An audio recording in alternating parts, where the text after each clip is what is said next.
ch2751, number 1 city in the future. Previously, the teleportation hall's teleportation array had been suppressed by a magic barrier.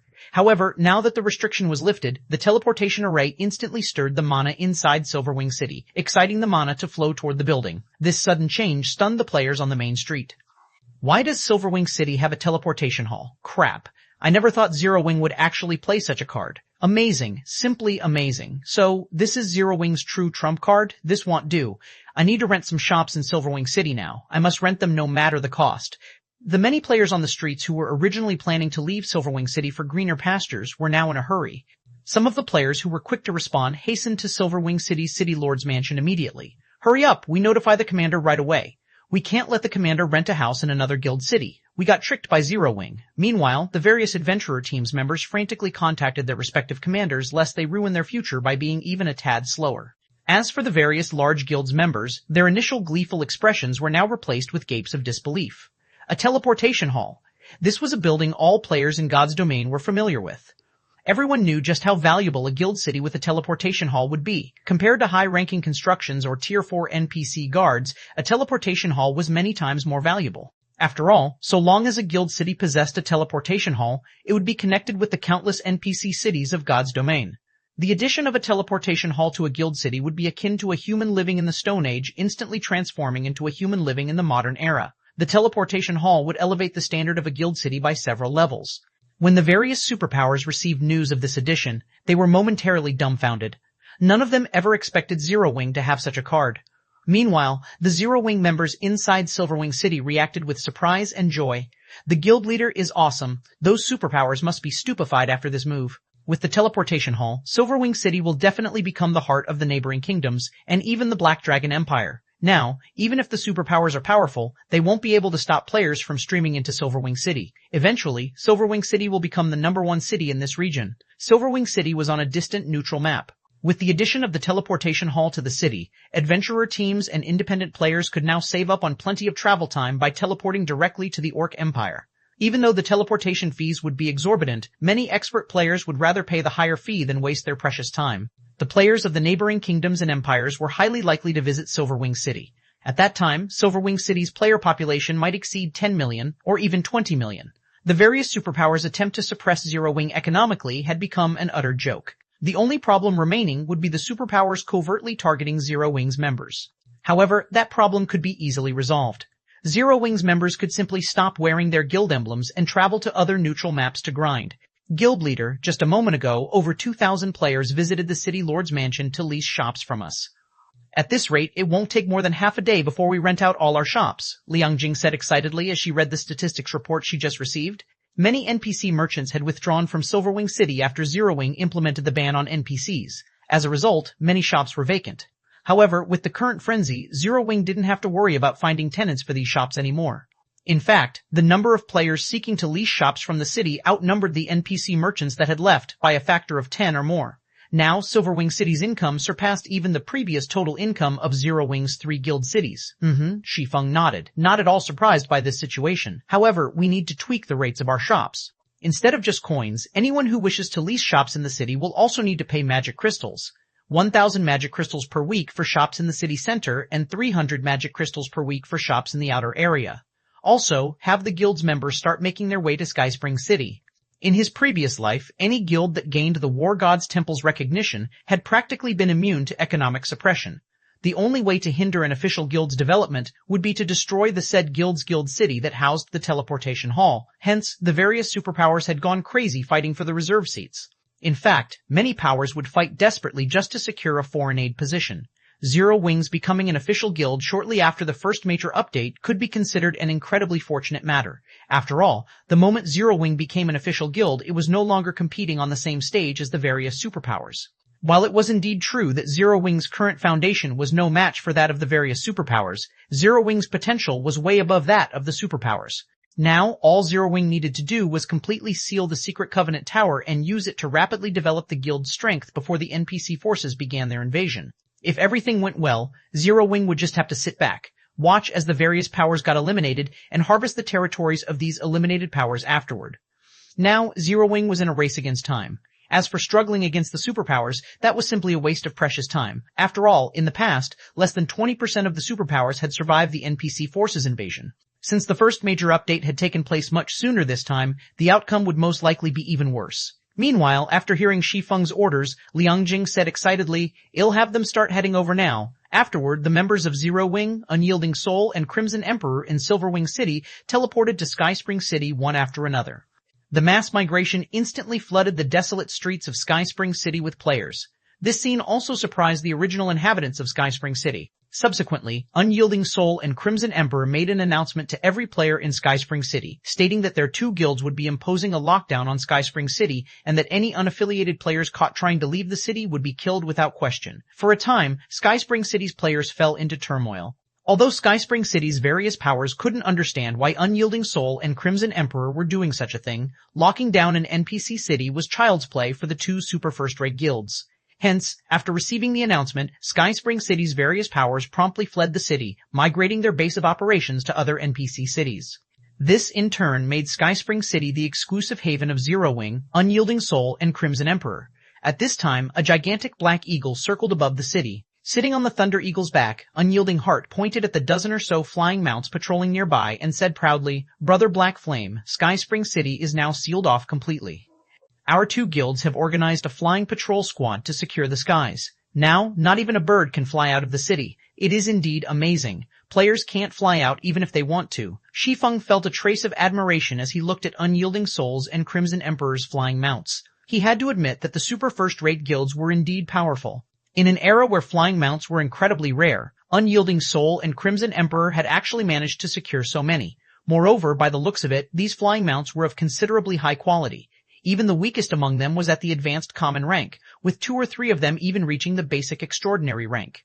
If a player did not possess an advanced extraordinary rank flying mount, they wouldn't stand a chance against the coalition of these flying mounts. However, Illusory Words shook her head at Unyielding Heart's words. Unlike Unyielding Heart, she didn't have a very optimistic view of the situation. "I'm afraid the various superpowers will start paying even closer attention to us now. If we march boldly into the Secret Covenant Tower, I believe it won't be long before news of it gets out. At that time, they will definitely do everything they can to investigate the matter. If that happens, the time we can keep the secret hidden will be very short. And once the various superpowers find out about the Tier 3 legacies, all of them on the Eastern continent will disregard all costs to contest over the tower. With the amount of time we have, I'm afraid we won't be able to secure many advantages from the tower. Under normal circumstances, their series of actions would be already caught plenty of attention. Now, they had even become the focus of the superpowers. Meanwhile, no secret could be kept forever, especially with massive organizations like their guilds. No matter how hard they tried to keep the Secret Covenant Tower's secret hidden, the secret would eventually get out. The only way to prevent the secret from leaking would be to avoid informing the members of their guild and prevent their guild members from entering the Secret Covenant Tower at all. However, they couldn't afford to take such an action. Indeed, Shi Feng nodded. He very much agreed with Illusory Words' worries. Compared to Illusory Words and Unyielding Heart, Shi Feng knew much more clearly just how much of an impact the Secret Covenant Tower would have on the continent of God's domain. Once the tower's secret got out, the resulting struggle wouldn't be a simple competition between superpowers. Instead, it would be a fight to the death. Quite a few superpowers had even perished during the struggle back then. However, we have already acted. We can't possibly avoid entering the tower now, right? Unyielding Heart also understood that the secret would get out very quickly once they began sending their members into the tower. In fact, the secret would still leak even if they allowed only a small number of the guild's confidants into the tower's 30th floor and below. "No," Shi Feng shook his head. Smiling, he said, "We aren't exactly without options to take full control of the Secret Covenant Tower." "What other options do we have?" Unyielding Heart asked as he looked at Shi Feng curiously. In his opinion, once the secret got out, their 3 guilds wouldn't be able to retain their monopoly of the Secret Covenant Tower. The only thing they could do now was grind for as many Tier 3 legacies as possible before the inevitable occurred. Illusory Words also turned to look at Shi Feng, a trace of confusion in her eyes. "You'll understand once you take a look at this," Shi Feng said as he sent a document to the 2 people. He then added, "You must keep this matter a secret. You absolutely cannot let other people know about it. Otherwise, you will no longer have any connection with the Secret Covenant Tower in the future. In contrast, if we succeed in this matter, your 2 guilds can each occupy 25% of the Secret Covenant Tower's shares." "What is it? Is this thing you speak of really so amazing?" Unyielding Heart felt that Shi Feng was indulging in hyperbole. The latter spoke as if the Secret Covenant Tower was already in the bag. "You're not talking about the Tier 4 promotion quest information, right?" Illusory Words joked. Shaking his head, Shi Feng said, "You'll understand once you see it." Immediately, Unyielding Heart and Illusory Word stopped speaking and opened the file Shi Feng sent them. However, as soon as they read the information, their jaws dropped, their eyes widened in disbelief, and their hearts pounded with shock. Looking at Shi Feng, Unyielding Heart asked in a quivering voice, The thing that Shi Feng had just shown them completely exceeded Unyielding Heart's imagination. In fact, compared to it, the information on the Tier 4 promotion quest was worth less than dust. ch2751 Shi Feng's madness first, it was the teleportation hall. Then, it was the secret covenant tower. Now, there was even a small mobile fortress. Not only did Shi Feng reveal one secret after another, but every secret was also more amazing than the other. At this point, she even wondered whether Shi Feng still had more astonishing secrets and trump cards hidden. She got the impression he was simply waiting for his enemies to come at him so that he could use them as Zero Wing stepping stones. Simultaneously, she felt fortunate that Crimson Emperor did not oppose Zero Wing. Otherwise, the consequences would be unimaginable. Sort of, Shi Feng said, chuckling. May I know if you two are interested now? In reality, even Shi Feng coveted the small mobile fortress. However, although he had the design for it now, he barely had any of the necessary materials to construct it. Incidentally, he could pull 2 wealthy guilds into the endeavor. Taking a deep breath, Illusory Words turned to look at Shi Feng and demanded, "Out with it. How do you want to do this?" Unyielding Heart also nodded in agreement with Illusory Words' question. He wanted to hear Shi Feng's plans. "You've seen the small mobile fortress basic information already."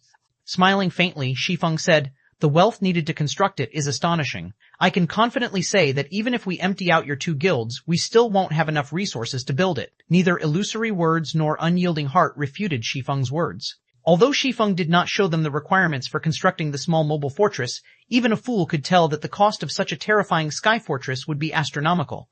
It definitely wasn't something current superpowers could afford. "I don't need you to pay for the fortress's construction cost. However, I will need your 2 guilds to pay 2 million magic crystals and 5 million gold coins each for the secret covenant tower's shares. What do you think?" Elaborating on his point, Shi Feng said, "Once we fully occupy the secret covenant tower, we can collect entrance fees from other players. For example, we can charge 2 magic crystals or 1 gold coin. Your 2 guilds will each get 25% of the profits. Of course, before this, I still need your 2 guilds to lend me your help. Otherwise, it would be very difficult to accomplish this task." At Shi Feng's words, Illusory Words and Unyielding Heart began pondering in silence. What Shi Feng said was simply too astonishing. If they followed his plan, they would basically be declaring war on the Eastern Continent's other superpowers. Moreover, it would be irreconcilable. To put it simply, this was a gamble. Shi Feng was not at all surprised to see the two's reactions. In reality, he had planned to carry out such a plan since the very beginning. However, instead of revealing his full plan right off the bat, he had chosen to reveal it sequentially to the 2 guilds. Otherwise, they would most likely have rejected it then and there. Zero Wing wouldn't be able to become a true titan in God's domain in that case. Only by securing the secret covenant tower could Zero Wing continually produce Tier 3 players in large numbers. After all, a complete Tier 3 legacy could be used only 9 times at most. In other words, a Tier 3 legacy could, at best, produce 9 Tier 3 players. After a Tier 3 legacy's uses were exhausted, it would disappear automatically and one would have to find another complete Tier 3 legacy. Hence, it was necessary to keep sending players to explore the secret covenant tower. However, if Zero Wing held the tower for only a short period, the small advantage it would gain wouldn't be enough for the guild to undergo a qualitative transformation. Only by having complete control over the tower would Zero Wing build a foundation solid enough to dominate God's domain. Now the Crimson Emperor and Unyielding Soul had seen the preliminary parts of his plan coming to fruition, the 2 guilds would also have more confidence in Zero Wing. Meanwhile, Illusory Words and Unyielding Heart simultaneously contacted their respective superiors and secretly discussed the partnership Shi Feng proposed. At this time, Zero Wing had given them 2 options. Moreover, they had to choose between these options right now. The first option was to give up on further cooperation and focus only on obtaining some benefits from the secret covenant tower. Afterward, the tower would no longer have any connection with their 2 guilds, becoming the competition ground of the other superpowers instead. The second option was to further their cooperation with Zero Wing, taking full control of the secret covenant tower and making an enemy of every other superpower on the Eastern Continent. If their plan succeeded, their guilds would gain an endless stream of resources and Tier 3 players. If they failed, it wouldn't be surprising if their guilds disbanded. This was a gamble that put everything on the line. After discussing for more than 10 minutes, Illusory Words and Unyielding Heart simultaneously disconnected their calls and looked at Shi Feng. "Guild leader Black Flame, Crimson Emperor has decided to take your gamble this time. However, we have a condition for doing so," Illusory Words said slowly. "If you cannot agree to this condition, we cannot further our partnership." "Brother Black Flame, it is the same from my side as well," Unyielding Heart said with a bitter smile. You are playing with too big a fire this time. Our hesitation is natural. Go ahead. Shi Feng wasn't at all surprised by this response. After all, the bet he proposed basically involved their guild's life or death. However, not everyone would have the opportunity to make such a bet either. The two guilds should know this as well, which was why they did not refuse his offer outright. Instead, they had chosen to accept his offer while increasing their chances of survival as much as possible by adding conditions. In fact, it would be strange if they didn't do so. I am guessing the requirement of our two guilds should be the same. With a helpless smile, Illusory Words said, if Zero Wing's plan this time fails, Crimson Emperor wants half of Silverwing City's profits. Unyielding Heart nodded in agreement. The price Shi Feng was asking their two guilds to pay was no laughing matter. If the plan really failed, their guilds would be doomed for sure. However, if they had Silverwing City's income, they could more or less survive the ordeal. That won't be a problem, Shi Feng answered without the slightest bit of hesitation. Since he had invited the two guilds into an alliance, he naturally had to provide them with a safe path of retreat. Otherwise, who would be willing to take such a risk? After all, even if Crimson Emperor and Unyielding Soul secured only a small advantage through the Secret Covenant Tower, they could still become titans in God's domain, unlike Zero Wing. And even if the two guilds managed to gain full control over the tower, their situation would improve only slightly. They would be a step ahead of the various superpowers, but still be no match for the 5 great super guilds. Shi Feng's decisiveness stunned Illusory Words and Unyielding Heart. In their opinion, Silverwing City was Zero Wing's last path of retreat. It was also one of Zero Wing's main sources of income right now, and would most likely remain so in the future. One could say that so long as Silverwing City remained standing, Zero Wing would continue to survive in God's domain. However, Shi Feng had agreed to give its income away without hesitation. What the two of them did not know was that Shi Feng had never once deemed Silverwing City or Stone Forest City that important. The small mobile fortress was the way to go.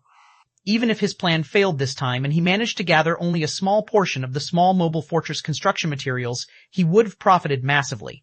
In his previous life, guilds had been willing to exchange 3 main guild cities for 1 small mobile fortress, let alone a measly basic city.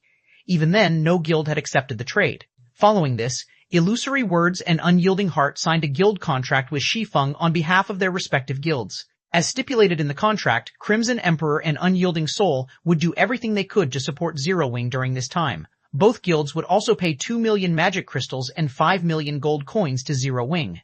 In exchange, Zero Wing would have to give up all of Silverwing City's income to the two guilds should the plan fail.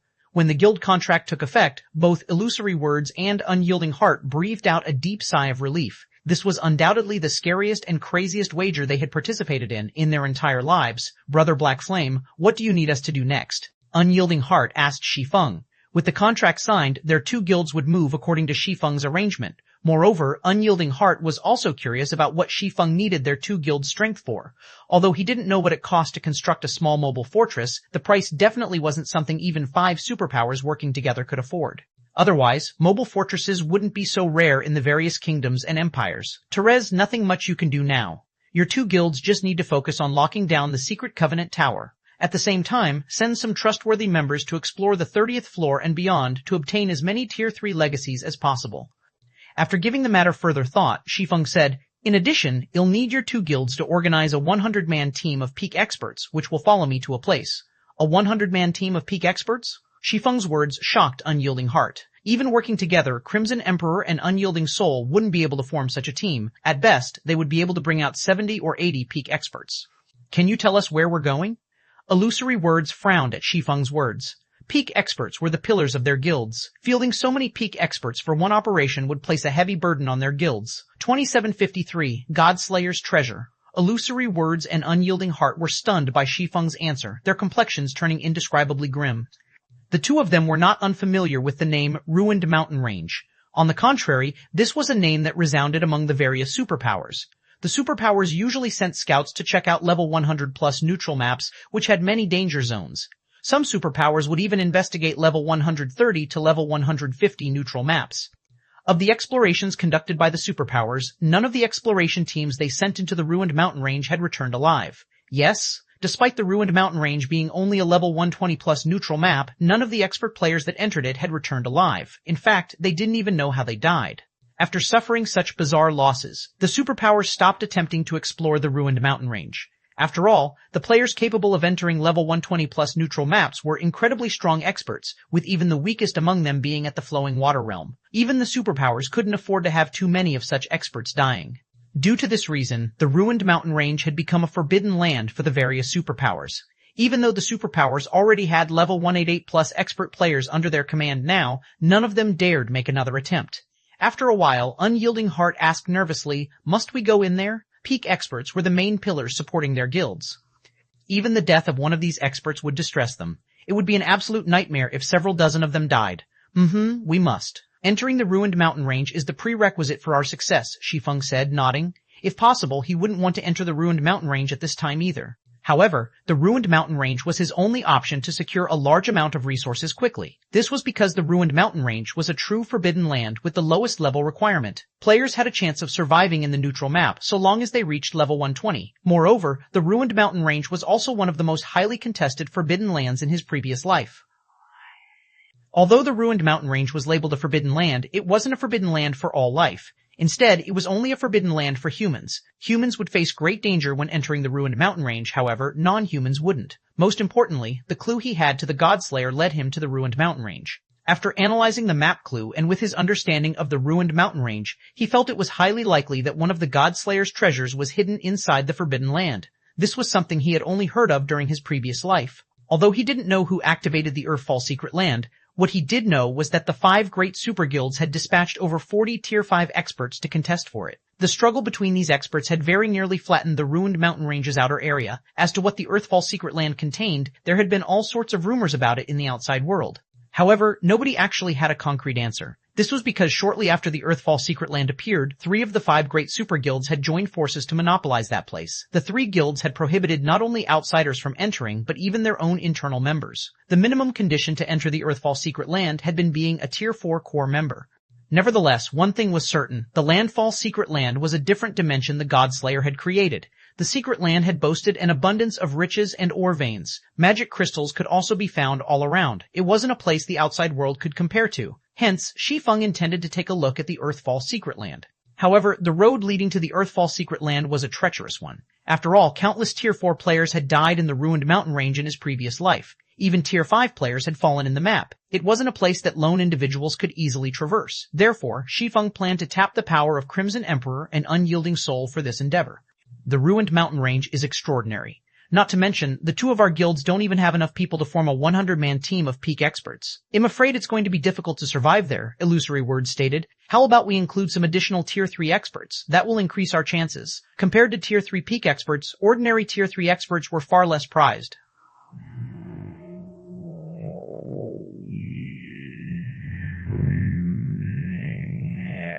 If they came across dangerous situations, they could have the ordinary experts scout ahead instead of putting the peak experts at risk. This method was frequently employed by superpowers when exploring forbidden lands. No, shaking his head, Shi Feng smiled and said, "The ones participating in this expedition aren't just experts from your 2 guilds. Other experts will come with us as well." Other experts? Are they safe? Illusory Words and Unyielding Heart were confused by Shi Feng's words. The operation this time was evidently a top secret. They couldn't afford to invite outsiders at all. Moreover, the operation had high requirements for players. They found it hard to believe that Zero Wing actually had other allies that could be trusted for this operation. They're safe. Their strength is also more than enough to participate in this operation, Shi Feng said, chuckling. The Earthfall secret land was a place that the 5 great super guilds had considered a strategic resource. Once there, he naturally couldn't explore it together with Crimson Emperors and Unyielding Souls members. However, exploring the secret land by himself was also impossible. Hence, he needed to bring some other people with him. Only, outsiders did not know that these people were actually part of Zero Wing. Afterward, Shi Feng had Illusory Words and Unyielding Heart gather their guild's peak experts while he contacted the Asura Adventurer team. As for the Secret Covenant Tower, he tasked Fire Dance and the rest of Zero Wing's main force to handle it. After all, the expedition to the ruined mountain range would take a lot of time. Since Fire Dance and the others could already challenge their Tier 4 promotion quests, it would be a loss for them to accompany him. Black Dragon Empire, Thousand Rock Town, several dozen flashes appeared on the town's teleportation array as Unyielding Souls and Crimson Emperor's peak experts arrived in this desolate border town. Although Thousand Rock Town was known as a town, there were hardly any NPCs there, let alone players, because of the town's proximity to the ruined mountain range. The neutral map was so dangerous that even NPCs wished to avoid it. After glancing at the desolate street, Blue Gown eyed Shi Feng, who stood nearby. She then asked Illusory Words curiously through a private conversation, "Big Sis Illusory, who do you think guild leader Black Flame invited?"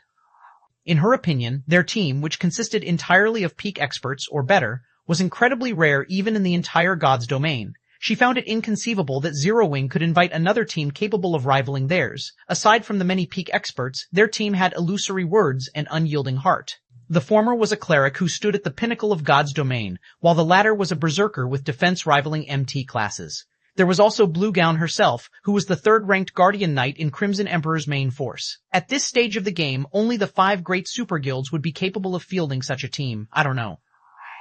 According to the information we gathered, only the Dragon Phoenix Pavilion's Phoenix Rain might be of help. However, Phoenix Rain disappeared, so Zero Wing shouldn't have any other capable allies, Illusory Words replied, shaking her head. She, too, was curious about the allies Shi Feng mentioned. Shortly after Illusory Words and Blue Gown spoke with each other, a dozen or so flashes appeared on the teleportation array once more. When these new arrivals walked out of the teleportation array, both Illusory Words and Unyielding Heart were shocked. Every one of these new arrivals radiated an astonishingly powerful aura. By the looks of it, not only had they unlocked their mana bodies, but their progress should have reached 100% as well. The callous man walking at the head of the group was someone even Illusory Words and Unyielding Heart had to be wary of. Lightning Demon Lifeless Thorn. Lifeless Thorn was a ruthless person who persisted in challenging the various experts of God's domain. Some time ago, he had even fought Stalwart Sky, one of the Battle Wolvis Wolf Kings, to a draw and was labeled by the Secret Pavilion as one of the Eastern Continent's top 10 rookies.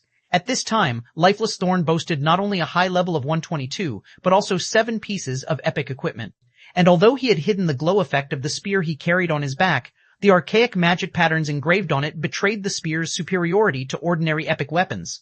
The Asura Adventurer Team, why are they here? Illusory Words and Unyielding Heart were dying of curiosity at the sight of Lifeless Thorn's group. After all, the Asura Adventurer Team was currently a top adventurer team in God's domain. Moreover, it possessed an incredibly mysterious background. Not only did the Adventurer Team conquer many high-difficulty, large-scale team dungeons, but the Adventurer Team's members also possessed unfathomable strength. Many of the Adventurer Team's members had even reached the Spiritualization Realm 1, which allowed them to exhibit extraordinary combat power. Various superpowers had frantically tried to recruit the Adventurer Team. However, the Asura Adventurer Team had rejected all the offers. Although many superpowers had sent teams led by peak experts in retaliation, none of these teams succeeded. Moreover, these teams usually returned with heavy losses. 2754 Forbidden Land for humans. It was also brooded about that the Asura Adventurer Team had an incredibly powerful commander. This commander was elusive and mysterious. Rumor had it that even Lifeless Thorn couldn't survive one hit from this commander, and that Lifeless Thorn was challenging the various superpowers experts so crazily because he wanted to challenge Asura's commander once more. This situation instilled fear in the various superpowers. For this reason, God's Domain superpowers suspected that the Asura Adventurer Team had the backing of a mysterious and powerful force. In fact, they even suspected that this mysterious backer was someone from the Upper Zone's top layer. The Asura Adventurer Team had arrogantly rejected many of the powers that wished to recruit it. This, in turn, resulted in many clashes between Asura and the various powers. And the more Asura fought, the more famous it became. Now, however, it was actually revealed that Asura had a good relationship with Zero Wing. They'll be moving with us later on, Shi Feng said. He then nodded at Lifeless Thorn and the others in greeting. Actually, even Shi Feng was somewhat surprised when he saw Lifeless Thorn and the others. He never thought that they would improve so much in the time he hadn't seen them. Now, Lifeless Thorn and the others surpassed Fire Dance and Zero Wing's other main force members in levels. Moreover, Lifeless Thorn's aura suggested that he was half a step into the domain realm already. Shi Feng had to admit that the man was truly a battle maniac. Although his frenziedly challenging God's domain's various experts had earned him a lot of enemies, the experience he racked up allowed him to improve rapidly. As for Solitary 9, Yan Ya, Cleansing Whistle, and the others standing beside Lifeless Thorn, they too had made significant improvement. It was evident they were at the Flowing Water Realm already. Moreover, they weren't all that far from reaching the Void Realm either. If they received enlightenment now, they might very well break through to the next level immediately. Meanwhile, Shi Feng's introduction of them rendered Lifeless Thorn and the others momentarily speechless. They nodded at Illusory Words and Unyielding Heart in acknowledgement, none of them showing any intention of speaking to the two strangers.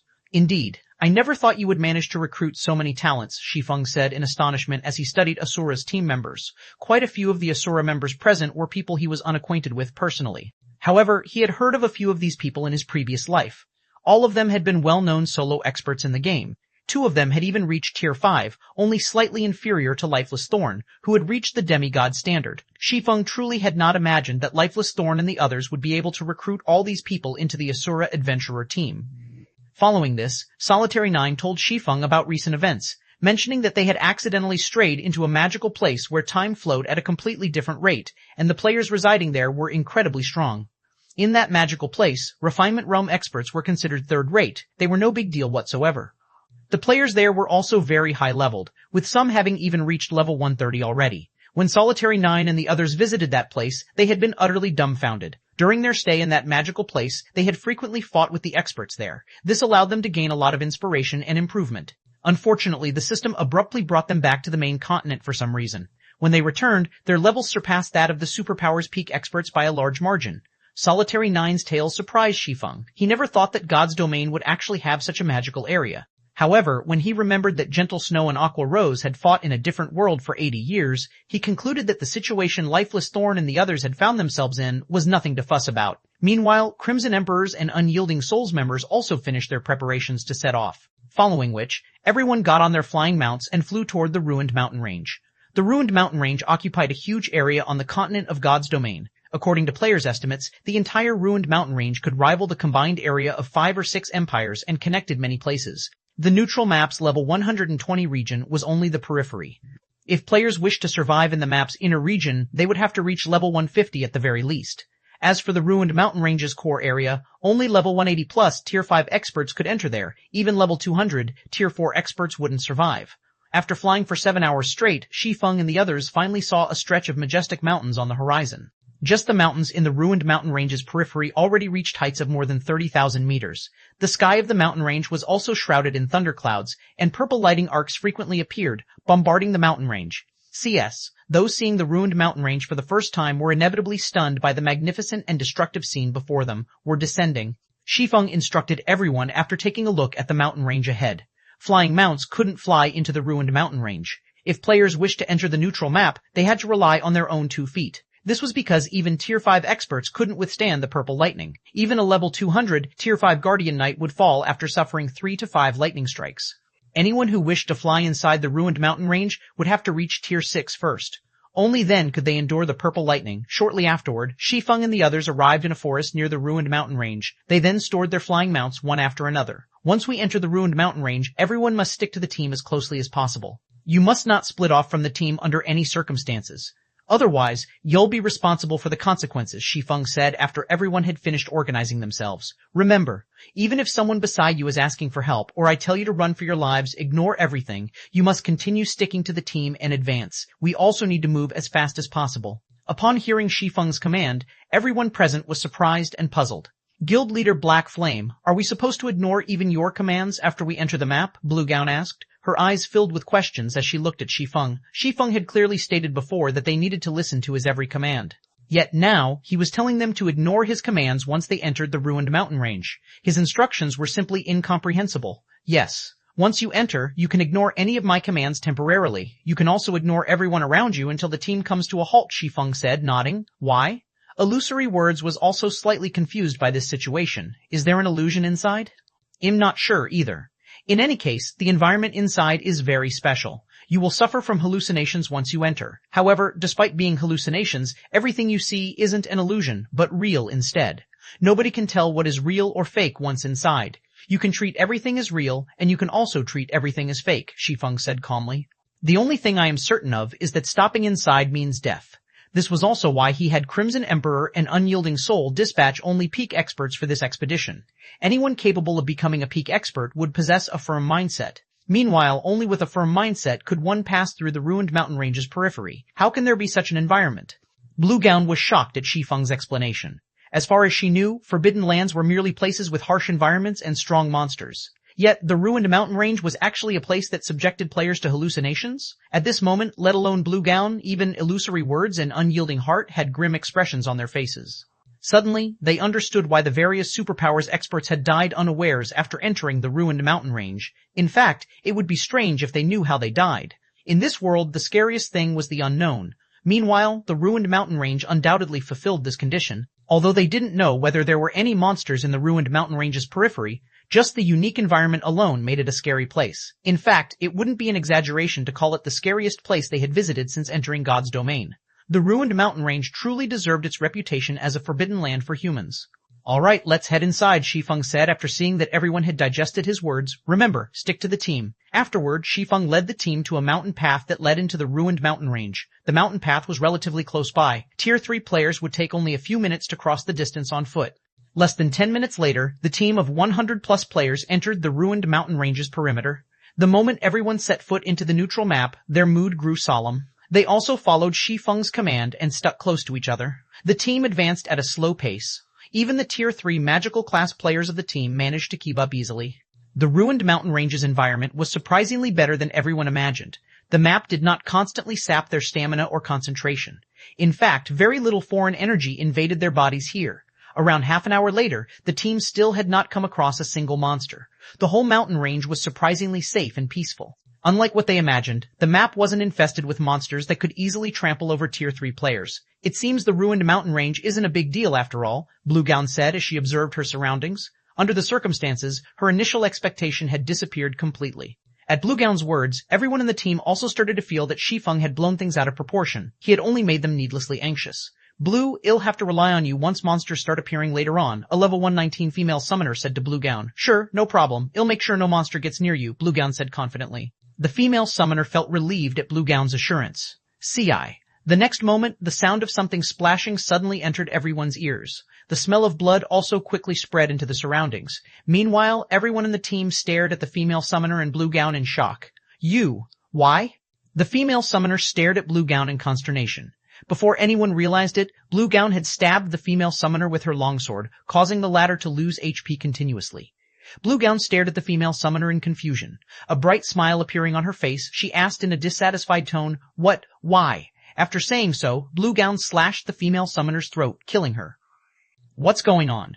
Immediately, the people standing behind Blue Gown stared at her in shock and confusion. They couldn't understand why Blue Gown would suddenly attack a fellow teammate. Moreover, the smile on her face was unspeakably strange. The gaze she used to look at them also seemed as if she wasn't looking at humans. What's the matter with you guys? Blue Gown asked in confusion when she saw everyone looking at her warily. Why are you looking at me like that? 2755 monster? What should we do now? Anyway, let's step back and keep our distance. Everyone slowly backed away from Blue Gown while staring at her in confusion. After all, Blue Gown possessed extraordinary strength as well as a hidden class for Guardian Knights. If they allowed her to get close to them, they would meet a similar fate to that female summoner. Meanwhile, upon noticing the players behind her stepping away, Blue Gown slowed her pace and looked at her teammates in confusion. What's the matter with you guys? While Blue Gown asked this question, the longsword in her hand bloomed with a dazzling light. The surrounding space even began to twist from the weapon's power. Not good. Be careful. Shez using a Tier 3 legacy skill. We'll definitely die if we get hit. A Tier 3 expert familiar with Blue Gown warned Unyielding Souls experts. Afterward, this person dashed straight into the nearby forest. The next moment, several other peak experts from Crimson Emperor also hid in the nearby forest one after another. Upon seeing this, Unyielding Souls experts couldn't help hesitating over whether to fight or hide. On the other hand, Blue Gown was confused when she saw Crimson Emperor's members fleeing turning toward the female summoner, who should have long since been dead. Blue Gown asked, T, what do you think is wrong with them? Why did they look at me like that just now? I don't know either, the female summoner named Clear T answered, shaking her head. With a confused expression on her face, she said, why don't we follow them and take a look? It'll be bad if they move too far away from the team. I guess you're right. Blue Gown nodded in agreement. Meanwhile, when Illusory Words, who stood some distance ahead of Blue Gown, noticed Blue Gown splitting away from the team, she promptly slowed her pace. Blue, what are you doing? Illusory Words shouted at Blue Gown in dissatisfaction. Also, who have you been talking to all this time? Me? Turning toward Illusory Words, Blue Gown answered, haven't I been talking to Clear T all this time? Clear T? Looking at Blue Gown strangely, Illusory Words said, isn't T at the front of the team? The front? Blue Gown immediately turned to look at Clear T. However, before she realized it, the female summoner whom she had been chatting with merrily just a moment ago was nowhere to be seen. Where did she go? Wait, why have so many of our members gone missing? Illusory Words asked in confusion. I don't know what got into them, but they suddenly retreated into the forest over there, Blue Gown said, shaking her head. She too was confused at this situation. Now that we've suffered such severe losses already, if we continue following him, he'll definitely lead us to our deaths. Our only choice is to kill him now. Illusory Words said in a whisper to Blue Gown while looking at the front at Shi Feng, who was leading the team. I'll assist you. With your strength, even if you can't kill him in one hit, you should still be able to injure him heavily. At that time, I'll land the finishing blow on him. This despicable black flame. I knew he wasn't anything good. Blue Gown nodded in agreement to Illusory Words' plan. Blue Gown made her way toward Shi Feng at a quick pace. When less than 100 yards separated them, Blue Gown suddenly disappeared, then reappeared behind Shi Feng, a dazzling brilliance bursting out from the longsword she wielded. She swung her sword at the defenseless Shi Feng.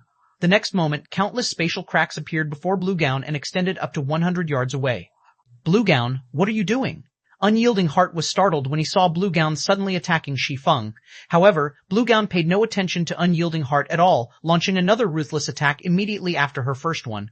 However, after executing her second attack, Blue Gown was dumbfounded. Where did he go? Looking ahead, Blue Gown failed to see anyone standing on the road before her, and she froze in stupefaction. By the time Blue Gown reacted to the situation, Shi Feng was already standing beside her and looking at her quietly. At this time, Unyielding Heart also took action, grabbing Blue Gown's wrist, preventing her from attacking again. Blue Gown, what are you doing? Why are you attacking Guild Leader Black Flame? Have you lost your mind? Unyielding Heart questioned. Don't stop me, he's trying to kill us, Blue Gown said as she glared at Shi Feng. He's trying to annihilate our peak experts using the ruined mountain range? If you don't believe me, look behind. Everyone at the back has disappeared already. Disappeared. Startled by Blue Gown's words, Unyielding Heart automatically turned to look to the team's rear. Upon seeing that fewer than 20 people remained in the team, Unyielding Heart paled. Guild Leader Black Flame, are you really? In this situation, even Unyielding Heart couldn't help doubting Shi Feng's motives. Are you really trying to annihilate us? Before Unyielding Heart finished speaking, Shi Feng had already unsheathed the Abyssal Blade. Slash. Before Blue Gown could react, Shi Feng had cleaved Unyielding Heart in half, killing the latter instantly. Blue Gown was momentarily stunned when she saw Unyielding Heart getting killed. She then bellowed at Shi Feng, you really are trying to annihilate the peak experts of our two guilds. I'll fight you to death. After Blue Gown said so, the intensity of her aura skyrocketed until it rivaled that of level 120 mythic monsters. However, before she could take action, Shi Feng used Darkness Bind. Several dozen chains promptly appeared and restricted Blue Gown's movements. Despite her strength rivaling tier 4 mythic monsters, all she could do was glare at Shi Feng. She couldn't move her body in the slightest. Looking at Blue Gown, Shi Feng said evenly, you need to calm down. Calm down? You want me to calm down? Blue Gown's eyes burned with a fiery rage. You killed Vice Guild Leader Heart, yet you want me to calm down? Take a clear look at the situation. Shi Feng shouted while releasing his killing intent and directing it at Blue Gown. The intense killing intent instantly shocked Blue Gown out of her anger, and as if having realized something, she then gawked at her surroundings. What the hell is going on with me? Before Blue Gown realized it, more people had appeared around her. Unyielding Heart stood among these new additions and was currently staring at her with a confused look on his face. Blue, what's gotten into you? Why are you trying to kill Guild Leader Black Flame so desperately? Illusory Words asked, similarly surprised by Blue Gown's actions. Everyone had been advancing carefully before, yet for some reason, Blue Gown had suddenly charged up to Shi Feng and attacked him. Fortunately, Shi Feng had reacted quickly and dodged her attack in time. An illusion? I got caught in an illusion? Blue Gown was stunned by this situation. Everything she experienced before felt too real, so real that she didn't even notice that something was amiss. What's going on here? Unyielding Heart asked in surprise. Does this mean y'all get trapped in an illusion even if you're just walking? However, before Unyielding Heart and the others could figure out what was going on, Shi Feng suddenly stabbed the Abyssal Blade into Blue Gown. What are you doing, Guild Leader Black Flame? Illusory Words asked, startled. Shi Feng was a tier 4 sword emperor. Any random attack of his could reap millions of HP from mythic monsters. Killing Blue Gown, who had less than 3 million HP, would take no more than a hit. However, what occurred next made everyone's jaws drop. This was because Shi Feng's attack failed to kill Blue Gown. A damage value exceeding 4.4 million had appeared above Blue Gown's head, yet the Guardian Knight's HP bar had fallen by only a small chunk, losing barely 3% of her HP. How is this possible? Unyielding Heart couldn't help doubting his eyes. For Blue Gown to lose only around 3% of her HP despite suffering over 4 million damage, her maximum HP had to exceed 200 million. A player having 200 million HP? Did a monster replace Blue? Illusory Words was also stunned by this situation. This was Illusory Words' first time seeing a monster transforming into a player. Moreover, the Blue Gown before her looked identical to the real one. However, before anyone could snap out of their surprise, Shi Feng suddenly appeared beside Illusory Words and slashed at her with the Abyssal Blade. 6,434,654, damage exceeding 6 million appeared above Illusory Words' head. However, similar to Blue Gown, Illusory Words lost less than 3% of her HP from the attack. Illusory Words looked at Shi Feng strangely, failing to understand why Shi Feng had attacked her all of a sudden. Meanwhile, Unyielding Heart, who saw all of this, was at a loss. He simply couldn't figure out what was happening right now. Guild Leader Black Flame, what exactly are you doing? After suffering an attack, Illusory Words hurriedly stepped back and used a healing spell on herself, instantly replenishing her HP back to full. What am I doing? Chuckling, Shi Feng said, "Of course, I'm getting rid of you monsters." "Monsters? What kind of joke are you making? How am I a monster? I'm a bona fide player." Illusory Words protested, her eyes wide with confusion as she looked at Shi Feng. She then explained hurriedly, "There must be a problem here." When everyone on the team saw that Illusory Words did not retaliate, combined with the sincerity in her voice, they had to nod their heads in agreement, feeling that there was definitely a problem here. If Illusory Words really were a monster, she should have retaliated after Shi Feng attacked her. She wouldn't be trying to explain herself. 2756 True Forbidden Land. Were Blue Gown and Illusory Words monsters or not? Previously, when they came across monsters, all they needed to do was attack the said monsters. If they couldn't defeat the monsters, they could just run. Now, however, they couldn't even tell whether the monsters they faced were actual monsters. What were they supposed to do in this situation? Immediately, a deathly silence fell over the entire team as everyone turned to look at their teammates, afraid that the one standing beside them was actually a monster in disguise. Illusory Words and Blue Gown also warily eyed each other. This weird scene was definitely a first for everyone. However, after this strange atmosphere lasted for several seconds, the sunny sky suddenly darkened. Lightning and thunder filled the surroundings. Before Blue Gown realized it, the people around her had disappeared. Simultaneously, a 6-meter-tall monster with a huge mouth and ethereal body had appeared beside her, and it had devoured half of her soul already. Despite having noticed this monster, she could only stare at it quietly like an immobile puppet. She couldn't move her body even if she wanted to. However, the next moment, a magic blade pierced the heart of this monster. The monster let loose an ear-piercing scream that made Blue Gown feel as if her head would burst. What's going on? Blue Gown, whose body currently resembled an ethereal soul, was all at sea. Right now, she truly could not distinguish what was real from what was fake. It was as if she had woken up from a dream, only to end up in another dream.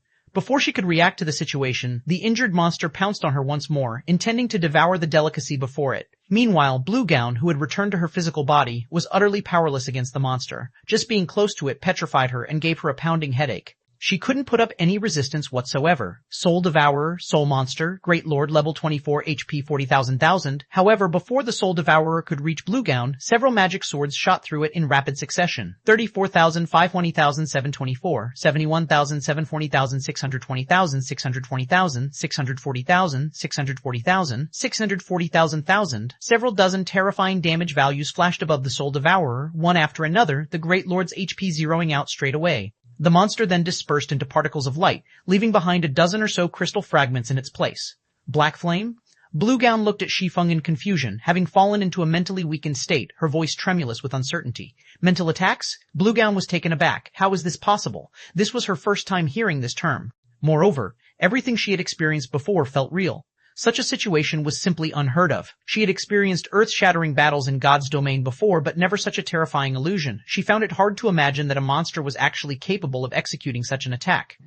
Nothing is impossible in God's domain, especially in this forbidden land for humans, Shi Feng said as he met Blue Gown's incredulous gaze. Shaking his head, he said, "Monsters in God's domain aren't limited to physical and magical attacks. They have many unknown ways to attack and lay traps. Even if a player possesses combat power far surpassing a monster's, the player will still get killed if they aren't careful. Take these monsters that are capable of employing mental attacks, for example. Even if you have superior basic attributes, so long as you get caught in their mental attack, if you don't have incredibly strong willpower and the concentration to break through their mental bindings, you will still get killed." This was also why it was important for players to improve not only their basic attributes but also their concentration.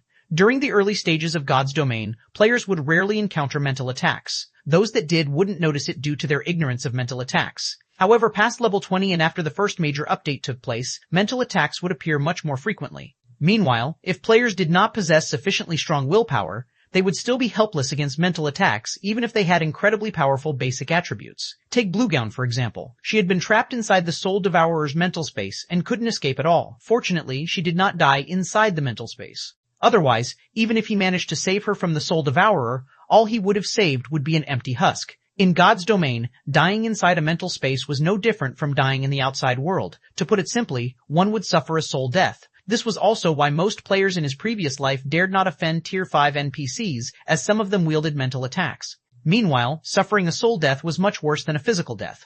Worst case scenario, one would lose one's account and have to start all over again. After Shi Feng finished speaking, he resumed controlling his magic swords to rescue the others. This is a true forbidden land? As Blue Gown looked at the death and destruction in her surroundings, she finally realized that the ruined mountain range was much scarier than she thought. Compared to the battles she had experienced before, the one just now was on an entirely different level. Moreover, she had never thought that there would be such forms of combat in a virtual reality game.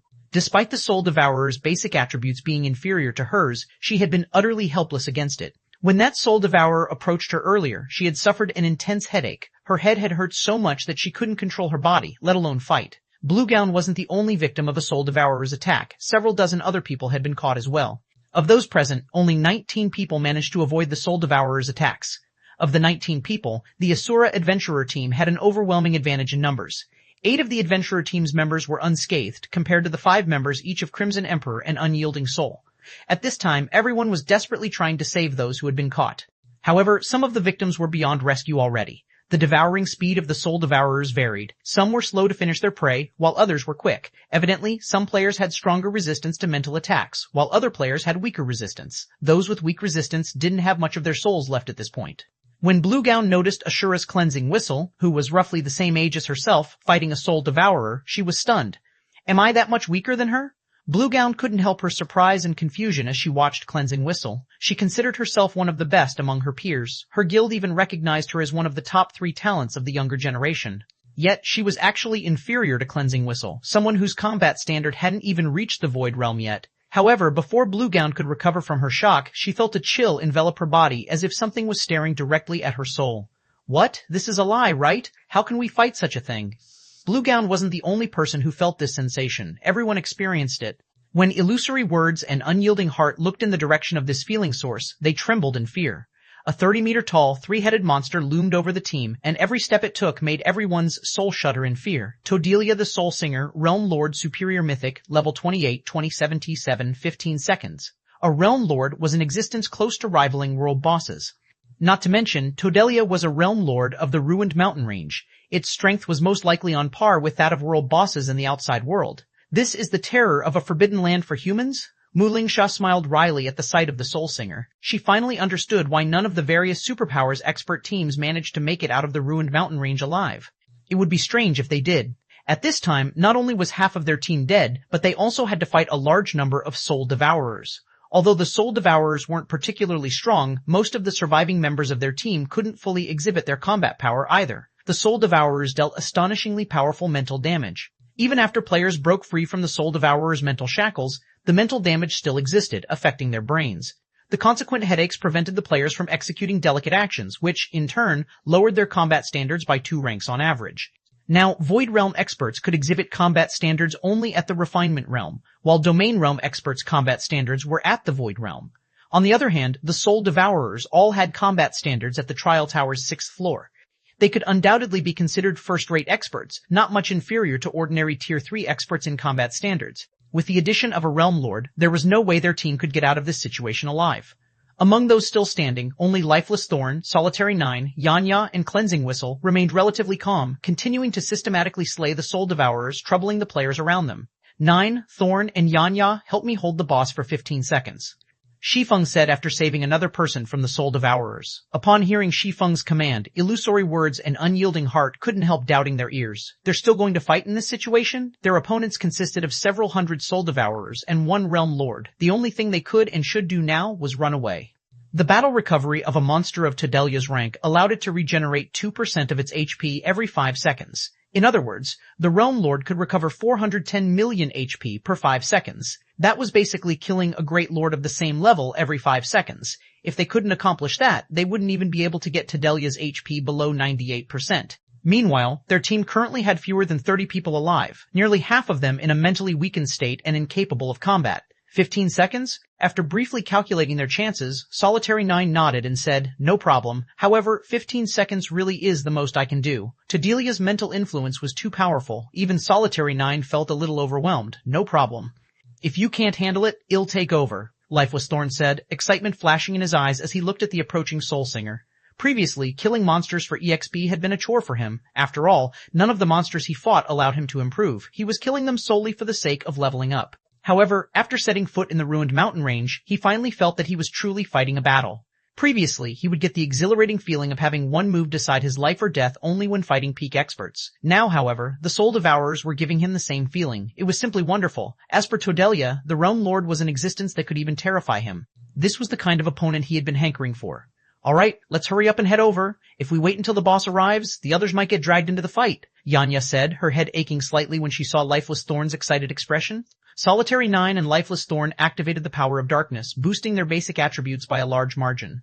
Now, both of them were comparable with Tier 4 existences. The next moment, the two melee players turned into streaks of light as they charged at Todelia. Meanwhile, Yanya, a druid, chanted an incantation and flew toward the Realm Lord. Simultaneously, she cast a layer of life protection on both Solitary 9 and Lifeless Thorn, the spell capable of absorbing some of the damage they took and converting it into HP. Roar! Todelia bellowed in anger when it saw two ants charging at it, its roar echoing throughout the ruined mountain range's outermost area. As its roar spread, an invisible mental attack struck everyone. Aside from Shi Feng, everyone present groaned in pain. Good, you really are powerful. After suffering Todelia's mental attack, which was much stronger than its ever-present mental influence, Lifeless Thorn turned deathly pale. However, when he looked at the 30-meter-tall Realm Lord, not only did he not grow fearful of the boss, but the fighting spirit in his eyes even burned brighter. He raised his spear and transformed into a lightning bolt shooting at Todelia. Tier 3 legacy skill, Lightning Flash. With the power of darkness's buff, this attack pierced through space itself. As if he had teleported, Lifeless Thorn instantly appeared before the Soul Singer. So fast, this scene surprised Unyielding Heart. There had been a 200-yard gap between Todelia and Lifeless Thorn, yet the latter had crossed this distance instantly. Unyielding Heart wasn't sure he could react to such a speed even if he activated his Berserk skill. Boom! A deafening boom echoed throughout the mountains. The next moment, a black shadow fell from the sky and struck the ground heavily, the impact of the collision creating a crater over 24 meters in diameter. Inside the crater, Lifeless Thorn stood, propping himself up with his spear. His hands on the spear trembled, and blood leaked out from a corner of his mouth.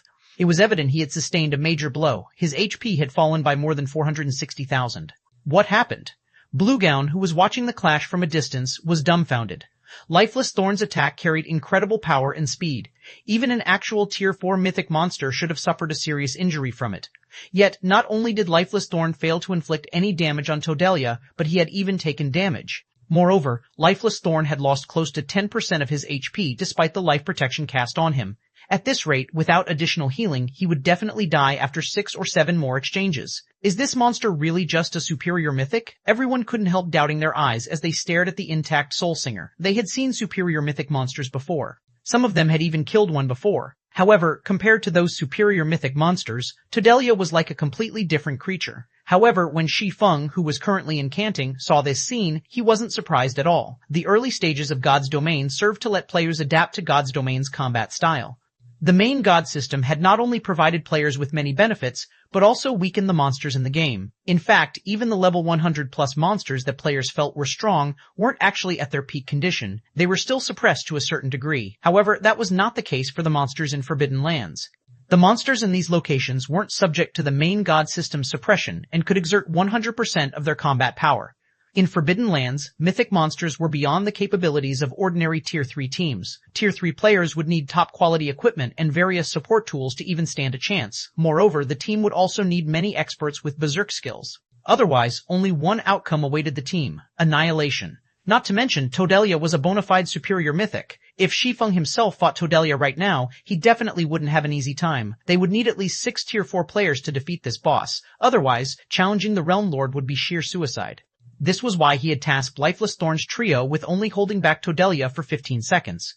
Asking them to hold the Realm Lord back for even a few seconds more was a luxury they couldn't afford. Subsequently, Solitary 9 and Lifeless Thorn activated their life-saving skills one after another to defend against Todelia's attacks.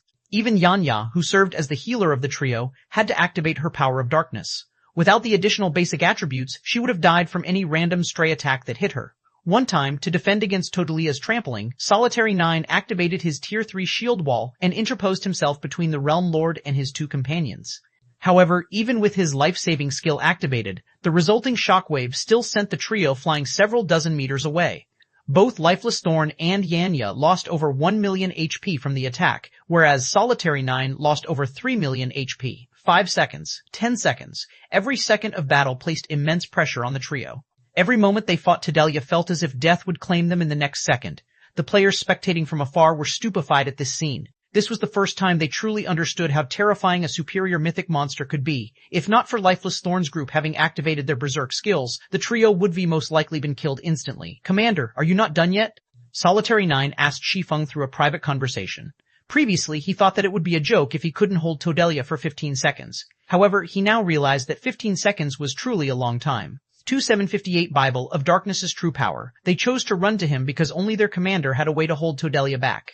If they ran in any other direction, Todelia would definitely chase them down and crush them. Todelia strode toward Shi Feng step by step. Not only did Todelia shake the ground with every step it took, but the mental influence it exerted over the rest of the team also increased. Some of the resting players, such as Blue Gown, even started holding their heads in pain. Are we going to fight it? Illusory Words couldn't help frowning at this situation. She simply couldn't see any way for their team to defeat Todelia. Not only did Todelia possess over 2 billion HP, but its combat standard was superior to ordinary Refinement Realm experts. Its speed was so fast that even a Domain Realm expert like herself could barely keep up. Such speed simply wasn't something Tier 3 players could cope with, and even a Tier 4 player like Shi Feng would, at best, just match its speed. Moreover, Todelia's strength was something only Tier 4 MTs could hope to stop. If a swordsman like Shi Feng tried to tank one of the Realm Lord's attacks, he would definitely end up miserable. However, when Todelia was only 3 steps away from Shi Feng, the connections completed. Shi Feng smiled as he closed the Bible of Darkness and looked at Todelia. Let's start the second round then. As soon as Shi Feng closed the Bible of Darkness, the stormy skies above the valley shattered and transformed into a dark space covering thousands of yards. Looking at the darkness, everyone present could faintly sense that it was connected to an ancient and terrifying space. Just the aura leaking out from the dark space was enough to roil the valley's mana. The next moment, a gigantic stone door several hundred meters tall fell through the dark space and smashed into the valley, causing powerful tremors to spread throughout the valley. When Todelia looked at this ancient door, a deep sense of fear appeared in its eyes. How can there be such a terrifying existence in this world? Unyielding Heart was shocked as he looked at the massive stone door before him. This door was undoubtedly the most terrifying item he had seen in God's domain thus far. Just looking at it allowed him to understand just how scary it was. Every magic pattern and rune engraved on the door functioned to seal its power. Whatever existence stood behind the door could most likely obliterate him with just a small strand of its power. For a moment, he even had the feeling that the opening of this door would mark the beginning of all disasters. He's not planning to open this door, right? Illusory Words eyed the stone door nervously. However, before Illusory Words could continue this line of thought, the door began opening by itself slowly. Darkness, silence, and despair. For a moment, it felt as if all the negative emotions in the world were pouring out of this stone door, and even Shi Feng felt uncomfortable in this situation. As for everyone else, their faces paled, and they knelt on the ground involuntarily, none of them daring to look at the stone door directly. Humans? No, you're not. Suddenly, words spoken in the abstruse demonic language flowed out of the door. Although none of the players present were knowledgeable of the language of demons, they understood what the spoken words conveyed. For a time, everyone was confused. I never thought that after so many years, you existences would be the next to summon this door. Following these words, a 3-eyed, 10-meter-tall humanoid demon clad in black armor walked out of the stone door. The instant Todelia saw this demon, horror overwhelmed it. It was as if the Realm Lord had just seen death itself. Actually, Shi Feng himself felt dread at the humanoid demon's appearance. He never dreamed he would summon this demon. The Dark Abyss had a total of 108 demon princes, who stood at the peak of the great demons. All of them were existences second only to demon kings, and they could be considered half-step demon kings. Meanwhile, the humanoid demon standing before him was Froboro, the Lord of the Dead. His strength ranked 21st among all great demons. Weak, how weak. Froboro muttered as he looked at himself, his voice filled with dissatisfaction. He then looked at Shi Feng, who held the Bible of Darkness, and said coldly, "You should know what you have done. That book isn't something you should possess, so hand it to me. This is also your only way out. Otherwise, what awaits you is eternal death."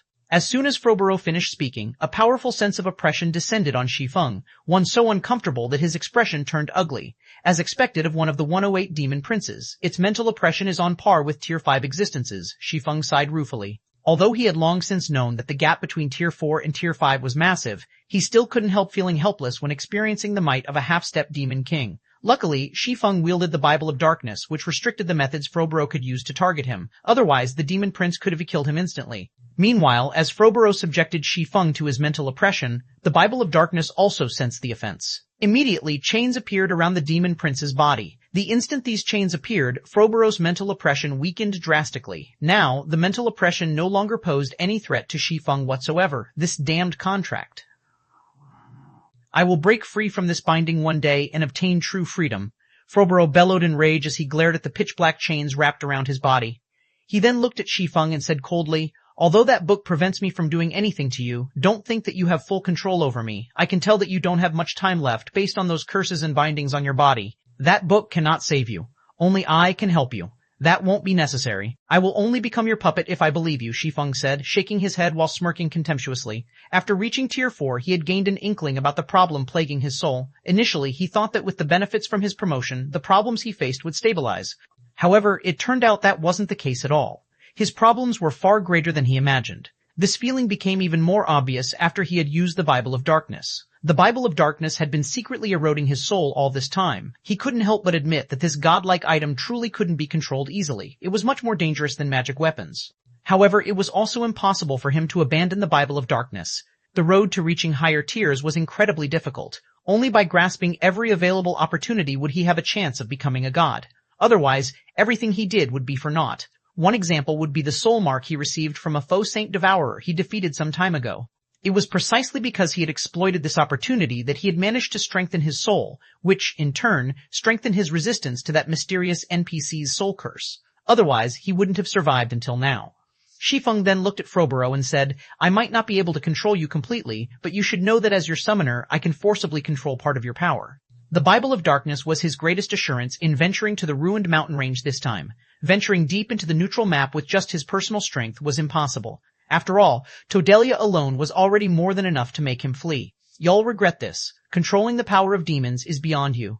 The more you use it, the deeper you will sink, until eventually your soul is consumed completely. Thank you for the warning, but don't think you demons will have an easy time devouring me.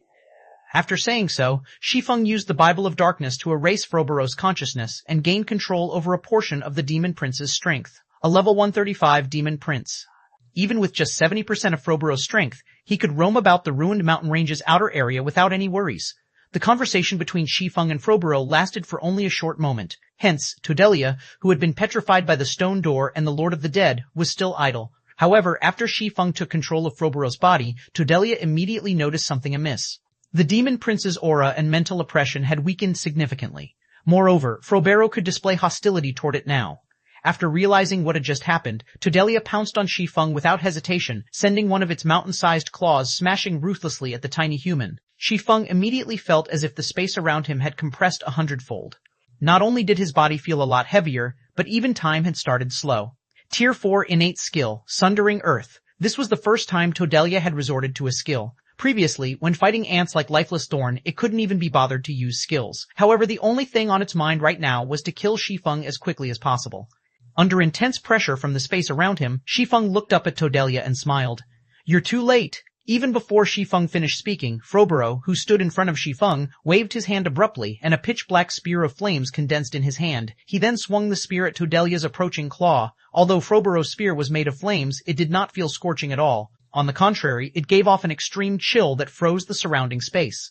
Time itself seemed to freeze momentarily. Boom! Space shattered and turned into nothingness. The impact of the collision between the two attacks caused the ground to sink. With the exception of Shi Feng, the resulting shockwave also sent everyone flying over 500 yards away and inflicted damage on them ranging between tens of thousands to hundreds of thousands. As for Todelia, its massive body shot backward over 100 yards, leveling the terrain in its path. The next moment, Illusory Words, Unyielding Heart, and the others who got blown away, gaped in shock as they looked at Todelia. 49,454,423. Damage nearing 50 million had appeared above the Soul Singer's head. The power gap between Todelia and Froboro was instantly determined. The two were on entirely different levels.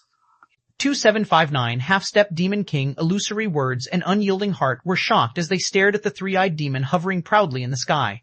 At the same time, they revealed bitter smiles on their faces. Froboro, Lord of the Dead, Demon Prince, level 135 HP 13 million PSS. They had long known that people like Shi Feng would always keep a trump card hidden.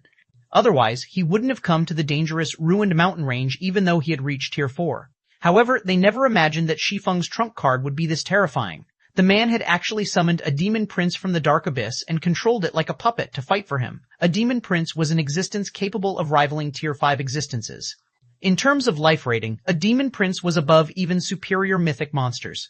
Not to mention, Froboro was even a demon prince with a title. Calling him a half-step demon king wouldn't be an exaggeration. If the various superpowers were to find out about this power, they would most likely have very ugly expressions on their faces. Any demon prince that possessed a title had earned their title by slaughtering countless people in God's domain. In fact, these titled demon princes were responsible for the destruction of some kingdoms in God's domain. For an existence capable of single-handedly destroying an entire kingdom, destroying a superguild's guild city would be child's play. In reality, Shi Feng himself had also entertained the same fantasies as Illusory Words and Unyielding Heart.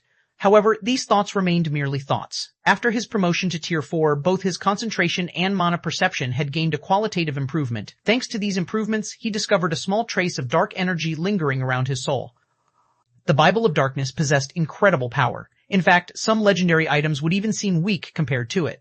This situation was inconsistent with God's domain's rules. In God's domain, one had to pay a price corresponding to the power gained. This was the balance of God's domain. However, the Bible of Darkness didn't seem balanced to him. The power it offered its wielder was far greater than the cost of using it. Now, the Bible of Darkness's detriments were thoroughly revealed. His soul had become tainted with dark energy. Although the dark energy lingering around his soul was incredibly weak, its purity was exceptionally high, equal to the energy found in 7 luminaries crystals. Ordinary power couldn't expel it, and the more he used the Bible of Darkness's power, the stronger and purer this dark energy became. Particularly, when he summoned Froboro, the rate at which this dark energy grew had skyrocketed. Meanwhile, as everyone was stunned by Froboro's power, Todelia, who had been knocked backward, let loose a deafening roar like an enraged beast. Todelia's originally translucent body turned blood red and enlarged significantly. Now, the Realm Lord easily reached a height of 50 meters. Simultaneously, a ripple of power spread from its body, reaching 500 yards away and causing the ground to sink. What a strong gravity domain! Shi Feng frowned when Todelia's gravity domain reached him. Despite his mana domain and Tier 4 physique, moving inside Todelia's gravity domain was actually difficult. Now, he couldn't even exhibit half of his normal speed, let alone his strength. If Tier 3 players stood within this gravity domain right now, they would most likely be crushed to death. Fortunately, Froboro, whom Shi Feng controlled, wasn't particularly affected by this gravity domain. His speed and strength had been reduced by only 20% or so. He still held an advantage over Todelia. So, this is the Demon Prince's power? Shi Feng was astonished by this situation. Despite both him and Froboro being Tier 4 existences, there was a tremendous gap between them. He only had basic control over Froboro's body. Utilizing Froboro's mana and frightening concentration was beyond him. While these two aspects might not seem very important, they were crucial for Tier 4 existences to maximize the use of their basic attributes. At this time, Shi Feng couldn't exhibit even 10% of Froboro's true combat power. Despite that, Froboro could still overwhelm Todelia. All Shi Feng needed to do now was control Froboro and have the Demon Prince pin down the Soul Singer. If everyone else helped out in attacking Todelia, slaying the superior mythic wouldn't be impossible. However, Todelia had no intention of letting Shi Feng realize his plans. Chanting an incantation, the Realm Lord repeatedly shattered the ground around itself and gathered the scattered rubble. In just 3 seconds, a meteorite with a 400-yard radius had formed in midair. A Tier 4 curse? Shi Feng's complexion darkened when he saw the meteorite. A Tier 4 curse cast by a superior mythic would possess power at the Tier 5 standard. A single strike from such an attack was more than enough to demolish a city's defensive magic array. As a Tier 4 player, if he got struck by this attack, he would die without question. At this time, let alone Shi Feng, even illusory words, unyielding heart, and the other players standing over 500 yards away were stunned by Todelia's attack. Helpless smiles appeared on their faces. Once this Tier 4 curse landed, none of them would survive. They couldn't even interrupt the spell. Damn it, why can't I use his mana? Shi Feng felt a huge headache in this situation. If Froboro were to rely on only his physical body, the Demon Prince definitely wouldn't be able to shrug off a Tier 4 curse. Moreover, even if Froboro could endure the attack, both Shi Feng and the rest of his team couldn't. Escaping was also impossible at this point. After all, the activation of a Tier 4 curse would place a seal on the space of the affected region. Aside from shattering the Tier 4 curse directly, the only other way to survive a Tier 4 curse would be to endure it. However, neither of these two options were viable for Shi Feng. If he couldn't control Froboro's mana, he wouldn't be able to use any of the Demon Prince's skills or spells. He could only have the Demon Prince fight hand to hand. While Shi Feng was thinking about how to resolve this Tier 4 curse, Todelia completed the incantation for the Tier 4 curse meteorite collapse. Boom. The next moment, the enormous meteorite that had taken shape fell from the sky like a real meteor. Damn it. Seeing the descending meteorite, Shi Feng gritted his teeth and began calling the dark energy hidden in the depths of his soul. It's all or nothing now. As a tool capable of controlling all demons, the Bible of Darkness shouldn't be limited to turning demons into simple meat puppets. Shi Feng believed it could exert further control over them. Meanwhile, a demon's power wasn't limited to just mana. They also had access to the terrifying power of darkness. In other words, the power of darkness was the source of strength for demons. Yet, when Shi Feng used the Bible of Darkness, he could perform only simple manipulation of demons. This obviously didn't seem right. The instant Shi Feng manipulated the strand of dark energy within his soul, it actually formed a connection with Froboro's source of power. This is? Shi Feng was stupefied. At this moment, he felt that he was Froboro. He now could see what Froboro saw and feel what Froboro felt. Is this what it feels like to be in existence approaching Tier 5 demon kings? Not only did Shi Feng not feel the slightest bit anxious or fearful of the descending meteorite, but it even looked like a toy to him. Be it the surrounding mana, terrain, or sky, he could now perceive everything with extreme clarity. Even the operating principles of the profound magic elements looked far less complex in his opinion. Meanwhile, just when everyone else on the team shook their heads and gave up, Froboro suddenly raised a hand under Shi Feng's control and directed it at the massive meteorite. The next moment, a gigantic hand made of mana appeared out of thin air and grabbed the meteorite, then lightly squeezed. 2760, illusory sword slays realm lord, so strong. He crushed a tier 4 curse with his hand. Is he really just a tier 4 demon? Everyone present gasped at the power of the demon prince Shi Feng controlled. Froboro's might had thoroughly shattered their perception of tier 4 demons in God's domain. In fact, even Shi Feng himself felt shocked by this outcome. Amazing. A demon prince can actually control mana to such a terrifying level. No wonder they're known as half-step demon kings. Their actual combat power is definitely at the tier 5 standard. Previously, Shi Feng had merely thought to use Froboros mana to resist Todelia's tier 4 curse. However, the mana hand the demon prince conjured had actually shattered the tier 4 curse. The demon prince's power was beyond his imagination. Nevertheless, the most amazing aspect about Froboro would have to be the mana he could condense. The strength of the condensed mana surpassed even Shi Feng's mana when he executed Holy Devour. Meanwhile, Froboro had already exhibited such astounding mana just by casually condensing it into the shape of a hand. Had the demon prince executed a mana technique just now, the result would have definitely been mind-blowing. The power of the attack might even reach the intermediate tier 5 standard. Usually, if a superior mythic monster used a tier 4 curse, the spell's power would only be at the entry level of tier 5, not even reaching the basic tier 5 standard. However, the mana hand Froboro manifested just now was undoubtedly at the basic tier 5 standard. If the attack's power reached the intermediate tier 5 standard, the resulting spatial storm would had a radius of several thousand yards instead of just several hundred yards. Shi Feng couldn't help reveling in Froboro's power. After all, the feeling of wielding such power was simply wonderful. This was especially true for Froboro's perception of and affinity for mana. When controlling the demon prince, Shi Feng could feel his comprehension of the operating principles of mana becoming a lot clearer than before. This wasn't a sensation he could experience with just an ordinary tier 4 physique. If I can maintain this state, I can probably break through my mana body's 100% threshold in just 1 or 2 hours. My control of mana might even improve, and getting promoted to a Grandmaster Magician would be far less of a struggle. The gap in physique and life rating wasn't something that basic attributes could compensate for. This was also why the dragon race stood at the apex of all races. Even with the same basic attributes, a dragon would be many times stronger than a human. For the same reason, dragons, fallen angels, and such creatures were invincible among those of the same tier, with some even capable of transcending tiers. Based on the power Froboro displayed, the demon prince's life rating was probably close to rivaling dragons. However, as Shi Feng was savoring this wonderful moment, a stinging pain came from the depths of his mind. He paled in agony and almost staggered and fell to the ground. Sure enough, the system won't allow players to be immersed in this feeling for long. Shi Feng smiled bitterly when he sensed the state of his concentration and the taint on his soul. He had manipulated Froboro's mana for less than 3 seconds, yet not only did he expend 10% of his concentration, but the dark energy in his soul had also grown significantly stronger. The corrosive effect of manipulating Froboro's mana was 1/3 of summoning the demon prince himself. Meanwhile, Todelia, who had initially cowered after seeing its tier 4 curse shattered, narrowed its 6 eyes when it noticed the intensity of Shi Feng's aura plummeting. It could tell that Shi Feng was no longer in his best condition. Immediately, Todelia's 3 heads began chanting another tier 4 curse, intending to kill Shi Feng while he was weakened. Do you think it'll give you another chance? Upon noticing Todelia's actions, Shi Feng connected the dark energy in his soul with Froboro's source of darkness once more. Froboro's aura recovered to its peak. The demon prince's aura was so terrifying that even illusory words and the others, standing several hundred yards away, trembled reflexively. Stay down. Shi Feng had Froboro brandish the fire spear without hesitation, gathering both mana and power of darkness for an attack. In addition, Shi Feng even executed Light Shadow for this attack. However, as he was executing the mana technique indirectly through Froboro, he failed to execute the complete Light Shadow. Even so, the resulting attack was still magnitude stronger than the earlier mana hand. The next moment, illusory spears rained down from the sky and bombarded Todelia's heads. The attacks were so quick and powerful that the Soul Singer couldn't dodge them in time, its body getting pummeled into the ground. Cracks extending several thousand yards formed on the ground due to the impacts. The violent trembling of the earth toppled everyone on Shi Feng's team and forced them to sit on the ground. By the time the land stopped shaking, a crater with a 300-yard radius had formed in Todelia's position.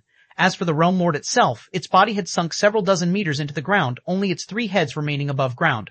1,165,446,448. A damage value exceeding 1 billion emerged slowly above Todelia's head as its HP bar fell by a significant chunk.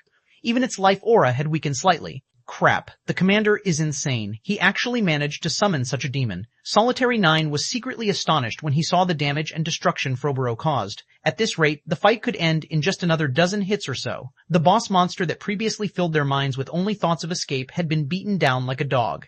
The heavy injuries Todelia suffered had also caused it to lose 30% of its basic attributes. There was simply no comparison between Todelia and Froboro. Alright, stop daydreaming. All of you activate your berserk skills and fight the boss together with the demon prince. We must get rid of the boss now, otherwise none of us will get out alive. Shi Feng ordered weakly through the team chat as he sat down on the ground. He had used his full power to launch that previous blow. He had even executed a partial light shadow. As a result, he had expended 30% of his concentration and further enhanced the dark energy in his soul. Now, he was in an incomparably weakened state, and just controlling Froboro required all his focus. If they allowed Todelia to recover and use another Tier 4 curse, they would team wipe. Hence, they needed to finish Todelia while the Realm Lord was still weakened. They definitely could not afford to give it a chance to catch a breather. Upon hearing Shi Feng's weak voice, Unyielding Heart immediately understood their situation. Hurriedly, he shouted through the team chat, "Everyone from Unyielding Soul, follow me. Everyone from Crimson Emperor, attack together. Activate your berserk skills." Illusory words also commanded her subordinates to take action. She too understood that now was not the time to hold back. Immediately, 20-plus peak experts from Asura, Unyielding Soul, and Crimson Emperor activated their berserk skills and rushed toward Talia simultaneously. However, the Soul Singer also realized the precarious situation it was in right now. After dragging its heavily injured body out of the crater, it fled without hesitation. Don't even think of getting away. Shi Feng did not give Todelia any opportunities to escape. Controlling Froboro, he had the Demon Prince launch another attack at the Realm Lord. However, as Shi Feng could execute only simple attacks with Froboro right now, Todelia managed to defend against the Demon Prince's attack despite being heavily injured. 94,000,000,000,044. A damage value nearing 100 million appeared above Todelia's head when its claw collided with Froboro's fire spear. Disregarding the damage, Todelia immediately jumped into the air to flee. However, Shi Feng was no ordinary expert, but someone at the peak of the Ascension realm. Even though he was in a mentally weakened state and couldn't get Froboro to exert his actual combat power, he could still use the Demon Prince to pin down Todelia. Every one of the attacks he executed with Froboro targeted Todelia's vitals, forcing the Realm Lord to defend itself. Meanwhile, Unyielding Heart and the others arrived within attack range and immediately joined the battle. All of them possessed power rivaling Tier 4 mythic monsters. Although they still couldn't afford to face Todelia in a frontal confrontation, the damage they inflicted was significant. The next moment, normal attacks dealing over 2 million damage each, coupled with the occasional Tier 3 skill reaping over 10 million damage, landed on the Realm Lord one after another. As Todelia was already struggling to deal with Froboro, it was utterly powerless against the 20-plus players' assault. It could only let the players bombard it with attacks as they pleased. 83%, 72%, 54%. Time passed quickly, with one side sticking close to the other. One side was fleeing desperately, while the other side was pursuing and attacking ruthlessly. Fortunately, Shi Feng and the others dealt sufficiently high damage, dragging Todelia's HP down continuously. After 3 minutes into the battle, Todelia's HP hit 30%. However, at this time, the peak experts on Shi Feng's team lost the berserk skills effects one after another. Immediately, the team's overall DPS plummeted to just barely over Todelia's battle recovery. At this rate, they wouldn't be able to finish the Realm Lord quickly. 10 minutes, 15 minutes, 20 minutes. When Todelia's HP fell to 8%, its aura suddenly changed. The Realm Lord had finally recovered from its weakened state and was now back in peak condition. Die, humans! Todelia bellowed in human tongue, a hint of madness and contempt appearing in its eyes. It then began casting a Tier 4 curse. Damn it, we still didn't make it? Unyielding Heart's complexion sank when he saw another meteorite taking shape in the sky. They had fought for more than 20 minutes, yet they still failed to slay the weakened Todelia. Now that the Realm Lord was casting another Tier 4 curse, the raid was as good as over. The one who's going to die is you.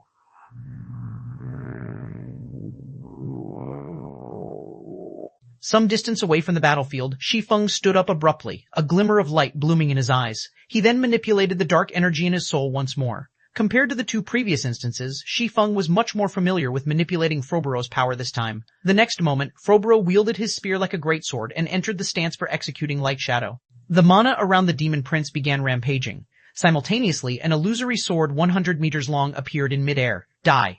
At this moment, Shi Feng had exhausted every bit of concentration he had left to have Froboro execute Light Shadow. Boom! The illusory sword descended instantly. For a moment, everyone even had the misconception that the sky had been split apart. 2761 level skyrockets, that was close. For a moment there, I thought we would all get flattened. I am never going to go near superior mythics ever again before reaching tier 4. These aren't things tier 3 players like ourselves can do anything against. After everyone saw Todelia bisected, they slumped down to the ground and breathed out a sigh of relief, rendered speechless by this narrow escape from death. However, many people also felt fortunate about their survival and couldn't help laughing happily. As for Illusory Words and Unyielding Heart, both were too tired to pay attention to Todelia. They only wanted to sit down, rest, and relax their minds. However, before anyone could catch their breath, divine sounds descended from the sky and echoed throughout the valley, so melodious that everyone felt intoxicated. As expected of a first kill in the ruined mountain range, even without divine providence, the loot's quality can actually trigger a divine hymn. Shi Feng, who was lying on the ground, was a little surprised by this situation. He never thought that the first kill of a realm lord would yield such excellent loot. Initially, he had been thinking of using divine providence and personally dealing the finishing blow to Todelia. However, the situation at the end did not permit him to do so. As a result, he could only rely on Froboro to finish the realm lord. While the divine hymn resounded in the valley, bright rays of light enveloped all the survivors. Shi Feng, who was initially at 78% of level 25, leveled up twice and reached 4% of level 27. Everyone else leveled up at least 3 times, with some even leveling up 4 times. The abundance of the EXP awarded utterly dumbfounded everyone. A superior mythic boss actually awards so much EXP? If it were before, we wouldn't get this much EXP even after killing 30 superior mythics. With this, we save at least half a month of grinding. It's a pity that everyone else died. If not, they would have saved on plenty of grinding time as well. Everyone couldn't help sighing over the abundant EXP from Todelia. On one hand, they felt grateful that they could save plenty of time. On the other hand, they felt guilty for those who died. Not only did the dead players not receive any EXP from the raid, but they would even lose 1 level after resurrection. And even if Illusory Words and the other healers of the team resurrected them, they would still lose nearly half a level's worth of EXP. Only Shi Feng remained unfazed by this situation. Setting aside that this raid happened after the first major update, just the fact that Todelia was both a superior mythic monster and a realm lord already meant that the EXP granted upon its death would be incredibly lavish. The descent of a divine hymn would also increase the EXP awarded. However, it would be almost impossible for them to level up so quickly again in the future. After all, each region of the ruined mountain range had only one realm lord, which took 5 natural days or more to respawn. Moreover, the realm lords for each region weren't fixed. Hence, although their team had secured information on Todelia the Soul Singer, this information would be useless because the next realm lord that spawned in this region would probably be some other superior mythic monster. It was almost impossible for players to come across the same realm lord multiple times in forbidden lands, such as the ruined mountain range. Every boss that spawned would be new. Hence, players couldn't prepare for specific bosses and could only rely on brute strength or tools to secure victory. New. Standing up slowly, Shi Feng looked at his teammates and commanded, "Start resurrecting the others. Thorn, you guys patrol the surroundings. Make sure no monsters come ambushing us." Although Froboro's presence had scared the surrounding monsters into fleeing and the likelihood of an ambush was low, it never hurt to be careful. After all, whether it was a forbidden land for all life or a forbidden land for humans, a single mistake was all it took to team wipe. Leave it to us. Lifeless Thorn nodded before leaving to patrol the surroundings together with Cleansing Whistle and the others. As for Yanya, Illusory Words, and the other surviving healers, they began resurrecting the team members killed by the Soul Devourers. Although these people had died because they had their concentration sucked dry, their souls did not get damaged, hence, resurrection was still possible. Only, they would be in a weakened state for several hours after getting resurrected and wouldn't be able to participate in battle right away. While the others were busy with their respective tasks, Shi Feng slowly made his way to Todelia's corpse and waited for the loot to appear. Regarding Todelia's loot, none of the members of Unyielding Soul or Crimson Emperor gave it much thought. After all, Shi Feng was the organizer of this team. Before they went on this expedition, they had already agreed that all discoveries made and items obtained would belong to Shi Feng. This was the basis for the cooperation of their 3 guilds. Moreover, even without the agreement, both Unyielding Souls and Crimson Emperor's peak experts would be too ashamed to ask for any loot. From start to end, they had merely played a supporting role and barely did anything during the raid. In fact, if not for Shi Feng landing the finishing blow, they wouldn't be alive right now. They also wouldn't have leveled up 3 or 4 times and gained a 15-day leveling advantage over the outside world's peak experts. One could say that the EXP harvest alone already made their trip to the ruined mountain range worthwhile. Not to mention, they also got to learn about the ruined mountain range and find out just how dangerous the neutral map was. With this information, their 2 guilds would have a much easier time exploring the neutral map in the future. Let's hope the loot isn't too bad. It'd even settle for just 1 or 2 Tier 4 skill books or a legacy guidance fragment. Shi Feng prayed inwardly when he saw the dark clouds in the sky gradually scattering. Compared to the outside world, the ruined mountain range was impoverished. Unlike what most people of the outside world imagined, the ruined mountain range wasn't a place where one could just kill a few random mobs and get rich quick. On the contrary, be it forbidden lands for humans or forbidden lands for all life, both were scarce in material resources. Instead, the reason players and NPCs deemed forbidden lands to be rich in resources was the legacy resources found there. In the current God's domain, the kingdoms and empires controlled Tier 3 legacy resources. In the case of Tier 4 legacies though, even the kingdoms and empires barely had any. Some had none at all. However, the various forbidden lands still contained a considerable number of legacies for Tier 4 and above. Hence, forbidden lands were far richer in legacies than the maps in the outside world. Meanwhile, after players reached Tier 4, there were 3 ways they could improve themselves. The first and simplest method was upgrading their weapons and equipment. Such items were readily available in the various kingdoms and empires. The second method was significantly more difficult, obtaining Tier 4 skill and spell books. After reaching Tier 4, aside from spending legacy skill points to obtain Tier 4 legacy skills, the only other way players could obtain Tier 4 skills was through skill books. However, the monsters in the various kingdoms, empires, and standard neutral maps almost never dropped Tier 4 skill books. Only the monsters in Forbidden Lands would drop these items. Moreover, only monsters at the mythic rank or above dropped them, and the drop rate was incredibly low. Tier 4 skills and spells were crucial in deciding a Tier 4 player's strength. Oftentimes, the result of a duel between Tier 4 players could be predicted based on the number of Tier 4 skills and spells the two sides held. This was because Tier 4 skills were magnitude stronger than Tier 3 skills, with some capable of instant killing players of the same tier. Therefore, after reaching Tier 4, acquiring Tier 4 skill books was key to increasing a player's strength. The improvement players could gain from a Tier 4 skill could rival fragmented legendary items. Moreover, unlike fragmented legendary items, learned skills and spells didn't have a chance of dropping upon death. The third method to improve one's strength was also the most difficult one, obtaining legacy guidances for Tier 4 or above. After players reached Tier 4, levels would no longer be as important as before. Even if players reached level 150 and fulfilled the minimum condition for promotion to Tier 5, they wouldn't necessarily reach Tier 5. Getting promoted to Tier 5 was far more difficult than reaching Tier 4. For the Tier 4 promotion, players only needed to find their Tier 4 legacy land and learn a Tier 4 legacy skill within the allotted time. However, there were no such challenges for the Tier 5 promotion. Players weren't required to complete a troublesome promotion quest, nor did they need to search for some random location. Instead, getting promoted to Tier 5 was a very straightforward process. Players just had to raise their concentration to the Tier 5 standard, then reconstruct their own mana bodies, which would allow their essence to achieve a qualitative improvement. This was how one became a saint. Upon reaching Tier 5, players would no longer be an ordinary human. Their life rating would reach an extraordinary level. This was why very few players and NPCs would ever manage to reach Tier 5 in God's domain. Those who did would be dragons and phoenixes among men. The first step to reaching Tier 5 was breaking through the limits of one's mana body at Tier 3. While this might seem like an insignificant step, it would provide players with great help when they tried to reconstruct their mana bodies at Tier 4. The most difficult step was going from 0 to 1. Meanwhile, Violet Cloud had already taken the first step on the path to Tier 5. Meanwhile, legacy guidances could aid players in understanding the operating principles of mana because they recorded the comprehensions of ancient powerhouses on mana and the methods to utilize mana. Some even contained methods and experiences for constructing mana bodies. This was also why Shi Feng had chosen to receive the Crimson-Eyed Sword Saint's legacy guidance without hesitation.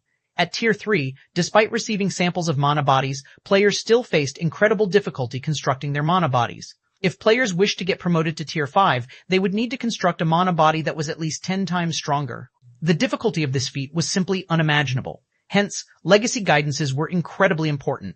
Only by continuously learning about mana and mana bodies could players construct a mana body rivaling Tier 5 existences. Otherwise, they would remain at Tier 4 for the rest of their lives. However, obtaining legacy guidances was easier said than done. Legacy guidance fragments were no less rare than fragmented legendary items.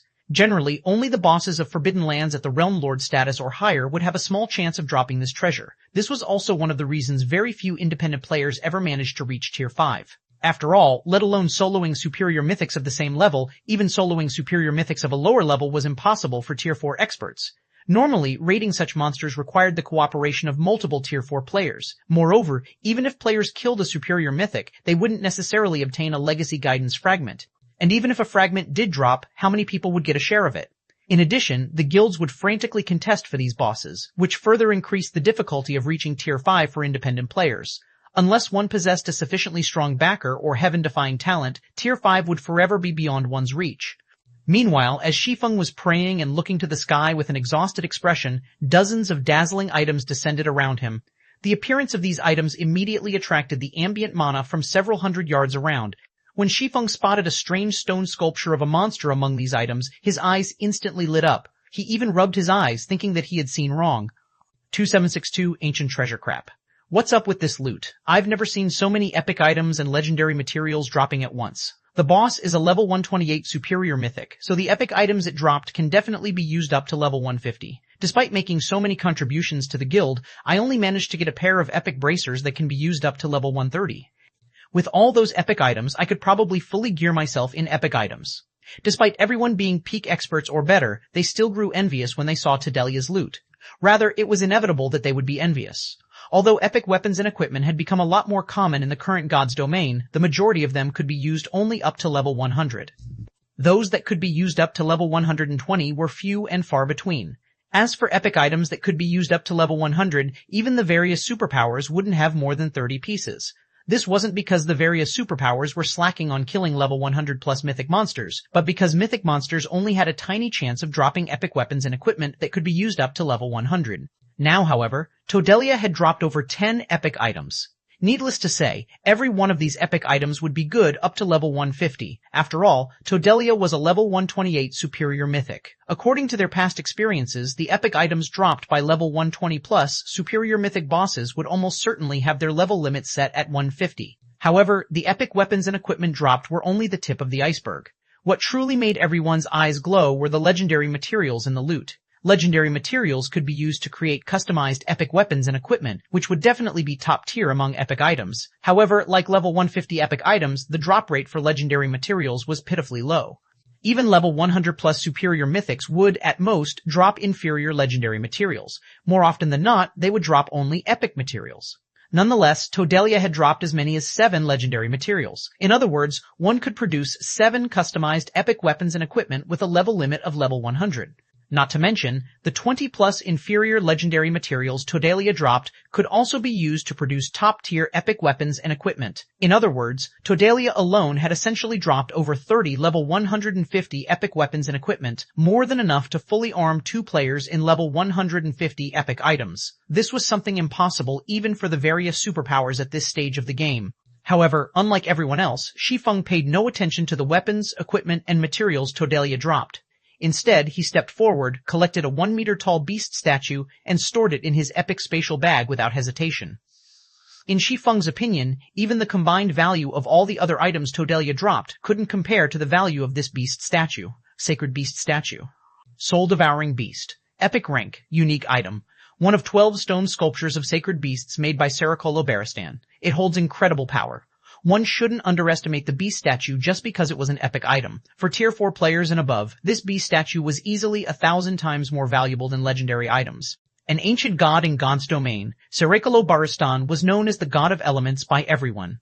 Legend had it that he could control all magic elements, and he was incredibly strong even among the ancient gods. In God's domain, any item belonging to a god would already be an amazing item, let alone an ancient god's possession. The 12 sacred beast statues were one of Saracolo Baristan's earliest creations. To both gods and ancient gods, these statues were trash. However, to tier 4 players, these statues were priceless treasures. On the surface, the 12 sacred beast statues were only intended as room decor. However, if one placed these statues in areas with incredibly dense mana, the statues would generate a special signal. This signal allowed players inside the room to perceive the operating principles of a particular magic element. Although the granted perception was vague, it was still much better than blindly trying to feel and deduce the operating principles of the magic elements. Moreover, the effect stacked. With more beast statues collected, not only would one get to perceive more magic elements, but the intensity of the granted perception would also increase. In the past, a super guild had discovered an ancient god's treasury, and after working together with several superpowers and incurring countless casualties, the super guild had successfully raided the treasury. They had discovered 3 of the 12 sacred beast statues inside the treasury, one of them a medium-sized statue at the fragmented legendary rank.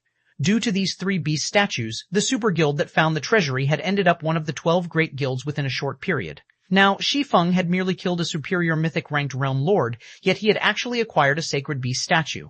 This was simply unbelievable. I really lucked out this time. Although not even one fragmented legendary item dropped, the boss actually dropped an intact legacy guidance crystal, besides one of the 12 sacred beast statues. If any of those superpowers in the past found out about this, they would most likely go crazy from envy. Shi Feng inwardly grew ecstatic as he picked up a crimson memory crystal from the ground. Normally, the legacy guidances players could obtain in Forbidden Lands were only fragmented crystals. Due to the instability of the mana inside these fragments, they would disappear after one use. However, an intact legacy guidance crystal was a different story. As the mana inside an intact crystal was incredibly stable, players could use it several times. Moreover, each use cost only 100 magic crystals. However, as these legacy guidance crystals were quite ancient, even a complete one could be used only 9 times. Regardless, an intact legacy guidance crystal was as valuable as a legendary item because it recorded far more information than a fragmented crystal. A single use of an intact crystal was easily worth 10 uses of fragmented crystals. In the past, some superpowers were even willing to exchange a legendary item for an intact legacy guidance crystal. However, nobody had ever taken up the offer. This was especially true for guilds and adventurer teams. After all, the legacy guidance crystal could lead to the birth of a tier 5 player, which was way more valuable than a legendary item. In God's domain, unless tier 6 god-ranked experts made an appearance, tier 5 players would stand at the pinnacle of the game. The resources a tier 5 player could acquire with their strength far exceeded the value of a legendary item. Several minutes later, Shi Feng finished storing all of the dropped items in his spatial bag. He then let everyone rest for an additional 10 minutes before leading them toward the Earthfall secret land. Shi Feng had no choice but to position the still weakened members at the center of the team. He also had Froboro open up the path for them, clearing out the level 125 plus Great Lords and Grand Lords that assaulted their team on the way. He had no intention of resting whatsoever. "Commander, aren't we in too much of a hurry?" Solitary 9 asked in a whisper as he looked at Shi Feng, who still had a deathly pale complexion.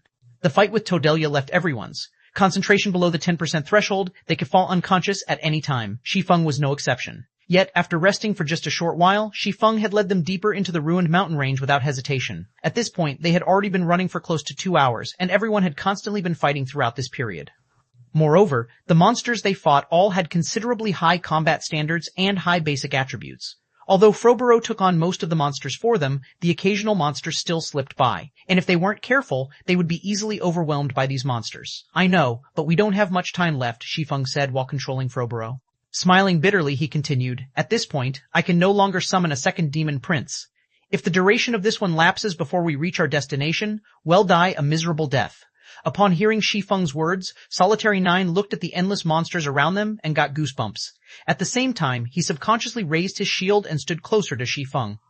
If not for the Demon Prince, they would definitely be doomed. In fact, they wouldn't be able to cope with all these monsters, even with several Tier 4 experts on the team. After all, fighting in the ruined mountain range cost a lot of stamina and concentration. It was impossible for players to fight endlessly. "Move faster. We're almost there." Shi Feng urged everyone through the team chat after taking a look at his map.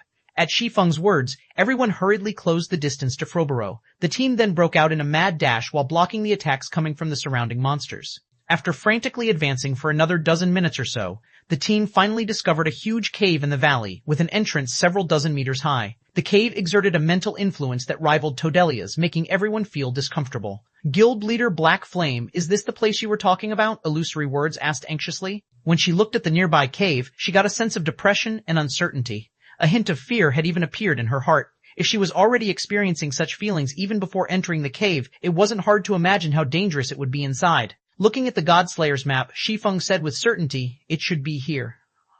But that mental influence unyielding heart had goosebumps as he looked at the cave. If another monster like Todelia emerged from the cave, they really would be on their way to the underworld. The mental influence is indeed considerable, but we went to great lengths to get here. We can't possibly give up now, can we? Shi Feng also understood unyielding heart's worries. If they died now, it would indeed be a big loss. However, he had to obtain the Godslayer's treasure no matter what. In the worst-case scenario, he was even willing to use his final trump card. "Okay, let's go in and take a look." Unyielding Heart nodded. He, too, thought that Shi Feng's words were correct. They had already gotten this far. It would be a pity if they abandoned the expedition. Not to mention, they still had the Demon Prince to guard them. If further progress was truly impossible, they could still escape. Following which, Shi Feng and the others made their way to the cave. However, when the team walked through the cave entrance, a startling scene suddenly occurred. 2763 God, Shi Feng was dumbfounded at the sight of Froboro one-shotted. Not only was that red beam unbelievably fast, but it even packed enough power to kill a demon prince instantly. Although the Bible of Darkness summoned only a weak clone of Froboros' true body, this clone still possessed the physique of a bona fide half-step demon king. Even true tier 5 demon kings couldn't slay a half-step demon king in one hit. As for the red beam originating from a barrier trap or magic circle, the likelihood of that was low. Any barrier trap or magic array would require its user to be present to display its greatest power. Without the user, barrier traps and magic arrays could, at most, trap someone. They definitely did not have the ability to kill the clone of a half-step demon king instantly. Not to mention, the beam just now didn't look like it originated from a magic array or barrier, but more like an offensive spell. Everyone else present was also stunned by this situation, and chills spread all over their body instantly. What happened? That's a half-step demon king we are talking about. The demon prince that they believed was invincible had actually gotten killed instantly. If they took a similar attack on their tier 3 bodies, they too wouldn't last a second. However, this still wasn't the crucial point. The fact that the other party could one-shot a half-step demon king meant that the other party was among the most horrifying existences they had come across. Meanwhile, none of these horrifying existences were things players dared to offend because the possible consequences in doing so included the annihilation of their souls. If that happened, they would really have to start all over again. However, before anyone could snap out of their daze, a terrifying mental pressure assaulted them. As if time had stopped, everyone froze in place. In fact, even their thoughts had fallen into a torpor. They simply stood still, not knowing what to do. While everyone stagnated, Shi Feng clearly sensed something, and his heart immediately grew cold at this discovery. It's over. In his previous life, he had seen this time-stopping phenomenon only once, in a video of a group of Tier 6 God-ranked experts clashing against an ancient evil god. The fight back then had been earth-shattering. However, aside from the Tier 6 God-ranked experts and a few Tier 5 experts, the other players present had no idea what exactly had happened. By the time everyone recovered, the battle was already over. For most of the players present, the battle had basically started and ended in an instant. To them, it felt as if nothing had happened whatsoever. Now that this scene was replaying before Shi Feng's eyes, this meant that the other party was no weaker than that ancient evil god in the past. Just when the flow of time was slowing and Shi Feng's thoughts were about to stagnate, a crimson glow suddenly bloomed from his spatial bag. The appearance of the crimson glow immediately dispelled the power enveloping him. Afterward, a shabby yet dazzling broken blade flew out of the spatial bag and hovered quietly in front of him. This is the Ash Blade. Shi Feng was shocked when he saw this broken blade. Various legends were circulating in God's domain regarding the Ash Blade, which was rumored to be the Godslayer's weapon. A weapon named the Ash Blade had also appeared in Shi Feng's previous life. Back then, the owner of this weapon had been a mysterious expert nobody knew. However, what everyone did know was this mysterious person's heaven-defying feat. With the Ash Blade in hand, this mysterious expert had single-handedly annihilated a super guild's main city. Moreover, the Ash Blade this person wielded was incredibly powerful. Even epic weapons would break after suffering 3 or 4 hits from the Ash Blade. Only fragmented legendary weapons could barely withstand its power. For this reason, everyone had suspected that the Ash Blade was a legendary weapon. Hence, Shi Feng had kept the Ash Blade all this time instead of discarding it. After all, there might be a day when he could recast it. Of course, there was another legend regarding the Ash Blade, which stated that the Ash Blade was a clue to the Godslayer's legacy. However, according to historical materials in the libraries of the various kingdoms and empires, nobody had ever found the Ash Blade. Only after that mysterious expert had appeared and thoroughly shattered the status quo of God's domain did everyone start paying attention to the Ash Blade. How interesting. Out of the people that arrived this time, someone actually brought that item. It seems you are quite lucky. While Shi Feng was surprised by the Ash Blade, a deep and indifferent voice came from the depths of the cave. It used not the human language, but divine language instead. Similar to the demonic language, despite Shi Feng having no knowledge of the divine language, his brain still understood the meaning conveyed by the words. Before Shi Feng could react to the divine words, an elderly man clad in a gray robe appeared before him. This elderly man's body was in a translucent soul state. Moreover, it was incredibly unstable, as if it would disappear at any moment. However, Shi Feng could still feel great power coming from the old man, which awoke in Shi Feng the urge to submit. The old man's information was thoroughly hidden. It was impossible to glean any information about him at all. Esteemed elder, we came here purely by mistake. We did not come here with any purpose. I hope you can forgive us, Shi Feng said apologetically to the old man. He dared not display any disrespect to the elder before him. Although Shi Feng wasn't aware of the old man's true identity, the fact that the old man could stop time meant that he was undoubtedly at the Tier 6 standard. Even if the old man was only a remnant soul now, he still wasn't an existence Shi Feng could afford to offend. You don't have to lie. I know why you came here, the old man said as he looked at Shi Feng quietly, his deep gaze seemingly seeing through Shi Feng's soul. Not only did you acquire that map, but you even hold the Ash Blade. In that case, you qualify to enter this place and know its secret. How much you can gain from this secret will depend entirely on yourself. I am only an observer and the protector of this place. I won't do anything to interfere with your progress. Shi Feng felt deeply relieved when he heard the old man's words. As for whether the old man was lying to him or not, Shi Feng didn't care. After all, even if the old man was lying to him, Shi Feng couldn't do anything about it. Esteemed elder, may I know what will happen to my friends? Shi Feng asked worriedly. Although he himself was no longer in any immediate danger, he couldn't say the same for his teammates. It was entirely possible for the old man to erase their existences permanently to keep this place a secret.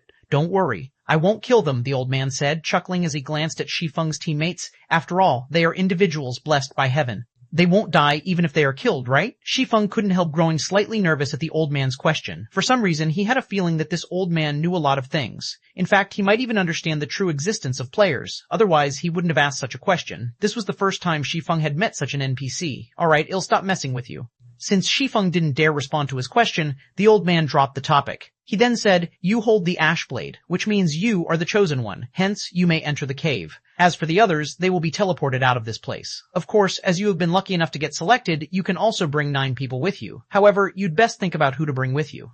The secret of this place isn't something heaven-blessed individuals like yourselves can imagine. A single mistake might even result in a true death for you. When the old man said the words true death, he even placed emphasis on them. It sounded as if he was warning Shi Feng, yet it also sounded as if he was teasing him. His behavior made it impossible for Shi Feng to guess his thoughts. Nonetheless, Shi Feng did not pay too much heed to the old man's warning. His goal in visiting the ruined mountain range was the Earthfall secret land. Although he did not know what kind of secret the secret land contained, from what he heard, the 3 super guilds that monopolized the secret land had acquired a lot of benefits. This meant that the secret land shouldn't be a very dangerous place. I've decided to bring the 4 of them. May I know if that is okay? Shi Feng asked as he pointed at Lifeless Thorn, Solitary 9, Yan and Cleansing Whistle. Only 4? After taking a glance at Lifeless Thorn and the others, the old man looked at Shi Feng in surprise and asked, are you sure you don't want to bring more? You should know that the cost of entering that place is extraordinary. The amount of time you can stay there is also very limited. I'm sure. Shi Feng nodded. Initially, he had considered bringing more people with him. However, with the possibility of this secret being much greater than he imagined, every additional person he brought along would be an additional risk. Hence, he decided to bring only Lifeless Thorn's group of 4. After all, the 4 of them had long since known many of his secrets. They could truly be considered his people already. However, the Ashura Adventurer team's other members were not as reliable. Alright, this is your decision. The old man no longer pursued the matter and waved his hand at the 4 selected people. Apart from Lifeless Thorn, Solitary 9, Yan and Cleansing Whistle, all the others immediately transformed into streaks of light and flew out of the cave. The streaks of light then left the ruined mountain range, dodging the purple lightning decorating the neutral map sky. Meanwhile, Lifeless Thorn and the others suddenly jumped up in surprise. What's going on? When Lifeless Thorn and the others saw their current situation, they fell into a daze. Just a moment ago, there had been nobody standing before them. In fact, even Shi Feng had been behind them. However, in the blink of an eye, not only did Shi Feng appear in front of them, but the rest of their team also disappeared without a trace. It was obvious that there was a blank in their memories. Was now, a scary old man stood before them. And they couldn't read any information about this old man. Alright, stop looking around randomly. Your gazes are very annoying. Do you really think I can't sense them? The old man suddenly shouted at Lifeless Thorn and the others, the brief pressure he exuded nearly making their knees buckle. I'll let you off this time, but if you behave like this to anyone else, they won't be as easy on you as I am. Upon hearing the old man's words, Lifeless Thorn and the others hurriedly nodded and promptly stopped using their identification skills on the old man and their surroundings. That's more like it. Now, follow me. 27620 Soar, Land of Fallen Gods where we resurrected. Unyielding Heart looked at his surroundings with some confusion. Why did we get resurrected here? Where's Brother Black Flame? The Devouring Swamp was a neutral map adjacent to the ruined mountain range. However, the map was very high level, with monsters at level 130 or above. It wasn't suitable for them to travel across. Hence, they had previously traveled through a level 120 neutral map to enter the ruined mountain range. I don't think we got resurrected, Illusory Word said, shaking her head. We were most likely teleported here, probably the doing of that horrifying existence we came across just now. Although she didn't know what had happened, the most likely possibility was that they were banished from the cave since none of them had lost any levels. Big Sis Illusory, aside from Black Flame, Asura's side seems to be missing 4 people too, Bluegown said strangely after carefully inspecting the team. At Bluegown's words, everyone else noticed that Lifeless Thorn and 3 others of the Asura Adventurer team were indeed missing. At this discovery, Asura's members couldn't help becoming anxious. Did they get left behind? Unyielding Heart subconsciously muttered a guess. At Unyielding Heart's words, everyone present felt chills crawling down their backs. Before they lost consciousness, they had clearly felt a frightening mental influence from the depths of the cave. If not for them losing consciousness a moment later, they might have dropped to their knees the next second. Without a doubt, the source of the mental influence was the most terrifying existence they had come across since entering God's domain. They found it truly hard to imagine the consequences of being targeted by such an existence. If that's true, this is bad. Illusory Words also frowned at this possibility. Against that kind of frightening existence, even a Tier 4 player like Shi Feng would be no different from an ant. In fact, the said existence might even be able to obliterate their souls. After all, a few of the many frightening existences she knew of possessed this kind of horrifying ability. Not to mention, the existence they just met was many times stronger than any of those frightening existences. Let's reorganize the team and go back to take a look. Simply standing around and doing nothing isn't a solution, Unyielding Heart suggested. How so? Unyielding Heart asked strangely. Although Illusory Words' deduction might be correct, they couldn't just abandon Shi Feng and the others without doing anything. After all, they didn't even know whether they had accomplished their task. If the task wasn't completed, their 3 guilds would be in big trouble afterward. I just received news that not only did the number of NPCs increase again, but the various powers members are also facing greater difficulties in leveling up. Shortly after we started sending our members into the Secret Covenant Tower, the superpowers began having designs over it. They think that the tower is an excellent leveling spot, and they've already clashed with us outside Skyspring City several times, Illusory Words explained. We need to head back as soon as possible to preside over the situation. Otherwise, it'll be impossible to seal off Skyspring City with just a bunch of Tier 3 experts. They're taking action already? Unyielding Heart was surprised by this revelation. Initially, he thought that the various superpowers wouldn't pay as much attention to the Secret Covenant Tower just for the sake of leveling. Hence, he hadn't anticipated such a development. However, the massive increase in the NPC population had undoubtedly increased the various powers' urgency and difficulty in leveling up. This made excellent leveling spots even more valuable than before. Now, just for the sake of leveling up quickly, many superpowers had already started targeting the Secret Covenant Tower. If these superpowers entered the tower and discovered the Tier 3 legacies inside, the situation would definitely become even more troublesome. So, we need to return quickly to ensure nobody sneaks into Skyspring City and the Secret Covenant Tower. Otherwise, the various superpowers would be already occupied the tower before Black Flame completes his task. If that happens, we'll end up even more passive, Illusory Words said. She then took out a transfer scroll and immediately teleported to Crimson Emperor's residence in Silverwing City. After Illusory Words teleported away, the other Crimson Emperor members took out transfer scrolls and teleported to Silverwing City one after another. What should we do? Muling Sha asked, Unyielding Heart, as Crimson Emperor's members left. Do we return too? That's the only thing we can do. Let's just hope Brother Black Flame's side is safe. Otherwise, we'll have a difficult road to walk down the line, Unyielding Heart said, sighing as he took out a transfer scroll himself. Unyielding Soul's other members immediately followed suit one after another. As for Ashura's members, they plan to remain in the Devouring Swamp and level up while waiting for their vice commanders to contact them before taking further action. During the time Illusory Words and Unyielding Heart had returned to Silverwing City to control the overall situation, Shi Feng and the others in the distant ruined mountain range had arrived at the deepest part of the cave. This is the secret of this cave? Shock and surprise filled Lifeless Thorn as he stared at the icy cavern before him. The icy cavern was over 12 kilometers wide. Its interior was a snowy white world, with ice sculptures in the shape of humans, elves, half-orcs, giants, dwarves, and other races erected all over.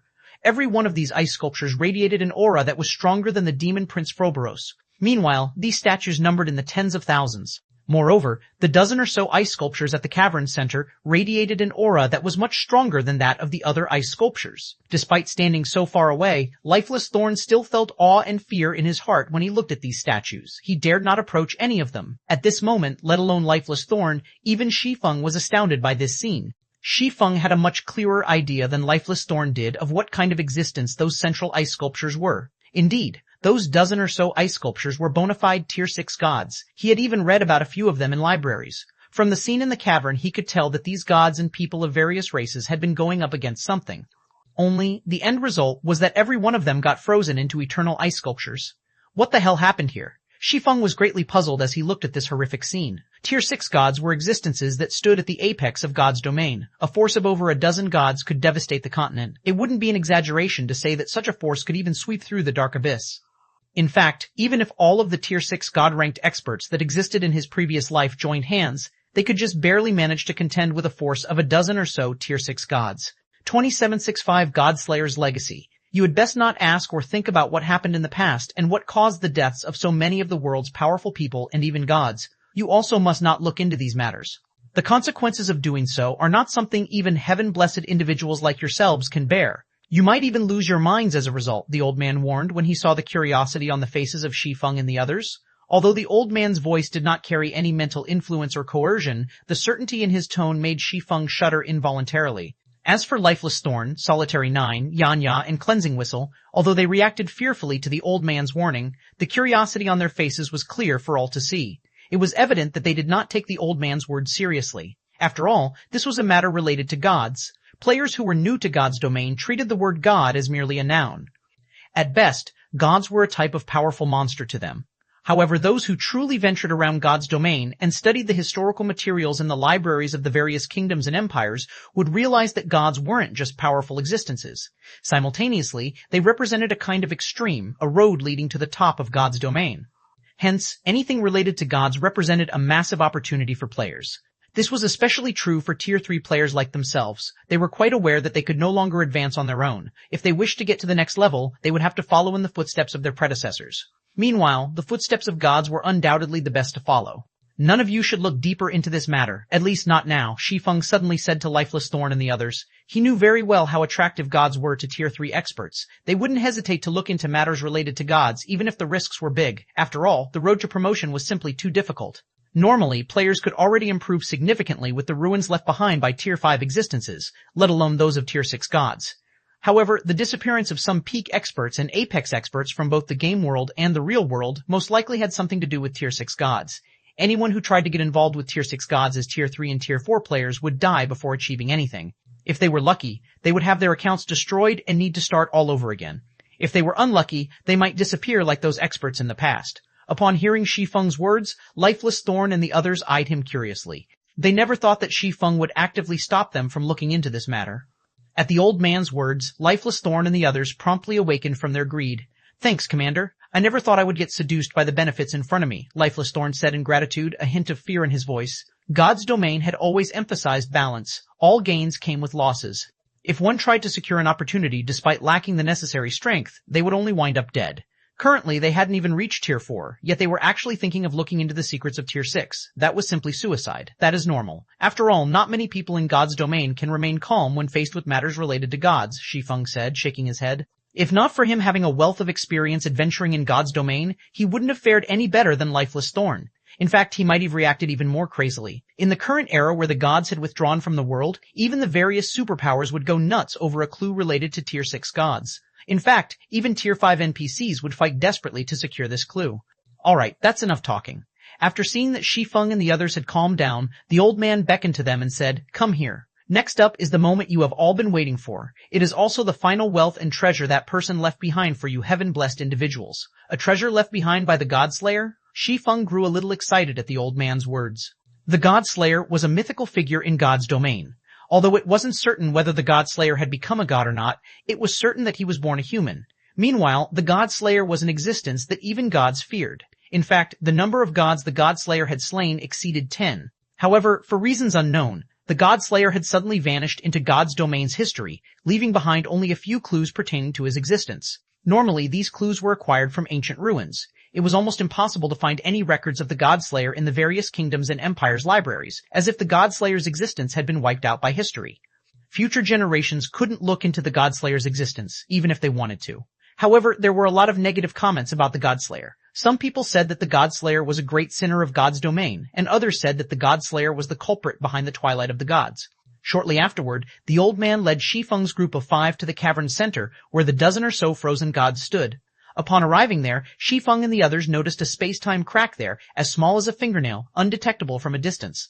Only after moving within 30 yards of the crack did they barely notice it. Directly underneath this space-time crack was an incomparably complicated magic array. It was so complicated that even Shi Feng, who was an advanced magician, felt dizzy after just one glance at it. Needless to say, he couldn't even begin to decipher it. This is the treasure? Solitary 9 was stunned when he saw this tiny space-time crack. For a moment, he even felt that the old man had duped them. What possible use could they have for a fingernail-sized space-time crack? Even if this space-time crack led to somewhere, with how small it was, players couldn't enter it. That's right, this is the treasure, the old man said, chuckling. You might think that such a small space-time crack is no big deal, but what if I say that it connects to the past? Connects to the past? Solitary 9 was again stunned. Crossing timelines was simply impossible. It should still be impossible even in a virtual reality game like God's Domain. Esteemed elder, are you perhaps saying that this space-time crack can allow us to travel to an other world? Lifeless Thorn asked, thinking that the old man did not understand what the words connects to the past meant. In fact, even Shi Feng suspected that what the old man truly meant was that the space-time crack allowed people to travel to a different space. After all, there were plenty of foreign spaces and other worlds in God's domain. No, it is really linked to the past. It isn't linked to an other world or a different space, the old man insisted, shaking his head. He could tell what Shi Feng and the others were thinking, and he said in a determined tone, I know you don't believe me. There is no way you can believe me either. After all, time travel is something even ancient gods are incapable of accomplishing. However, it is true. Moreover, this space-time crack is connected to the ancient era of God's domain. The old man's words dumbfounded everyone present. Connected to the ancient era of God's domain? Shi Feng felt his worldview crumbling, shocked beyond words. Could this be the Earthfall Secret Land's true secret? The ancient era of God's domain was an era of wonders. Various super civilizations were intertwined during this era when gods still roamed the world. And because the twilight of the gods had yet to occur, the world of God's domain was incredibly rich in resources. The present era of God's domain couldn't hold a candle to the ancient era in this regard. I won't say anything more. Since this is your first time, you can enter it without any cost. However, you can only spend a limited amount of time inside. Moreover, the stronger you become and the greater your impact during the ancient era, the easier it will be for the world to notice your presence. If that happens, the world will reject your existence and expel you. What you can obtain during the ancient era will all depend on your own abilities, the old man said slowly. However, I have to warn you that the ancient era is not the paradise you imagine it to be. You will die a permanent death if you aren't careful. 2766 Ancient Era. Both sides suffered severe casualties, their blood staining the valley red. The smell of blood carried for tens of thousands of yards. Even those inured to battle would find this situation uncomfortable and unbearable. However, neither side showed any intention of stopping, both prepared to fight to the bitter end. Of the two armies battering each other, the demon army was led by a level 135 Tier 4 Great Demon, while a woman led the human army. The woman in question possessed golden hair and crimson eyes. She wielded a silver sacred sword and was clad in a knight's blue sacred armor. As the woman contended against several dozen level 130+ Tier 3 demons, her HP continuously decreased. However, despite being at a complete disadvantage, the more she fought, the brighter the glow her sacred sword radiated. The power she exhibited also kept increasing. Damn it, you're actually using the aria of holy blood? Don't even think I will let you finish it. The Tier 4 Great Demon's expression turned solemn when he saw the glowing sacred sword. Immediately, he spread out his 4 wings and flew toward the crimson-eyed woman. Everyone, protect the commander. Do not let that great demon approach the commander. A tall man shouted before rushing at the great demon with his golden shield raised. Subsequently, several dozen other melee classes nearby also charged at the great demon, all of them ignoring the fact that they were merely at Tier 2. Scram! Seeing the crowd charging at him, the demon commander pulled out his crimson greatsword and slashed the space in front. Over 100 crimson beams shot forth, tearing apart space as they advanced. The power they carried simply wasn't something even Tier 3 existences could dream of withstanding. Boom! The next moment, the several dozen Tier 2 melee classes were instantly vaporized, while the shield-bearing man was sent smashing into the mountain. Damn it, it'll kill you. When a man standing nearby saw this scene, his eyes turned bloodshot, and he promptly charged at the great demon with his sword raised. However, before this man could even get near the great demon, the long-range spells of several Tier 3 demons had already killed him. In the meantime, blood had already dyed the body of the crimson-eyed woman fighting several dozen Tier 3 demons. Her complexion was also deathly pale. However, despite the state of her body, her gaze remained indescribably firm. Be punished, demons. The crimson-eyed female knight bellowed as she raised her sacred sword. The female knight's words stimulated the surviving humans. They began madly fighting against the demons. However, after a few exchanges, the humans present were dumbfounded, staring at a distant pile of demon corpses in disbelief. The next moment, the great demon commander, who was over a dozen meters tall, emerged from this pile of corpses, a hint of mockery and contempt on his face. The aria of holy blood is indeed powerful, and for you to still be alive after using this desperate move, your mental willpower is truly astonishing. I'm certain you can rank among the top Tier 4 powerhouses, the great demon said as he looked at the crimson-eyed knight. He then asked mockingly, but can you use it a second time? At this great demon's words, the complexions of the surviving humans instantly turned ashen. This was the aria of holy blood they were talking about. This was the sacred sword blood, Moon's unique spell. Most people would be able to use it only once before departing for the netherworld. This was because the consequent pain of the body and mind was not something ordinary people could bear. However, in return for the steep price, once the aria of holy blood was cast, it exerted astonishing power. Even a great demon would sustain heavy injuries and lose half of their HP after getting struck by this move. Moreover, without restoration items such as the Water of Life, it would be impossible to recover from the attack. Yet, now needless to say, it would be impossible for the female knight to use Aria of the Holy Blood again. However, with the humans' current combat power, they were no match for the Great Demon. After all, the Great Demon before them was a bona fide demon marquis. The purity of his bloodline was far superior to that of ordinary Great Demons. Since you no longer have any other moves to make, it's my turn now. When the Great Demon saw the silent humans before him, an indescribably excited and joyful expression appeared on his face. Don't even think about it. The female knight suddenly appeared above the Great Demon's head and brandished her sacred sword.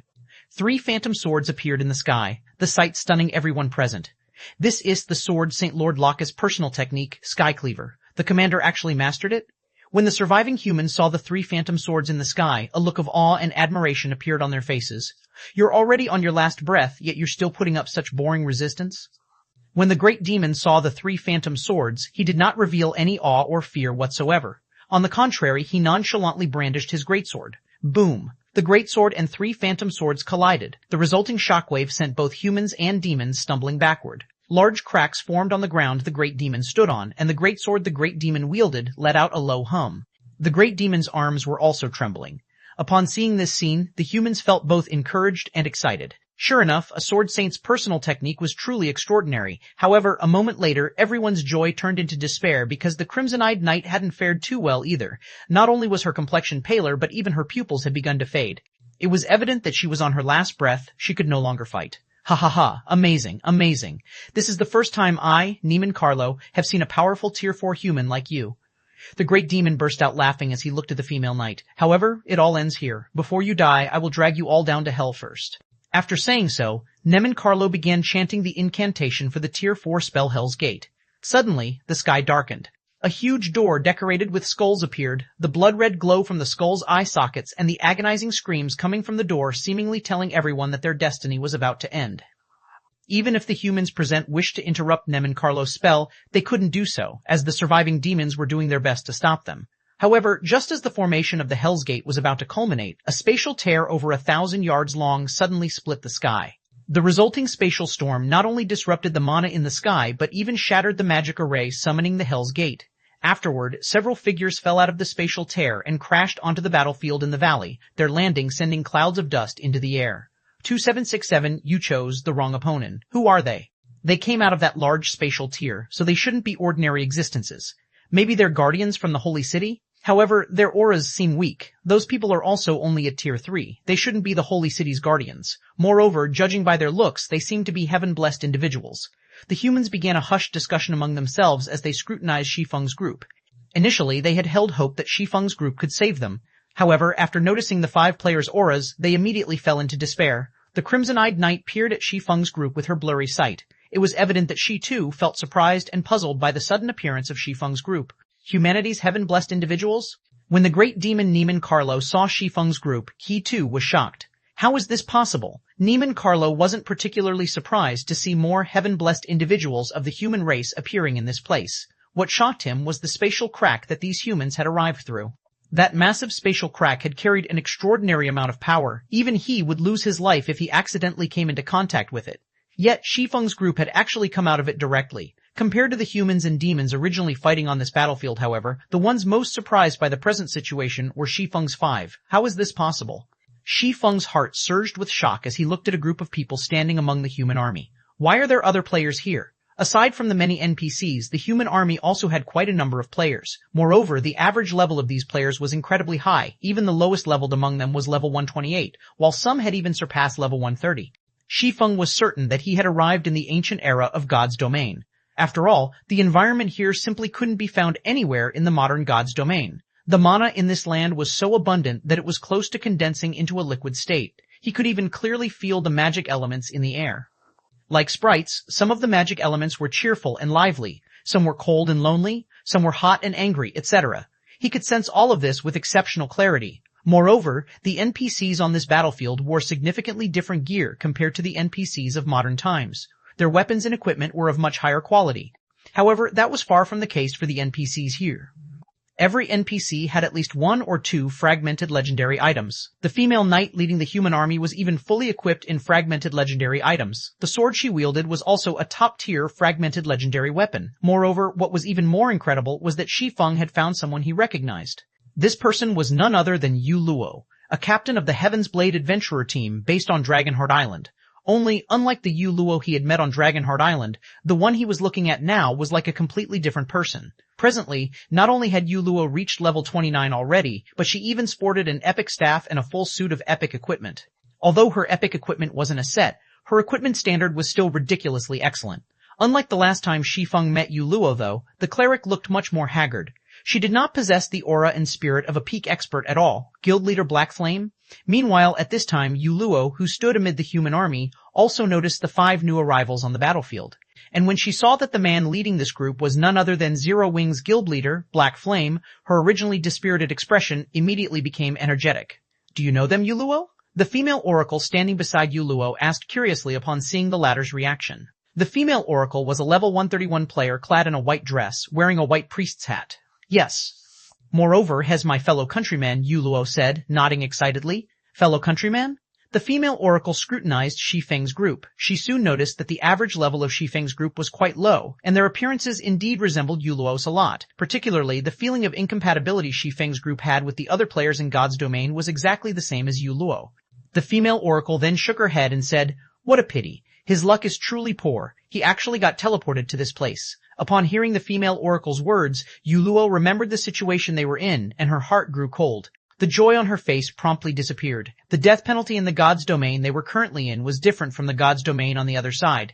Players would not only lose 2 or more levels upon death, but also fall into a mentally weakened state. Depending on the severity of the situation, players might even lose some of their memories. And worse, the use of resurrection spells could only mitigate the loss of EXP and not restore the lost memories. Moreover, even when resurrected using a resurrection spell, players wouldn't be resurrected on the spot, but inside the life temple of a random main city run by humans. Of course, if players had registered themselves with a main city, they could get resurrected in the life temple of a fixed main city. However, Shi Feng's group had just arrived in this world. They definitely hadn't registered themselves with a main city yet. If they died, they would get resurrected at a random main city. Meanwhile, a great distance separated the main cities run by humans, and there were no teleportation arrays in these cities. In other words, so long as Shi Feng's group died, Yu Luo was unlikely to meet him again. After all, humans had many main cities even in this world. Just the ones she knew already numbered over 500. As for the possibility of Shi Feng's group coming out alive from this battlefield, that was simply impossible. In the original God's domain, a group of Tier 3 players could still put up a fight against a Tier 4 Great Demon. However, in this world, let alone putting up a fight, Tier 3 players would be considered capable if they could escape with their lives. The reason for this was the incredibly high average combat standard of the monsters here. Monsters of the caliber of Great Demons would possess combat standards rivaling peak experts. However, the combat system of monsters was completely different from the realms of refinement players relied on. In skill and spell utilization, monsters such as Great Demons could display combat standards at the spiritualization realm without having to exert themselves. Such monsters were not opponents. Void Realm experts like herself could hope to match. However, before Yu Luo could snap out of her daze, the Great Demon Nemen Carlo stopped paying attention to Shi Feng's group and shifted his gaze back to the Crimson-Eyed Knight. The Great Demon then looked at the dozen or so Tier 3 demons around him and commanded, "Go get rid of them. Please leave it to us, my lord." The heavily injured demons nodded and flapped their wings. They then flew toward Shi Feng's group of 5, their speed greatly surpassing even Tier 3 agility-focused assassins. Not good. Those demon leaders are working together to target them. The level 131 female oracle was shocked by this development. She never thought that Nemen Carlo would have his trusted subordinates deal with Shi Feng's group. Although these demon leaders had been heavily injured by the aria of holy blood, individually, they were still stronger than Tier 3 experts. In addition, if over a dozen of them worked together, they could form a demonic array that greatly increased their combat power. Big Sis Cloud, let's go save them quickly. Yu Luo urged anxiously when she saw the demon leaders targeting Shi Feng's group. She knew that Shi Feng was incredibly strong. After all, he was someone the various superpowers on Dragonheart Island had labeled a peerless expert. His strength surpassed even that of domain realm monsters. However, not only did the demons of this world possess high combat standards, but their demonic arrays also operated like the humans' battle arrays. Even a peerless expert would fall in the face of such a group of demons. Die, humans. Runes suddenly lit up all over the demon leaders' bodies. The auras they radiated also intensified significantly until they were just short of rivaling ordinary great demons in terms of strength. Simultaneously, the weapons in their hands turned into brilliant rays of light. Tier 3 combination skill, Skyflower's Shadow. Immediately, countless red petals fell from the sky heading toward Shi Feng's group. Every flower petal tore space as they fluttered down, making it seem as if night was falling. You used a good skill, I'll give you that. Unfortunately, you chose the wrong opponent. Shi Feng snorted when he saw the red flower petals descending toward him. He then unsheathed the abyssal blade and unleashed his aura. Simultaneously, a monodomain spread out from his body, instantly covering a 1,000-yard radius and enveloping the entire battlefield. The next moment, Yu Luo saw Shi Feng execute an upward slash with the abyssal blade. 2768, repelling demons, sacred sword, blood, moon, boom. The next moment, the dazzling stars shattered the descending flower petals and attacked the demon leaders. Before the demon leaders could react, they were already flying back over 100 yards away, their HPs decreasing in large chunks. They even had difficulty standing up. Strong, he sent so many demon leaders flying with just one move. Could he really have been sent here from the Holy City? Tier 4? Crap, this aura definitely belongs to a Tier 4 class, has a Tier 4 Sword Emperor. With that power, has a powerhouse even among other Tier 4 classes. Everyone was momentarily stunned by this development. None of them thought that the seemingly ordinary Shi Feng would send over a dozen demon leaders flying in one move. Moreover, he was even a bona fide Tier 4 Sword Emperor, an existence capable of rivaling Tier 4 great demons. Yu Luo, your fellow countryman, is so strong. No wonder you were so excited to see him. I never thought he would be a Tier 4 Sword Emperor. With that kind of strength, he can definitely rank within the top 5 or maybe even top 3 in our city, the female oracle named Cooling Cloud exclaimed as she looked at Shi Feng. She, too, had not expected Yu Luo's acquaintance to be so powerful, a Tier 4 player. This was a goal players like herself struggled toward desperately. Unfortunately, the Tier 4 promotion quest was simply too challenging. Her one attempt had failed. In the main city she resided in, there were only 3 known Tier 4 players. Every one of them was a big shot in the city. They were existences far beyond Tier 3 players like herself. However, at this moment, let alone Cooling Cloud, even Yu Luo, who was familiar with Shi Feng, was wide-eyed in shock and incredulity. Tier 4. She had improved a lot after arriving in this world. However, Tier 4 remained a huge threshold to cross. Unless she could take one step further in her combat standard, she would be doomed to hover forever in the ranks of Tier 3. However, despite being at level 127, Shi Feng had already become a Tier 4 Sword Emperor. Moreover, he had accomplished this feat even before entering this unbelievable world. Meanwhile, as the humans were goggling at Shi Feng in shock, the great demon Nemen Carlo gazed at Shi Feng with a solemn expression, as if he was looking at a monster. Who are you? Nemen Carlo asked, a hint of fear appearing in his eyes. A heaven-blessed individual can't possibly wield such power. Generally, suppressing a Tier 4 existence's strength by even 10% was already a difficult feat, what more 40%. Yet, Shi Feng had done it. That's none of your business. Shi Feng paid no heed to the great demon's question. Instead, he smiled and said, I will give you 2 options now. The first is for us to continue fighting and determine the victor through life and death. The second option is for you to get out of my sight, together with your people. As soon as Shi Feng finished speaking, a deathly silence fell over the battlefield. Yu Luo and the other players in particular gaped, their wide-open mouths forming an O. Is he crazy? Even if he's a Sword Emperor, Nemen Carlo won't spare him after being threatened in such a way. It's over. That Nemen Carlo will definitely go all out against us. Demons had always been arrogant in God's domain. They did not place other creatures in their eyes at all, even when dealing with the dragon race. Needless to say, the arrogance of a demon marquis was even greater. Even their commander, Angelica Teresa, would not dare utter such words to Nemen Carlo. After all, Nemen Carlo was truly powerful. His strength was outstanding even among Tier 4 demons. He had the potential to become a demon prince. Otherwise, he wouldn't have become the commander of a demon army. Sure enough, after the demon marquis heard Shi Feng's words, Nemen Carlo's complexion turned indescribably ugly. Simultaneously, everyone felt the ambient mana grow violent. However, just when everyone thought a bloody battle was about to begin, "We're leaving," Nemen Carlo said, his mouth practically twisting. After giving Shi Feng one last glare, he turned around with clenched fists and instantly disappeared, leaving behind only a group of demons exchanging stunned looks. What? He left? What's going on? Everyone in the human army was dumbfounded at Nemen Carlo's departure. After all, even with the assistance of a Tier 4 Sword Emperor like Shi Feng, their army was still in dire straits. Yet Nemen Carlo had actually left without saying another word. He behaved nothing like a demon at all. Angelica Teresa, the commander of the Night Legion present, couldn't help looking at Shi Feng strangely. She never thought that Shi Feng's words would carry such great deterrence for the demons. The great demons here are actually so smart? Cleansing Whistle was also surprised when she saw Neiman Carlo leaving. She knew that Shi Feng possessed the Bible of Darkness, which could be used not only to summon demons but also to suppress hostile demons. This was why Shi Feng could push back those demon leaders so easily. However, of those present, only Shi Feng knew what exactly had happened. The Bible of Darkness held absolute control over demons. Although Neiman Carlo did not know Shi Feng held the Bible of Darkness, the great demon still possessed an instinctive fear and dread of it. Moreover, Shi Feng had repelled over a dozen demon leaders with a single move. This aggravated the fear in Neiman Carlo. Demons were very smart creatures. After the first major update took place, demons would almost never fight battles that they were not confident of winning. Even if Neiman Carlo were significantly stronger than Shi Feng right now, the fear and dread he felt for the Bible of Darkness would deter him from casually starting a fight. After the demons left the battlefield, the surviving humans all breathed out a sigh of relief. They then began reorganizing their formation and treating the injured. A large number of people also gathered by Angelica Teresa's side with downcast and unreconciled expressions. This was because the female knight's mental state and soul had already reached the brink of collapse, despite her having a lot of HP remaining. This was clear even to the Tier 3 individuals present. Commander, it's all our fault. If we weren't so useless, the commander wouldn't have had to use the aria of holy blood. Damn it. Someone in the city must have leaked information on our operation. Otherwise, Neiman Carlo couldn't have led an army to surround us. Both NPCs and players present expressed sadness when they saw Angelica's current state. It was evident the female knight was loved and respected by these people. Unlike players, it was incredibly difficult for NPCs to get resurrected. Big Sis Cloud, what should we do now? The commander won't last at this rate, Yuluo said while frantically casting healing spells on Angelica. However, healing spells worked on only physical injuries. They had no effect on damage to one's mental state and soul. Commander Angelica Teresa was the only hope for their main city's survival.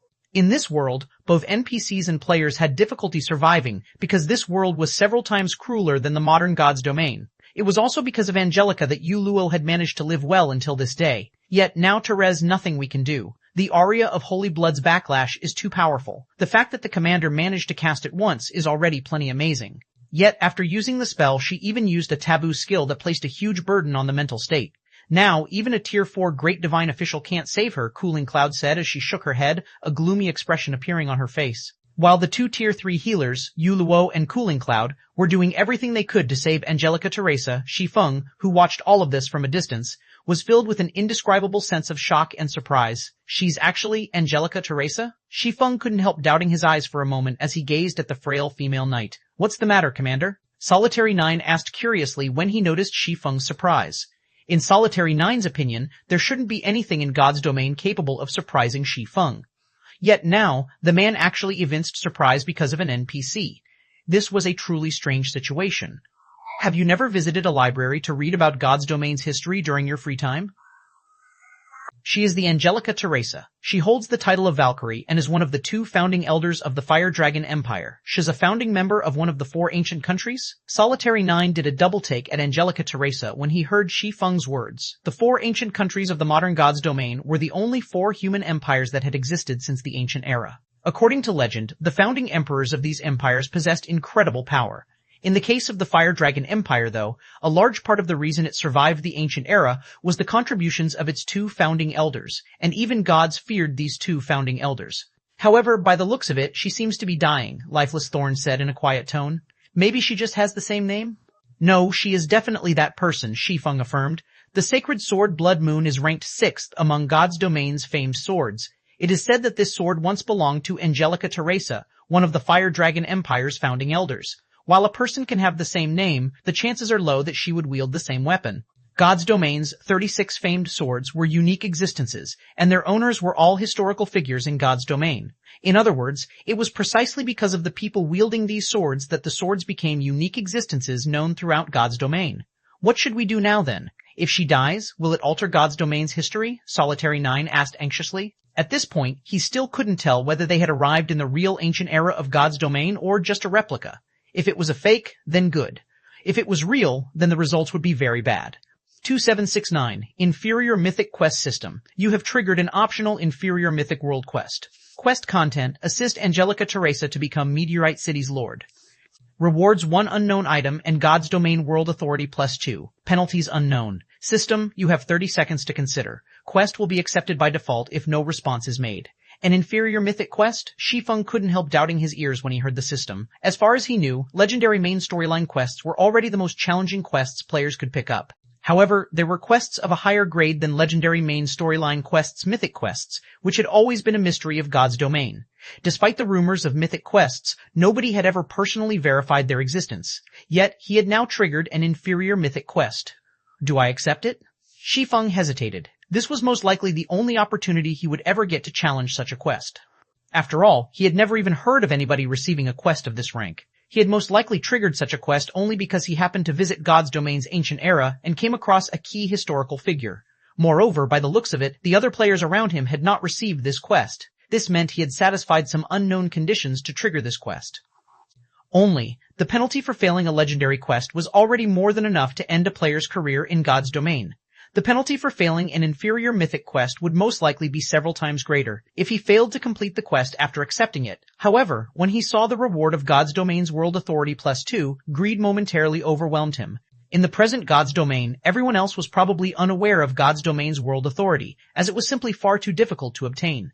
Normally, players had to have achievements that affected the entirety of God's domain to acquire this world authority. Players who successfully obtained world authority, even if only 1 point of it, would receive unimaginable assistance in their progression in God's domain. Just like the name suggested, gaining world authority meant one would become an existence with special rights in God's domain. The various superpowers were willing to go all out and risk incurring massive losses just to obtain the special rights the War God's Temple offered. After all, obtaining these rights meant one's guild could surpass other guilds by a large margin and solidify its position in God's domain. Individual players could also obtain special rights in God's domain. This was world authority. Obtaining even 1 point of world authority was equivalent to attaining God's domain's recognition. Players with world authority would then gain an unimaginable affinity with the world. In the past, for the sake of producing Tier 6 God-ranked players, the various super guilds were willing to do everything they could just to help a select few of their members gain world authority. However, even the 5 great super guilds had managed to gather only a handful of world authority points after struggling for 4 or 5 years. Nevertheless, it was also a fact that every player that obtained world authority points had reached Tier 6. Now that Shi Feng had the opportunity to obtain 2 world authority points just by completing 1 quest, how could he not feel greedy? If he succeeded, let alone Tier 5, even getting promoted to Tier 6 would become a lot easier. Commander, are you alright? Yanya asked worriedly when she noticed Shi Feng's strange expression. Did you consume too much concentration after using that combat technique just now? Previously, Shi Feng had exhausted himself during the fight with Todelia. Although they had taken a small break afterward, the amount of concentration he managed to recover was most likely limited. I'm fine, Shi Feng said, shaking his head. He then looked toward Angelica Teresa, who currently lay weakly on the ground, and gritted his teeth. It seems I have no choice but to help her. Truthfully, he didn't wish to take part in this matter. After all, the old man from before had emphasized that if he overdid things here, the world would quickly discover his existence and forcibly return him to the modern world. If that happened, it would be a huge loss for him. After all, the environment here was truly wonderful. Moreover, God's domain's ancient era was far superior to the modern era in many aspects. The available legacies aside, just the materials, weapons, and equipment available here were already leaps and bounds superior to the modern God's domain. At this point, he had yet to find out how he could earn a large amount of resources from this ancient era, so he naturally couldn't recklessly take action. This was also why he had chosen to chase away Nem and Carlo instead of killing the Great Demon. Needless to say, he also wished to avoid saving the NPCs of this era if possible. This was especially true for a big shot like Angelica Teresa. Steady progression was the way to go in God's domain. However, the quest rewards were far too generous. Even if it meant taking a huge risk, Shi Feng still planned to give it a try. After all, in his current state, he really wasn't confident of getting promoted to Tier 5. If he merely relied on legacy guidances, constructing even a completely new mana body would be tough, let alone constructing a mana body that matched the physique of Tier 5 monsters.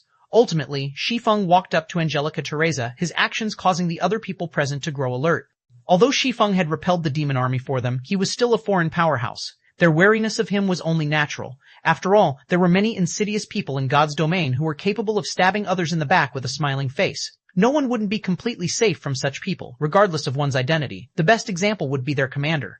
Their commander possessed a great reputation in their city.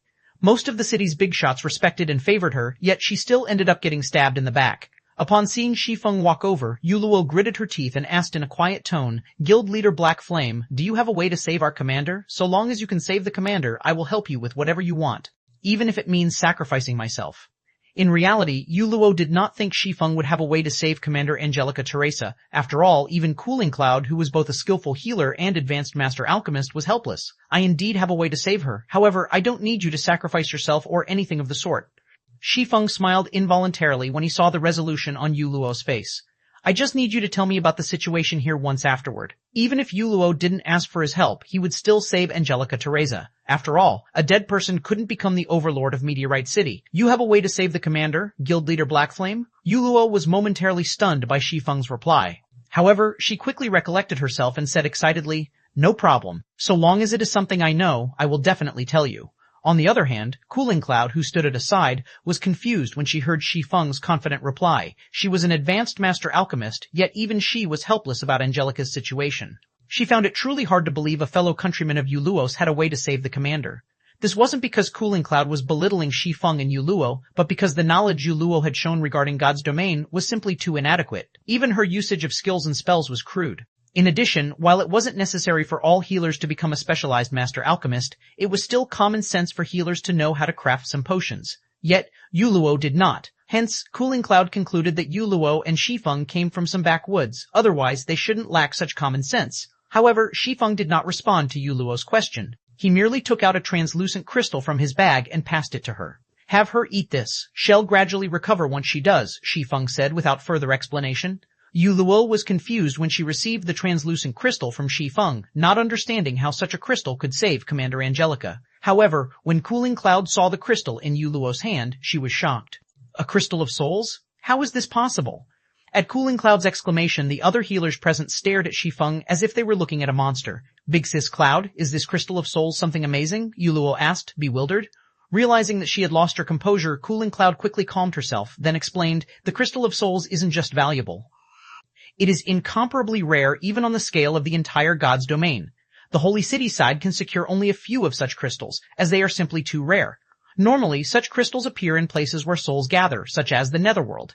These crystals can not only heal one's mental state, but also strengthen the soul to a certain degree. It is impossible to purchase a crystal of souls on the market, and it is many times more valuable than even the water of life. It's such a rare item? Yuluo was startled. She never thought Shi Feng would actually use such a precious item to save someone. With this, she would owe him a massive favor. All right, you'd best save her first, Shi Feng said. When he saw the astonished looks everyone was giving him, he only shook his head and smiled. The crystal of souls was indeed precious. Under normal circumstances, he wouldn't be willing to use it. After all, he had to rely on himself to harvest the necessary monster souls to create crystals of souls. However, the crystals weren't so precious that he couldn't afford to waste them on others. After all, the Soul Orb was one of the 7 treasures that could easily produce crystals of souls. He merely needed to kill Great Lord-ranked monsters 5 levels higher than himself to obtain the necessary monster souls. At Shi Feng's reminder, Yuluo quickly snapped out of her daze and helped Angelica consume the crystal of souls. Shortly afterward, Angelica's complexion recovered significantly. Although she had fallen unconscious after consuming the crystal of souls, one could tell that her condition was no longer critical. Now, all they needed to do was wait. By the time Angelica woke up on her own, she would be thoroughly recovered. Meanwhile, after seeing that Angelica was saved, Cooling Cloud, as a captain in the Night Legion, took the initiative to invite Shi Feng's party to rest in Meteorite City, the main city they resided in. Shi Feng did not refuse the invitation, as he was curious to learn more about God's domain's ancient era. 2770 City of Riches. After the Night Legion registered the information of Shi Feng's party with the city, Cooling Cloud led the 5 straight into the city. Meanwhile, as Shi Feng and his party members were non-residents of Meteorite City, they each had to pay an entrance fee of 5 magic crystals. Let alone Lifeless Thorn and the others, even Shi Feng was stunned by this fraudulent price. Meteorite City's entrance fee was more than 10 times greater than the various guild cities, not to mention that of modern NPC cities. At this point, the market value of magic crystals had already risen to 40 silver per crystal. 5 magic crystals was the equivalent of 2 gold. Unless the city's mana had condensed into a liquid state, only a fool would pay such an entrance fee. However, from the behavior of the NPCs and players here, it looked as if they had long since gotten used to this situation. Even Yuluo paid the 5 magic crystals without hesitation. Guild leader Black Flame, this is the standard price here. Naturally, Yuluo could tell what was going through the minds of Shi Feng's party. Smiling, she whispered, "But please believe me that this price is absolutely reasonable." Initially, she too had been shocked by this price. After all, she wasn't the guild leader of a guild unlike Shi Feng, but merely a team leader in an adventurer team. The magic crystals she had on hand had only numbered 200 or so. Paying 5 magic crystals just to enter a city had been an extravagant expenditure for her. However, after entering Meteorite City, she quickly realized that this price was definitely reasonable. Compared to the NPC main cities in the modern God's domain, Meteorite City could practically be considered a holy city. Of course, Shi Feng wouldn't dwell on this matter. After all, 5 magic crystals was basically nothing to him. He was merely surprised by the absurd entrance fee. Afterward, Shi Feng paid the entrance fee for his party of 5, then followed Cooling Cloud and Yu Luo through the magic array that enveloped Meteorite City. This is a main city of the ancient era. When Shi Feng set foot in Meteorite City, a comfortable feeling immediately enveloped his body. Nonetheless, the environment inside Meteorite City was actually significantly better than the environment outside. In fact, Shi Feng even had a hunch that if he used a legacy guidance here, he could exceed his mana body's 100% limit in just a few days. The magic array protecting the city is personally crafted by a human saint. Not only does it have strong defensive properties, but it even improves the mana perception of the city's inhabitants. However, operating this magic array requires a lot of magic crystals, hence the entrance fee, Yu Luo explained. Actually, Meteorite City's big trade market and huge population flow have already helped reduce the entrance fee. Some cities even charge 7 or 8 magic crystals. No wonder you managed to improve your control over mana so much, Shi Feng said in realization as he looked at Yu Luo. Yu Luo had already unlocked her mana body's potential to 100%, and her control over mana had even reached the Master Magician standard. If her concentration standard reached Tier 4, she would be able to form her own mana domain and become top tier among Tier 3 peak experts. Most domain realm experts hadn't even reached the Master Magician standard at this stage of the game. And although Yu Luo was very talented, she was still far from comparable to Aqua Rose and Gentle Snow. Yet, even with his help, those two were still half a step away from becoming Master Magicians, so how could Yu Luo possibly overtake them? The only explanation was the environment here. I've improved a lot after arriving here, Yu Luo said as she nodded confidently. That's right, Yu Luo has been improving rapidly during this period. Now, she can already rank among the Night Legion's top 5 healers, Cooling Cloud said, nodding. Although she didn't have a high opinion of Yu Luo's initial strength, she very much acknowledged the cleric's talent. Actually, it is all thanks to Lady Angelica's teachings, Yu Luo said. At the mention of Angelica Teresa, an expression of gratitude and admiration appeared on her face. It's a pity that we failed to complete the quest this time. Had we succeeded, Lady Angelica might become the Lord of Meteorite City. If the city comes under Lady Angelica's leadership, the city will prosper and possibly even rank up into an advanced main city. Become the Lord? What kind of quest is she trying to do? Shi Feng asked curiously. His inferior mythic quest had stated that he needed to help Angelica Teresa become Meteorite City's Lord. Now that a clue on how he could do so had appeared, he naturally was curious. It's nothing. Everyone in the city already knows about it at this point. Since Shi Feng expressed interest in this topic, Cooling Cloud explained slowly, Meteorite City has been developing for hundreds of years already, and its population and scale of operation have grown significantly. However, at this point, the city has reached a bottleneck. The old city lord also abdicated recently. As one of the candidates to replace the lord, Lady Angelica Teresa wishes to improve Meteorite City. Meanwhile, there are 2 ways to help Meteorite City develop further. The first is to expand the city. However, the city's magic array was personally established by the saint, and nobody in the city is capable of modifying it. The only way to modify the magic array is to go to the holy city and meet with the saint. The chances of success are dismal. Setting aside how far away the holy city is, just trying to meet with the saint is already an incredibly difficult task. Hence, Lady Angelica can only resort to the second method, strengthening the magic array's core, which would, in turn, upgrade the magic array. Recently, we received news that a Tier 4 infant dragon appeared over at the Ghostfire Hills. If we can hunt this infant dragon and secure its dragon eyes and dragon crystal, we can strengthen the magic array's core. Only, at this point, Cooling Cloud sighed. Let alone hunting that Tier 4 infant dragon, they had already fallen prey to a demon army's ambush shortly after leaving Meteorite City. What followed next was what Shi Feng himself had witnessed. Travel to the holy city to meet with the saint or kill a Tier 4 infant dragon? Shi Feng shook his head and smiled bitterly at Cooling Cloud's words. Although he didn't know where the holy city was, since the NPC cities here had no teleportation arrays linking them, the journey to the holy city could easily take several months. Moreover, even after arriving at the holy city, it wouldn't necessarily be possible to meet with the rumored saint. As for the other option of killing a Tier 4 infant dragon, that was even more ludicrous. A Tier 4 infant dragon was an existence above even demon princes. It was an existence that could truly match Tier 5 existences. When Shi Feng was in his Tier 4 legacy land, even after reaching Tier 4 and gaining a Tier 4 legacy skill, he could only put up a fight against the Tier 3 infant dragons there. Even with the Heavenly Dragon Breath's help, he still couldn't kill those Tier 3 infant dragons. Now, Angelica Teresa actually had designs on a Tier 4 infant dragon, despite being only a Tier 4 herself. Calling her actions suicidal would be an understatement. Moreover, killing the infant dragon probably had to be done as soon as possible. After all, dragons did not have the habit of living in a fixed location long term. If he couldn't help Angelica kill the infant dragon before it went elsewhere, he would have to look for the elusive saint. Sure enough, this isn't a quest that can be completed easily. However, Shi Feng did not feel particularly surprised by this situation. A legendary quest was already monumentally difficult to complete. An inferior mythic quest would only be worse. He also had to admit that Angelica Teresa matched the legends, which portrayed her as a brave warrior who stood up against dragons. If Angelica succeeded in slaying a Tier 4 infant dragon despite being at Tier 4 herself, that would truly be a legendary feat. The only thing Shi Feng could do now was look for opportunities to improve both his and his party's strength. Otherwise, he would be utterly helpless against the infant dragon. Under Cooling Cloud and Yuluo's lead, Shi Feng's party arrived at Meteorite City's trade market. When Lifeless Thorn and the others saw the dazzling items put up for sale, their eyes widened in shock. The basic currency used in the market here was actually the magic crystal. Coins did not exist here. However, they also had to acknowledge that the ancient era of God's domain was truly amazing. The NPCs here even sold epic weapons and equipment players could use. Only, the price was somewhat high. Even a random piece of level 150 epic equipment sold for 20,000 magic crystals. If converted to the gold coins used in the modern era, that would be equivalent to 8,000 gold per piece of level 150 epic equipment. While the various super guilds would kill to purchase level 150 epic equipment for 8,000 gold, it was a different story if the payment had to be in magic crystals.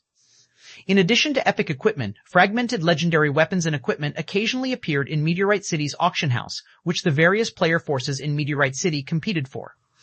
Only, one needed a minimum deposit of 300,000 magic crystals just to participate in the auction.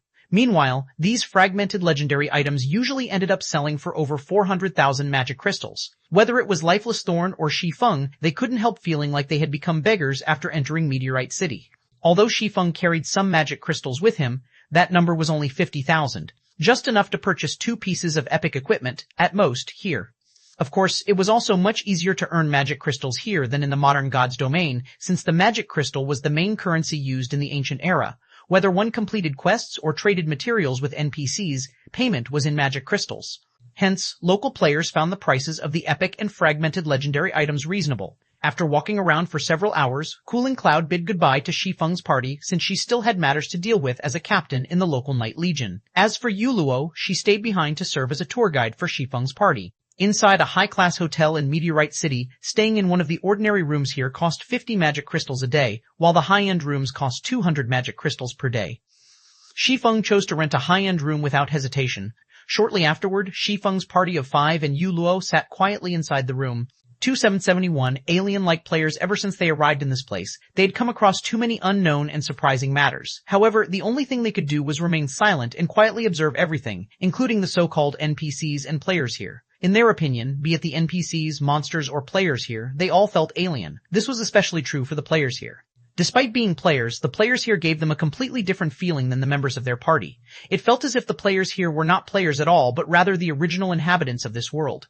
It was as if these players had already accepted this virtual world as their own. No, to be precise, these players treated the world of God's domain as a real world. Moreover, judging by these players' behavior, they had resided in this world for a considerably long period. Otherwise, the alien feeling they gave off wouldn't be so conspicuous. This alien feeling was especially familiar to Shi Feng. Looking at the players in this ancient era felt like looking at Phoenix Rain back when he met her in Flame Dragon City. It was just that Phoenix Rain seemed more alien back then than these people. She felt as if she was a player yet not a player at the same time. In short, she gave off a very strange feeling. Now, the players here gave him a similar feeling. Hence, the shock he felt when he met these players initially was much greater compared to that of Lifeless Thorn and the others. However, he couldn't openly state his feelings. After all, the matter concerning Phoenix Rain was of great importance. Moreover, at the same time as their party was finding the players here alien, these players had similarly noticed the strangeness of their party. It was evident that these players were foreign to players like their party as well.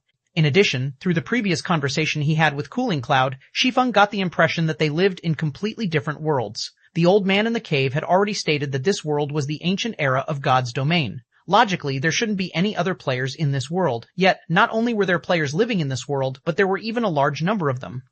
Based on his initial estimates, there should be well over 5 million players residing in Meteorite City. This was already on the level of royal capitals in the modern era. Meanwhile, according to Cooling Cloud, there were at least 500 such main cities on the continent. If Meteorite City was representative of these main cities, there should be well over 2.5 billion players in the ancient era. That's right. Everything is as you guys have guessed. When Yuluo saw the look everyone was giving her, her originally light and happy expression instantly vanished, replaced by a solemn expression. Whether it is this God's domain or the players here, both come from a different world from ours. A different world. Solitary Nine's breathing grew heavy at Yuluo's words. How is this possible? Although he had already had suspicions, he still found it unbelievable after hearing Yuluo's confirmation. While it was indeed true that God's domain was a virtual reality game like no other, it was still far-fetched to say that people of a different world were playing the game with them. No, it would be somewhat incorrect to say that they're from a different world. Shaking her head, Yuluo smiled and added, "To be precise, they are people living in a different world." "What do you mean?" Shi Feng asked curiously. "You should know of the migration plan that took place 100 years ago, right?" "Of course we know. Back then, due to a shortage of resources and the worsening environmental pollution, Earth had gradually become unsuitable for human life. Hence, a migration plan was executed. I heard that many people at that time were sent out to explore the universe for habitable planets," Solitary Nine answered, nodding. "Could it be, are you saying these players are the people who were sent out?" "Yes, they are the descendants of those explorers," Yuluo said. "Back then, Earth had already discovered several habitable planets. However, they were too distant from Earth, and the journey would take a long time. Hence, after gathering all of the world's power, several hundred interstellar spaceships with self-sustaining environments were constructed. These spaceships then set forth toward the selected habitable planets while carrying all sorts of resources and hundreds of millions of Earth's outstanding personnel. These people had been living on the interstellar spaceships for these past 100 years. However, these people experienced a much longer time than people on Earth during their journey. I heard that they've been living in space for over 600 years. Some spaceships have even experienced over 900 years of life. The population on these spaceships has also continued to grow over time, with the total population having exceeded 10 billion long ago. The original spaceships have also acquired resources from various planets on the way and modified and upgraded themselves. At this point, these spaceships can no longer be considered mere spaceships, but more like interstellar continents. And they are still making their way to the habitable planets. However, as these interstellar continents had limited resources, the majority of their population can only reside in virtual worlds. Only a small minority has the privilege to roam the outside world. Hence, these people are accustomed to virtual worlds. The professional players of our worlds can't even compare to these people in this regard, as virtual worlds have long since become a part of these people's lives. After God's Domain's launch, the game became their everything. The understanding they have of God's Domain far exceeds ours. When Yuluo finished speaking, silence enveloped the room for a long time. Solitary Nine and the others even had their mouths hanging wide open. They never thought that they would actually be ignorant of such a huge matter happening outside Earth. They also couldn't even begin to imagine how it felt to live out in the open universe for several centuries. I see. After hearing Yuluo's explanation, Shi Feng came to another realization. During his previous life, right before he reincarnated, God's Domain had suddenly launched an expansion pack for seemingly no rhyme or reason. It was the most special expansion pack ever added to the game. Normally, the main God system would first implement a new expansion pack in the game before notifying players about it. However, news of this expansion pack had spread in the real world before its implementation. In fact, even its name had been revealed beforehand. War of Worlds. The description that came with this announcement also clearly stated that there would be several worlds attacking the main continent of God's Domain. For the sake of their own survival, these worlds would wage war with each other on an unprecedented scale. The winner would live and the loser would die. This announcement had agitated countless people in God's Domain when it came out. After all, the territories on the main continent were basically fixed at that point, and few disputes occurred between the various powers. The game had been trending towards stability. With the sudden appearance of several new worlds, how could the players of God's Domain not feel excited? The various major powers, in particular, had immediately begun sharpening their blades after the announcement. So long as the new expansion pack took place, they would immediately invade these new worlds and start a new journey. However, as a consequence of the expansion pack, Shi Feng found himself fired. Upon seeing the stunned expressions of the people around her, Yuluo revealed a bitter smile and said, "My arrival here was a complete accident. While exploring an underground space in Dragonheart City by myself, I got caught in a space-time storm. By the time I woke up, I was already in this place. Currently, I have spent 20 days here already. Although I want to go back, I haven't been able to return even after dying or jumping into other space-time storms. What's most frustrating is that I can't log out of the game from here." "You can't log out?" At Yuluo's words, Solitary Nine and the others hurriedly checked whether they could log out or not. If they couldn't, then it would be a huge problem. Nowadays, all virtual gaming cabins had a nutrient solution storage that could let players stay online for 1 or 2 months without any problem. The latest model could even let players stay online for 3 months. And in the event that players depleted their supply of nutrient solution and couldn't leave their gaming cabin for some reason, the cabin would issue a system alert, and professionals would come quickly to deal with the problem. Hence, players had no need to worry about starving to death. Even so, this wasn't good news. No way, I really can't log out. Solitary 9 couldn't help growing anxious. It would be very inconvenient for them if they couldn't go offline. After all, there were many things they needed to do in the real world. Moreover, staying online long-term would affect their physical bodies to a certain degree. They can't log out? Looking at the logout button on his system interface, Shi Feng found that it was still brightly lit, indicating that he could go offline whenever he wanted. Is it because of that world stone in my bag? After some thought, the only explanation Shi Feng could come up with for this situation was the world stone.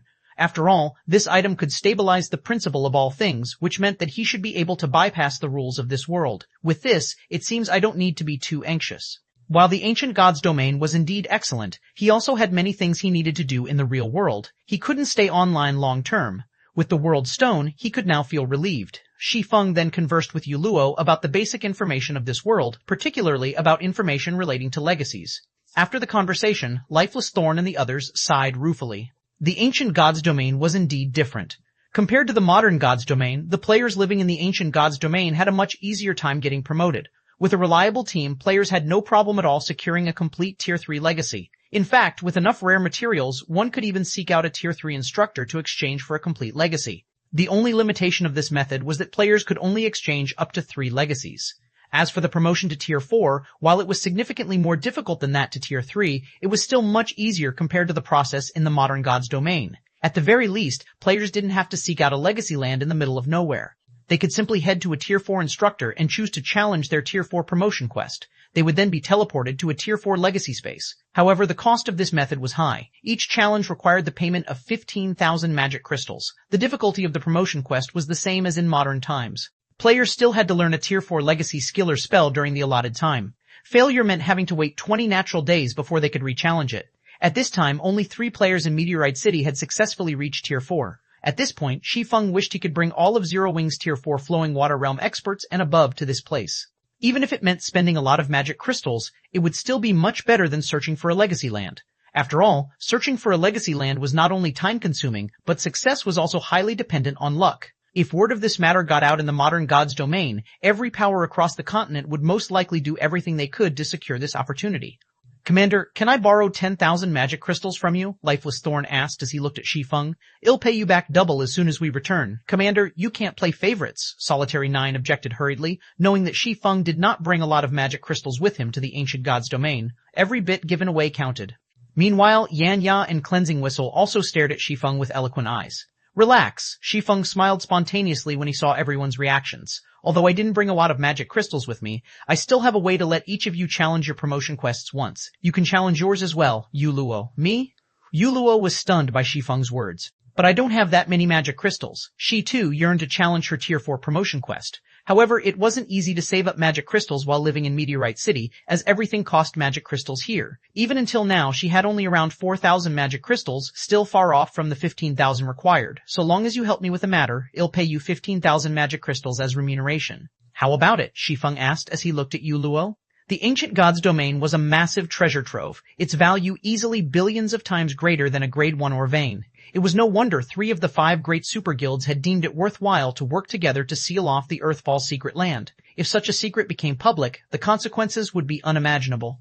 Of course, acquiring the various resources of the ancient god's domain wouldn't be an easy task, either, since the base currency used here was the magic crystal, something relatively rare in the modern god's domain. And while the ancient god's domain had an abundance of magic crystals, it would be nigh impossible for modern players to earn a large amount of magic crystals here. After all, the modern god's domain was inferior to the ancient god's domain in almost every aspect. For players living in the modern god's domain, visiting the ancient god's domain would be equivalent to Stone Age people visiting the modern era. Modern players would need to work hard to earn magic crystals here. Fortunately, it wasn't completely impossible for modern players to earn money in the ancient era. One way to do so would be to take advantage of the unskillful handling of problems relating to the mind and soul in the ancient god's domain, particularly when it came to healing one's mental state. The ancient god's domain was actually far weaker than the modern god's domain in this aspect. This point was obvious from the gap between the concentration recovery potions sold on the market and those made by Cooling Cloud, an advanced master alchemist. In short, there were very few methods available for players to recover their concentration. Moreover, the death penalty here even placed players in a mentally weakened state for long periods, which prevented them from exhibiting their full strength. This meant that methods that could help heal the soul and mind were incredibly valuable. Okay, Yulua agreed immediately, understanding that Shi Feng was trying to help her. What do you need me to do? Taking out a crystal of souls from his bag, Shi Feng said, take this crystal of souls and consign it to the auction house for now. You're a member of the local Night Legion, so you should be able to spread information about it quickly. Just say that this is the crystal of souls that healed Angelica Teresa and that it has a minor soul-strengthening effect, which can increase one's chances of passing the Tier 4 promotion quest. Can you do that? No problem.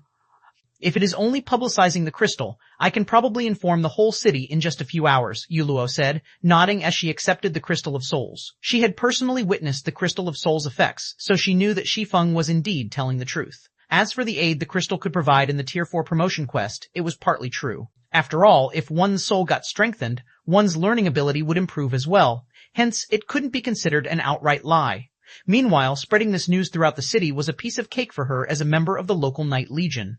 Yu Luo left the hotel room to get the word out, while Lifeless Thorn and the others went to their respective rooms to sort out their thoughts and prepare themselves to challenge their Tier 4 promotion quests. Once Shi Feng was alone in his room, he took out a memory crystal from his bag. This crystal was none other than the complete legacy guidance crystal he had obtained from killing Todelia.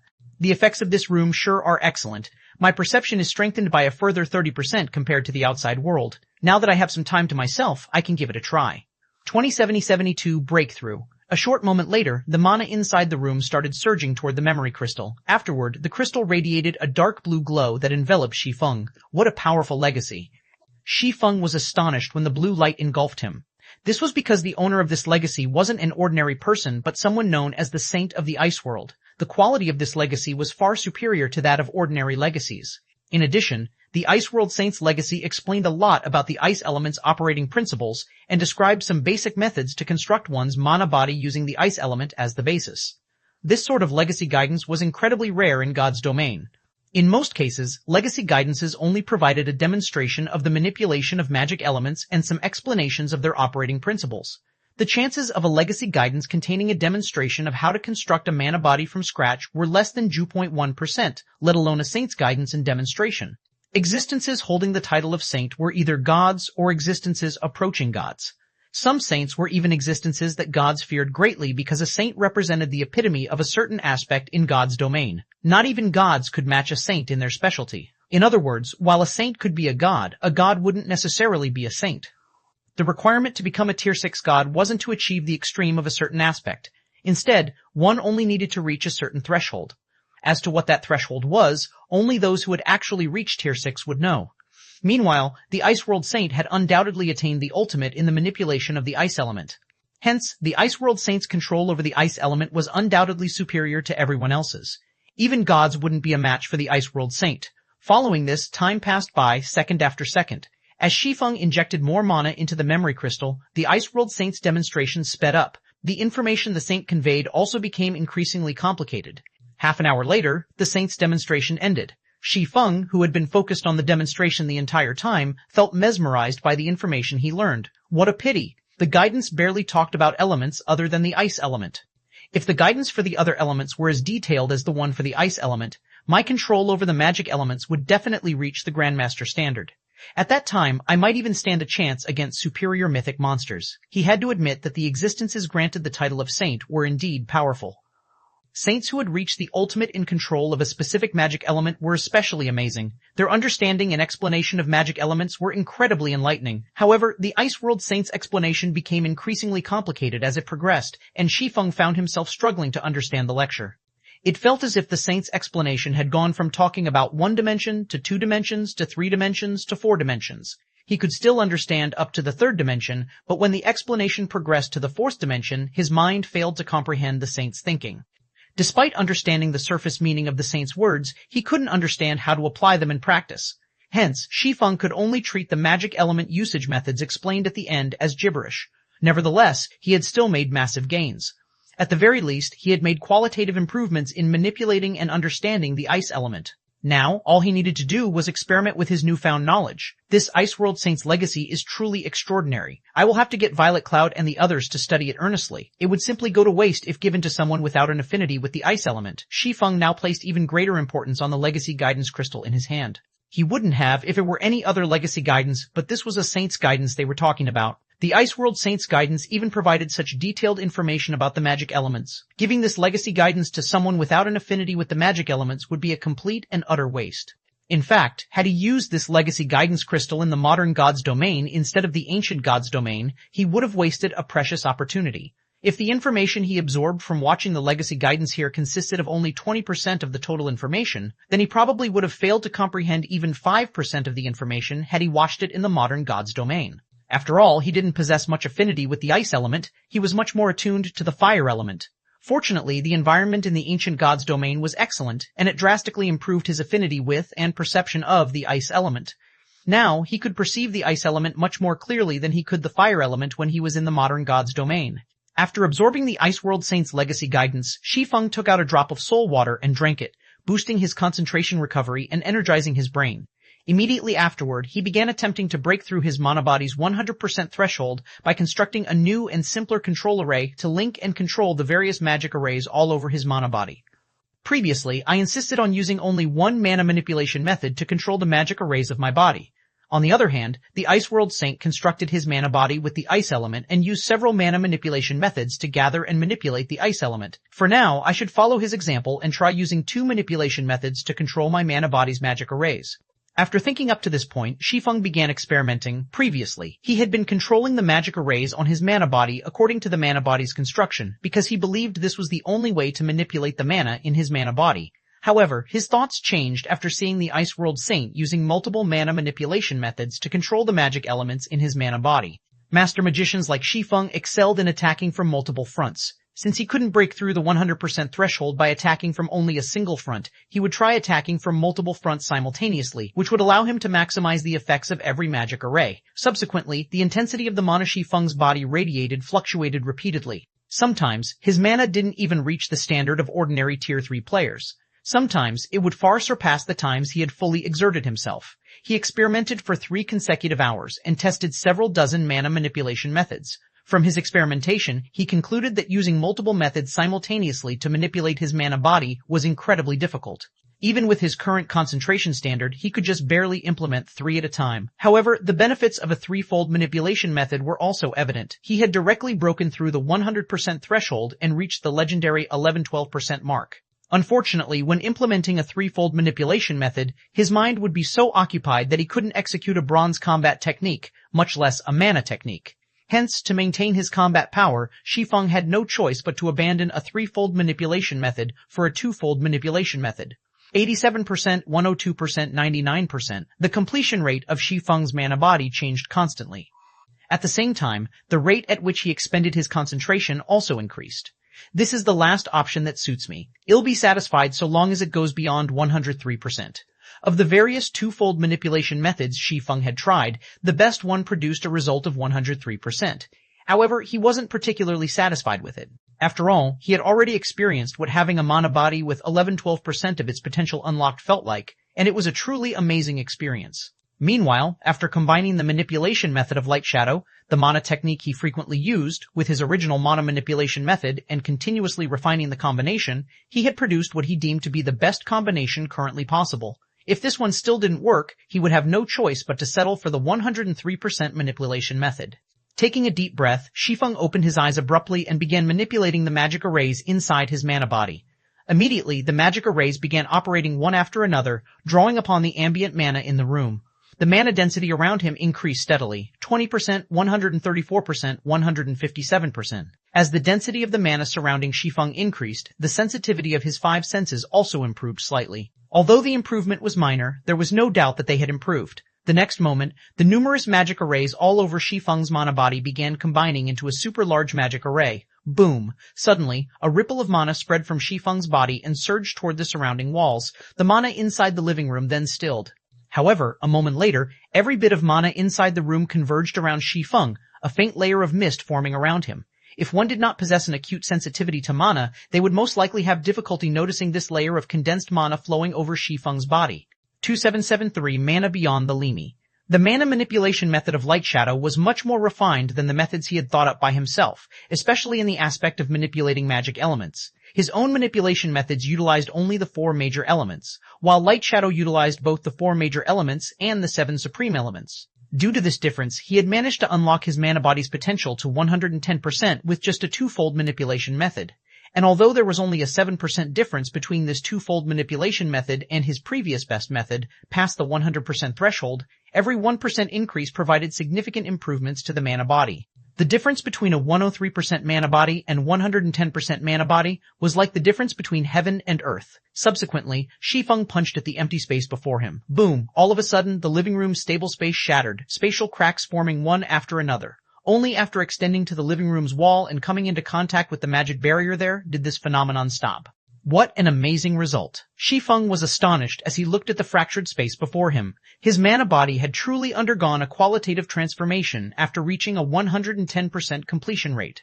Now, even his normal punches carried a hint of a mana technique's power. Moreover, he didn't even need to manipulate his mana actively to gain such an effect. Afterward, Shi Feng closed his eyes and felt his surroundings. Even with his eyes closed, he could still perceive the entire room within his mind. Not even a speck of dust escaped his perception.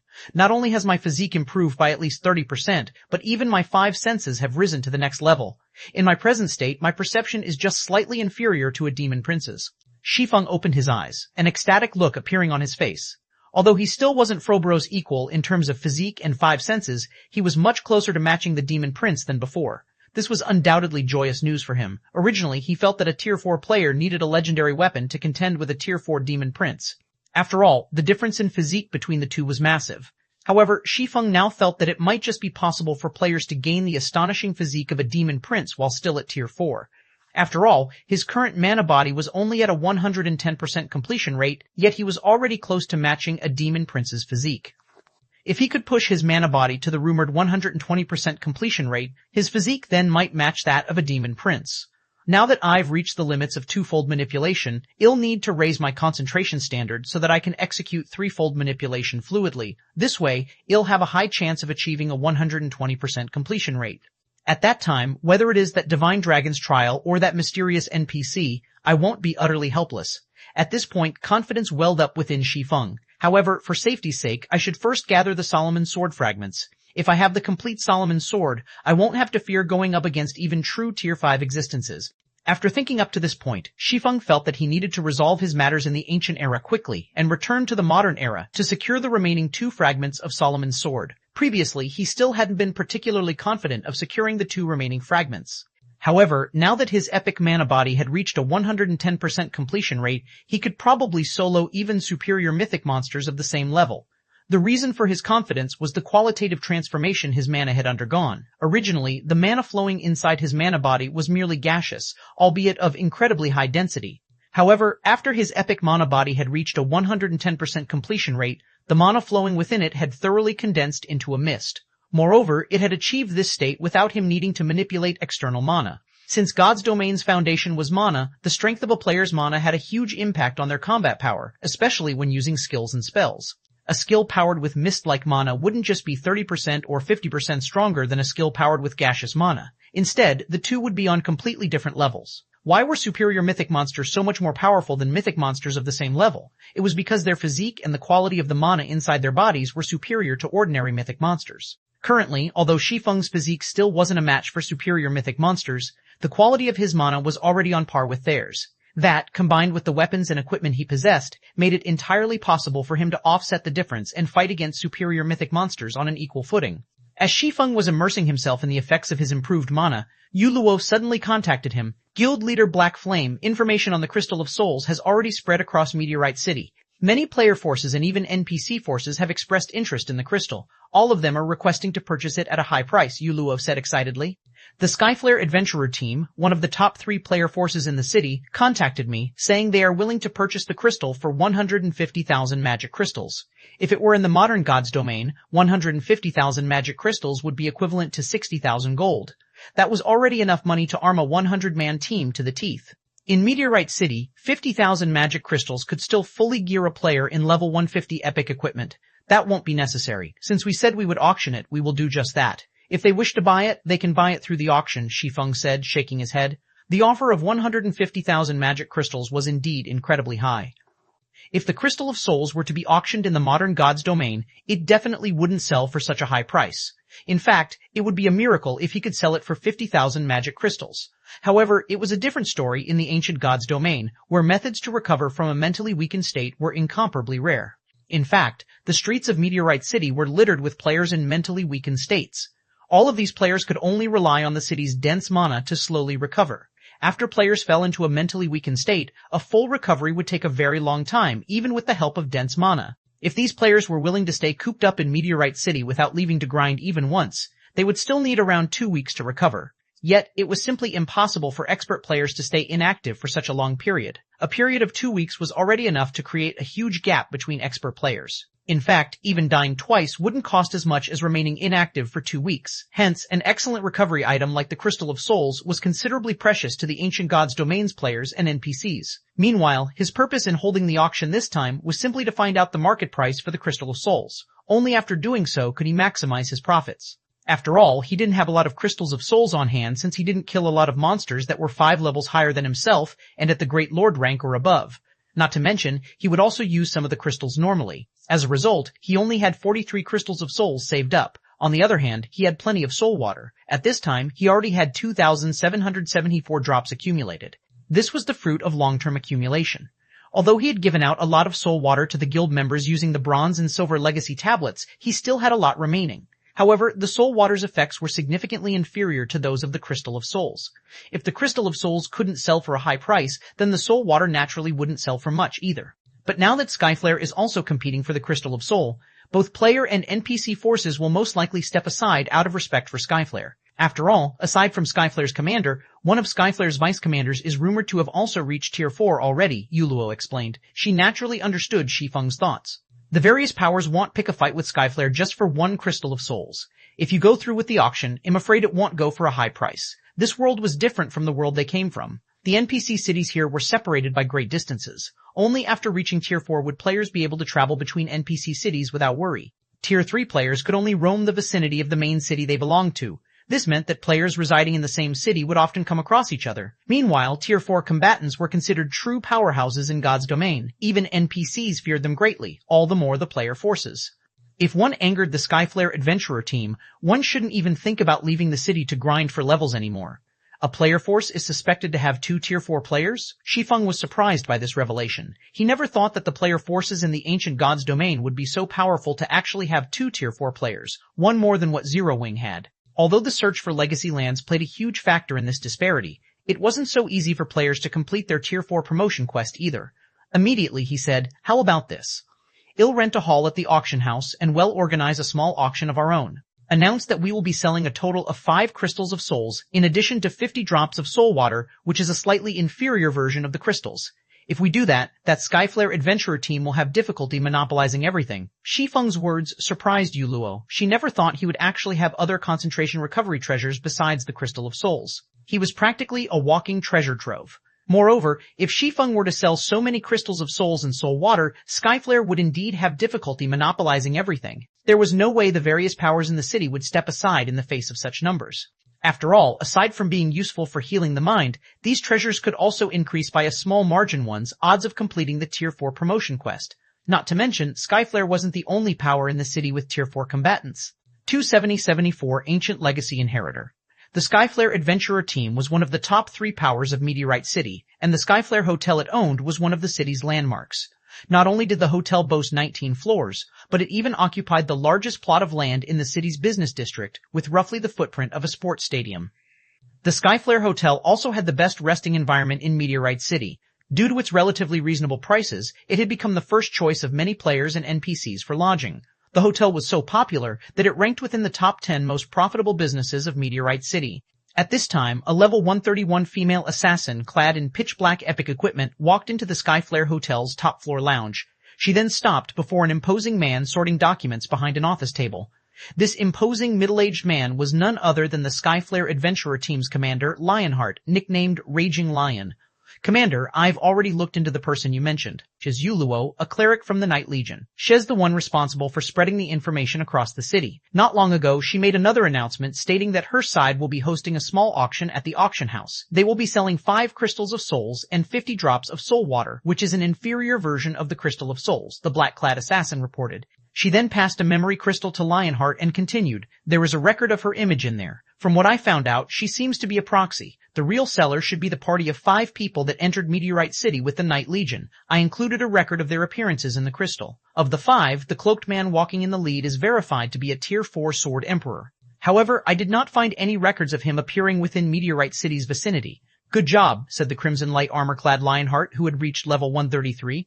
After glancing at the images recorded in the memory crystal, he nodded and looked toward the several vice commanders inside the lounge.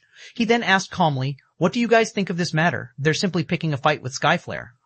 We've already shown a lot of respect to that Sword Emperor by offering such a high price, yet they still refuse to reciprocate, sneered a gloomy man standing beside the French window. I think we need to teach these outsiders a lesson. If they wish to mingle in Meteorite City, they need to know their limits. The treasure in question can increase the success rate of completing the Tier 4 promotion quest. We absolutely cannot let the other powers in the city get their hands on it. The 3 other vice commanders present nodded in agreement with the gloomy man, Windchaser. Simply put, this was the best opportunity for the Skyflare Adventurer team to consolidate its grip on Meteorite City. Hence, how could they let other player forces gain an opportunity to rise up? Now that the several outsiders were showing no respect to their adventurer team, they definitely needed to teach these outsiders a lesson. It didn't matter even if the other party had a Tier 4 Sword Emperor on its side. After all, not only did Windchaser hold a peak hidden class, but he had even inherited a special mana technique. So long as he was hidden in the darkness, he could potentially one-shot even Tier 4 MTs, let alone a Tier 4 Sword Emperor. Well, let's go over and talk to him first. If we can agree on a good price, everybody can be happy. If not, it won't be too late to take action, Lionheart said after giving the matter some thought. Lionheart, too, agreed with Windchaser's opinion, especially about the Crystal of Souls, which could strengthen a player's soul by a small margin. After all, the strength of a player's soul would greatly affect their learning ability. Even a small boost to the soul would be a great help to players learning a Tier 4 skill or spell during their promotion quest. Hence, Skyflare had to obtain the Crystal of Souls. The 4 vice commanders present all nodded in agreement with Lionheart's decision. Billow, find out that Sword Emperor's current location. I need to know right away, Lionheart ordered the black-clad assassin. Commander, don't you know how I operate? Smiling, the petite assassin named Crimson Billow added, as soon as you told me to look into this matter, I set my sights on that Sword Emperor. Hence, I had people keep track of his every move. Currently, that Sword Emperor is at the auction house. By the looks of it, he plans to rent an auction hall to host a small auction. Good. Lionheart nodded in satisfaction as he looked at Crimson Billow. Billow, you and Chaser will follow me in secret. I'll meet with that Sword Emperor in person and find out his origins and purpose. Truthfully, he felt very curious about the Sword Emperor mentioned. Tier 4 players were still incredibly rare in the current God's Domain. According to Skyflare's information network, most main cities had only 1 Tier 4 player. The main cities with 2 or 3 Tier 4 players were all cities with massive populations. Logically, after a player reached Tier 4, the first thing they should do was expand their influence in their city as much as possible, capitalizing on their advantage. However, this foreign Sword Emperor had actually chosen to visit another city. It was simply inconceivable. Understood. Crimson Billow and Windchaser responded respectfully. Meteorite City, Auction House. Meteorite City was a large trade city, and the auction house could be said to be the most prosperous place here. Not only was the local auction house much larger than the ones found in the modern God's Domain's royal capitals, but its visitor traffic was also massive. A huge variety of products was on sale, including mana ore, which was quite rare in the modern God's Domain, sold by the stack at dastardly cheap prices. One stack of 200 mana ores cost only 49 magic crystals. If sold in the modern God's Domain, it would be bought out instantly. After all, mana ore was a byproduct of certain ores, and the chances of acquiring it were low. Hence, the price of mana ore in the modern world was already close to 30 silver coins per piece. Even then, supply was still tight. It's a pity I can't travel freely between the 2 worlds. Otherwise, I could definitely make a killing, and Zerowing wouldn't have to worry about lacking funds and resources anymore. Shi Feng sighed ruefully as he looked at the available items in the auction house. According to the old man's words, only 10 people could visit the ancient God's Domain at a time. Moreover, while first-time visitors could get in for free, the second visit onward had a price. It might be fine if the price was reasonable, but if it was exorbitant, his visits to the ancient era would be limited. Although he could leave the visits to other people, the importance of the ancient God's Domain was too significant. If the Earthfall Secret Land's secret got out, every superpower on the continent would either try to annihilate Zerowing or compete for the secret land. Shi Feng spent 500 magic crystals to rent a small auction hall that could fit 200 people, at most. For Meteorite City's various powers, this number was already more than enough. After Shi Feng finished making the necessary arrangements, an imposing and mighty man suddenly approached him. The man was clad in crimson light armor and carried a knight's shield with crimson runes. At the appearance of this imposing man, silence descended momentarily on the entire auction house. Everyone looked at this man in surprise, a hint of awe and admiration gleaming in the eyes of both players and NPCs. Crap, it's Lionheart. He looks so handsome. He looks much better than the photo on Skyflare's promotional posters. But why is a big shot like him here? Could it be because of the news of that small auction? A discussion over Lionheart promptly broke out in the auction hall. Everyone couldn't help wondering why a VIP like Lionheart would personally visit the auction house. Skyflare's commander? He actually came in person? Yu Luo, who had just arrived in the auction house, gaped in shock and doubted her eyes when she saw Lionheart enter the building. Lionheart was an amazing individual. Despite having started with nothing in this ruthless world, the adventurer team he established had grown to the point where it managed to defeat several large guilds and become one of the top 3 powers in Meteorite City. In terms of achievements, the Skyflare Adventurer team easily eclipsed the Heaven's Blade Adventurer team. On the interstellar continent, living resources were incredibly scarce. Ordinary civilians couldn't hope to compare with large guilds in terms of the resources they could acquire. This was because large guilds generally had high-level authorities as backers. These authorities boasted resources and influence far greater than those of the large guilds on Earth. Just one word from these high-level authorities would be enough to allow a civilian who could barely feed themselves to move to the interstellar continent's core area. In the core area, one would be able to not only eat like a king, but also enjoy recreational activities in the real world and appreciate the beauty of the vast universe. Just this point alone allowed large guilds to walk over civilian players with no background.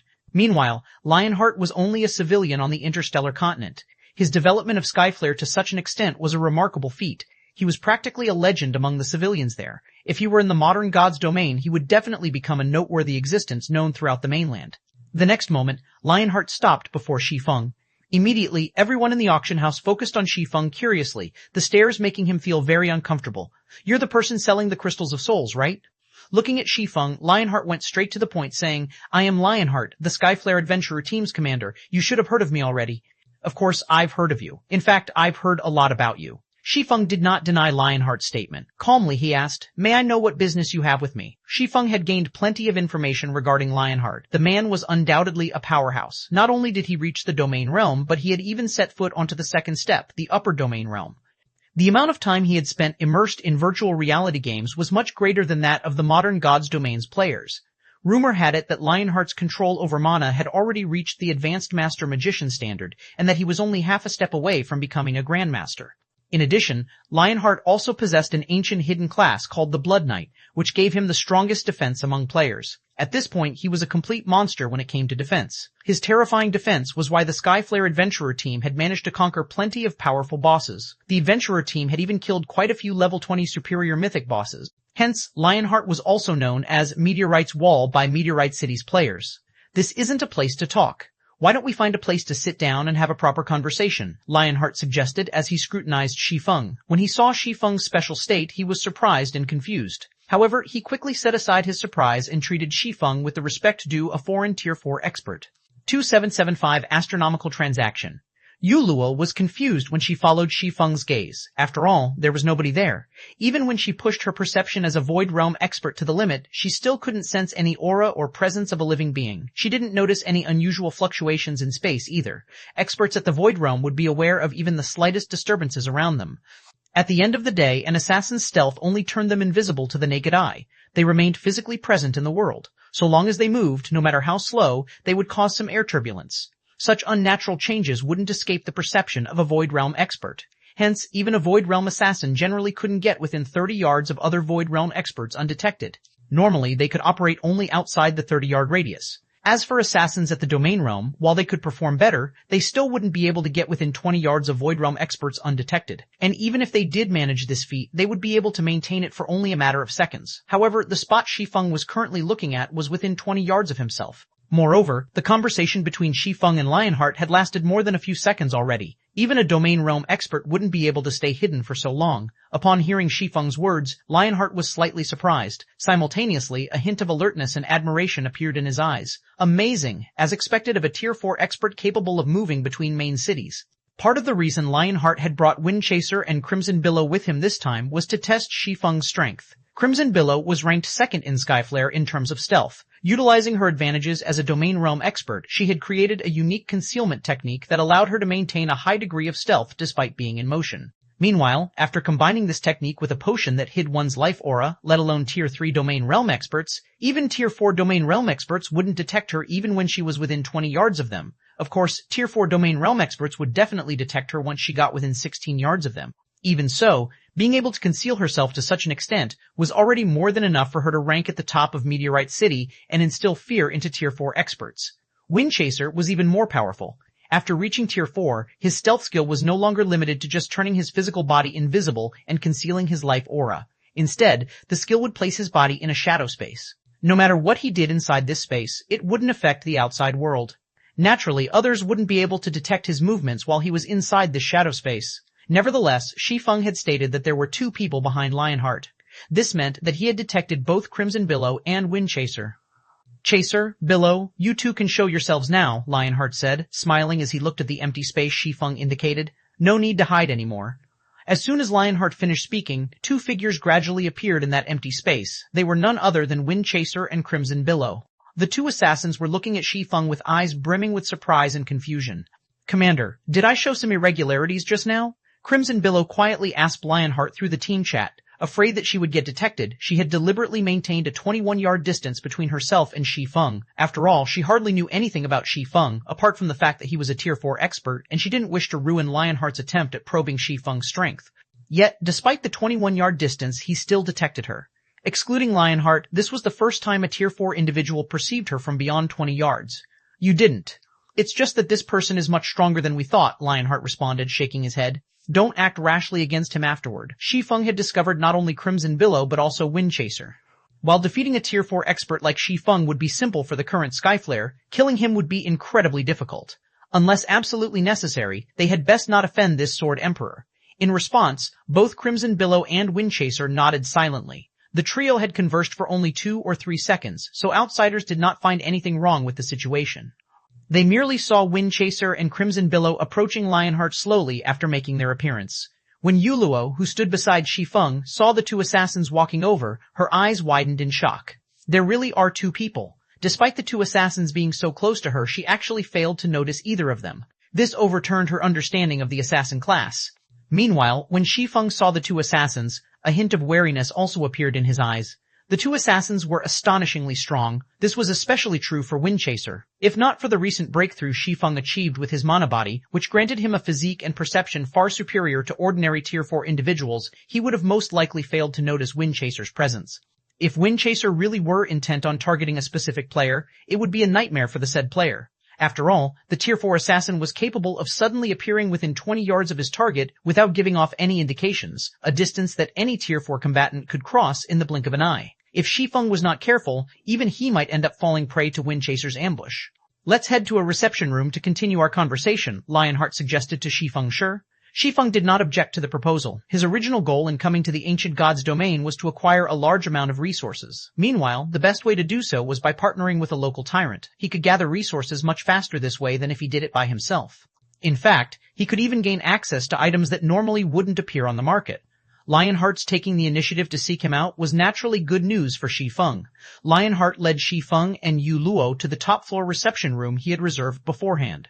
Commander Lionheart. After taking his seat, Shi Feng went straight to the point, saying, "Please just say what you have to say. There is no need for us to waste both our time by playing around with words.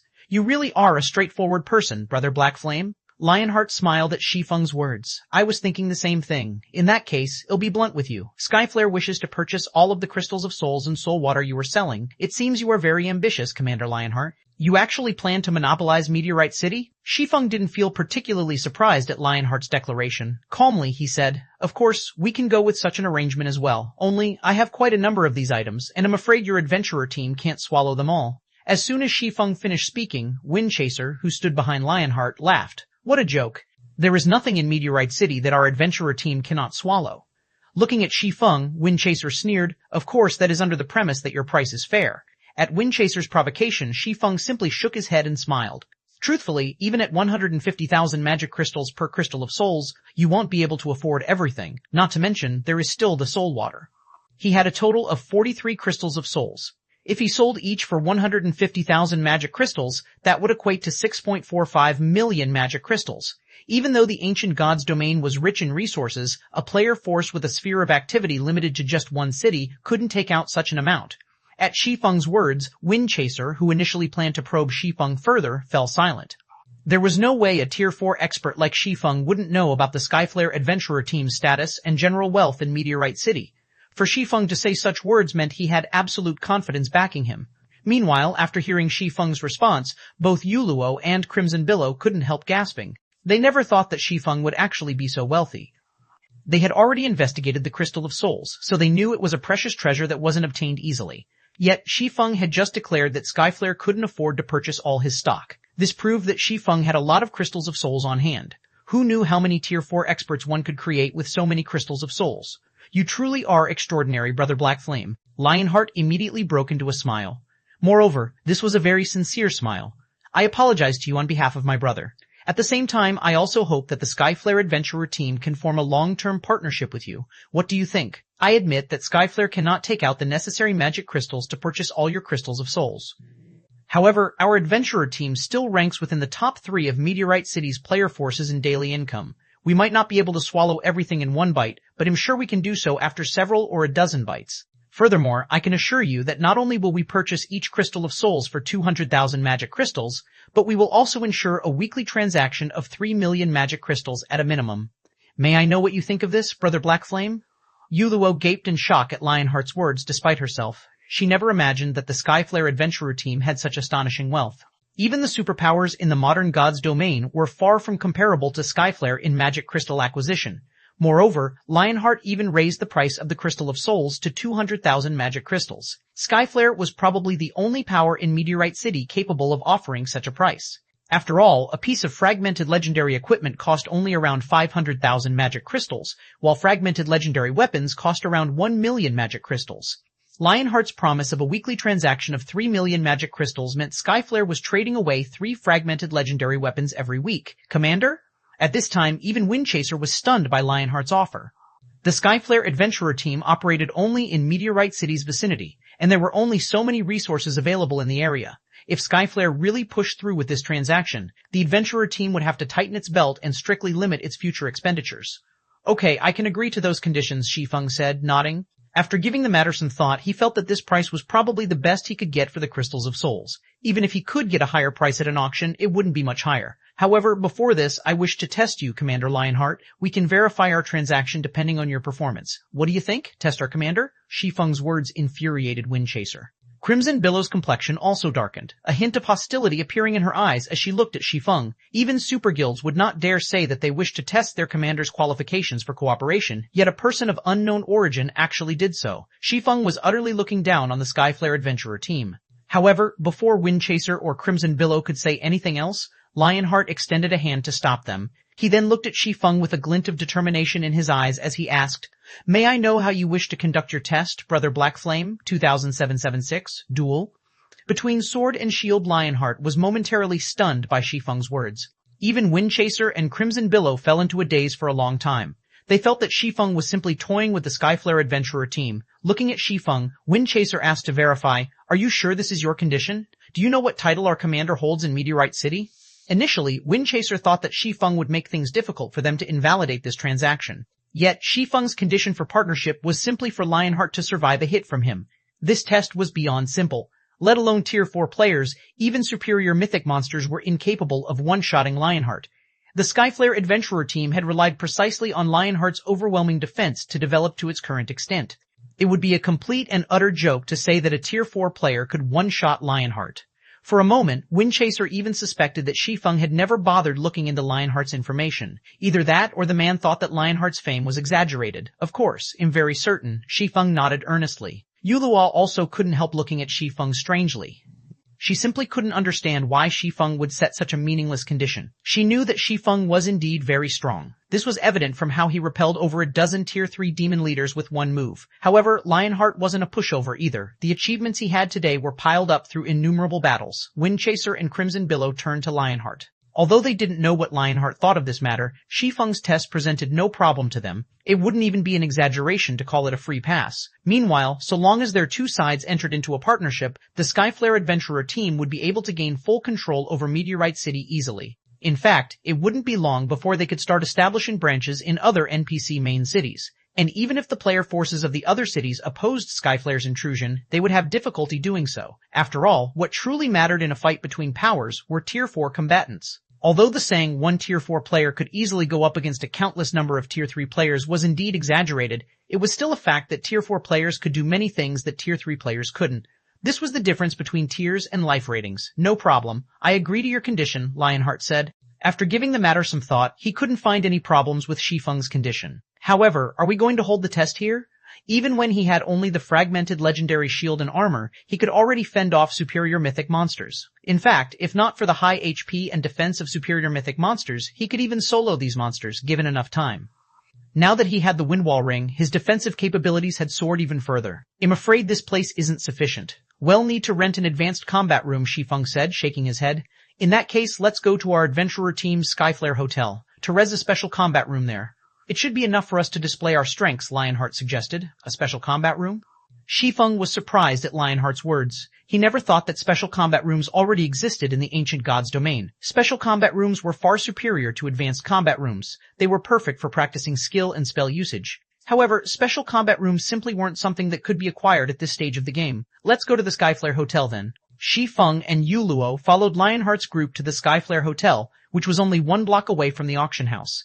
The instant the group walked into the Skyflare Hotel, Yu Luo grew a little excited. The Skyflare Hotel wasn't a place just anyone could enter and rest at. Aside from Skyflare's members and the members of Partnered Powers, who received a 50% discount, visitors would be charged the full price when staying at the hotel. Meanwhile, even the most basic room here cost 400 magic crystals per day. Even a Tier 3 Void Realm expert like herself wouldn't dare stay here for no good reason. Only when she needed to verify some theories and techniques she thought of would she make an exception and stay here. As for Shi Feng, he felt as if he had just walked into a sacred training ground. The density of the mana here was truly amazing, much more than even in Stone Forest City's Freedom Hotel. In fact, the boost he got for his perception of magic elements was roughly 20% higher than what he got from the hotel he was currently staying at. No wonder he's so confident of being able to take out 3 million magic crystals per week. At this time, Shi Feng finally understood why Lionheart was so confident in the Skyflare Adventurer team's abilities. Meanwhile, along with Shi Feng and Yu Luo's arrival, an uproar occurred among Skyflare's executives. I heard that guy named Black Flame wants to test the commander. What? That guy must be crazy. He thinks the commander is someone he can test? Even if the commander just stands there and does nothing, he won't be able to injure the commander in the slightest. It's not a standard PvP though. He only wants the commander to take a hit from him. It seems this person is trying to show his strength to our adventurer team. He must be worried that he can't beat the commander, so he came up with that kind of condition. At that time, even if he fails to injure the commander, he could still salvage his reputation somewhat. When Skyflare's several dozen executives looked at Shi Feng, who had already entered the special combat room, they promptly conducted hushed discussions among themselves. They all felt that Shi Feng was pulling such a stunt because he wished to gain respect, yet was also worried about making a fool of himself. However, in their opinion, Shi Feng's actions were pointless. After all, when Lionheart dueled against other players, he almost never used his full strength to achieve victory. Even Windchaser, who had reached Tier 4 as well, had been almost helpless against Meteorite's wall. And although Windchaser had eventually emerged victorious in his duel against Lionheart, he had done so by dragging out the fight and chipping away at Lionheart's HP. Not to mention, this was in a situation where Lionheart had not gone all out. Otherwise, even Windchaser shouldn't think of harming Lionheart in the slightest. Shortly afterward, all of Skyflare's executives packed the special combat room spectator stands. Some executives had even abandoned their quests to spectate this duel. Lionheart had never fought in a duel since Windchaser had gotten promoted to Tier 4.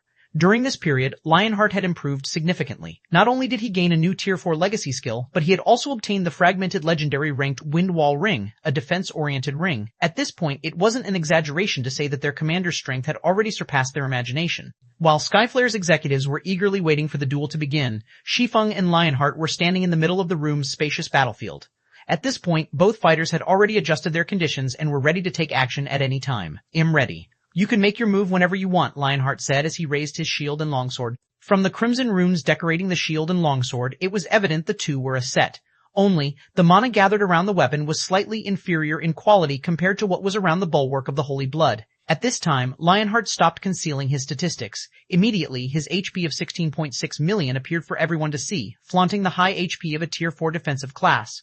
It was evident that Lionheart planned to let Shi Feng see his own strength. He has 16.6 million HP? How is this possible? Yuluo gasped reflexively when she saw Lionheart's HP. As a defensive class player, Lionheart already possessed incredibly high defense to begin with. Combined with his various defensive skills and HP, he was practically a boss monster. Yuluo even doubted that Shi Feng could one-shot Lionheart even if the latter did not defend himself.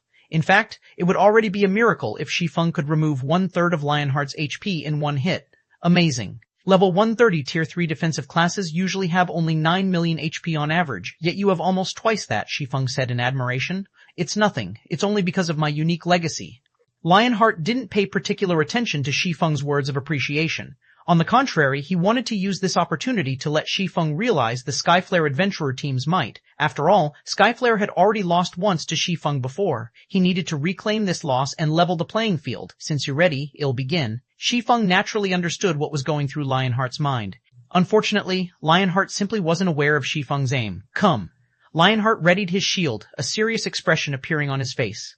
Immediately afterward, not only did Lionheart's aura skyrocket in intensity, but a faint, blood-red barrier had also appeared around his body. Crap, the commander is getting serious. He's actually going all out and fully exerting his mana body right off the bat.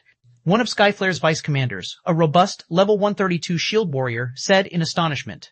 Blood armor. This was the Tier 4 legacy skill Lionheart obtained after achieving a 100% completion rate with his mana body. Although the magic barrier appeared flimsy, it could absorb up to 5 million damage. Moreover, the barrier would replenish itself once every 40 seconds. In other words, if one failed to cause over 5 million damage to Lionheart within 40 seconds, one had no chance of slaying him. Had Lionheart used this move during his duel with Windchaser back then, Windchaser wouldn't have been able to harm him at all. However, before Skyflare's members were done admiring their commander's Tier 4 passive skill, they saw Shi Feng unsheathe the Abyssal Blade. Immediately afterward, everyone clearly sensed the mana in the room trembling and freezing momentarily. Before anyone could react to the unexpected development, Shi Feng raised the Abyssal Blade with both hands and looked at Lionheart. The mana inside the special combat room then began to boil, the phenomenon causing everyone present to shudder involuntarily. Afterward, everyone felt a wave of scorching heat wash over their body. How is this possible? When Windchaser sensed the mana around him boiling, he was stunned. After all, the space inside the special combat room was massive, with a 1,000-yard radius. That was more than enough for 2 Tier 4 players to fight to their heart's content. Nevertheless, Shi Feng caused all of the mana inside the combat room to boil just by entering a stance. This kind of thing was simply unheard of. At this time, Lionheart's gaze also changed. If entering a stance was enough to trigger such a phenomenon, Shi Feng's strength was definitely far more extraordinary than he initially thought. However, before Lionheart could take any further action, the flow of time inside the combat room seemed to slow down. The only thing capable of moving was apparently the sword in Shi Feng's hands. Second sword, Holy Devour. As the longsword descended, an overwhelming pressure fell upon the room. Afterward, space within the room ignited, as if it couldn't withstand the terrifying and violent pressure. The resulting flames threatened to burn everything in the room into nothing. Not good. Holy Blood Wall. 4 Saints Descent. Upon seeing the boundless flames approaching him, Lionheart hurriedly activated the defensive skill Holy Blood Wall, then stabbed his shield into the ground and activated his strongest Tier 4 defensive legacy skill. The next moment, a twofold magic array appeared before the bulwark of Holy Blood, which was followed by an illusory crimson shield that was over a dozen meters tall. Crimson runes flared all over Lionheart's body, solidifying the surrounding space until it was as sturdy as a steel wall. Meanwhile, the instant Lionheart used 4 Saints Descent, the endless sea of flames devoured him like a giant beast. Boom. 2777 shocking Skyflare. Meanwhile, when Skyflare's executives, seated in the spectator stands, saw this scene, they were dumbfounded. How can one carry such destructive power? Even those Tier 4 NPCs aren't capable of exhibiting such power. Is he really just a Tier 4 player? He has such terrifying strength, yet we actually failed to find any information on him. Just who is he? After a moment of silence, Skyflare's executives began a heated discussion among themselves as they goggled at the battlefield's shattered space. At this time, they no longer underestimated Shi Feng in the slightest. Now, only shock and fear filled their hearts. With such terrifying combat power, Shi Feng was no longer an opponent vulnerable to Zerg tactics. Only powerful Tier 4 NPCs could match him. He was actually so strong? Tasuluo's eyes were also wide with disbelief as she looked at the shattered space. Even Angelica Teresa's strongest attack would fall short of Shi Feng's from what she could tell. Angelica Teresa was a peak-rank Tier 4 existence and one of the top 5 powerhouses of Meteorite City. In addition, as an NPC, the items and basic attributes she possessed were also far superior to players. Yet, Shi Feng had actually executed an attack way stronger than even Angelica Teresa's strongest attack. Commander, the commander couldn't have fallen, right? After a while, Wind Chaser and the others snapped out of their daze and searched hurriedly for Lionheart's figure in the dark void. Out of the player attacks they had seen thus far, Shi Feng's was undoubtedly the strongest. Even Tier 4 NPCs were unlikely to be capable of executing such an attack. Hence, although they knew that Lionheart possessed a heaven-defying defense, they couldn't help doubting his ability to survive Shi Feng's attack. After everyone had searched for some time, the shattered space gradually recovered. 2 vague figures appeared, standing in the recovering space, with one of them looking incredibly miserable. This is great. The commander is still alive. I knew the commander could withstand it. He is Meteorite's wall, after all. There's no way he can be one-shotted by a player. When Skyflare's members saw Lionheart's figure, they immediately grew excited.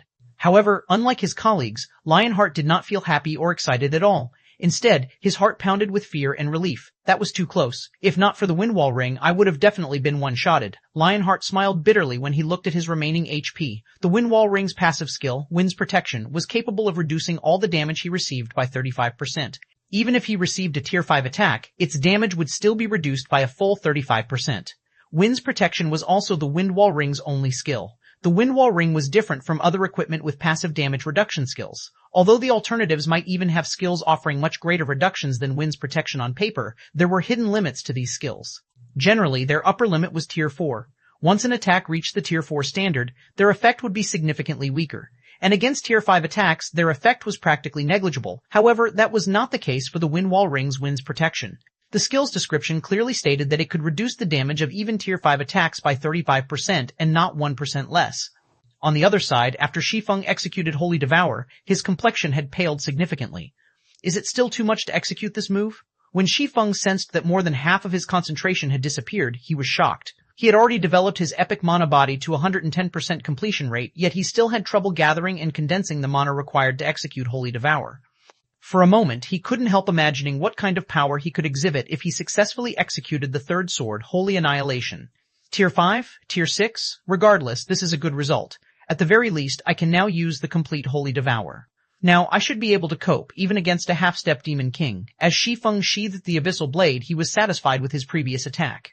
Although his mana had undergone a qualitative transformation, thanks to the improvement of his mana body, the improvement this change brought to his skills and spells was limited. It wasn't enough for them to undergo a qualitative transformation. However, it was a different story for mana techniques, whose power was highly dependent on the quality of the mana used. Now, if he went all out, he could execute an attack at the Tier 5 standard. The only drawback of Holy Devour was the huge burden it placed on his concentration. Even at peak condition, he could execute the complete Holy Devour only once. Nevertheless, it was already more than enough as a trump card. As Shi Feng was savoring the experience of executing Holy Devour, Lionheart approached him. Brother Black Flame, that move of yours really is ruthless. If I hadn't gained some improvements recently, I would have really died, Lionheart said jocularly. At this moment, Lionheart no longer underestimated or looked at Shi Feng with contempt. Only respect was present in his eyes. The fact that Shi Feng had managed to execute such a move as a player meant that he already stood at the apex of the entire God's domain. Just this point alone was already more than enough to earn him everyone's respect. In God's domain, strength was everything. It was also something that could not be faked. For Shi Feng to have developed himself to this extent, he must have experienced countless trials and hardships. You're too humble, Commander Lionheart. The fact that you managed to block my attack is all due to your own ability, not luck. Looking at Lionheart, Shi Feng added, now that our one-hit agreement is complete, according to our previous arrangement, I will supply the Crystals of Souls and Soul Water to only the Skyflare Adventurer team from Meteorite City's side. Thank you. As for the matter of magic crystals, please rest assured. The Skyflare Adventurer team definitely won't let you down, Brother Black Flame. Lionheart couldn't help feeling a little happy at Shi Feng's words. With Shi Feng willing to partner with Skyflare, Skyflare would be able to take full control of Meteorite City easily. Next, let's talk about the specifics of our transaction. Going straight to the point, Shi Feng said, like I said before, so long as you manage to withstand one hit from me, I will agree to partner with you, Commander Lionheart. However, after we start our cooperation, I'll need your help with something. Of course, I won't have you help me for nothing. In exchange, I'll sell the Crystals of Souls at 150,000 magic crystals each to Skyflare. How about it? 150,000 each? Lionheart was slightly tempted. May I know what you need help with? Previously, when he offered to purchase the Crystals of Souls at 200,000 magic crystals each, the price was actually a little too high for Skyflare to bear. However, the Crystals of Souls were far too important. They would also play a crucial role when Skyflare attempted to conquer other main cities, hence he had gone through with the price. Lowering the price to 150,000 magic crystals each would definitely alleviate a lot of Skyflare's burden. "Help me kill a boss," Shi Feng said, smiling. The reason Shi Feng wanted to test Lionheart wasn't just to experiment with the power of his upgraded mana body. He had also wished to see whether Lionheart could withstand the attack of a Tier 4 infant dragon. After all, if he didn't have anyone capable of tanking a hit from a Tier 4 infant dragon, slaying it would be utterly impossible. Since Lionheart clearly met this requirement, combined with the effects of the Heavenly Dragon's breath, challenging an unrestrained Tier 4 infant dragon was entirely feasible. Kill a boss? Lionheart was a little puzzled. He never thought Shi Feng's request would be so simple. "Is this boss very strong?" "Very strong." Not bothering to hide the truth, Shi Feng said, "It's a Tier 4 infant dragon." "A Tier 4 infant dragon?" Lionheart gasped at Shi Feng's words. Immediately he thought of something and asked, "Are you referring to the one Lady Angelica is trying to challenge?" "That's right, it's that one." Shi Feng nodded. "Actually, this matter is also beneficial to you as well, Commander Lionheart. After all, Meteorite City's promotion will attract more players and resources to the city. At that time, Skyflare can grow stronger together with the city." Lionheart nodded in agreement. In reality, he too wished for Meteorite City to grow stronger and become an advanced main city. However, the incredibly high difficulty of challenging a Tier 4 infant dragon made him decide to have Skyflare opt out of Angelica Teresa's expedition. After all, Skyflare already had 2 Tier 4 players under its command, and it had yet to stabilize its advantages. If Skyflare eagerly participated in the risky expedition and failed, the adventurer team would definitely lose a lot of its advantages. "What do you think, Commander Lionheart?" Shi Feng asked. Previously, he didn't hold much hope for slaying the Tier 4 infant dragon. After all, a Tier 4 infant dragon was comparable to Tier 5 existences. It was much stronger than even a demon prince. Even though he could use the complete Holy Devour now, it wouldn't make any difference since he couldn't use the technique indefinitely. However, the story would change if Lionheart was present. The fact that Lionheart could survive a Tier 5 attack meant that he could defend against a Tier 4 infant dragon's attack. Okay. After thinking for a while, Lionheart gritted his teeth and agreed to Shi Feng's condition. "However, Brother Black Flame, as Skyflare has just gained some advantages, we cannot afford to invest everything into helping you. We can send only a 100-man team, at most." In response to Lionheart's worries, Shi Feng simply chuckled and said, "That's already more than enough. In fact, it's fine so long as Skyflare can dispatch its 2 Tier 4 players, let alone a 100-man team." "May I know when we will begin the operation?" Lionheart asked. Raiding a Tier 4 infant dragon was an important matter. Preparing the necessary manpower and supplies would take a lot of time. We're not in a rush right now.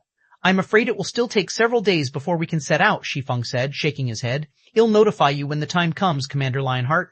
Challenging a Tier 4 infant dragon with just 3 Tier 4 players would be outright suicide. It wouldn't matter even if they had a large number of Tier 3 players supporting them.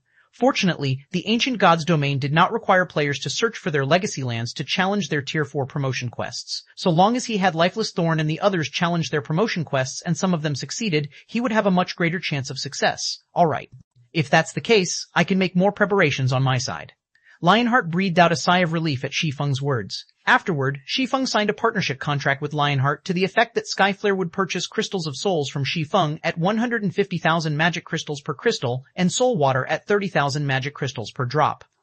For the first transaction, Skyflare purchased a total of 20 Crystals of Souls and 50 drops of Soul Water, the total expenditure amounting to 4.5 million magic crystals. When it came to magic crystals, Skyflare was wealthier than most superpowers operating in the modern gods domain. When the transaction was completed, Shi Feng couldn't help his elation. After all, he now had the 8 million magic crystals required to construct the small mobile fortress. Afterward, all he needed to do was collect 2 million pieces of mana ore and 30,000 mana stones. In addition, he also had a chance to raid the Tier 4 infant dragon. Leaving the Skyflare Hotel, Shi Feng looked at the additional 4.5 million magic crystals in his bag and smiled. 2778 semi-finished mana body. After Shi Feng received 4.5 million magic crystals from Skyflare, he returned to the Silver Hotel with Yu Luo. As for the small auction he initially planned to hold, Lionheart had announced to the public that Skyflare would monopolize all of the products. Hence, the commotion over the auction died down quickly. None of Meteorite City's various powers dared to voice their opinions on Skyflare's monopoly. After all, Skyflare was the sole power in the city with 2 Tier 4 combatants under its command. Previously, the powers with Tier 4 combatants still dared to stand up against Skyflare because Lionheart could not easily kill other Tier 4 combatants by himself. However, now that Skyflare's Windchaser was a Tier 4 assassin, it would be a piece of cake for Skyflare to kill any individual Tier 4 combatant. Hence, even the other two of the top 3 player forces in Meteorite City decided to tolerate the situation. Not to mention, while the Crystal of Souls could indeed strengthen an individual's soul, the amount of help this improvement could provide in the Tier 4 promotion quest was minuscule.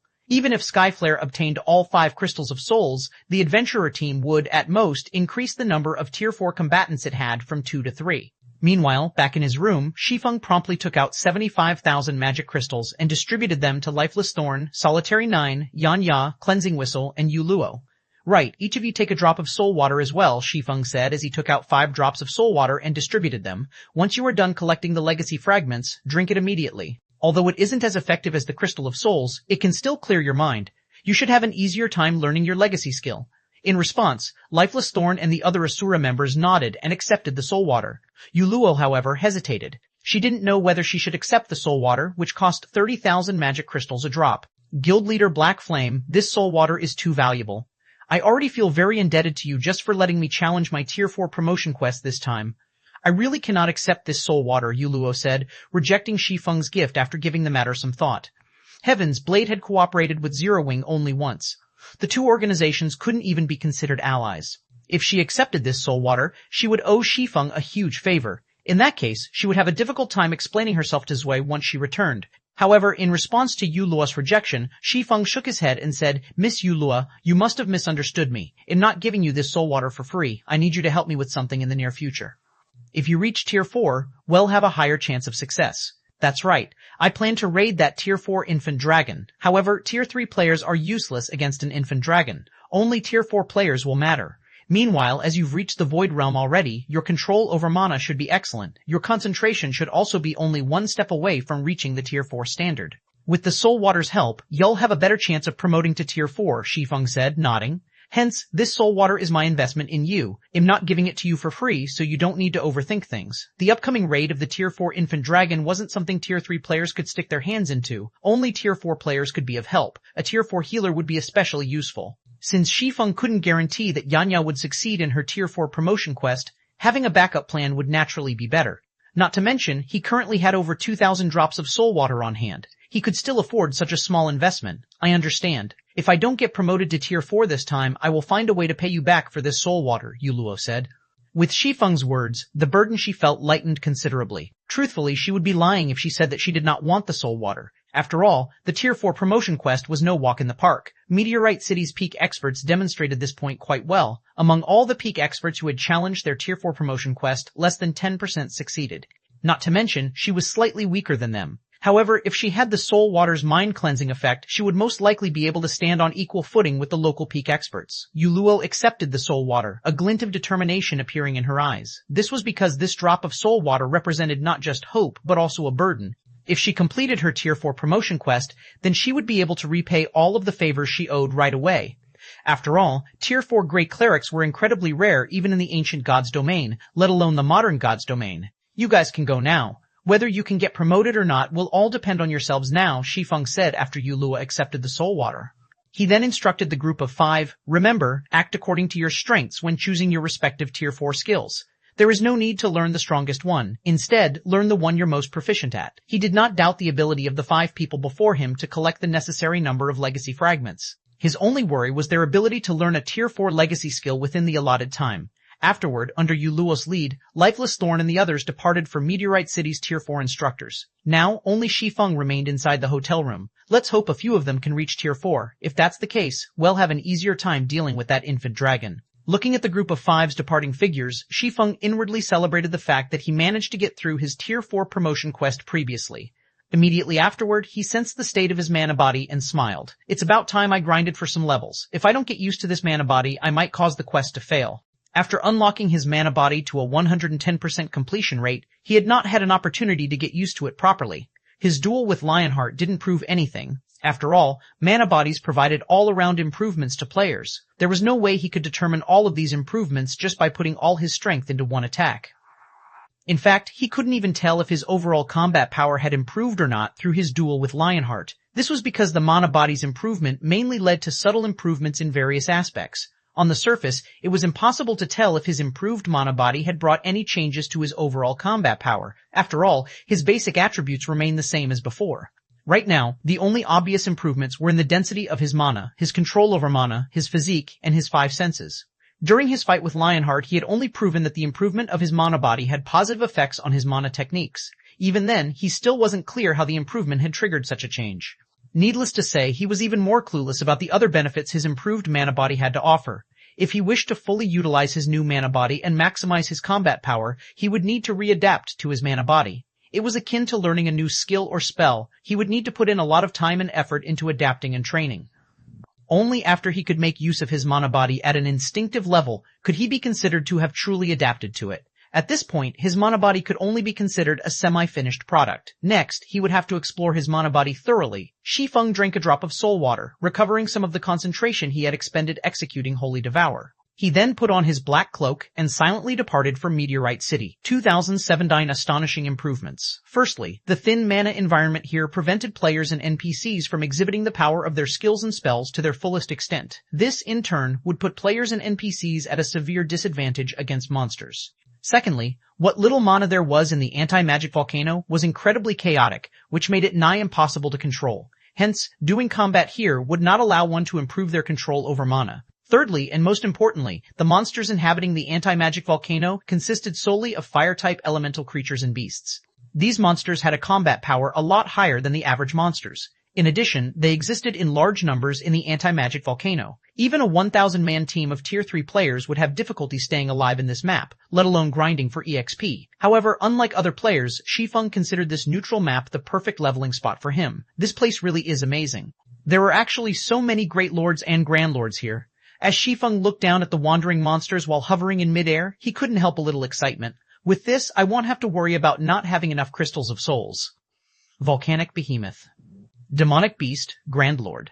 Level 39, HP 3600 million Infernal Warlord. Elemental Creature, Great Lord, level 13-7, HP 1000 Infernal Chieftain. Elemental Creature, Grand Lord, HP 30. Elemental Creature, Grand Lord, HP 3100 million. Shi Feng had to admit that the anti-magic volcano was a sight to behold. This neutral map teemed with Great Lord ranked monsters. Moreover, they moved in large groups of 100 or more closely positioned to each other.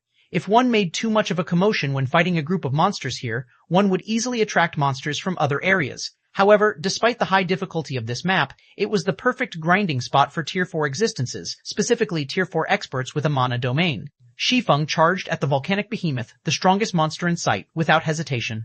The next moment, when Shi Feng got within 300 yards of the volcanic behemoth, the Grand Lord in question noticed his presence. Immediately, the 30-meter-tall beast covered in flaming scales let loose a deafening roar. The roar instantly attracted the wandering and resting volcanic beasts, and over 3,000 volcanic beasts converged on the volcanic behemoth's location in the blink of an eye. The majority of these volcanic beasts were level 135+ lords, with some of them great lords. Suddenly, thousands of fiery attacks shot into the air, heading toward Shi Feng. Although the attacks were not fully synchronized with each other, the sheer number still allowed them to exhibit power at the Tier 4 standard. That was more than enough to deter any ordinary Tier 4 combatant from tanking the attacks. However, when Shi Feng saw the several thousand attacks coming at him, not only did he not show the slightest sign of fear, but he even displayed excitement. The next moment, Shi Feng swung his hand and began manipulating his mana body's power. Suddenly, with Shi Feng as the center, a ripple spread into the surroundings. At the same time, a storm brewed in the surrounding space, causing even space to shudder. Boom, boom, boom. For a time, explosions echoed throughout the sky in rapid succession. The sky itself transformed into a sea of flames as the storm annihilated the thousands of fiery attacks. Afterward, the volcanic beasts enveloped by the storm knelt on the ground one after another. Only the Great Lord ranked volcanic beasts remained standing. However, standing was pretty much all they could do, as even moving their bodies took grueling effort. As for the volcanic behemoth, the leader of the volcanic beasts, it didn't fare that much better than the Great Lord ranked volcanic beasts either. My mana domain has improved to such an extent? Shi Feng was astonished when he saw the thousands of kneeling volcanic beasts and the volcanic behemoth, which had great difficulty moving. His current mana domain was actually capable of suppressing even a Grand Lord to such an extent. Despite being a strength-based demonic beast, the volcanic behemoth had barely half of its mobility left. If he used his mana domain against agility-based demonic creatures, the suppression effect would most likely be even more prominent. After a moment reveling in the improvement of his mana domain, Shi Feng stopped being polite with the volcanic beasts. Immediately, he activated Blade Domain and began slaughtering the volcanic beasts with the 7 summoned magic swords. All his attacks dealt damage in the tens of millions, with critical hits causing over 100 million damage. In the case of the Lord-ranked volcanic beasts, which had only several hundred million HP, they fell after just 2 or 3 hits. In the end, it took Shi Feng less than half an hour to annihilate the 3,000-plus volcanic beasts. Even the volcanic behemoth failed to escape his grasp. Since Shi Feng fought monsters of a higher level, his experience bar skyrocketed after the battle ended. Of course, as he had already reached Tier 4, monsters at the Lord rank and below granted him diminished EXP, only those at the Great Lord rank and above granted him normal amounts of EXP. This could be considered one of the disadvantages of getting promoted to Tier 4. Even so, Shi Feng still reached 34% of level 127 after the battle. His leveling speed was simply phenomenal. At this rate, he could easily level up twice by the end of the day. However, he wasn't the slightest bit surprised by this situation. In God's domain, after one reached Tier 4, leveling up became a very simple task. All one needed to do was search for places with a lot of monsters. Hence, in the past, Tier 4 players would complain about the lack of grinding spots in God's domain. Often, the task of searching for monsters was much more troublesome for Tier 4 players than the task of killing monsters. What was even more troublesome was collecting the monsters' loot. The time it took to collect the loot of the monsters they killed was several times longer than the time it took to kill the monsters. Sure enough, the loot collection process is much more tiresome than the grinding process. Shi Feng got a headache when he saw all the loot scattered within a 1,000-yard radius of himself. At this moment, he finally understood the suffering of those Tier 4 experts in the past. However, ignoring the loot wasn't an option either. After all, these monsters dropped considerably excellent loot. Among the items dropped were standard magic crystals, fire-attributed magic crystals, and various rare ores. The fire-attributed magic crystals were especially valuable, worth far more than the standard magic crystal. Attributed magic crystals were essential in the production of certain epic weapons and equipment. Some peak constructions also required attributed magic crystals to build. However, attributed magic crystals were incredibly rare in the modern God's domain, hence it would be a massive waste to simply ignore the loot. Shi Feng ended up spending 2 whole hours gathering all of the items scattered across the battlefield. However, he had to admit that he had earned a huge harvest. Even if he ignored the numerous level 130 bronze, mysterious iron, secret silver, and fine gold weapons and equipment he got, just the magic crystals numbered over 4,000 already. He had also picked up over 300 fire-attributed magic crystals. Afterward, he killed several more groups of monsters in the anti-magic volcano, pushing his level from 127 to 128. The total number of magic crystals collected to beyond 30,000, and the number of fire-attributed magic crystals collected to 1,500. Be it his leveling speed or money-making speed, both exceeded the standard of ordinary Tier 4 players. Since the sky was darkening, Shi Feng found a safe cave and called up his system interface. That's enough for today. With several more days grinding here, I should be able to exceed the average level of the peak experts here. By then, I shouldn't be at a disadvantage in levels when the infant dragon raid takes place. When Shi Feng saw that he had already reached 19% of level 28, he found his leveling speed very satisfactory. Not to mention, he had managed to produce 7 crystals of souls through today's grind, far more than what he could produce in the modern God's domain. Afterward, Shi Feng logged out of the game to rest. After all, he had already spent more than 24 hours online. Even if he was using the Fearless Cabin now, staying online for long periods still wasn't wise. Once he went offline, before he could even climb out of his cabin, a message notification sounded in his cabin. The message's sender was none other than Liang Jing, the person managing Zero Wing's headquarters on his behalf right now. Guild leader, you finally decided to pick up, Liang Jing said in exasperation. I've already brought the 2 vice guild leaders to Yuantian City as per your request. What should we do now? You're here already? Surprised by Liang Jing's swift action, Shi Feng chuckled and said, Okay, bring them to the upper zone's entrance now. I'll wait for you there. The upper zone's entrance. Liang Jing couldn't help growing a little excited at Shi Feng's words. Okay, we'll be there in 3 hours. Shi Feng burst into laughter at Liang Jing's excited expression. However, he understood her mood. After all, the upper zone was a place countless people yearned to enter. But this is a problem. I only managed to get 100 points yesterday, even after exchanging all of the credits I had. If the 2 of them join me, I can't even afford food for the 3 of us. It seems I'll have to convert those 5,000 units of 7 Luminaries crystal now. The thought of the food prices here gave Shi Feng a headache. Fortunately, he had earned a killing from mythology. Otherwise, he would have to start begging for food. 2780 minor character, Shi Feng enjoyed the scenery of the base layer as he strolled around the residential area he lived in. Contrary to his expectations, he did not see any of the paradisiacal sceneries depicted in the rumors spread in the outside world. Instead, what he saw were only high-rise buildings. The areas not occupied by high-rise buildings held facilities such as restaurants, training halls, and gyms. Moreover, compared to the outside world, almost all of the people gave the impression that they were incredibly busy, and they all had tense expressions on their faces. This could be considered natural. After all, the upper zone wasn't some kind of paradise. Instead, it was a place with far more intense competition than the outside world.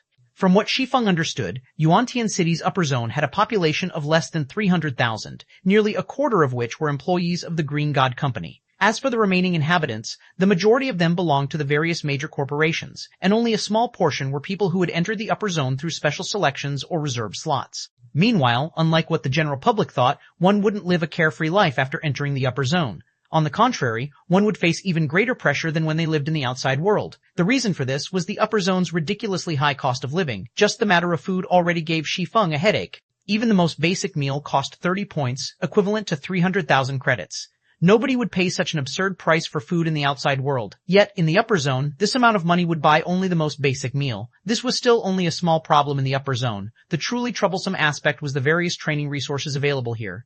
Just living in the upper zone wouldn't be enough for a person to achieve longevity. One still needed to include various exercises and medicines into the equation, all of which cost a lot of points. Without sufficient wealth and resources, one couldn't live in the upper zone at all. Those born in the upper zone were allowed to live freely until the age of 12. Afterward, they had to undergo a series of tests until they reached 15. If they failed the tests, they would be banished from the upper zone. Moreover, passing the Green God Company's basic assessment would only qualify one to work at the lowest level of the Green God Company.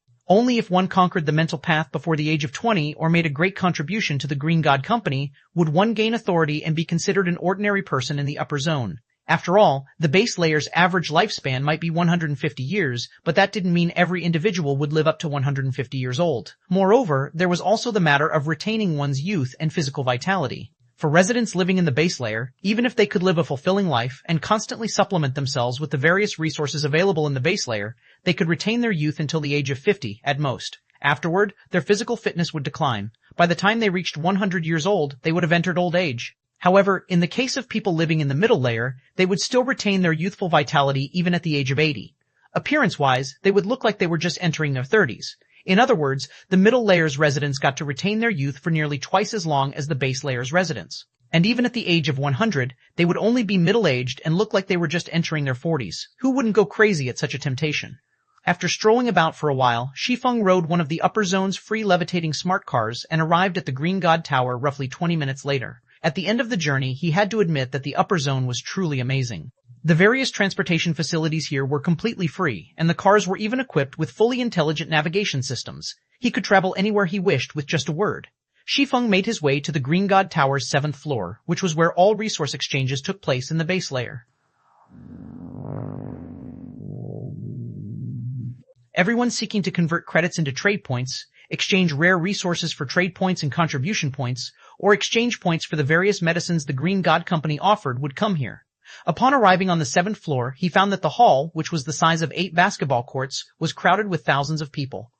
Compared to the registration room he visited previously, this place was many times livelier.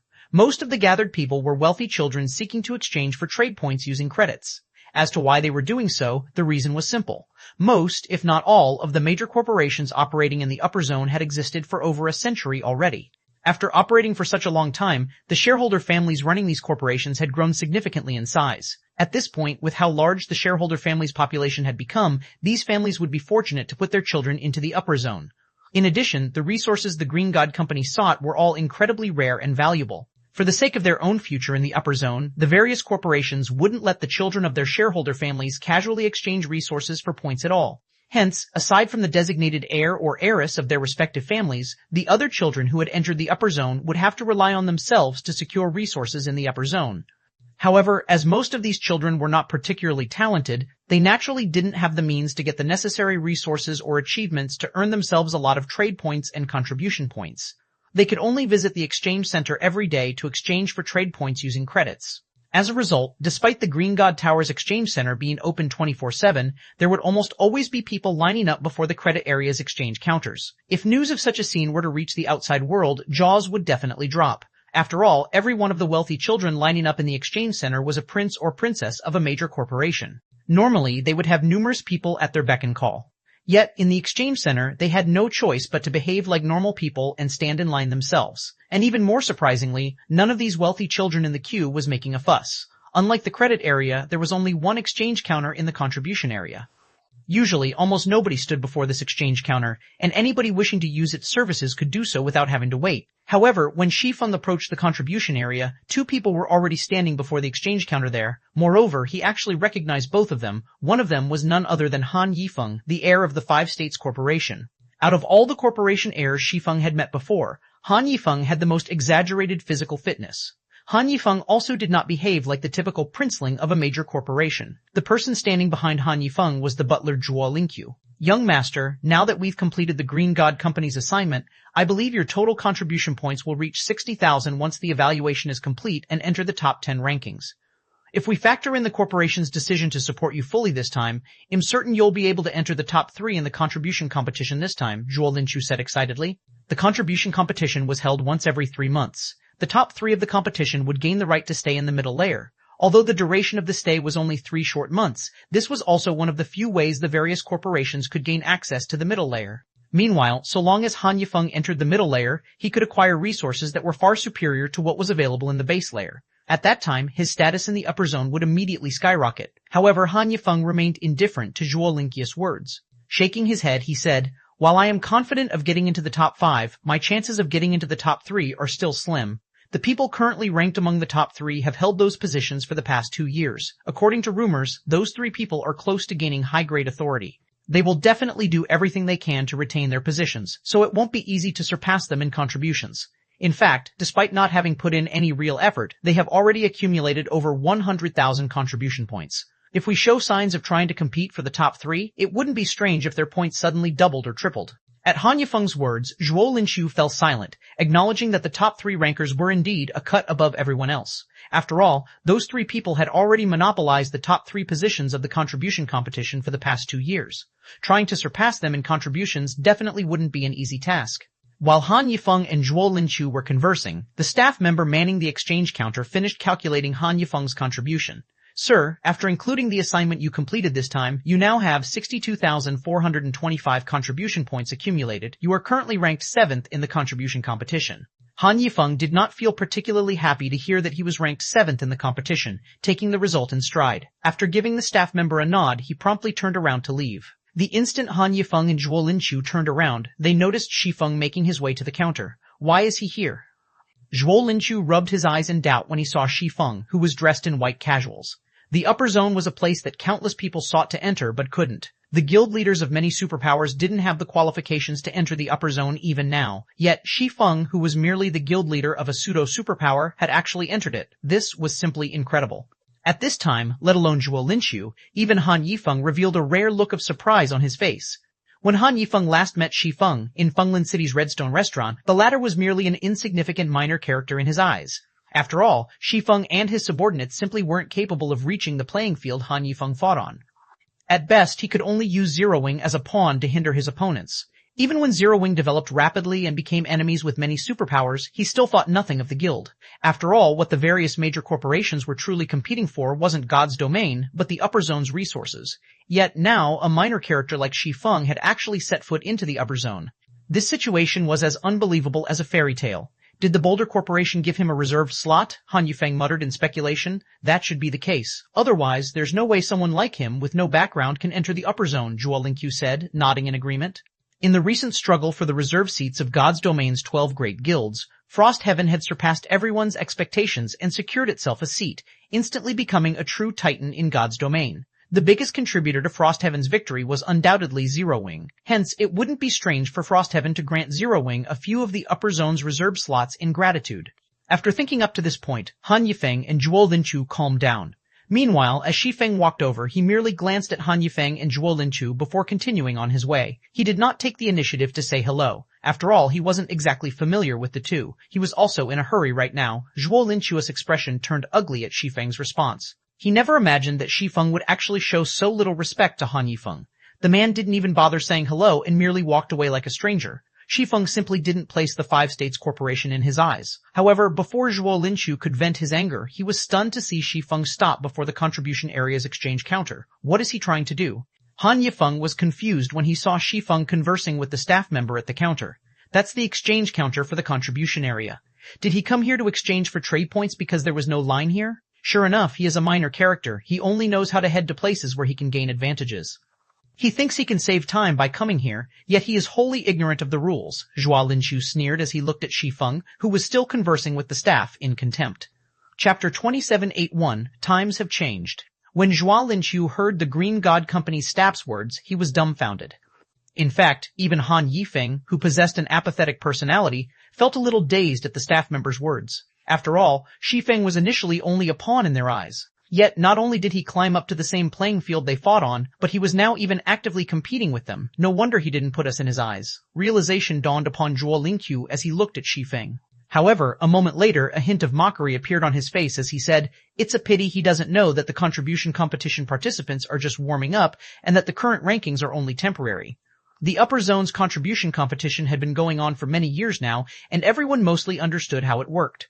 Those intent on participating in a particular season's competition generally wouldn't reveal their cards in the first 2 months of the season. This was because contribution points were basically trump cards for participants. Naturally, it would be best if participants hid their cards as deeply as possible and only revealed them at the last possible moment. Only then could these trump cards play a vital role. Moreover, there was an added benefit to accumulating contribution points in secret, deciding whether one would continue participating in a particular season's contribution competition or not. After all, aside from time-based assignments, other forms of contributions could be reserved for future competitions if necessary. Since the contribution competition had been running for many years now, some participants had been accumulating contribution points for a long time. These participants were waiting for the fateful day when they would reveal all their cards, instantly securing one of the top 3 positions, and gain access to the middle layer. Meanwhile, the current contribution competition was less than a month along. Hence, the various participants were still testing the waters and had yet to seriously invest their contribution points. The majority of their current points were from completing time-based assignments the Green God Company issued, not from long-term assignments that could be turned in at any time. There were many instances where multiple participants joined hands to compete in the contribution competition. After all, unlike contribution points gained through completing assignments, points gained through other sources could be freely traded in secret. When a competition was about to end, participants who were close to the top 3 positions would often purchase the hidden points of other participants. Naturally, as Han Yifeng was aiming for one of the top 3 positions this time, he would also participate in this practice. The exchange rate would be based on the prices of the items sold by the Green God Company. Just do as I say. The Green God Company announced that the top 20 participants would receive a reward, so many people are trying to compete for the top 20 positions. It is only natural for the price of contribution points this time to be higher, Han Yifeng said, shaking his head. According to the information he had obtained, the Green God Company intended to further squeeze the various corporations for their wealth. To do so, the company had intensified the competition by allowing the top 20 participants to exchange for a limited number of items exclusive to the middle layer. Once this information spread, the price of contribution points would definitely increase. However, while a price hike was inevitable, the increase wouldn't be exaggerated either. After all, there were only so many items the top 20 participants could exchange using contribution points. Beyond that purchase limit, whatever contribution points they had remaining would become useless. I understand. Zhuo Linqiu nodded and walked toward Shi Feng. On the other side, Shi Feng was currently ecstatic. Just a second ago, he had still been a poor bastard in the upper zone. Now, however, he had 5 mils in trade points to his name enough to purchase 5 ordinary housing units in the base layer. Of course, these points were still insufficient to purchase a large villa in the base layer. However, they were definitely more than adequate for his daily expenditure. At the very least, even after welcoming Gentle Snow and Aqua Rose into the upper zone, he wouldn't have to worry about their necessities. However, it's going to be difficult to get another large influx of points. It seems he'll have to think of a long-term way to secure 7 Luminaries crystals in bulk, Shi Feng thought with a sigh. 5,000 units of 7 Luminaries crystal was a significant amount, yet it was only enough to get him 5 mils in trade points and 50,000 contribution points. With just this many trade points and contribution points, let alone catching up with the top 3 rankers of the competition, he probably couldn't afford anything from the middle layer. However, for his present self, obtaining more 7 Luminaries crystals wasn't much of a challenge. After all, he was currently in the ancient god's domain.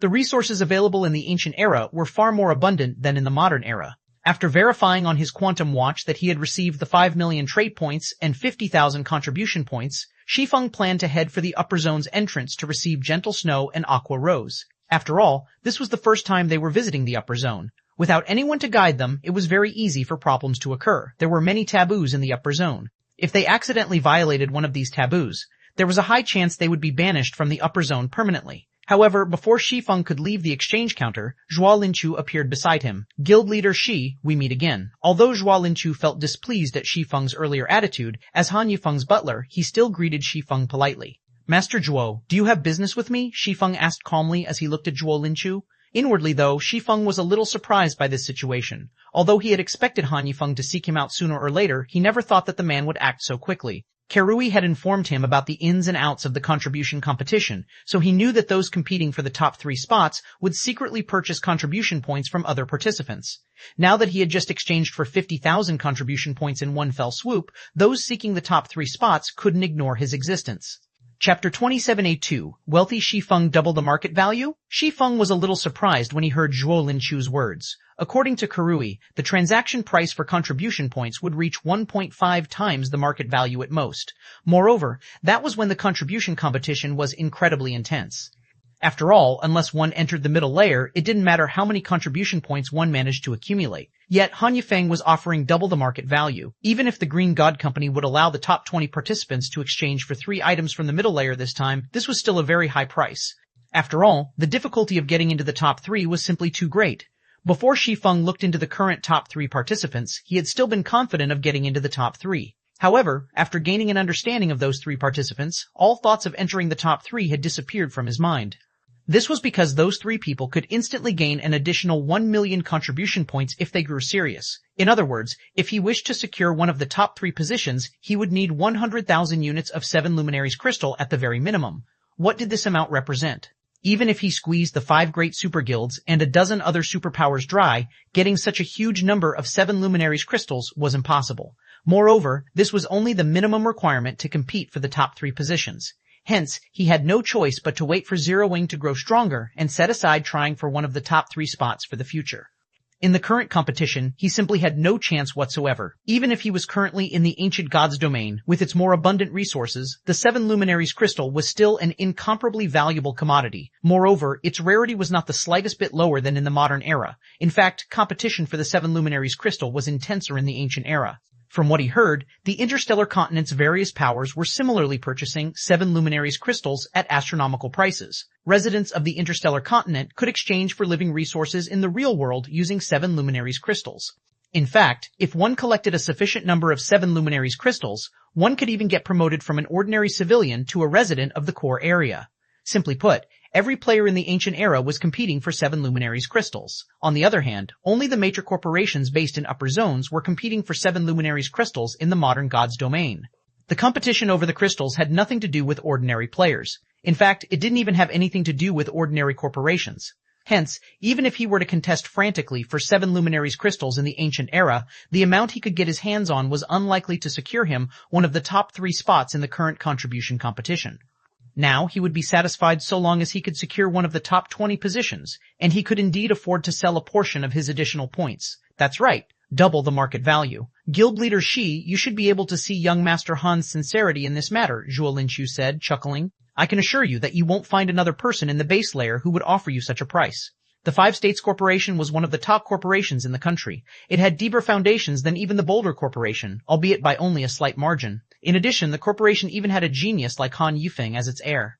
It was only a matter of time before the corporation set foot in the middle layer. After giving the matter some thought, Shi Feng replied, I can agree to that price, but I have a condition. Han Yifeng's offer would tempt anyone. After all, this was equivalent to receiving a 50% discount on the various products the Green God Company put up for exchange. For Shi Feng, who was currently severely lacking in the upper zone's resources, Han Yifeng's offer was heaven sent. Condition? What condition? Zhuo Linchu frowned slightly. In his opinion, the price Han Yifeng offered was already quite generous. He never thought that Shi Feng would want a foot after getting an inch. I want to settle the transaction using life potions, phantom potions, or the middle layer's limited products, Shi Feng said. I will not accept anything else apart from these items. 5 million trade points were already more than enough for him to get by in the base layer. There was no point in getting more. Only the limited exchange items were of value to him.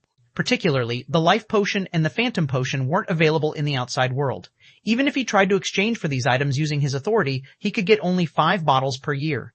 This amount wasn't even enough for his own use, much less sharing it with other people. This condition is too much. You should know that those items can't be bought even with a large number of trade points and contribution points. Zhuo Linchu flatly refused Shi Feng's condition. Nobody in the entire base layer would satisfy this condition of yours. Whether it was the life potion, the phantom potion, or the middle layer's limited items, they were all incredibly precious to the various corporations. No one would casually trade them away. How about I buy them at their original price, Shi Feng suggested. Shi Feng understood that he was indeed asking for a lot with his condition. However, this was also how negotiations worked. Only after both sides agreed on a price could a transaction take place. Zhuo Linqiu fell speechless at Shi Feng's response. He felt that Shi Feng didn't understand his previous words at all. However, before Zhuo Linqiu could manage a response, Han Yifeng's holographic projection suddenly appeared from Zhuo Linqiu's quantum watch. It is impossible for me to sell those items at base price. However, with my authority, I can sell some to you at double the price. This is also the lowest I can go, Han Yifeng said. Moreover, I believe that nobody else in the base layer would offer you a better price. That works. Shi Feng didn't feel particularly surprised at Han Yifeng's counteroffer. On the contrary, he found this outcome to be quite excellent already. The limited items the Green God Company offered for exchange came with fixed price tags, and residents with the necessary authority could exchange for these items at any time. However, as their description suggested, each resident could exchange for only a limited number of these items. If a person wanted to get their hands on more, they could purchase these items from other residents at a marked-up price. Moreover, even if one were willing to pay the extra cost, one wouldn't necessarily be able to find a willing seller. That settles it then, Han Yifeng nodded. However, let me get one thing straight first. Every transaction we conduct must be valued at 50,000 contribution points or more, otherwise our transaction will be invalid. That won't be a problem, Shi Feng assured, smiling. He understood what was going through Han Yifeng's mind. A sum of several thousand contribution points was most likely nothing in Han Yifeng's eyes. Moreover, such an amount wouldn't be of any help to him in the contribution competition.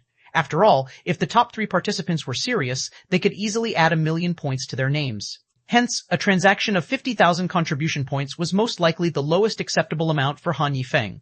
Okay, so long as you've collected 50,000 contribution points, you can come and find me at any time, Han Yifeng said before disconnecting the quantum communication. After Han Yifeng finished speaking, Zhuo Linqiu turned around and walked away, leaving Shi Feng alone at the exchange counter. When Zhuo Linqiu returned to Han Yifeng's side, he had a hesitant expression. Just speak your mind, Han Yifeng said as he looked at his old butler. Young master, I'm afraid the old master and the others will have big opinions about your decision to sell him those items at just double the price, Zhuo Linqiu said worriedly. After all, those items are things the corporation went to great lengths to accumulate. They are meant to serve as the foundation for the family's younger generations. Foundation? Han Yifeng suddenly smiled. Unless we enter the middle layer, the 5 States Corporation will be nothing but ants in the eyes of those above. Also, we have failed to enter the middle layer after all these years. If we don't fight now, when will we fight? Moreover, the family has already promised to assist me with everything they have. If they're not even willing to part with these items, how are we supposed to compete with the other participants? However, just Shi Feng's 50,000 contribution points won't change anything, Zhuo Linqiu said. Shi Feng is only one of the small sources for me to secure contribution points. At this point, Han Yifeng's eyes began glowing slightly. The old man has already met with the other corporations in the upper zone and made some promises to them. I believe he should have no problem securing 700,000 or 800,000 contribution points for me. Afterward, it'll depend on whether I can complete the Green God Company's bounty. So long as I succeed, I am certain I can enter the top 3. He was hell-bent on winning the contribution competition this time. Meanwhile, after Han Yifeng and Zhuo Linqiu left the exchange center, Shi Feng made his way to the item exchange counter. Compared to the contribution points counter, the item exchange counter had many more people lined up before it. After waiting in line for around 15 minutes, Shi Feng exchanged for 5 phantom potions and 5 life potions, as well as 5 strengthening potions, which cost the same as the phantom potions and life potions. In the end, he spent a total of 75,000 trade points. In the outside world, that was already equivalent to 750 million credits. The strengthening potion was considered the least promising product in the upper zone because it had only one function, the strengthening of the user's physical fitness. However, residents in the upper zone would have their physical fitness automatically raised to a certain level even without any training. If one combined this effect with daily exercise, they could elevate their physical fitness to astonishing levels. Hence, there was simply no need to spend 5,000 trade points to exchange for a strengthening potion. Nevertheless, Shi Feng naturally believed it was better for him to raise his physical fitness as quickly as possible. After all, the stronger his physical fitness became, the easier it would be to improve his brain activity. Often, when Shi Feng gained enlightenment and achieved a qualitative improvement in his techniques, he would find himself facing various problems stemming from his inadequate physical fitness. Had he been as fit as Han Yifeng during those times, he wouldn't have faced any problems at all. Hence, he felt that it wasn't a loss to spend 25,000 trade points for 5 strengthening potions. Not to mention, he could already be considered a wealthy person in the base layer. It's almost time to pick up Qing Shui and Aqua. After taking a look at the time, Shi Feng promptly departed the Green God Tower and hurried over to the upper zone's entrance. 2 hours later, a levitating car stopped at a designated parking lot before the gigantic metal door serving as the upper zone's entrance. 4 people, 1 man and 3 women, then alighted from the car. They were none other than Lei Bao, Liang Jing, Bai Qing and Aqua Rose. As to why Lei Bao had come along, it was as a precaution. After all, many powers were currently targeting Zero Wing. Meanwhile, Liang Jing, someone with little combat power, was unsuited for going out alone. Hence, Lei Bao would usually accompany her whenever she left Zero Wing's headquarters. Ordinary bodyguards would have little to no use against the opponents Zero Wing faced. So, this is the upper zone? Liang Jing was surprised when she saw the vast steel wall at the upper zone's entry. Even Lei Bao was surprised by the sight. He never thought that the rumored upper zone would have such an appearance. Chapter 2783, Era of Hegemony Upper Zone, Entrance. While Liang Jing and Lei Bao were shocked by the sight before them, Shi Feng, who had been waiting quietly by the entrance for some time, approached them. How is it? It's different from what you imagined, right? Shi Feng asked, smiling faintly as he looked at the two. Their expressions and thoughts were exactly the same as his when he first arrived before the upper zone. Guild leader, how is the upper zone? Liang Jing asked as she looked at Shi Feng. Is it as amazing as the rumors make it out to be? There were many rumors circulating in the outside world about the upper zones. Nobody was allowed to go near the upper zones without permission, despite them being in the middle of bustling cities. Hence, while everyone knew of the upper zones' existence, no outsider truly understood them. In fact, there was not the smallest piece of official news on the upper zone in the world. The information everyone knew came only from rumors. Lei Bao couldn't help pricking up his ears at Liang Jing's question. To him, the upper zone was a place he never even dared to dream of visiting. After all, even world champions in fighting couldn't visit it. It's amazing, Shi Feng replied with a smile. It's even more amazing than the rumors make it out to be. The people inside can constantly grow stronger physically without doing any training. So, is it true that even world champion level fighters are not a big deal in the upper zone? Lei Bao asked when he heard Shi Feng's words. The fact that a place could automatically improve a person's physical fitness was simply unbelievable. This revelation thoroughly shattered his view of physical training. That rumor is slightly exaggerated, but it's not far off from the truth either, Shi Feng replied, not trying to conceal the truth. Even without physical training, the upper zone's residents can still achieve a physical fitness rivaling Henglian masters. With some systematic training, their physical fitness becomes even more astonishing.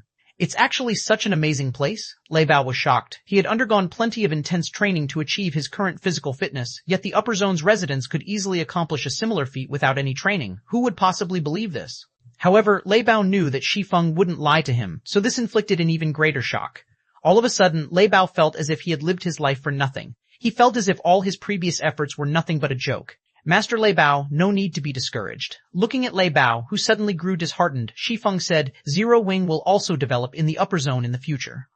At that time, it won't be just Qing, Aqua, and myself who can enter this place. I will let many more people join us. Just like those international corporations, we will treat the upper zone as our headquarters. Although Shi Feng did not speak loudly, both Lei Bao and Liang Jing gasped involuntarily at his words. At the same time, a hint of anticipation and excitement flashed in their eyes.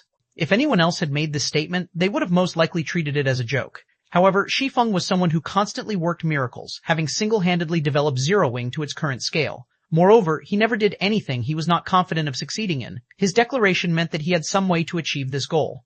Zero Wing will also develop in the upper zone in the future?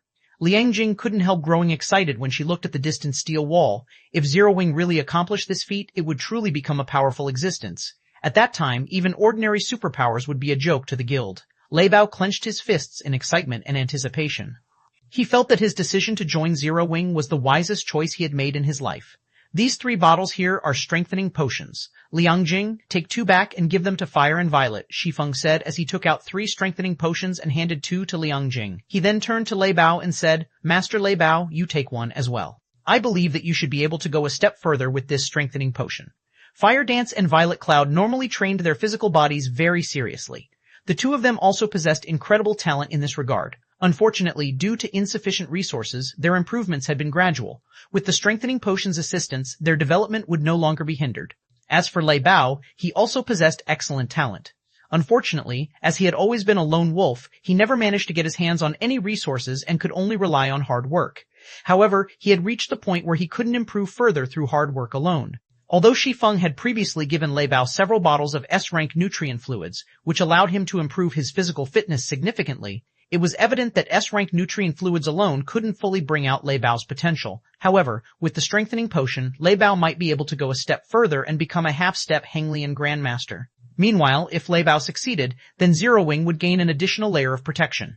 Thank you, Guild Leader. I won't disappoint you. Lei Bao's eyes shone with gratitude as he looked at Shi Feng. He had heard of the strengthening potion before. This thing was basically treated as a divine item in the fighting industry. Just one bottle could allow a person's physical fitness to undergo a qualitative transformation. Unfortunately, the medicine was incredibly rare, much rarer than even the life potion. According to rumors, even grandmaster martial artists had difficulty getting their hands on a bottle. In fact, some grandmasters would even put their lives on the line just to get their hands on it. Yet Shi Feng not only took out 3 bottles but even gave him one. How could Lei Bao not grow excited in this situation? With this strengthening potion, he was confident that even if he couldn't become a Henglian grandmaster, he could, at least, reach a level where he could contend with neutralizing grandmasters. By the way, guild leader, more and more NPCs are appearing in God's domain. As a result, some superpowers have designs on the secret Covenant Tower. In fact, they've already clashed with us over a dozen times outside Skyspring City. Currently, both sides have lost over 1,000 Tier 3 players, Liang Jing said suddenly. Fortunately, Vice Guild Leader Illusory Words and Vice Guild Leader Unyielding Heart returned in time to preside over the situation. Otherwise, the consequences would have been unimaginable. However, the two of them believe that if this situation continues, their 2 guilds are unlikely to hold back the various superpowers for very long. Moreover, some small guilds have already begun disbanding due to the NPC population pressure. Many new NPC forces have also emerged in the various NPC cities, and these NPC forces are constantly harassing the local guilds and pose a headache even for the various superpowers. Hence, the various superpowers are all trying to enter the secret Covenant Tower, which doesn't have NPC intervention. Moreover, I'm afraid that they will only grow more desperate as the NPC forces scale up their harassment. Shi Feng frowned upon hearing Liang Jing's report on God's domains and the secret Covenant Tower's present situation. He hadn't anticipated that the NPC forces would actually begin taking action so soon. Moreover, with the NPC forces now taking action, the main continent of God's domain would enter an era where hundreds of countries fought for hegemony. To survive the upcoming chaos, the various superpowers would probably do everything they could to secure the sacred leveling ground known as the secret Covenant Tower. I understand. After giving the matter some thought, Shi Feng looked at Liang Jing and instructed, for now, have everyone in the guild avoid going out to do quests if possible. Instead, have them focus on grinding in the secret Covenant Tower and restrict their sphere of activity to Skyspring City and our 3 guild cities. Also, have Crimson Emperor and Unyielding Soul hasten their exploration. It doesn't matter even if it increases the chances of the secret getting out. Our side will do the same as well. Originally, he thought that it would take the NPC forces another 2 weeks to take action. However, contrary to his expectations, the NPC forces had evidently completed their investigations already and made a move. Once begun, the NPC forces' harassment would only escalate as time passed. It wouldn't be long before members of player forces would get attacked if they left the confines of towns and cities. Given enough time, NPC forces would even start launching attacks on guild towns and cities, forcing the various guilds to abandon their guild towns and cities. This, in turn, would cripple the guild's income and force them to disband. I'll contact them once I return. Liang Jing nodded. Shi Feng gave Liang Jing a few more instructions, such as secretly collecting the basic materials needed to construct the small mobile fortress, then brought Gentle Snow and Aqua Rose into the upper zone. As for Liang Jing and Lei Bao, after looking at the 3 of them enviously for a moment, they promptly left in the levitating car.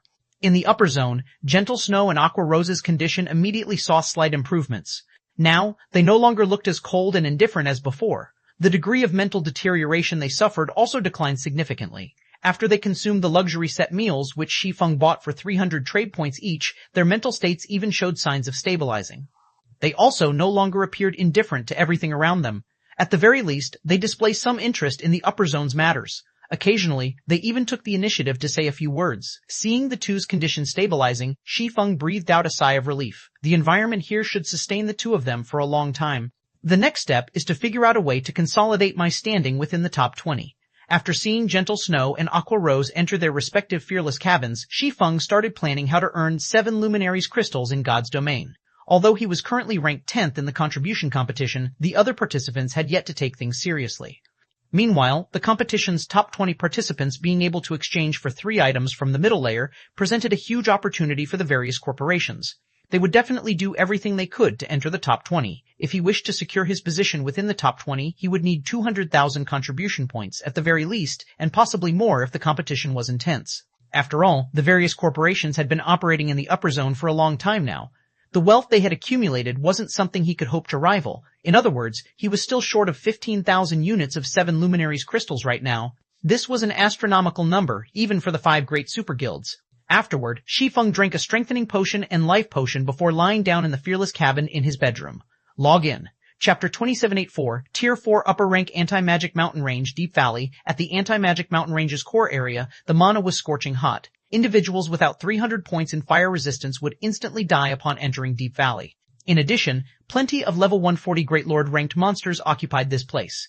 Due to the environment, native Lord ranked monsters could exert power on the level of Great Lords, while Great Lord ranked monsters could exhibit combat power at the standard of Grand Lords. Let alone players, even Tier 4 NPCs of the same level wouldn't dare come here. However, a black shadow was currently flying through the flame-filled magma valley with over 100 Great Lord ranked magma colossi on its tail. All of these magma colossi were over 10 meters tall. When over a century of them ran together, their footsteps shook the valley. The commotion continuously attracted Lord-ranked monsters to join in the chase. Magma Colossus Elemental Creature, Great Lord, Level 140, HP 1959 Minius. It seems this is the most I can attract in this area. After a glance at the Magma Colossi and Magma Golems chasing after him, Shi Feng began chanting an incantation in midair. He had spent over a dozen minutes luring Magma Colossi. Despite his efforts, the group grew to just a little more than 100. Even the number of Lord-ranked Magma Golems only hovered around 3,000. When he tried luring more, some of the ones chasing after him would lose interest and return to their original locations. It was evident that the main god system did not want to allow Tier 4 players to slaughter these low-intellect elemental creatures freely. Hence, the system had granted them the instinct to remain in their respective territories. Meanwhile, as the Magma Colossi were about to get close enough to attack Shi Feng, he completed the incantation for Flame Domain and released it. Originally, Flame Domain was only an AoE offensive spell. Its range and power weren't comparable to large-scale destruction spells. Even so, it still possessed incredible power. However, Shi Feng's mana domain, mana quality, and the environment here had buffed Flame Domain to the point where it rivaled Tier 4 large-scale destruction spells. Even though the Magma Colossi and Magma Golems possessed high elemental resistance as elemental creatures, in front of absolute power, their HPs still fell rapidly. The monsters lost over 16 million HP every second. Moreover, the damage even increased by 20% every second. By the time Flame Domain's 7-second duration ended, the Magma Golems were already in tatters. They had clearly fallen into a heavily injured state. The Magma Colossi, though, fared much better, as they had lost only around 100 million HP and nothing else. If only I had a great wizard here. Just one Tier 4 curse would be enough to deal with the Lord-ranked rabble. Afterward, all I would have to do is focus on dealing with the Great Lords. Shi Feng felt a little frustrated as he looked at the heavily injured Magma Golems. He had been grinding for 6 consecutive days now, and he had basically wiped out the monsters in the Anti-Magic Mountain Range's outer and inner areas. Now, he was left with only the monsters in the core area to grind for EXP. However, the majority of the monsters here were only at the Lord rank, and they awarded him with barely any EXP when killed. Moreover, they took the most time to kill due to their numbers. Fortunately, he had quite a few AoE skills at his disposal. The 7 Luminaries Ring's Flame Domain was especially helpful. Without these skills, he would have collapsed from exhaustion just dealing with the Lord-ranked Magma Golems. The next moment, after casting Flame Domain, Shi Feng followed up with Lightning Edge. This Lightning Edge was completely different from the Lightning Edge he had used in the past. When he executed the skill now, it looked as if he had summoned a raging river in the sky, one that covered 200 yards. When the raging river flowed across the crowd of monsters, the weakened Magma Golems were instantly killed. The power of the skill was not the slightest bit weaker than that of Tier 4 skills. Lightning Edge was capable of exhibiting such power now because Shi Feng had already upgraded it to the limits of Tier 3. The skill's current power was worlds apart from when it was still at Tier 1 and Tier 2. Of course, the amount of EXP Shi Feng had to invest in the skill was astronomical. This was also why, despite having grinded for 6 consecutive days, Shi Feng had only reached 53% of level 138. Otherwise, he would have long since shot past level 140. However, Shi Feng didn't really care about losing so many levels. After reaching Tier 4, levels were no longer that important to players. For Tier 4 players, reaching level 150 or even level 200 was a simple task. After all, they could earn EXP many times faster than Tier 3 players. In front of a Tier 4 player, Great Lord ranked monsters that Tier 3 players had difficulty dealing with were no different from common monsters. They merely had more HP and took more time to kill. Despite this being the case, during Shi Feng's previous life, one would often see Tier 4 players stuck at around level 130, even though Tier 3 players had reached level 145 already. The reason for this was simple. After reaching Tier 4, players would no longer gain significant improvements by relying on epic weapons and equipment. Only fragmented legendary weapons and equipment could help. Meanwhile, apart from obtaining fragmented legendary items, one other way Tier 4 players could improve their combat power by a large margin was through Tier 4 skills and spells. Hence, after reaching Tier 4, anyone with brains would search for Tier 4 skill and spellbooks. This was especially true for Tier 4 magical classes. A Tier 4 spellbook was more valuable than several pieces of top-tier epic weapons and equipment. Of course, due to the rarity of Tier 4 skill in spellbooks, not all Tier 4 players would be lucky enough to invest their EXP into nurturing their skills to Tier 4. Instead, most Tier 4 players would have to spend legacy skill points to learn Tier 4 legacy skills. Such players would be fortunate to have 3 or 4 Tier 4 skills in their arsenal. This was also why most independent players who reached Tier 4 would possess high levels, while the various large guilds Tier 4 experts would have low levels. After all, the search for Tier 4 skill books required a lot of manpower. They were not items that could be found easily by relying on one person's strength. Lightning Edge was a Tier 4 skill Shi Feng had obtained from the Titan Library. Previously, when he was still at Tier 3, he couldn't gain EXP rapidly. Hence, he had always left the skill at Tier 2. Now that he had reached Tier 4, he naturally couldn't continue wasting the skill's potential. After all, the Titan Library was a place players could enter only 3 times in their entire lifetimes. In other words, players could obtain 3 skill books, at most, from there. Most of the players that had visited the Titan Library had left with Tier 4 skill books because the Tier 5 and Tier 6 skill books were not things ordinary people could obtain. Even now, Shi Feng was not confident he could get his hands on a Tier 5 skill book. After all, the higher a player's tier was, the more challenging the trial they would face inside the Titan Library. Back then, he had managed to reach the library's central area because he was only at Tier 2. If he had visited the Titan Library when he was at Tier 3, he might not have reached the central area. Needless to say, now that he was at Tier 4, his chances of success were even lower. Hence, unless he spent his legacy skill points, he wouldn't be able to learn new Tier 4 skills for the foreseeable future. This fact remained true even though he was currently in the ancient god's domain. Even during the ancient era, Tier 4 skill books were not common goods. Following this, Shi Feng spent around 20 minutes finishing off the remaining magma colossi. After he defeated all of the monsters chasing him, his experience bar had gone up from 53% to 66%. Unfortunately, while these monsters awarded a lot of EXP, it would be some time before they would respawn. Apart from the generous EXP, the core area's monsters also awarded much more lucrative loot. Just killing this group of monsters netted Shi Feng over 500 fire-attributed magic crystals, 4,000 ordinary magic crystals, and plenty of epic materials. As for the rest of the items the monsters dropped, Shi Feng simply chucked them into his bag without checking. After all, it would take him a lot of time to inspect and organize all of the loot. To earn as much EXP as possible, he decided to ignore the items for now and have other people help him inspect the loot after he returned, as he had to admit that the benefits of reaching Tier 4 and grinding in high-level maps ahead of others were truly wonderful, especially in the ancient god's domain. Not only did he not have to worry about competition, but he could also earn resources by the truckload. Since he started grinding in the anti-magic mountain range until now, he had collected over 350,000 standard magic crystals and 43,000 fire-attributed magic crystals. Subsequently, Shi Feng continued clearing out close to half of the magma colossi in the core area. His level had finally reached level 39 as a result. This was a level that even the ancient era's Tier 3 experts wouldn't dream of reaching at this point. With this much EXP, I should be able to upgrade Lightning Edge to Tier 4. After looking at Lightning Edge's skill window, Shi Feng promptly chose to upgrade it to Tier 4. Shi Feng's level dropped from 139 to 36. The skill had instantly devoured 3 levels worth of EXP. What a gluttonous fellow. Thank goodness I leveled up to 139 beforehand. Otherwise, I wouldn't even be at the average level of Tier 4 players right now. Shi Feng smiled bitterly as he looked at his own level. If he hadn't leveled up to level 39, Lightning Edge's upgrade would have taken at least 4 levels worth of EXP, dropping him to level 35 or lower. However, the benefits he gained were correspondingly massive. With Lightning Edge at Tier 4, the skill would finally blossom and reveal its true power. Lightning Edge Action Type Tier 4 Upper Rank. When skill completion rate reaches 120%, the skill can exhibit power at the Tier 4 Peak Rank. Channeling time, 0.2 second, deals 120% physical and 1,500% lightning damage in a cone in front of the user. Initial coverage range is 500 yards. Duration, 7 seconds cooldown. 10 minutes amazing. As expected of a Tier 4 skill from the Titan Library. Shi Feng was astonished when he read Lightning Edge's detailed introduction. It can already exhibit power at the Tier 4 upper rank standard even in its normal state. If I can execute it at 120% completion rate, combined with the skill's range, it is practically comparable to a Tier 4 taboo skill. As a swordsman, most of his skills were single-targeted, a huge limitation when fighting large numbers of monsters. However, Lightning Edge could now make up for this weakness. The only downside was the skill's relatively long cooldown. Even so, it would be more than enough to inflict heavy injuries on monsters and mythic bosses. Just as Shi Feng was planning to continue grinding for levels, he suddenly received a message alert. The sender of the message was Solitary 9, and the message's content was simple. Everyone has left their respective legacy lands already. That's quick of them. Shi Feng smiled when he saw Solitary 9's message.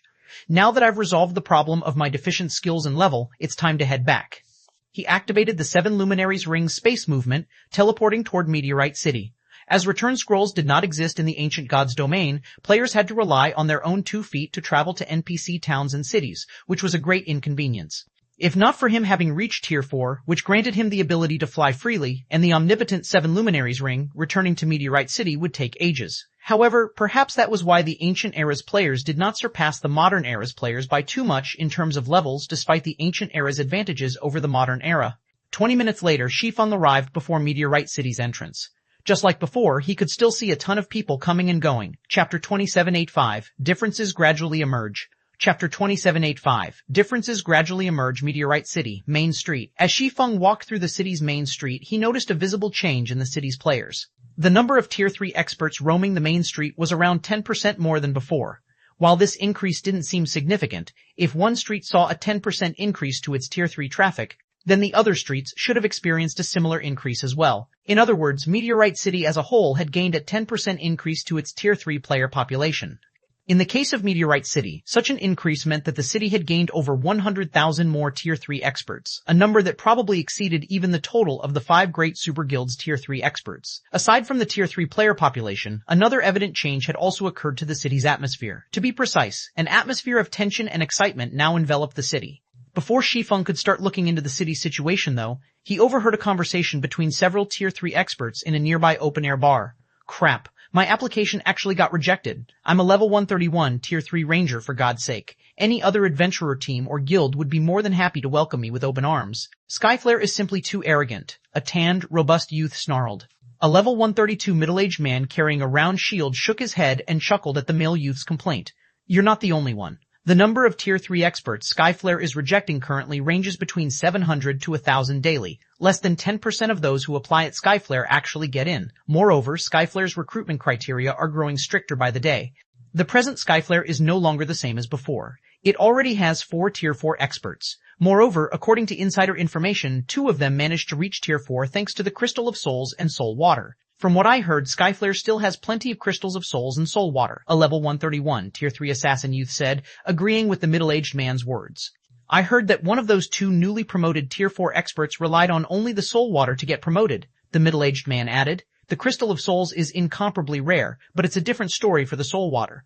Even Skyflare's normal members have a chance to get a drop of soul water. Right now, if you lined up the people trying to join Skyflare, the line would probably extend from one end of the city to the other. I also heard that news of this has reached the neighboring city's Tier 3 experts, and many of them are already making their way to Meteorite City. Once they arrive, the number of Skyflare's applicants will definitely skyrocket. If I'd known something like this would happen, I would have joined Skyflare long ago. Even if I can't get my hands on a Crystal of Souls, I would still be able to get a drop of soul water and maybe get promoted to Tier 4 and live a good life in the civilian area, the assassin youth sighed.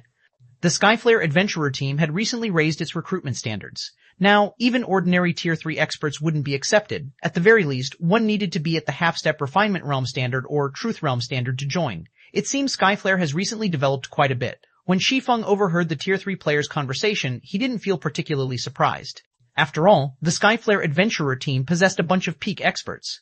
In addition, unlike the Modern Era's experts, the Ancient Era's experts had long since regarded God's domain as their everything. The combat standards of the players here were far superior to those of the Modern Era's players. If not for the Ancient God's domain lacking means of restoring one's concentration, there would have been many more Tier 4 players roaming the world. After all, the Ancient Era's players had a massive advantage when it came to getting promoted to Tier 4. Afterward, Shi Feng eavesdropped on a few more conversations about Skyflare's and Meteorite City's current state. From what he heard, he understood that Skyflare was preparing to expand its influence to other NPC main cities, and it was recruiting the necessary manpower to do so. Once it had enough Tier 3 experts, it would most likely make a beeline for the neighboring main cities. As for the local player forces of those main cities, they would probably have difficulty stopping Skyflare's encroachment. This was welcome news for Shi Feng. After all, the stronger Skyflare became, the easier obtaining all sorts of resources would be. After listening in on a few more conversations and finding no more useful information, Shi Feng went to the Silver Hotel.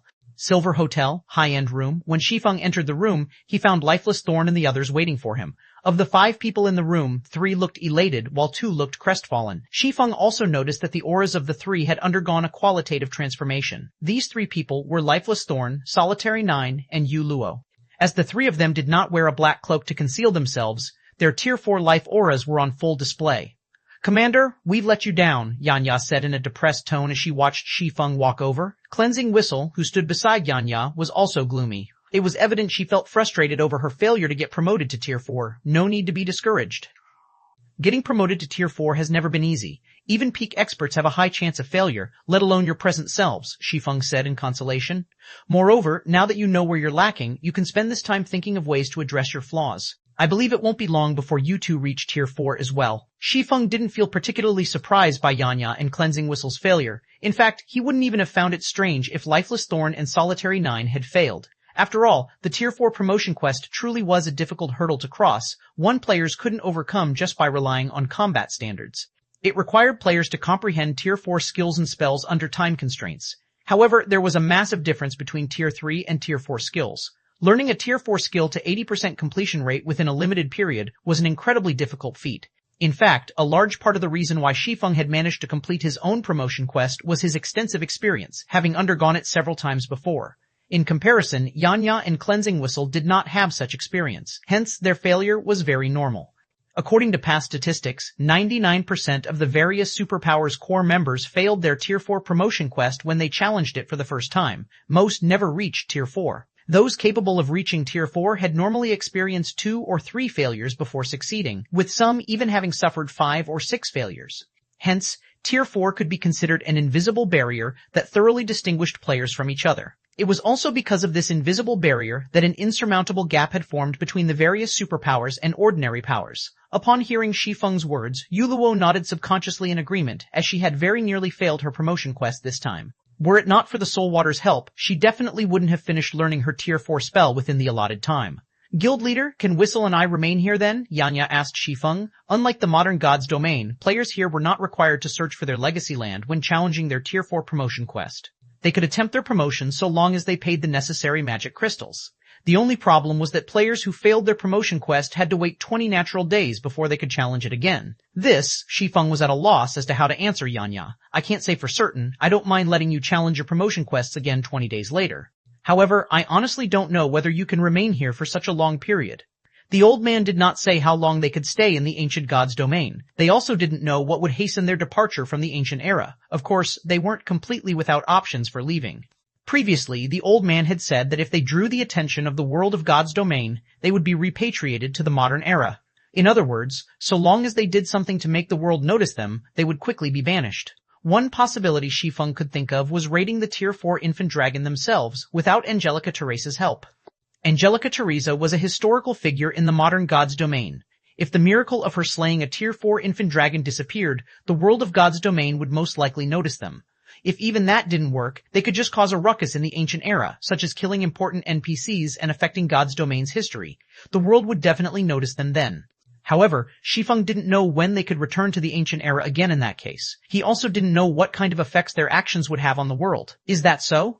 Yanya and Cleansing Whistle couldn't help feeling helpless when they heard Shi Feng's answer. If they returned to the modern God's domain, reaching Tier 4 would become many times more difficult. After all, the task of searching for their Tier 4 legacy land was incredibly challenging. Afterward, Lifeless Thorn, Solitary 9, and Yuluo shared their experiences learning their respective Tier 4 skills and spells with Yanya and Cleansing Whistle. At the same time, the three of them also sought guidance from Shi Feng regarding the combat methods of Tier 4 players. They were especially keen to learn how to utilize environmental mana in combat. After reaching Tier 4, they finally understood just how massive the gap between Tier 3 and Tier 4 classes was. Particularly, the way they controlled mana was completely different. As the first among them to reach Tier 4, Shi Feng naturally had a better understanding in this regard. After Shi Feng taught Lifeless Thorn's group for half an hour, Skyflare's commander, Lionheart, suddenly contacted him. In the ancient God's domain, if two players were too far away from each other, video calls between them would be impossible. At most, they could only exchange messages. The transmission of messages wasn't instantaneous either. Depending on the distance, the transmission times would also vary. In the aspect of communication, the ancient God's domain was far inferior to the modern God's domain. However, it was this inferiority that made the ancient era feel more like a real world. "Brother Black Flame, you're finally back," Lionheart said, a hearty look appearing on his face when he saw Shi Feng. "May I know when we can meet up?" "We can meet up now. I've already dealt with the matters on my side," Shi Feng replied, smiling. "It just so happens that I need to discuss the previous matter with you." From Lionheart's expression, Shi Feng could tell that the Crystals of Souls and Soul Water were of significant help to the Skyflare adventurer team. Otherwise, Lionheart wouldn't have contacted him as soon as he returned. Okay, let's meet in the Skyflare Hotel. I've already prepared everything on my side, Lionheart said, smiling. I also have a big surprise prepared for you, Brother Black Flame. No problem, I'll head over now. Shi Feng nodded. He then disconnected the call and turned to Lifeless Thorn and the others. The three of you should get ready. We'll be heading to the Skyflare Hotel in a moment, and we might begin the operation right away. In response, Lifeless Thorn, Solitary 9, and Yuluo nodded without hesitation. They understood that they were what Shi Feng had been waiting for all this time. Now that they had completed their promotion quests, it was indeed time to take action. As for Yanya and Cleansing Whistle, Shi Feng decided to let the two of them remain in Meteorite City in the hopes that they could avoid the world's detection and challenge their Tier 4 promotion quests again 20 days later. Shortly afterward, Shi Feng's four left the Silver Hotel and made their way to the Skyflare Hotel. Chapter 2786, Foundation vs. Foundation. Chapter 2786, Foundation vs. Foundation, Meteorite City, Skyflare Hotel. Due to the arrival of Shi Feng's group of four, Skyflare's executives had decided to assemble in full. As a result, the conference room serving as the meeting venue seemed a bit crowded despite being the size of a basketball court. Over 100 Skyflare executives filled the conference room, every one of them at level 133 or above. Even the weakest among those present were at the Refinement Realm and Truth Realm standards. The number of peak experts exceeded 20. If Skyflare operated in the modern god's domain with such a force, it would be considered a top adventurer team that even the various superpowers would be wary of. After all, only the superpowers could match such a force. First-rate guilds wouldn't even dream of accomplishing a similar feat. In addition, among Skyflare's executives, 5 possessed incredibly strong life auras, proof that they had crossed the Tier 4 threshold already. Compared to the rumors floating around the city, Skyflare actually had one more Tier 4 player under its command. Of the 3 newly promoted Tier 4 players, one of them was the female assassin Crimson Billow. The remaining 2 were both vice commanders of Skyflare. One of them was Bloodblade, a level 135 male berserker, while the other was Fated Fern, a level 135 female oracle. What do you think, Brother Black Flame? Lionheart asked when he saw Shi Feng enter the room. Pointing at the gathered Skyflare members, he chuckled and said, "These are the elites of Skyflare. Are they to your satisfaction?" "They are indeed excellent." Shi Feng nodded in agreement as he scanned the crowd before him. Smiling, he asked, "Is this the surprise you told me about, Commander Lionheart?" Setting aside the 5 Tier 4 experts, just the 100-plus Tier 3 experts present already represented astonishing combat power. Many of these Tier 3 experts sported epic items, with some even boasting fragmented legendary items. It wouldn't be an exaggeration to say that the total number of fragmented legendary items that Skyflare had exceeded that of any individual superpower operating in the modern era. With such a well-equipped team at his command, Lionheart indeed had the qualifications to be proud. Of course not. Lionheart smiled, shaking his head. He then took out an ancient crystal from his bag and asked, "What do you think this is?" After a casual glance at the crystal, Shi Feng immediately revealed a look of surprise on his face. A Tier 5 sealing crystal. Shi Feng couldn't help doubting his eyes as he took in the dark gray crystal in Lionheart's hand. Tier 5 magic scrolls were incredibly rare in God's domain because Tier 5 skills and spells possessed astonishing power. The requirement for sealing them in a magic scroll was incredibly high. Moreover, even if one successfully stored a Tier 5 skill, one would be fortunate if the resulting magic scroll could exhibit half of the skill's original power. A sealing crystal, on the other hand, could perfectly seal skills and spells at the Tier 4 standard or above. Moreover, although sealing crystals were one-time use items, they did not impose any usage requirements. Players could freely use the stored skill or spell at 100% potential. Meanwhile, the darker the color of a sealing crystal, the stronger the skill or spell stored inside. Since Lionheart's sealing crystal was dark gray, the sealed skill or spell was at the Tier 5 standard at the very minimum. "That's right, this is indeed a Tier 5 sealing crystal," Lionheart said with a faint smile. "We got lucky and came across a visiting high noble from another city. After helping him complete an incredibly difficult quest, we were able to purchase this Tier 5 sealing crystal from him. I believe that with this Tier 5 sealing crystal, our operation will proceed much more smoothly. Indeed, if the skill or spell sealed inside is sufficiently powerful, it might be enough to land a heavy blow on the infant dragon," Shi Feng said, nodding. While it was true that an unrestrained Tier 4 infant dragon was on par with Tier 5 monsters, that was true only for the average Tier 5 monster. A Tier 4 infant dragon still couldn't stop Tier 5 skills and spells that were above average in power. Hence, this Tier 5 sealing crystal could indeed serve as a trump card in the upcoming raid. "Skyflare will assist you with everything it has this time, Brother Black Flame. I have gathered all of Skyflare's top experts. We have a total of 124 people, 5 of whom are at Tier 4. We have also finished distributing the teams. For the following operation, we will all listen to your command, Brother Black Flame," Lionheart said proudly. "If you have anyone you wish to include in the team, you can freely make adjustments to the team as well." "I really have to thank you for this, Commander Lionheart," Shi Feng said gratefully. While he was somewhat confident of dealing with the Tier 4 infant dragon, he had never actually killed an unrestrained Tier 4 infant dragon. Hence, it wouldn't be strange if their team suffered annihilation. For the Skyflare Adventurer team to give him its full support for such a risky operation required a lot of courage and determination. Nonsense. We are only helping each other, Brother Black Flame. If this operation succeeds, Skyflare will also greatly benefit from it, so how can we not give it our all, Lionheart said. If there are no problems on your side, we can take action at any time. Lionheart understood that their operation this time carried great risks. However, he had decided to go through with it not because he was betting on the low odds of success, but to tie Shi Feng to his boat. Both the Crystal of Souls and Soul Water were of considerable help to players in completing their Tier 4 promotion quest. One example of this was Crimson Billow, who had failed her promotion quest before. After using a Crystal of Souls, she had completed her promotion quest on the second attempt. In fact, even Bloodblade and Faded Fern had mentioned that without the help of the Crystal of Souls and Soul Water, they would have most likely failed their promotions. Hence, Lionheart began placing even greater importance on the Crystal of Souls and Soul Water. Meanwhile, if he wished to secure a stable supply of these two items, he had to befriend Shi Feng.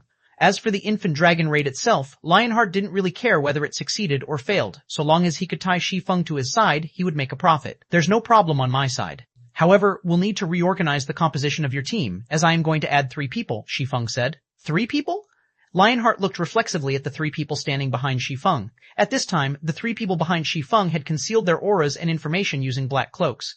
However, based on the appearances they revealed, Lionheart recognized one of them as Yu Luo, whom he had met at the auction house previously. As for the 2 other people, they should be part of the group that entered Meteorite City with Shi Feng. What surprised Lionheart was that Shi Feng was actually bringing only 3 people for the operation.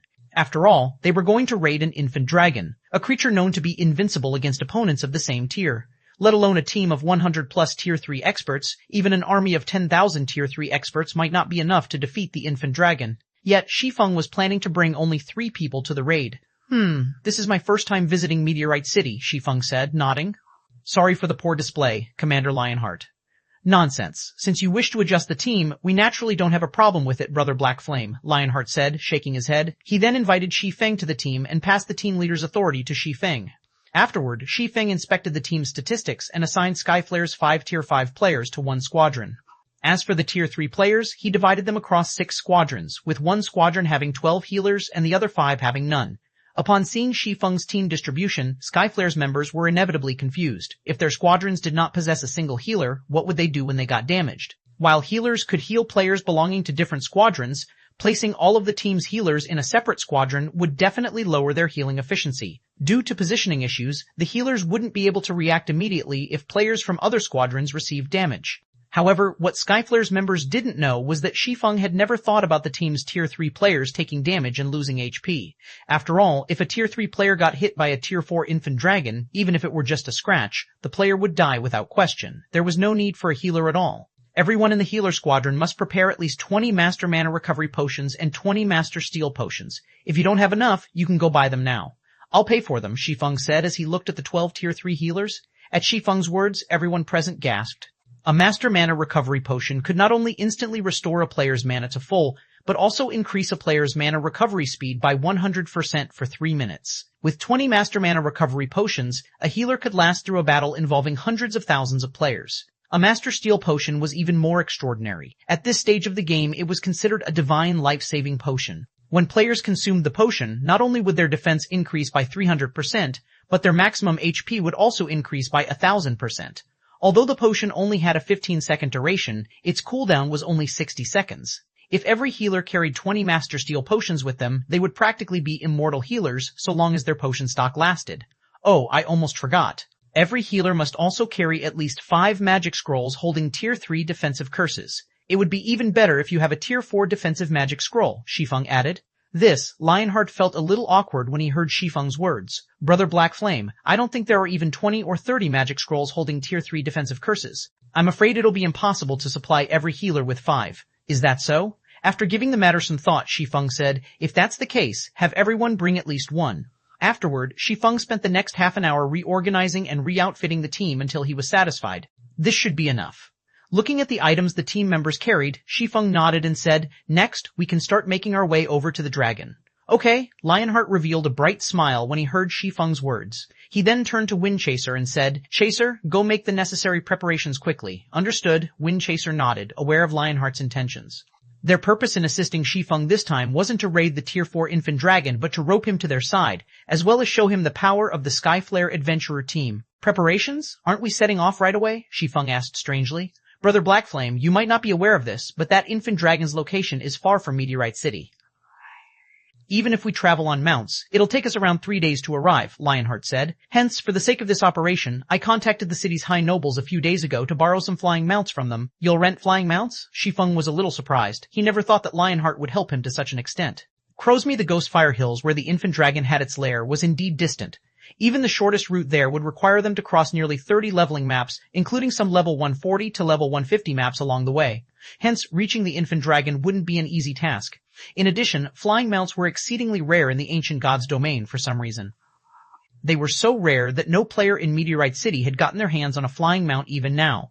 Hence, players who wished to travel across long distances quickly would have to rent flying mounts from the city's high nobles. However, to do so, one would first have to raise their favorability with a high noble to the level of respect. Meanwhile, in Meteorite City, the players eligible to rent a flying mount numbered no more than 10. Moreover, the rental cost was a whopping 5,000 magic crystals per day. Most importantly, players could rent flying mounts only 10 times per month at most. Hence, the city's player forces would normally choose to rent flying mounts only for urgent matters. With so many people participating in the operation this time, Skyflare would have to rent at least 7 flying mounts. In other words, Skyflare would use up 7 of its monthly rental opportunities. That's right. With the flying mounts, we'll need only half a day to reach the Ghostfire Hills, Lionheart said delightedly. In the entire Meteorite City, he was most likely the only person who would dare make such a generous move. However, Shi Feng shook his head in response and said calmly, There's no need to rent flying mounts from those high nobles. You'll be wasting your rental opportunities. We can just fly there right away. Fly there right away? Lionheart parroted Shi Feng's words in confusion. Shi Feng nodded. Smiling, he said, I have a flying tool, so we can fly there right away. There's no need for you to trouble yourself. After saying so, Shi Feng led Lionheart and the others to the Skyflare Hotel's rooftop. Skyflare's bewildered members followed after Shi Feng, trying to figure out what kind of means Shi Feng had that could fly their whole team to the Ghostfire Hills. After all, their team had over 120 people. It would take 7 flying mounts just to transport their whole team simultaneously. However, as Skyflare's executives were whispering among themselves, Shi Feng opened the lid of a pouch hanging at his waist. The next moment, a metallic behemoth over 100 meters in length emerged from the pouch, thoroughly blocking out the sky above everyone. Chapter 2787, Unfathomable Black Flame. Chapter 2787, Unfathomable Black Flame. A flying ship? How is this possible? Skyflare's members gaped in shock as they looked at the Crimson Dragon flying ship in the sky, unable to get their minds around this scenario. This must be an illusion, Bloodblade declared, his eyes filled with disbelief. This must be fake. How can a flying ship appear in the hands of a player? In an era where players didn't possess even flying mounts, a flying ship was basically an item of legends. In fact, he had only ever seen flying ships mentioned in books before. Not a single flying ship had ever appeared even in a trade city like Meteorite City. According to rumors, only the Holy City's patrol guards had flying ships, which they would use when they patrolled the human territories of God's domain. Flying ships simply weren't objects players could get their hands on. At this moment, let alone Bloodblade, even Lionheart was stunned when he saw the Crimson Dragon flying ship. As for Crimson Billow and Windchaser, after briefly falling into shock, they turned reflexively to look at Shi Feng. Who is this Black Flame? This question continuously resounded in their minds. They had conducted plenty of investigations into Shi Feng and his entourage. After all, they were planning a long-term partnership with him, so they had to gain some understanding of him. Only, the more they looked into Shi Feng, the more they found him unfathomable. They simply couldn't see through his depths. Initially, they merely assumed Shi Feng was a Tier 4 expert from another NPC city. However, after they saw the effects of the Crystal of Souls and Soul Water he took out, they knew that they were definitely mistaken. After all, none of the neighboring NPC cities offered such items. From then onward, they felt that Shi Feng was someone extraordinary, potentially the executive of a major power from a distant NPC city. Otherwise, he couldn't have casually taken out such precious items. Not to mention, he also possessed incredible strength as an individual. This was one of the reasons their commander, Lionheart, wished to display Skyflare's strength to Shi Feng and rope him to their side.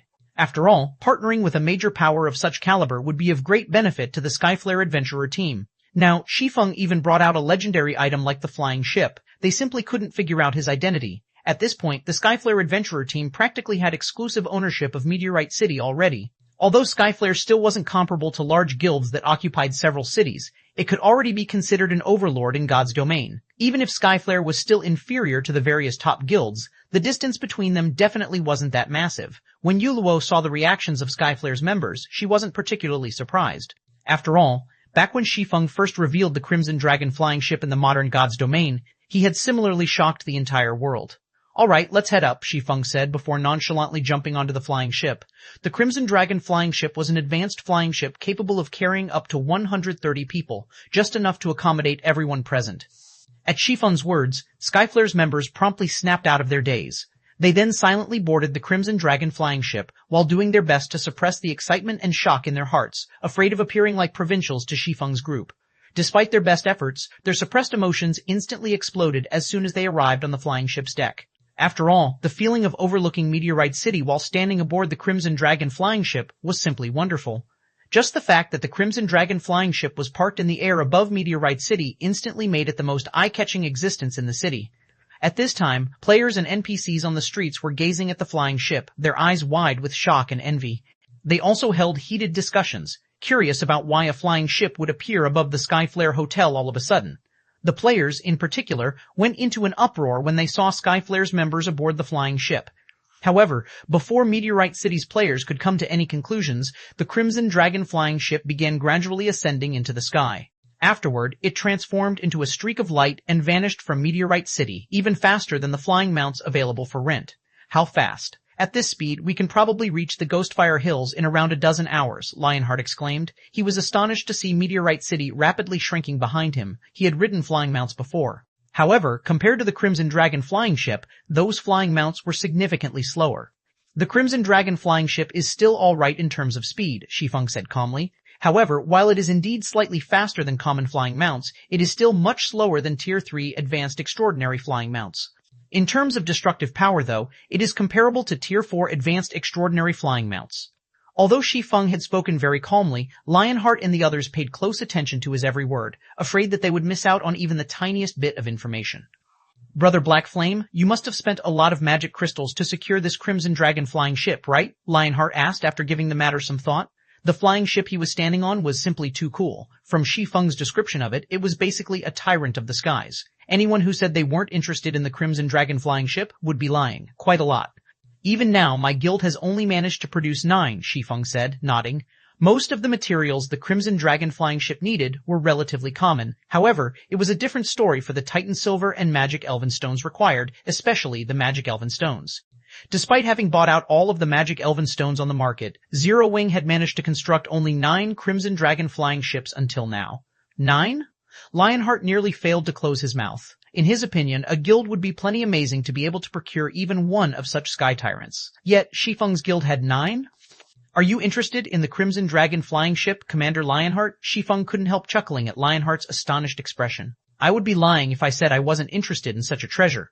While scanning the flying ship's deck, Lionheart said enviously, "If Skyflare could have a flying ship like this, let alone occupying multiple NPC main cities, even going up against the top guilds wouldn't be a problem." The Crimson Dragon flying ship's combat power might not be a big deal for Skyflare now that the adventurer team had 5 Tier 4 players, but the flying ship's carrying capacity and speed were simply astonishing. With this flying ship, Skyflare's teams would no longer have a problem leveling up. They could travel to anywhere they wished. Skyflare could even use the flying ship to ferry resources between cities and earn a ton of magic crystals. It wouldn't be an exaggeration to say that the existence of just one flying ship could allow Skyflare to undergo a qualitative transformation. Skyflare's executives nodded in agreement with Lionheart's words. It would be wonderful if their adventurer team could get their hands on a treasure like the Crimson Dragon flying ship. In fact, even if Skyflare gained an additional dozen or so Tier 4 players, the value these Tier 4 players could bring wouldn't even be close to what one flying ship could bring. A faint smile appeared on Shi Feng's face as he said, "Commander Lionheart, since you are so interested in the Crimson Dragon flying ship, I can sell one to the Skyflare adventurer team." The instant Shi Feng finished speaking, every one of Skyflare's members turned to him involuntarily. Shi Feng's words were a siren song. They couldn't help getting ensnared. Lionheart's breathing also quickened at Shi Feng's words as he sought confirmation. "Brother Black Flame, is what you said true? Of course, but it won't be cheap," Shi Feng said, nodding. In reality, part of the reason he had taken the Crimson Dragon flying ship out was to display it to Skyflare's members and lure the adventurer team into buying it. As soon as Shi Feng finished speaking, Lionheart answered with no hesitation whatsoever. Brother Black Flame, please state your price. So long as you are willing to sell this Crimson Dragon flying ship, Skyflare will do everything it can to buy it. Chapter 2788, Illusory Flames. Chapter 2788, Illusory Flames. While Lionheart agreed enthusiastically to Shi Feng's offer, Yuluo looked at Shi Feng in surprise. She never thought that Shi Feng would actually be willing to sell the Crimson Dragon flying ship. In the modern God's domain, Zero Wing was the sole guild to own flying ships. Many superpowers wished to purchase one from Zero Wing, yet Zero Wing had rejected all offers. Of course, everyone could also understand that decision. After all, Zero Wing could reap more advantages by monopolizing the flying ship than selling it. If news got out that Shi Feng was selling a Crimson Dragon flying ship to the Skyflare Adventurer team, the various superpowers operating in the modern era would definitely die of envy. However, what Yuluo wasn't aware of was that Shi Feng had decided to sell Skyflare a flying ship because matters of the ancient era wouldn't influence the modern era. It was challenging for players of the modern era to visit the ancient era, and even if they managed to travel to the ancient era by luck, they wouldn't be able to stay for long. The number of players that could travel to the ancient era wouldn't be significant either. Likewise, the ancient era's players would have a tough time visiting the modern era. It was unlikely for the two worlds to have any major interaction with each other at this point. To put it simply, even if he sold a Crimson Dragon flying ship to the Skyflare Adventurer team, Skyflare wouldn't affect Zero Wing's advantages in the modern era. Hence, he could trade some precious items to Skyflare without worry. Moreover, if Skyflare grew stronger in the ancient era, the adventurer team would also have an easier time collecting the ancient era's various resources for him. After all, he had neither the time nor the strength to establish his own force in the ancient era. In that case, relying on the local powers to secure resources was the next best option. Most importantly, the fewer the people that knew of the secret between the two worlds, the better.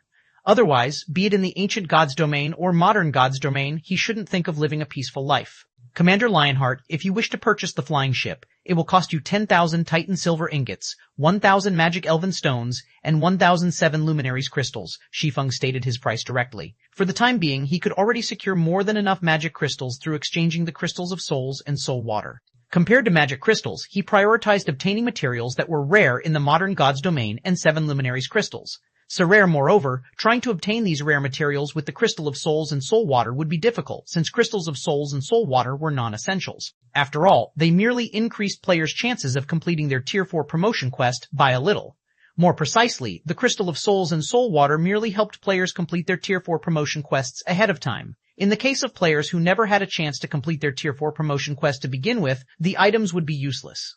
This point was something anyone who had used the two items would know. Hence, while the various powers could accept using magic crystals, which were abundant, to exchange for crystals of souls and soul water, they would think twice if the requested currency was a strategic or rare material. After all, collecting these materials wasn't an easy task, and they were necessary for many applications. These materials basically served as the foundation of the various powers. That much? Lionheart frowned automatically when he heard Shi Feng's price. Although he had known that the Crimson Dragon flying ship wouldn't be cheap, he never expected such a steep price. Titan silver and magic elven stone were precious resources essential to the construction of many buildings and the production of important items. As for the 7 luminaries crystal, it was something all players and powers coveted. The Skyflare Adventurer team had gone to great lengths and sacrificed many experts to occupy a small area that generated 7 luminaries crystals. Moreover, Skyflare still had to station over 1,000 Tier 3 experts there to guard the area at all times. Meanwhile, the price of 1,007 luminaries crystals would basically zero out Skyflare's stockpile. Upon seeing Lionheart's reaction, Shi Feng said unhurriedly, "Of course, this is only the first option, Commander Lionheart. You can also consider going with the second option, which is to let me invest in Skyflare and give me 5% of Skyflare's income in the future." 5%? Lionheart pondered Shi Feng's offer carefully. Honestly speaking, 5% of the current Skyflare Adventurer team's income wasn't a significant amount. However, the story would change when Skyflare grew stronger. In the long run, the income Skyflare lost would definitely far exceed the price of Shi Feng's first offer. "Commander, my suggestion is to go with the first option," Windchaser whispered as he looked at Lionheart agonizing over Shi Feng's offer. "Although we'll be broke for some time after buying the flying ship, Skyflare's value will far exceed those resources in the future." Now that Skyflare already had 5 Tier 4 players, its future was promising. Giving away part of its income for just one flying ship was unnecessary. The other Skyflare executives also looked toward Lionheart, their eyes clearly conveying agreement with Windchaser. Taking a deep breath, Lionheart looked at Shi Feng and said, "Brother Black Flame, I chose the first trading option.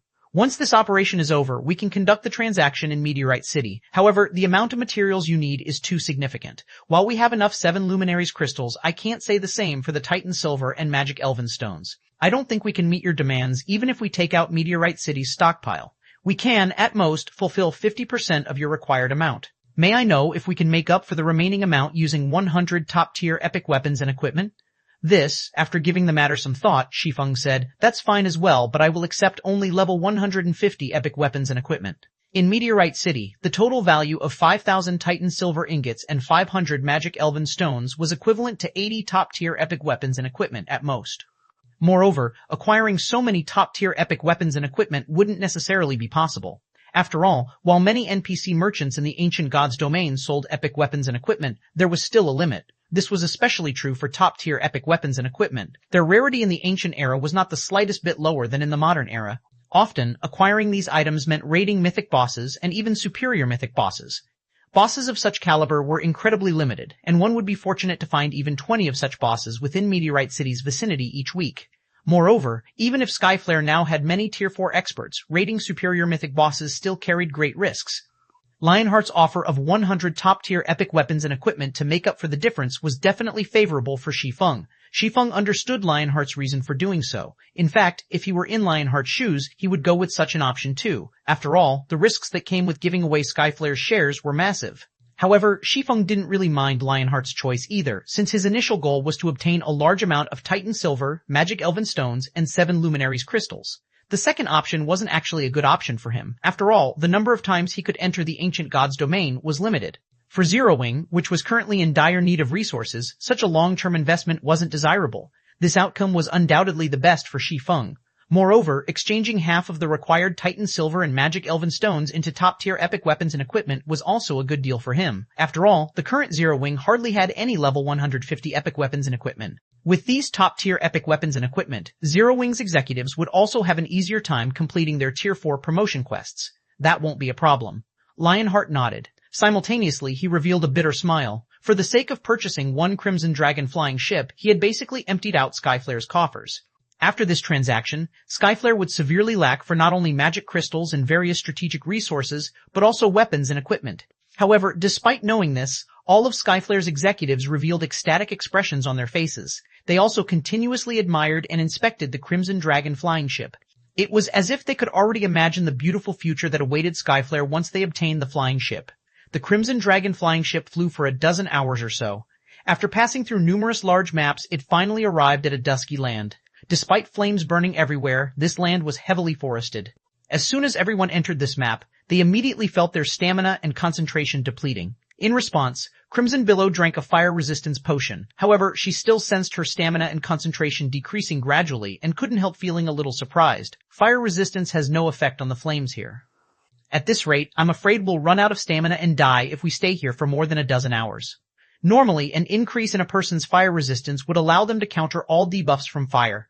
However, her increased fire resistance was actually useless here. This situation was simply unprecedented. It seems that we'll have to move quickly. While sensing the changes in his own body, Windchaser said, otherwise we'll probably be annihilated before we can kill that Tier 4 infant dragon. Nodding, Shi Feng promptly commanded, all Tier 3s will remain on the flying ship, while Tier 4s spread out and search for the infant dragon. Once you locate the infant dragon, report back immediately.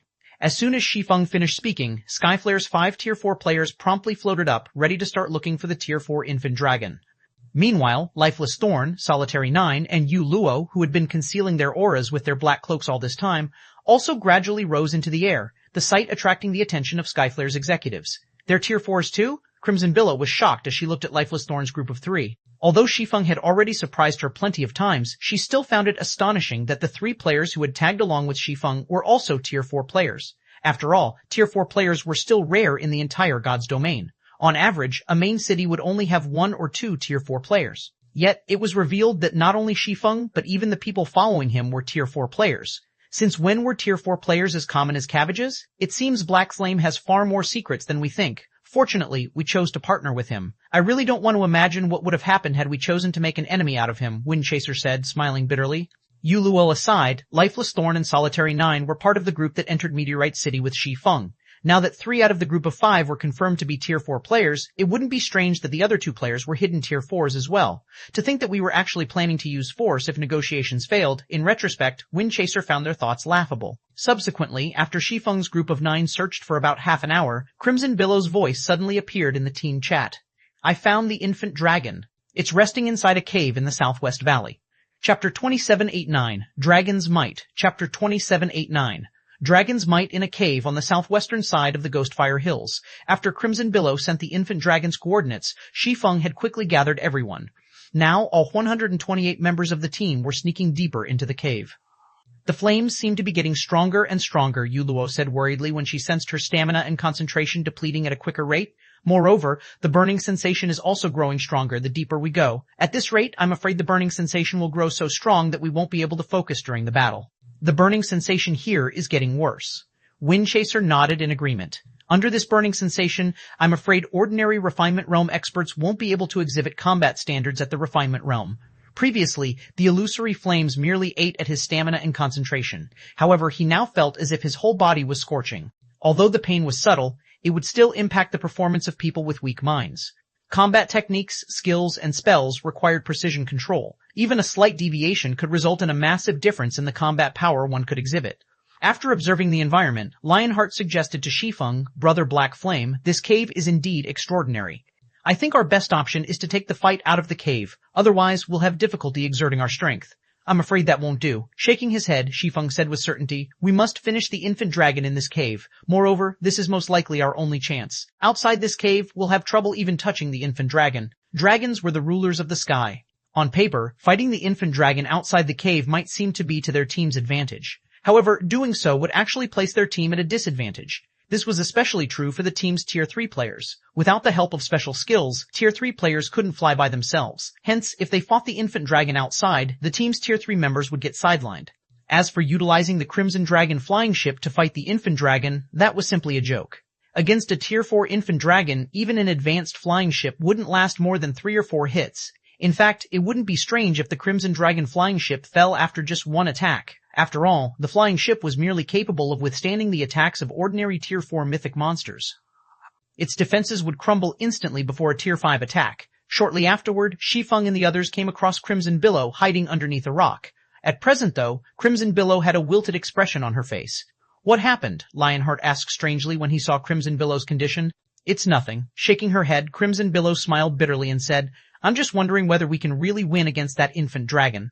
Although it is an infant dragon, our team isn't a pushover either. How would we know we can't win if we don't give it a try? Bloodblade said confidently as he looked at Crimson Billow's defeated expression.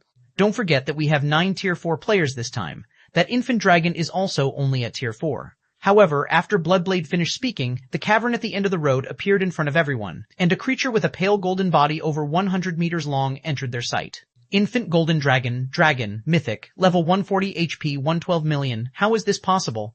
Everyone gasped involuntarily when they saw the infant dragon's statistics.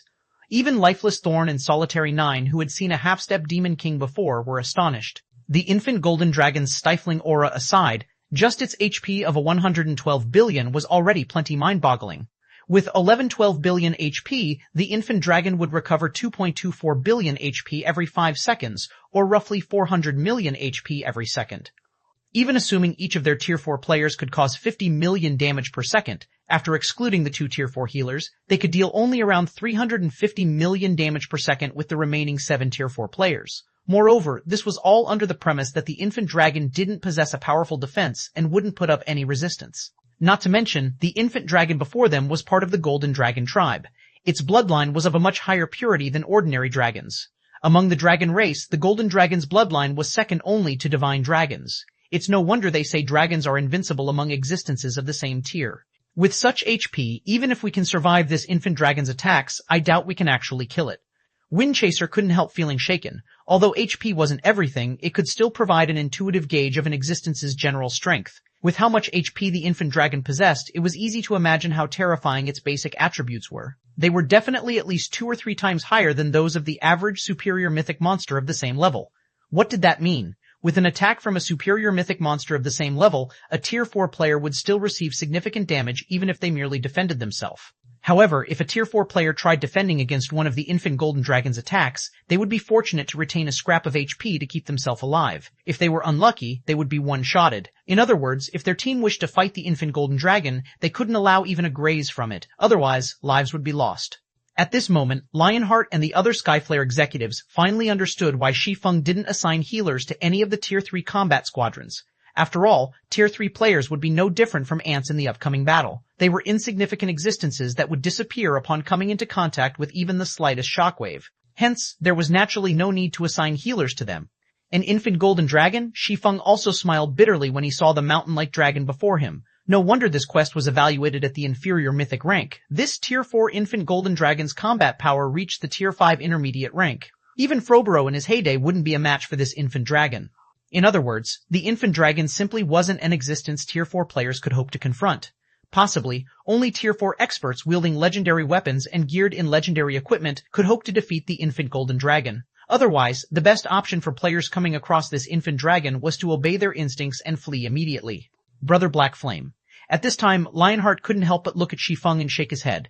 Although I don't want to say it, I'm afraid there really is no hope of killing this infant golden dragon. After seeing the infant golden dragon for himself, he finally understood that the records in books weren't entirely trustworthy.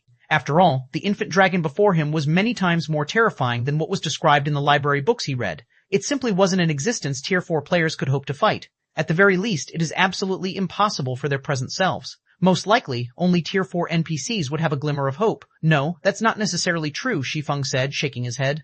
A hint of determination appearing in his eyes, he continued, "We're not exactly out of options. It's just that we'll need to gamble."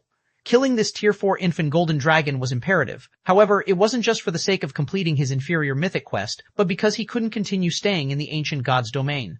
After all, his initial goal in visiting the Earthfall's secret land was simply to acquire the necessary resources for constructing the small mobile fortress. Now that he had achieved his goal, he couldn't remain here, as there were still many things he needed to attend to in the modern god's domain. Meanwhile, killing the infant dragon before him was his best chance to attract the world's attention and get the world to banish him from the ancient god's domain. Gamble? Lionheart was slightly surprised by Shi Feng's words. He simply couldn't see how they could possibly defeat the infant dragon before them. I will start chanting an incantation in a moment, and it will most likely cause quite a commotion. So, I will need you to erect a magic barrier now to prevent the infant dragon from noticing it, Shi Feng said, taking a deep breath. As for the subsequent battle, I will need you, Commander Lionheart, to act as support. Both Yulua and Fated Fern will be tasked with healing you. 9. You'll protect the healer squadron. As for the healer squadron, use everything you have to heal my summoned creature. Do not stop for even a moment. Summoned creature? Lionheart and the others were confused by Shi Feng's words. They found it hard to imagine that any summoned creature could stop the infant golden dragon for even a moment. Despite their doubts, everyone still obeyed Shi Feng's commands. The next moment, over 100 people each took out a magic array scroll from their bags and instantly erected a barrier to isolate the tunnel from the cavern. With this magic barrier present, the infant golden dragon wouldn't detect anything they did inside the barrier, even if it was awake right now. Brother Black Flame, everything is ready. You can begin whenever you want, Lionheart said. Looking at the advanced magic array, he couldn't help feeling a little heartache. However, to avoid disturbing the infant golden dragon, they had no choice but to use it. Meanwhile, after Shi Feng personally verified that everything was set up correctly, he took out the Bible of Darkness and began chanting an incantation. Originally, he had not planned to use the Bible of Darkness. After all, the cost of using it at Tier 4 was far too great. He estimated that after a few more uses, his soul would get devoured by the power of darkness. However, if he wished to slay the infant golden dragon now, he could only take the risk. Immediately after Shi Feng began chanting, the mana inside the barrier gave off a bone-chilling sensation, the complete opposite of the burning sensation it gave off previously. Before anyone could react to the change, the barrier's interior suddenly went dark. Everyone could feel endless loneliness, coldness, and despair coming from the darkness around them. Standing in this dark environment didn't feel the slightest bit better than standing in the infant dragon's presence. As Shi Feng continued incanting, the infant golden dragon slumbering outside the barrier suddenly opened its eyes as if startled awake.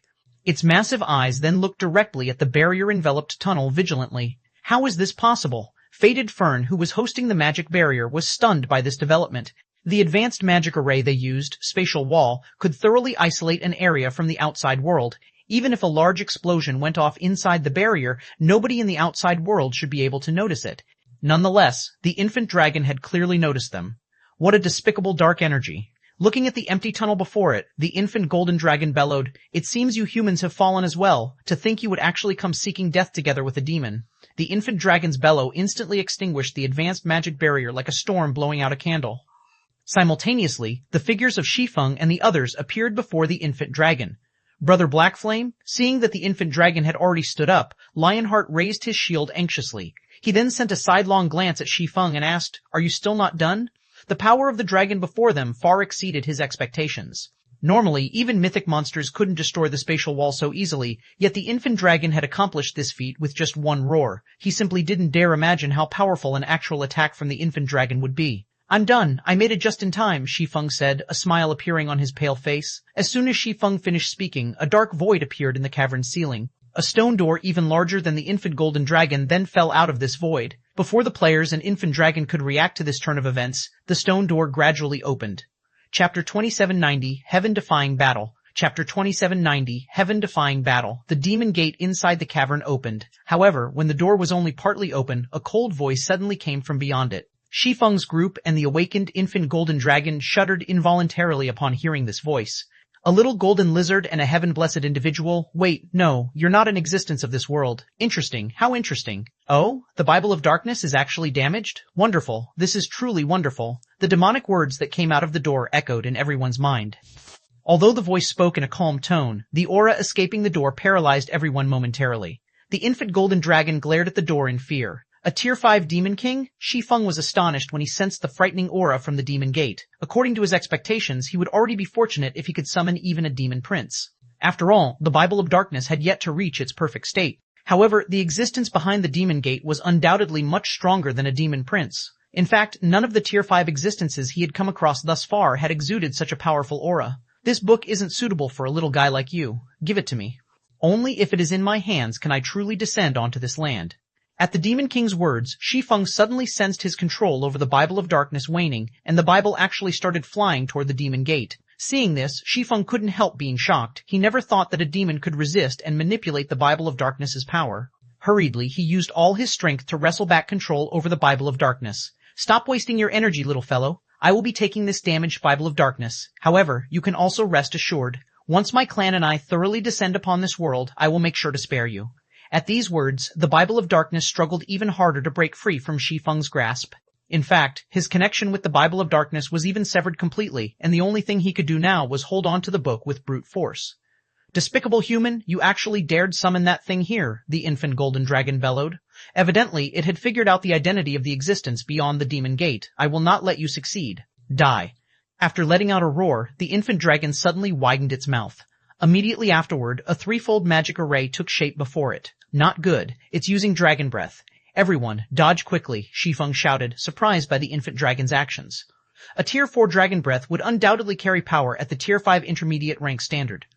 Let alone Tier 3 players, even Tier 4 players would die if they faced it. The only way they could survive this attack was to dodge it. However, the infant golden dragon was simply too fast. Before anyone could react, the threefold magic array had already taken shape. The next moment, a destructive energy ball shot out of the infant dragon's mouth, the energy ball's speed and size making it impossible for anyone to avoid in time. Everyone could only watch as the dragon breath approached them. "It's over." Lionheart reflexively closed his eyes when he saw the approaching dragon breath that destroyed everything in its path. As for everyone else, they also revealed looks of despair and bitter smiles. Previously, they thought that they still stood a chance against the infant golden dragon, albeit a small chance. However, after seeing the destructive power the dragon breath carried, they realized that any form of resistance would be meaningless. The only thing they could do was wait for death. However, just when the dragon breath was about to reach Shi Feng and the others, that cold voice came from the half-open demon gate again. "A little lizard thinks it can stop my descent?" An illusory hand suddenly appeared out of thin air before Shi Feng's team and caught the approaching energy ball. The giant hand then squeezed the energy ball, shattering it into countless dispersing particles of light. How is this possible? Everyone was thunderstruck by this scene. The dragon breath that carried such devastating power had actually been stopped so easily. They couldn't even begin to imagine how powerful the demon behind the demon gate was. However, despite this sudden turn of events, Shi Feng's complexion did not improve. On the contrary, it even turned gloomier instead. Despite being only halfway summoned, the summoned Demon King could already exert enough strength to block a Tier 4 dragon breath casually. The Demon King's strength was definitely at the Tier 5 peak rank. This meant that the existence beyond the Demon Gate wasn't just an ordinary Tier 5 Demon King, it was a Tier 5 Great Demon King. If Shi Feng allowed a Great Demon King to descend onto God's domain, even if it was the ancient God's domain, it would still spell disaster for the entire continent. Rico, however, before Shi Feng and the others could recover from their surprise, the infant golden dragon suddenly appeared above them. At this time, golden runes covered its body, and the aura it exuded was significantly stronger than before. It can still become stronger? When Shi Feng looked at the infant golden dragon in the air, he was genuinely shocked for the first time in a long while. After all, the infant golden dragon was much stronger than he expected. Comparable to Tier 5 existences? What a joke. The aura and power the infant golden dragon currently displayed had already more than doubled. It was definitely much stronger than ordinary Tier 5 existences. In fact, he doubted he could survive one attack from it even if he activated his berserk skill. Despicable demon, you can't use your full strength while behind that door. I refuse to believe you can keep blocking my attacks. So long as your summoner dies, you will have to remain in that endless abyss forever. The infant golden dragon glared at the demon gate, a hint of disdain and mockery in its eyes. It then opened its mouth and launched another dragon breath. This dragon breath was much more terrifying than before.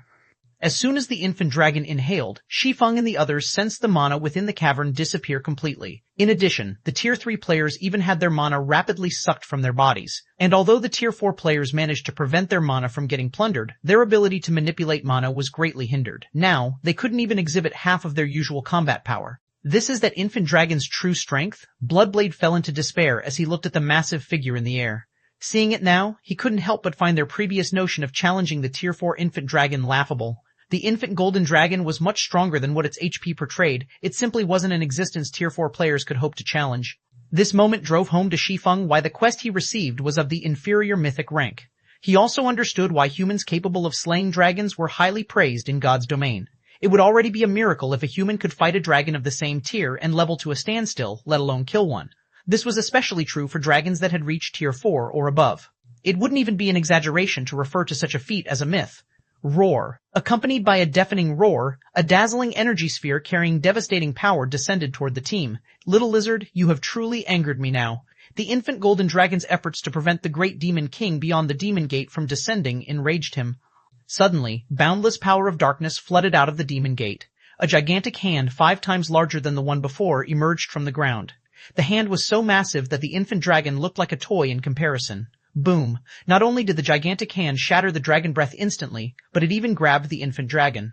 And despite the infant dragon struggling desperately to break free, the giant hand remained unfazed as it smashed the infant dragon into the ground. Boom. A crater with a radius of 1,000 yards and a depth of 100 meters appeared on the cavern floor.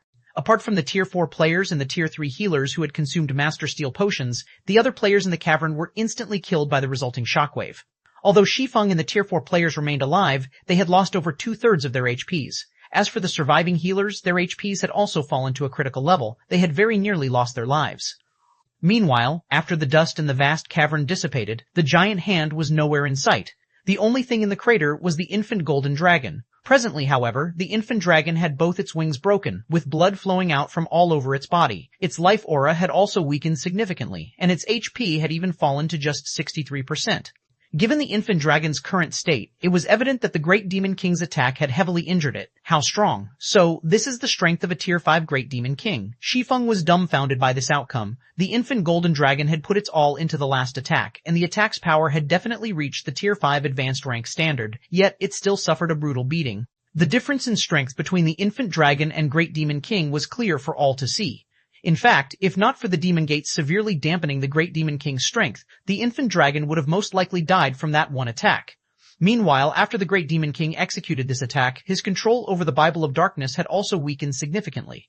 At the very least, Shi Feng could now sense a connection between him and the Bible of Darkness. Shi Feng hurriedly cancelled the summoning. Previously, due to the severance of his connection with the Bible of Darkness, he couldn't stop the summoning even if he wanted to. However, now that he had recovered a small portion of control over the Bible of Darkness, he could cancel the summoning. As for the cost of forcibly canceling the summoning, he couldn't care less about it right now.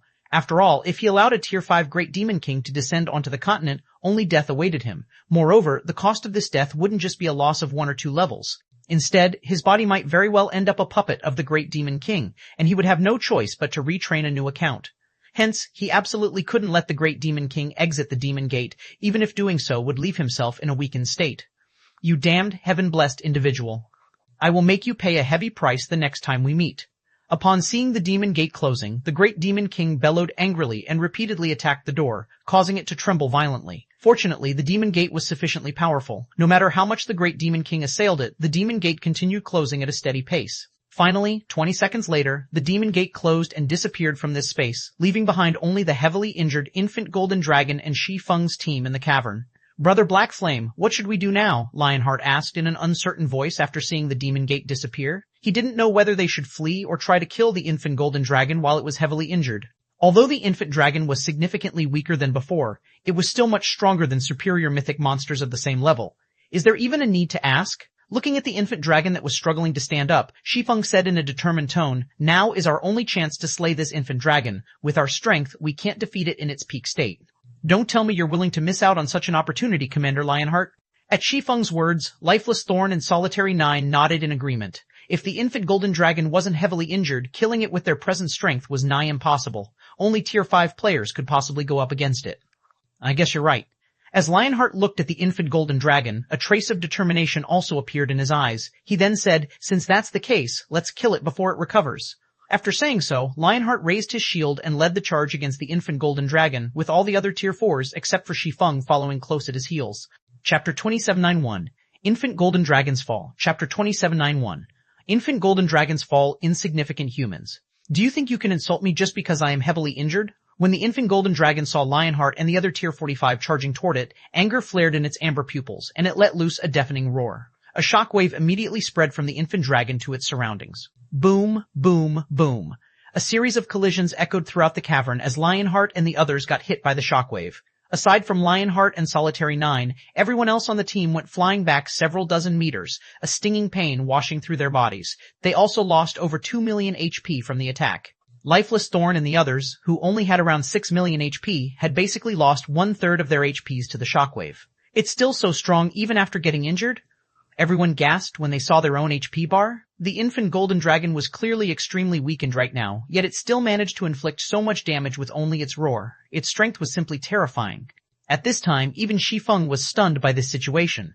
In addition to its heavy injuries, the infant dragon was also suffering from the heavenly dragon's breath suppression. Otherwise, everyone would have most likely lost over half of their HP from the shockwave. Tier 3 healers, keep up. Restore the damage dealer's HP with everything you've got. Don't stop even for a moment. Shi Feng, who was currently incapacitated due to the backlash from forcibly canceling the demon summoning, hurriedly issued commands across the distance. Yuluo and Faded Fern, you two prioritize healing Lionheart and 9. Make sure their HPs are full at all times. At Shi Feng's command, Faded Fern, a tier 4 oracle, swung her staff and double-cast 2 tier 3 curses. Tier 3 defensive curse, Contract Barrier. Tier 3 strengthening curse, Heavenly God's Prayer. Immediately, a translucent barrier formed around the bodies of Lionheart and Solitary 9. Simultaneously, divine runes appeared on the bodies of everyone on the team, doubling everyone's resistances and defense and increasing everyone's physique by 20% for 20 minutes. She even has a tier 3 AoE strengthening curse. Shi Feng was surprised as he looked at Faded Fern's strengthening spells were incredibly rare in God's domain. In fact, they were 10 times rarer than ordinary curses of the same tier.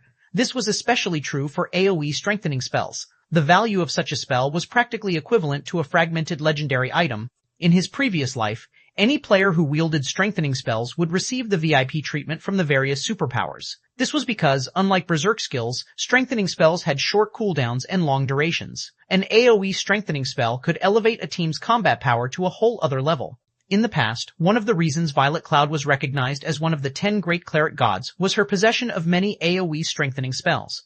This prompted the various superpowers to desperately seek her. As far as Shi Feng knew, nobody in the modern god's domain had gained a strengthening spell even now. Yet, not only did Faded Fern possess a strengthening spell, but it was even of the AoE variety. How could he not be surprised by this situation?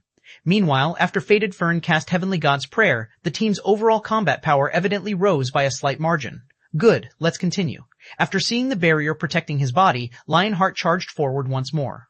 This time, the infant dragon no longer attacked with its roar. Instead, it swept its tail at the approaching players. However, despite seeing the tail that shattered even space itself bearing down on him, Lionheart did not back away. Instead, he raised his shield and stood his ground. He then activated the tier 3 defensive skill, Blood Cloud. A crimson barrier appeared before his body, one capable of absorbing 6 attacks. Although the barrier could fully nullify only attacks at the Tier 4 standard and below, it could still diminish the damage of Tier 5 attacks. Boom! The blood cloud instantly exploded upon coming into contact with the infant dragon's tail. However, thanks to the blood cloud dampening the blow, Lionheart only stumbled 2 steps backward and lost a little over 6 million HP. For Lionheart, who had already reached level 37 and possessed 17.2 million HP, this amount of damage was still tolerable. Upon seeing that Lionheart could take on the infant dragon's attacks, everyone else on the team breathed out a sigh of relief and began assaulting the infant dragon. Bloodblade used his Tier 4 legacy skill Storm Dance. Lifeless Thorn also used his Tier 4 legacy skill Lightning Serpent. Tier 4 skills and spells bombarded the infant dragon's body one after another, every one of them dealing over 50 million damage, with some even doing over 100 million critical damage. However, compared to the infant dragon's remaining 60 billion HP, this amount of damage appeared minuscule. Is the damage still not enough? Shi Feng frowned when he saw the result of the frenzied barrage. Apart from Lionheart, the 5 other Tier 4 players fighting were currently attacking the infant dragon with everything they had. Yet, the damage they caused just barely exceeded the infant dragon's battle recovery. Moreover, this was with the infant dragon's battle recovery halved due to its heavy injuries. The Tier 3 healers healing from a distance also couldn't help growing anxious in this situation.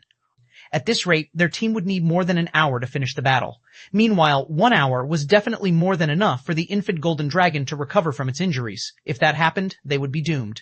Lionheart and the others were also aware of the situation. However, this was already the best they could do. Although they could activate their berserk skills to raise their damage output temporarily, doing so would be meaningless and would prompt the infant dragon to enter its berserk phase earlier. At that time, without their berserk skills, they would be utterly incapable of defending against the infant dragon's attacks. Do any of you have combat resurrection? Shi Feng asked the 12 Tier 3 healers behind him. In the ancient god's domain, ordinary resurrection methods couldn't resurrect players on the spot. One special type of resurrection method could. However, the player resurrected through this method would suffer a higher death penalty. I do. 8 of the Tier 3 healers responded to Shi Feng's question. Good. Go and resurrect the 8 players with the highest strength. Shi Feng breathed out a sigh of relief when he saw how many responses he received. The next moment, the 8 healers with combat resurrection resurrected 8 of Skyflare's fallen members. Take these spears and divide them among yourselves. After looking at the 8 resurrected players, Shi Feng took out the 600 plus thunder spears stored in his bag. Drink a master strength potion and activate your berserk skills. Afterward, use everything you have to throw these spears at the infant dragon. It's best if you can use up all these spears before your berserk skills run out. Don't hold back. Yes, sir. The 8 players nodded, fully understanding Shi Feng's intentions. As Tier 3 melee players, they couldn't even be considered cannon fodder in front of the Tier 4 infant dragon. After all, if they tried moving up close to the dragon, they would instantly die to any random roar. The only way they could contribute to the raid was by relying on external items. Only then would they have a chance of dealing damage to the infant dragon. The 8 players consumed the master strength potions they had prepared beforehand, which increased their strength attribute by 70% for 3 minutes.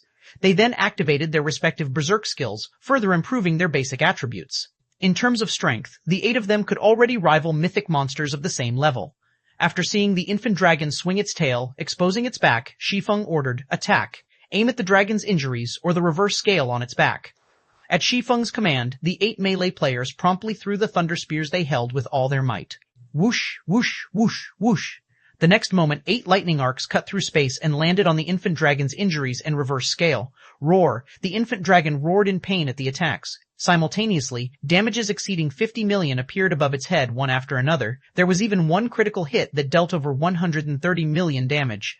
The 8 melee players' attacks were not the slightest bit weaker than those of Lifeless Thorn and the other Tier 4 combatants. Only the frequency of their attacks was slightly inferior. Good. Next volley. Seeing that the attacks were highly effective, Shi Feng promptly called for another attack. In response, the 8 melee players each took out another thunder spear and hurled the weapons at the infant dragon. When the attacks connected, the infant dragon's HP bar finally shrank, albeit slightly. As expected of the commander, we have a chance now. Solitary 9 couldn't help growing excited when he saw the rate of the infant dragon's HP decrease accelerating. Crimson Billow, who was frantically attacking the infant dragon, looked toward Shi Feng in surprise despite herself. He still has a trump card? She never thought that Shi Feng could actually add 8 more Tier 4 combatants to the fight. Now, with their damage output, killing the infant dragon within a short period was entirely possible. The infant golden dragon's HP continuously decreased over time. 60%, 40%, 30%. The speed at which the infant dragon lost HP was nothing like before. Only, in exchange for this boost in DPS, the supply of thunder spears declined rapidly. In just 2 minutes, the 8 Tier 3 players had already used up more than 400 Thunder Spears. Everyone, be careful, it's going berserk, Shi Feng warned when he saw that the infant dragon's HP bar had fallen to a critical level. As soon as Shi Feng finished speaking, the infant dragon suddenly let out an angry roar. Simultaneously, the dragon's body gave off a dazzling golden glow and its eyes turned bloodshot. It had evidently entered a berserk state. Since Brother Black Flame has let us see his cards, let's show him ours as well. Glancing at Faded Fern, Lionheart shouted, "Fern, it's your turn now. Leave it to me." Faded Fern smiled. She then took out the Tier 5 sealing crystal from her bag and began chanting an incantation. Immediately, as if time had frozen, silence fell over the entire cavern. The only exception to this phenomenon was the gradually shattering crystal in Faded Fern's hand. Before the infant golden dragon could smash its claw at Lionheart, a magic spear several hundred meters long suddenly appeared above the infant dragon and struck its head. Tier 5 spell, Destruction Spear. Boom. The infant dragon's titanic body instantly collapsed to the ground, the impact creating a crater several dozen meters deep. The space surrounding the crater even turned into a dark void. The next moment, a damage value exceeding 10 billion appeared above the infant dragon's head. In addition, not only did the infant dragon's berserk state get interrupted, but the infant dragon was even powerless to push itself off the ground. The power of the destruction spear stupefied everyone present. Even Shi Feng never thought that the sealing crystal would hold such a powerful spell. The destruction spear was just slightly inferior to the great demon king's attack from before. Good. Everyone, attack with everything you've got, Shi Feng shouted. Ignoring the fact that he was still in a weakened state, he activated Power of Darkness, which allowed him to move his body. He then charged straight at the incapacitated infant dragon. As for everyone else, they too activated their berserk skills at Shi Feng's command, instantly doubling their basic attributes. Damages exceeding 100 million appeared above the infant dragon's head one after another. 10%, 6%, 3%. Just as the infant dragon was about to recover from its incapacitated state, Shi Feng activated Divine Providence before using his strongest trump card. Tier 3 skill, Blade Awakening. Tier 4 skill, Lightning Edge. The next moment, Shi Feng, who had entered a transcendent state, brandished the Abyssal Blade. A river of light then descended upon the infant golden dragon's body. W2005-474-5114. W2009-45114. W2004-71. W2004-71. W2004-71. W2004-17. A series of damages exceeding 100 million appeared above the infant golden dragon's head in rapid succession, the attack thoroughly plundering its remaining HP. Chapter 2009-2. Astonishing Harvest. Chapter 2792. Astonishing Harvest. The infant golden dragon uttered a mournful cry as its titanic body crashed to the ground. Subsequently, an unprecedented silence descended on the cavern. We did it. We succeeded. Everyone heaved a deep sigh of relief when they looked at the infant dragon's corpse lying on the ground. Simultaneously, an indescribable sense of joy and excitement also appeared on their faces. After all, they had just created a miracle, a full dragon-slaying battle. Even if their opponent was merely a Tier 4 infant dragon, they had still slain a real dragon. The next moment, before the survivors of the team could recover from their joy, brilliant flashes suddenly enveloped their bodies as their experience bars filled up rapidly. The amount of EXP the infant golden dragon awarded was leagues above the EXP from ordinary mythic bosses. Even Shi Feng leveled up 3 times consecutively, reaching 32% of level 140. As for everyone else, they gained even more levels from the raid, with Lionheart reaching level 41 and Yuluo reaching level 39.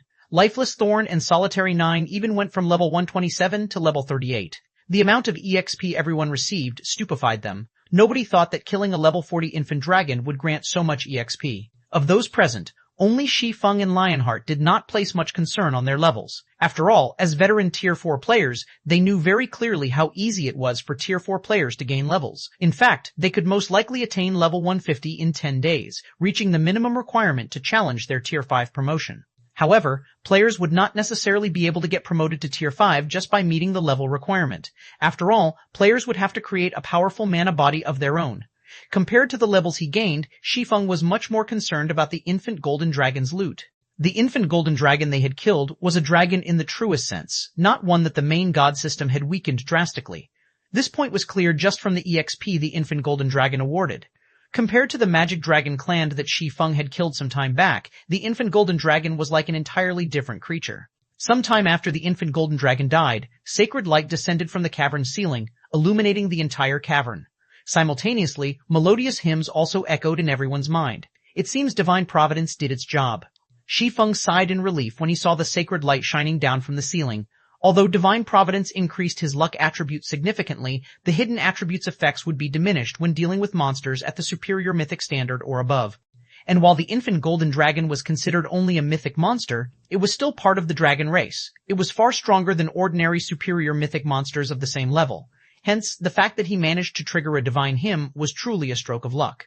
Of course, part of the reason he managed to trigger a divine hymn was most likely this being the first kill of a real dragon in the ancient god's domain. Meanwhile, as the divine hymn descended, a system notification also entered everyone's ears. System, congratulations, you have killed a tier 4 infant golden dragon. You have obtained the Dragon Slayer title, world reputation plus 100, and 1 gold legacy treasure chest. Crap. There's such a benefit as well? Bloodblade was astonished when he saw the system notification. Initially, he thought that they would be working for Shi Feng for free. He never imagined that slaying the infant dragon would earn them such astonishing rewards too. At this time, even Lionheart was surprised by this situation. After all, the rewards were simply too lucrative. Firstly, the Dragon Slayer title would allow them to enjoy the status of a high noble in the various cities of God's domain. In fact, their authority would be even greater than the typical high nobles, close to reaching that of a city lord. Not to mention, with the Dragon Slayer title equipped, their basic attributes and physique would increase by 20% when dealing with dragon-type monsters in the future.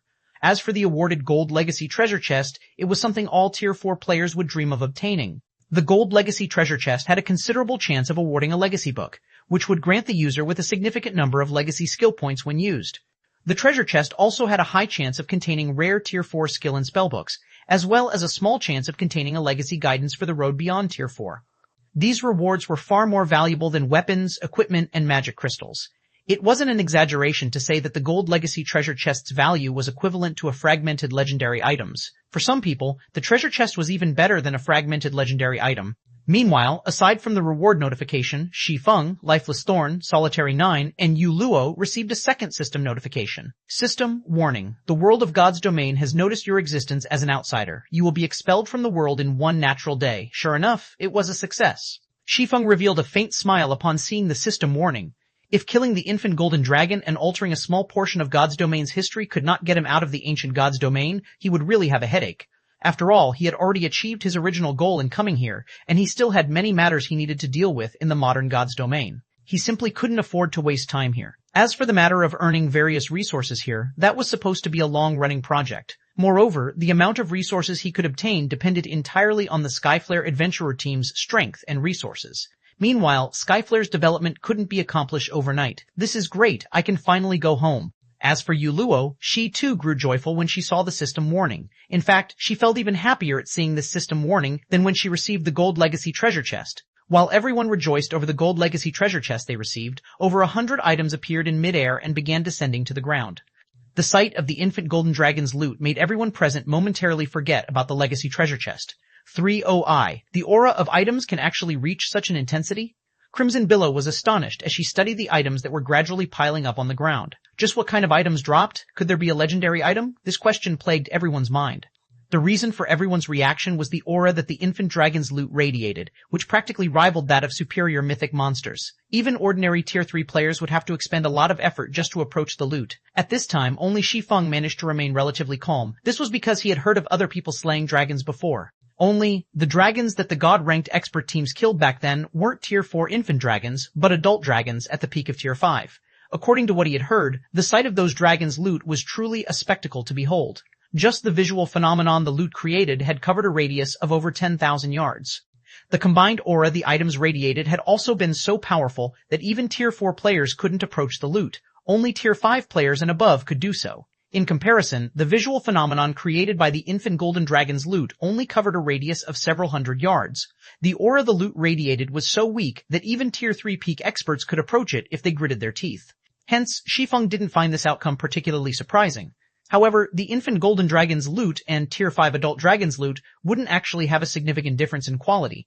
What difference in quality there was would only be akin to the difference between an epic item and a fragmented legendary item. It wouldn't be as significant as the difference between a fragmented legendary item and a legendary item. After all, both kills were dragons. One side was just slightly stronger. Moreover, as Tier 6 God-ranked experts were responsible for killing the adult dragons, the loot quality was reduced. In comparison, their team had defeated a Tier 4 infant dragon without a single Tier 5 player on the team. If one were to talk about raid difficulty, their team faced a much greater difficulty than the Tier 6 God-ranked expert teams. I wonder if it dropped a complete Saint guidance? If one did drop, I might be able to improve my mana body further. Shi Feng prayed inwardly as he looked at the items slowly piling up on the ground. At this time, compared to materials, weapons, and equipment, what he hoped to obtain more was a legacy guidance. This was typical of Tier 4 experts. After all, even with multiple fragmented legendary items, a Tier 4 expert wouldn't be able to go up against Tier 5 existences. As for the possibility of the infant golden dragon dropping a legendary item, that was utterly impossible. As far as Shi Feng knew, players couldn't obtain legendary items through killing monsters. It didn't matter even if the monster in question was a dragon. At best, monsters would only drop fragmented legendary items that could be repaired into legendary items. Thus, every legendary item was incredibly precious, and a Tier 5 expert would be fortunate to obtain even one. After another dozen seconds or so passed, all of the items finally landed on the ground. Shi Feng immediately approached the mountain of loot and began sorting through it. The spectating Skyflare members couldn't help drooling, wishing they could help Shi Feng with the loot. Guild leader Black Flame has really hit the jackpot this time. I wonder if a legendary item dropped. If he gets a legendary item, his combat power would most likely skyrocket and approach the Tier 5 standard. Windchaser sighed as he enviously watched Shi Feng collect the loot. He finally understood how big a gap divided Tier 4 and Tier 5 existences. It was even larger than the gap between Tier 3 and Tier 4 existences. Ordinary weapons and equipment couldn't make up for this gap. Only the rumored legendary weapons and equipment might work. If Shi Feng could get himself a legendary weapon now, he would truly become an invincible existence. After all, no Tier 4 player could go up against Tier 5 existences yet. Meanwhile, after working non-stop for 10 minutes, Shi Feng finally finished sorting through the loot. Once he organized the loot, he had to press his hand against his chest to suppress the excitement in his heart. The loot dropped this time was simply too amazing. It was definitely the most amazing loot he had ever seen. This included even the loot he had seen in his previous life. Setting all else aside, just the golden longsword sitting in his bag had very nearly made him faint from happiness. This weapon was one of God's domain's 10 great legendary weapons, as well as one of God's domain's 36 famed swords. It was also the prototype of the weapon Voidbreaker and could cut all existences. Its name was the Light of Two Worlds, also known as the World-Breaking Gold. Chapter 2793, World Authority, Chapter 2793, World Authority. The golden longsword covered in crimson divine runes sitting inside his bag was definitely the dream weapon of all swordsmen. So, that's why the Light of Two Worlds was rumored to have been destroyed and no longer existed in God's domain in the past. Shi Feng couldn't help his elation as he inspected the longsword in his bag. As it turns out, the weapon can't be obtained in the modern God's domain, but only in the ancient God's domain. Light of Two Worlds, one-handed sword, fragmented legendary rank, equipment requirement, strength 6000, tier attack power 270% of strength attack, speed 3% of agility, all attributes increases according to the user's level. When equipped, attacks gain the mana annihilation effect, causing a spatial collapse in an area of 4100 yards. Attacks have a 50% chance to deal 300% damage, strength increased by 70%, agility increased by 60%, intelligence increased by 30%, endurance increased by 60%, attack speed increased by 60%, ignore levels plus 50, all sword type skills effect increased by 40%, all sword type skills plus 1 level, effect of mana increased by additional skill 1 spatial/tier 4, for 1 attack, increases strength by 200%, power by 2 ranks up to tier 5 advanced rank at maximum, and attack range to 1000 yards. Cooldown 40 seconds. Additional skill 2 Golden Soul tier 4, improves perception of magic elements by 200% and mana control by 300%, reduces all concentration consumption by 70%.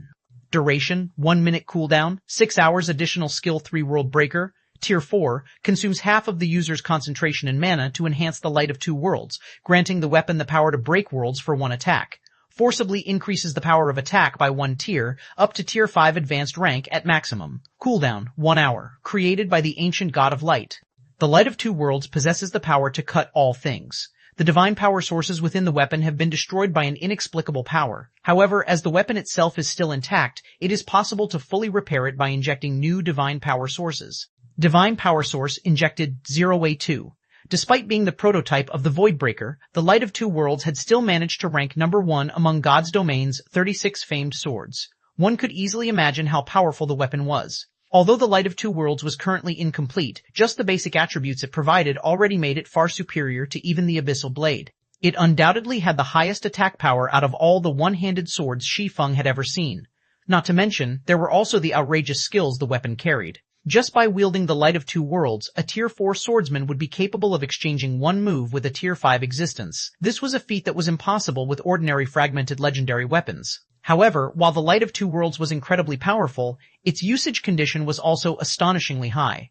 Without the several fragmented legendary items on Shi Feng, he wouldn't be able to equip the weapon. Meanwhile, the Light of Two Worlds' appearance could also be considered heaven-sent. Now that Shi Feng had reached level 140, both the Twilight Blade and Killing Ray could no longer keep up with his level. Hence, he had mainly been fighting with only the Abyssal Blade all this time, with the Twilight Blade and Killing Ray as support. However, now that he had the Light of Two Worlds, he could arm both his main and sub-arms with adequate weapons. In fact, even if he failed to collect the 2 remaining fragments of Solomon's sword, he wouldn't have to worry about finding a replacement weapon. Moreover, even if he did manage to complete Solomon's sword, the complete Light of Two Worlds wouldn't be the slightest bit inferior to it. The only problem was that divine power sources were incredibly hard to find. In fact, Shi Feng had only ever heard rumors of divine power sources. He had never actually seen one before. This was because divine power sources were far more valuable than god crystals. They were the power sources of gods, and they carried incredible strength. The value of a divine power source was comparable to a legendary item. Meanwhile, the Light of Two Worlds actually required 2 divine power sources. It seems I'll need to have the guild investigate divine power sources. Looking at the Light of Two Worlds, Shi Feng inwardly resolved to repair the weapon, no matter the cost. Legendary weapons were far too rare in God's domain. Now that one had appeared before him, it would be a huge waste if he did not try to repair it. Meanwhile, after seeing Shi Feng had finished sorting through the loot, Lifeless Thorn and the others approached him with curious eyes.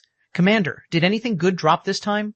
Looking at Shi Feng, Solitary 9 asked in a whisper, "Did a legendary item really drop?" They had just defeated an unrestrained Tier 4 infant dragon. If Shi Feng said nothing good dropped, nobody would believe him.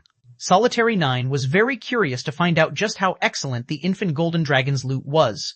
After all, there was still no news of any player obtaining a legendary item, so nobody could tell how powerful legendary items were. If a legendary item had truly appeared among the items dropped, they would have hit a huge jackpot. Aren't you guys taking legendary items too lightly? There's no way a legendary item can drop from a monster. Shi Feng smiled and shook his head when he saw the excited expressions of Solitary 9 and the others. He then said vaguely, "However, while there is no legendary item in the loot, there are several items whose value is comparable to legendary items. To me at least, these items are almost as valuable as actual legendary items." He had no intention of telling everyone the specifics of the items dropped this time. This was because the loot was truly astonishing. Aside from the Light of Two Worlds, there were 2 other items that could easily cause a sensation among God's domain's various powers. One of the 2 was a magic array design. Although the design only recorded a master magic array, this master magic array was more valuable than even some grandmaster magic arrays. This was because this magic array existed only in the ancient god's domain, the 12-array magic world. This magic array could increase the density of all mana within its area of influence by 200% and players' mana perception by 100%. Although it only had 2 specific functions, if brought back to the modern god's domain, it would definitely stand at the peak among all magic arrays in existence. As for the second item, it was a mysterious flame. Be it in the ancient god's domain or modern god's domain, mysterious flames were incredibly rare items, especially Tier 3 mysterious flames and above. A Tier 3 mysterious flame was just as rare as a fragmented legendary item. Meanwhile, the mysterious flame the infant golden dragon dropped was the Tier 4 mysterious flame Hellfire. A Tier 4 mysterious flame was something Shi Feng had only ever heard about in God's domain. According to rumor, after reaching Tier 4, mysterious flames would all possess astonishing power and a variety of incredible effects. Take the Soulfire, for example. It was a mysterious flame capable of annihilating a player's soul, leaving the said player with no choice but to delete their accounts and restart from scratch. Such a feat was impossible for most Tier 5 existences. Moreover, even if a Tier 5 existence had the ability to wipe out a player's soul, it would only work on low-tier players. As players reached higher tiers, their souls would also grow stronger and become more resistant to destruction. After a certain point, even a Tier 6 god wielding the power to annihilate the immortal souls of players wouldn't be able to force the said player to delete their account. Nevertheless, the Tier 4 Soulfire could easily annihilate even the souls of Tier 3 players. Only after reaching Tier 4 would players become somewhat resistant to the Soulfire's strength. This was also why the corrosive effect of the mysterious NPC's soul chain had weakened considerably after Shi Feng had reached Tier 4, allowing Shi Feng to live for much longer. Now, he had obtained a complete Tier 4 mysterious flame. It was different from the incomplete Soulfire that he had gained through the mysterious NPC's Soul Beast. The other dropped items were similarly very precious. Out of the 100+ items dropped, over 30 were legendary materials such as Dragon Claws, Dragon Teeth, Dragon Scales, and Dragon Blood. There were also over a dozen master recipes and epic equipment forging designs. The rest were mainly inferior legendary materials and level 150 epic weapons and equipment. Two materials stood out among all that bounty, both inferior divine artifact-ranked materials. The Dragon Eye and the Dragon Crystal. These were the quest items Angelica Teresa needed. Meanwhile, after hearing Shi Feng's words, Lifeless Thorn and Solitary Nine stopped asking questions. They understood that the items dropped this time were extraordinary and could not be revealed. Moreover, Shi Feng had already answered the main question plaguing their minds. There was no legendary item among the dropped items. Luo, you guys start resurrecting the others. We'll return to Meteorite City afterward, Shi Feng said to the team's healers as he looked at the dead Skyflare members' corpses scattered around the cavern. Once everyone was alive again, Shi Feng opened a spatial gate in the direction of Meteorite City. Thanks to the spatial gate, the return trip, which should have originally taken a dozen hours or so by flying ship, only took 4 hours, astonishing Skyflare's members. If not for the spatial gate's long cooldown and short duration, it would have definitely been considered a godly skill in God's domain. After returning to Meteorite City, Shi Feng completed all his transactions with Lionheart. Aside from the Crimson Dragon flying ship, Lionheart also purchased an additional 20 crystals of souls and 100 drops of soul water, which netted Shi Feng an additional 6 million magic crystals. Lionheart also used 3 million pieces of mana ore, which was treated as equivalent to 750,000 magic crystals, to exchange for another 5 crystals of souls. Although the mana ore's price had been slightly inflated, this was unavoidable, as purchasing mana ore in bulk was incredibly difficult. Purchasing too many would naturally raise the ore's market value. However, for Shi Feng, getting 3 million pieces of mana ore for the price of just 750,000 magic crystals was already a bargain. After the transactions with Lionheart, Shi Feng passed 30 crystals of souls and 1,000 drops of soul water to Yanya for her to conduct future transactions with the Skyflare Adventurer team. At the same time, he also tasked her with secretly purchasing some of God's domain's rare items. Finally, after settling all his business affairs, Shi Feng handed the Dragon Eye and the Dragon Crystal to Angelica Teresa, who was still recuperating from her injuries. As soon as he handed over these two items, not only did Angelica's favorability of him increase by 100 points, but she also gave him a Tier 5 legacy guidance she had obtained from a sword saint. Shi Feng was a little surprised by this reward. Is this the hidden reward for not bringing Angelica Teresa on the raid? While the infant Golden Dragon had indeed dropped a lot of excellent items, it hadn't dropped any legacy items. This situation had rendered Shi Feng quite speechless at the time. Now, Angelica Teresa directly handed him the legacy guidance he wished for dearly. After the conversation with Angelica, Shi Feng immediately received a system notification. System, congratulations, you have completed the inferior mythical quest World's Choice. You have gained World Authority +2. System, you have obtained World Authority. World Authority currently at level 1. Please feel the specific effects of World Authority on your own. As soon as the system notification appeared, an indistinct chain became visible around Shi Feng's body from the void. A moment later, this chain suddenly disintegrated, and he immediately felt the world around him becoming much clearer than before. He could even sense that his intimacy with the world of the ancient god's domain had improved slightly. The world was no longer as hostile toward him as before. So, these are the effects of World Authority? Shi Feng was astonished when he sensed the changes to his body. His affinity with the magic elements was at least 50% better than before. His perception of his mana's operating principle had also improved significantly. After careful observation, he noticed that the layer of white mist that hindered his perception had thinned out by roughly 30%. With such a tremendous improvement, his chances of constructing a Tier 5 mana body would increase by at least 20%, at least 10 times more than what a legendary item could provide. Meteorite City, Silver Hotel. After spending half a day experiencing the benefits of having World Authority, Shi Feng decided to take a break. I've already made major strides in my mana control in merely half a day of experimenting. At this rate, my control over mana can probably reach the Advanced Master Standard in just half a month. Shi Feng looked at the time in astonishment. Initially, he had estimated that he would take 3 or 4 months to reach the Advanced Master Standard for mana control. Now, he would need only half a month to accomplish this feat. The amount of time he could save with World Authority was astonishing. After reaching Tier 4, what was most important to players would no longer be weapons and equipment, but their control over mana. The stronger a Tier 4 player's mana control was, the easier using skills and spells would be. They would also have an easier time constructing their Tier 5 mana body. From what he knew, one's mana control needed to be at the Advanced Master Standard at the very minimum to construct a Tier 5 mana body. In other words, so long as his mana control reached the Advanced Master Standard, he could begin attempting to construct a new mana body. Commander, it's almost time, Lifeless Thorn said as he entered the room. Okay, I've finished all my business here already. We can go now. Shi Feng nodded. Afterward, Shi Feng, Lifeless Thorn, and Solitary Nine went in secret to a forest several thousand yards away from Meteorite City and met up with Yu Luo, who had been waiting there for quite some time now. Guild Leader Blackflame, will we really be able to return? Yuluo couldn't help asking as she counted down the time. She had tried all sorts of methods to leave the ancient god's domain, yet none of them had succeeded. Although there was the system notification's assurance this time, she still felt a little doubtful. Relax. The system won't lie to us, Shi Feng said, chuckling when he saw the anxious look on Yuluo's face. Shortly after Shi Feng finished speaking, the system's timer of 1 natural day struck 0. Immediately, the space around the 4 shattered, forming 4 small space-time tiers. An invisible force then pushed them into these space-time tiers. In the blink of an eye, Shi Feng's group of 4 disappeared from the quiet forest as if they never existed here in the first place. Chapter 2794, God's Domain's State of Affairs. Chapter 2794.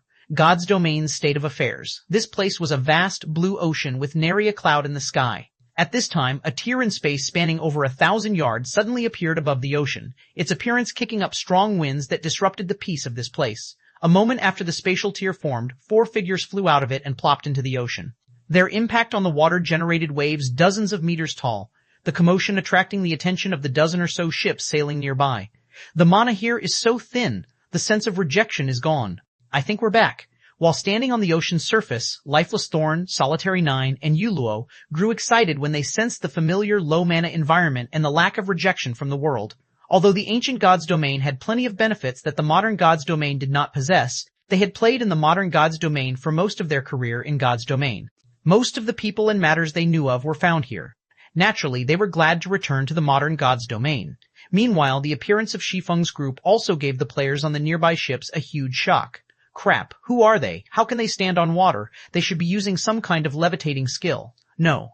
If they were using a skill or spell, there should be strong mana fluctuations, but I don't sense any coming from the 4 of them. At this moment, Shi Feng's group of 4 had all their information concealed with their black cloaks, so the surrounding players couldn't uncover any information about them. The only thing the surrounding players were certain of was that the 4 were all players. Knowing this, the surrounding players couldn't help wanting to find out the identity of Shi Feng's group. Let's hurry up and leave, a level 123 tier 3 ranger driving an advanced speedboat said. The situation in this sea zone has been chaotic recently. We'll be doomed if we get dragged into the war between adventurer teams on Dragonheart Island. Indeed, let's leave this place quickly. Now that such a huge commotion has occurred here, Warblood's members will definitely come over. If they find us here, they might take us for members of other adventurer teams and kill us, the level 122 shield warrior standing beside the ranger youth said, nodding in agreement. While the players on this advanced speedboat were conversing with each other, Shi Feng and his companions, around 100 yards away, heard every word of their conversation. So, this place is near Dragonheart Island. Shi Feng revealed a faint smile. It seems we were lucky. We didn't get teleported to some dangerous and remote location. Space-time teleportation was incredibly random.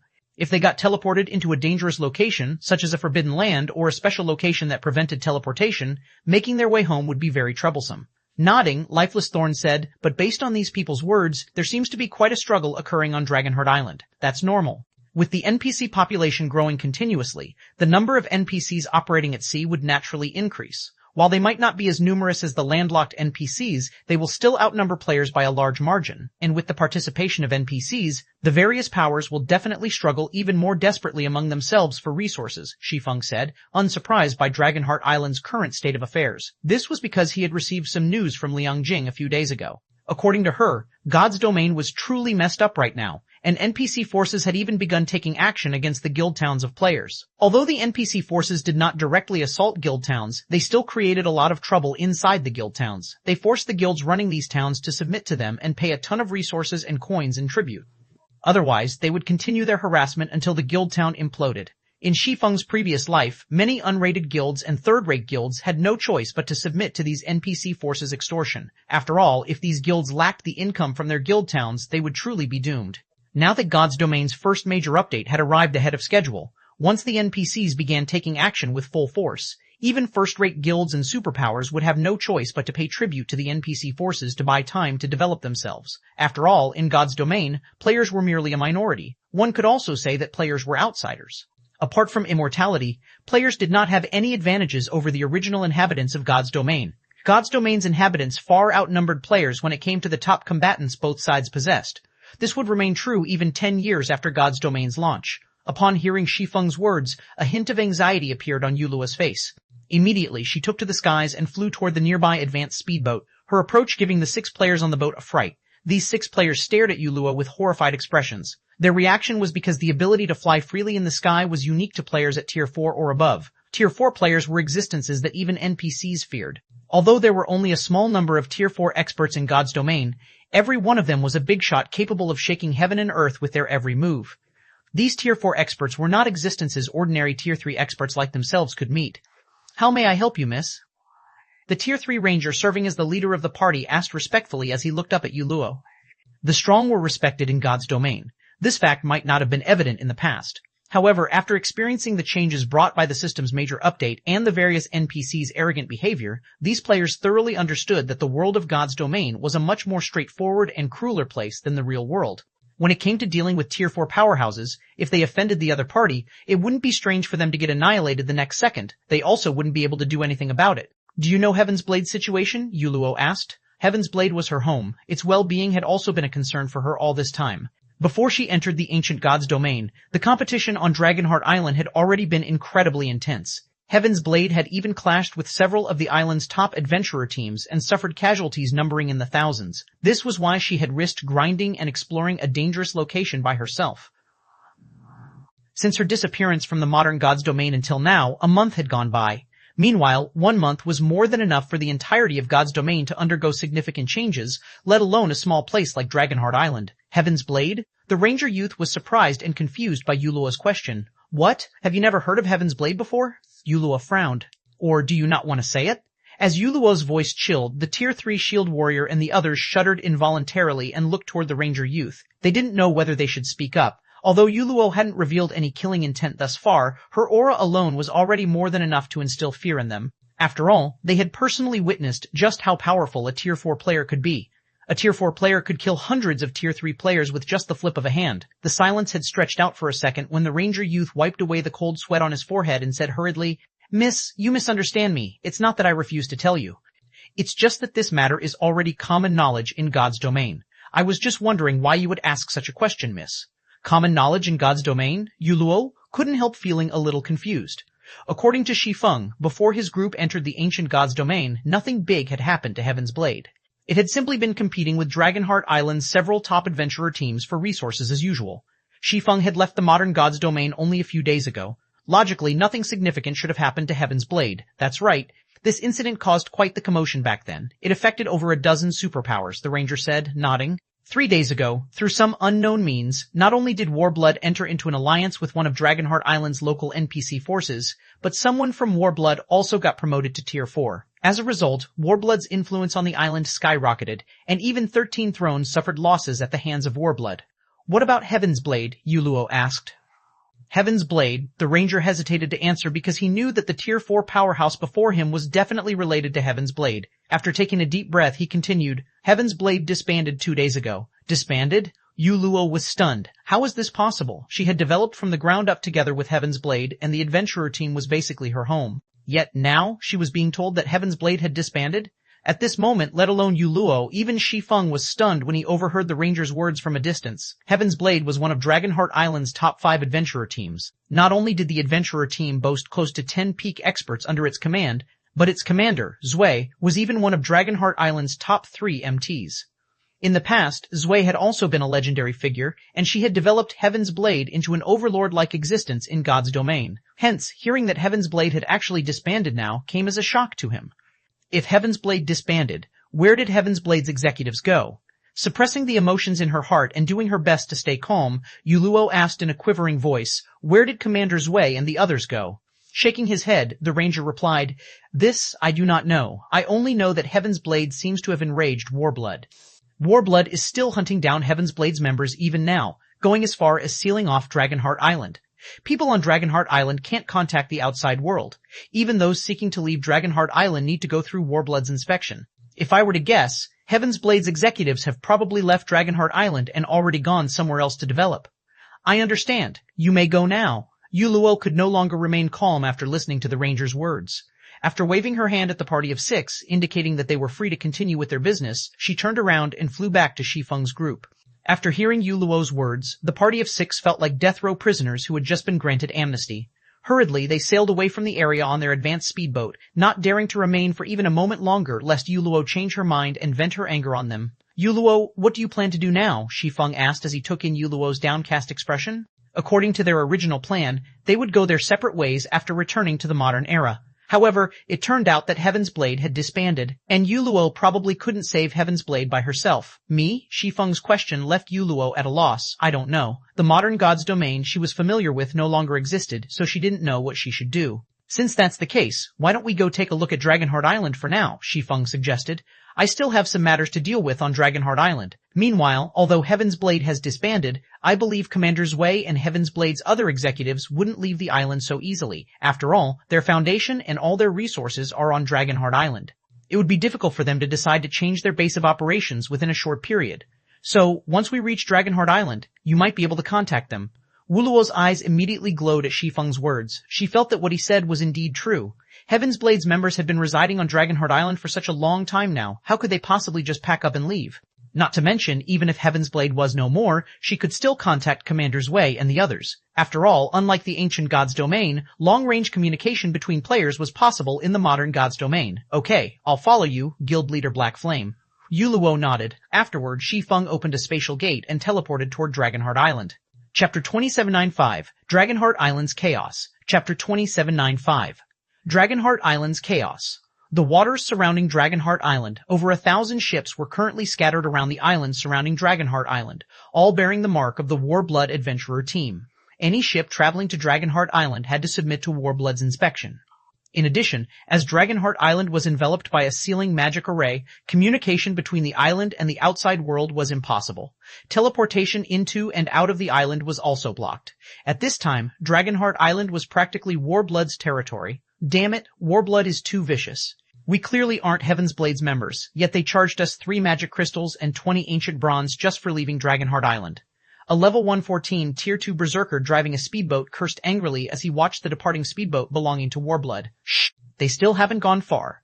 A level 120 Tier 3 elementalist on the same speedboat hurriedly covered the angry berserker's mouth. He then warned, Warblood has the final say on everything on Dragonheart Island right now. Even the superpowers have no choice but to go along with Warblood's whims. We are leaving Dragonheart Island to sell our haul this time. We'll be finished if we get targeted.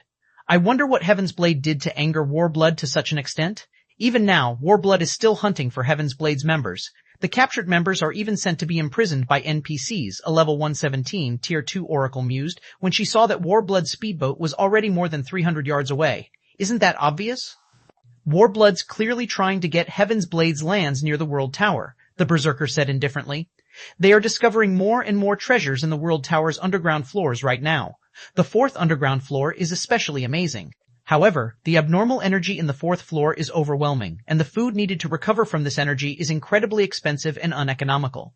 The only other way to recover quickly is to rest in the special region around the World Tower. Meanwhile, Heaven's Blade owns a total of 5 plots of land in that special region, including the sole large-sized plot in the special zone and a medium-sized plot. Warblood is currently in a frenzy to expand its influence, so how can it possibly let such a fat piece of meat get away? Indeed. The lands around the World Tower are in high demand right now. Since Warblood has already forced Heaven's Blade to disband, it naturally won't let go of Heaven's Blade's lands. The reason Warblood is capturing Heaven's Blade's members is simply to force Heaven's Blade's commander to submit and give up those lands, the Elementalist youth said, nodding. However, I doubt Heaven's Blade will give up so easily. After all, so long as Heaven's Blade has those 5 plots of land, it can make a comeback any time. When the players aboard the speedboat spoke of the World Tower, they couldn't help a sense of yearning for it. Before the players on Dragonheart Island began exploring the World Tower's 4th underground floor, they hadn't placed much importance on the lands around the World Tower. After all, those lands were absurdly expensive. Moreover, they were far from Dragonheart Island's business district. Naturally, nobody had been willing to purchase them. However, after players began exploring the 4th underground floor, they found that it actually housed Tier 4 legacy lands. As a result, the 4th underground floor was now a bone of contention for all superpowers in God's domain. Unfortunately, there were only 34 plots of land around the World Tower, which weren't even enough to divide among the local player forces, let alone the foreign superpowers. Moreover, it turned out that not only did Heaven's Blade own 5 plots of land in that special zone, but the adventurer team had even gotten its hands on the best one. How could this not make the various superpowers and Warblood go crazy? Before the party of 6 could continue their conversation, a loud explosion suddenly sounded in the distance. Immediately, the party of 6, together with the other players in the vicinity, turned to look toward the origin of the explosion. The next moment, what entered everyone's eyes was a group of around 30 cloaked players summoning 2 flying mounts. The 2 Tier 3 peak experts leading the team worked together and rapidly finished off 20 Tier 3 Warblood experts. Afterward, they each hopped onto a flying mount and broke through Warblood's encirclement together with their team. It's Heaven's Blade's remnants. Activate the magic array. Don't let them escape. When the nearby Warblood members saw this scene, they promptly sprang into action. Suddenly, the several dozen Warblood speedboats positioned around the two flying mounts set up a sealing barrier. It was evident that Warblood's members were prepared for Heaven's Blade's members. The next moment, before the two flying mounts could ascend 200 yards into the air, they were trapped within a magic barrier covering over 1,000 yards. The translucent barrier had visible runes decorating it. One could easily tell that it was an advanced magic array at a glance. If trapped by this barrier, even Tier 4 mythic monsters would need a lot of time to break out of it, let alone Tier 3 players. Damn it. The female Guardian Knight leading Heaven's Blade's team cursed when she saw the barrier, a trace of frustration appearing in her eyes. She then turned to the man standing at the front of the other flying mount and asked, "Vice Commander Shadow, what should we do? It'll take us at least 3 minutes to break out of this barrier. That's more than enough time for Warblood's members to surround us." At the Guardian Knight's words, the man named Divine Shadow standing atop the flying serpent frowned. It was clear that he hadn't expected Warblood to use such a powerful move against them. "We have no choice but to fight. I'll activate my Berserk skill and distract them afterward. In the meantime, you guys figure out a way to escape this place," Divine Shadow said as he looked at Warblood's approaching experts. He then turned to the female Night Cleansing Flame and added, "Remember, do everything you can to leave, even if it means escaping by yourself. Only if you escape will Heaven's Blade have hope."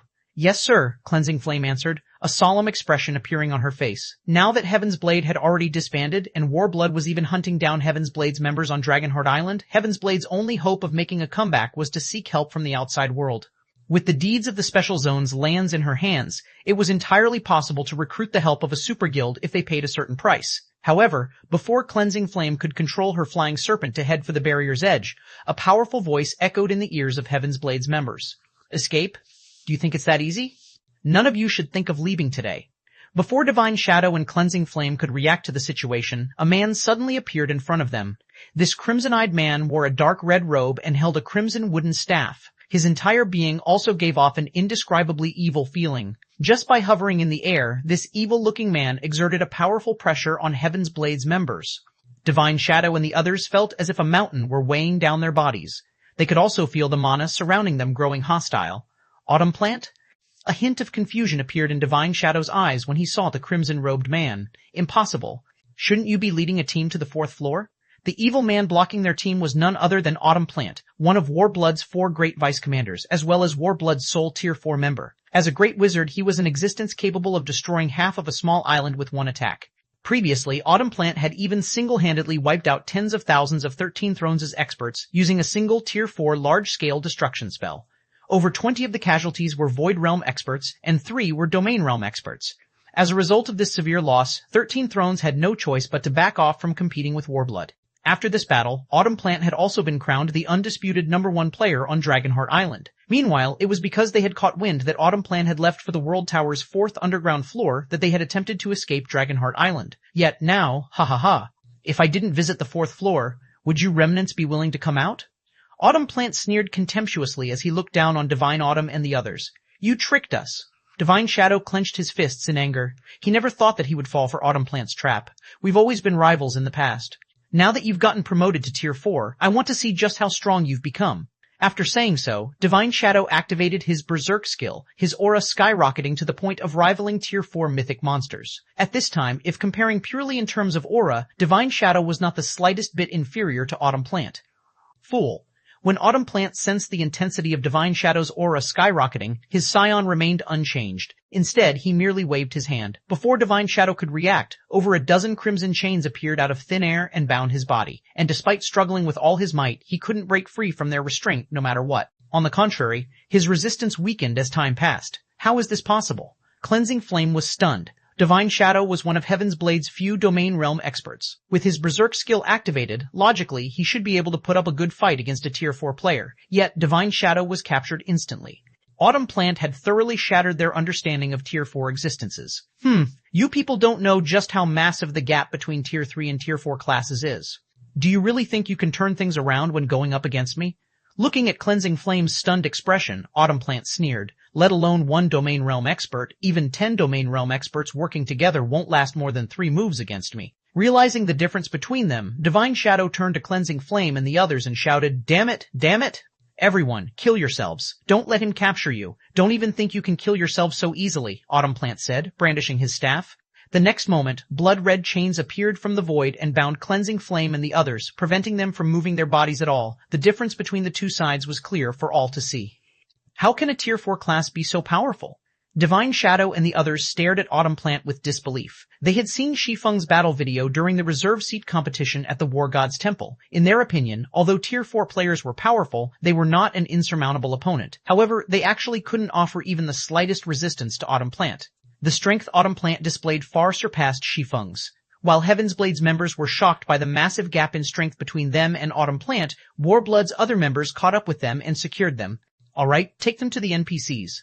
Looking at Divine Shadow and the other remnants of Heaven's Blade, Autumn Plant smiled and said, "Now that we've caught two big fish, I refuse to believe that Zwei won't submit. It's over, everything's over this time." Divine Shadow fell into despair when he saw Heaven's Blade's captured members. "I've truly doomed you guys this time." The only reason why they had decided to take on such a risky operation this time was the misinformation he had believed. Now, everyone was doomed because of his foolishness. After all, if players were imprisoned by NPCs, nothing would change even if they forcibly logged out of the game. They would still reappear in prison after they logged back into the game. Unless they could break out, they would have to spend at least 15 days in prison.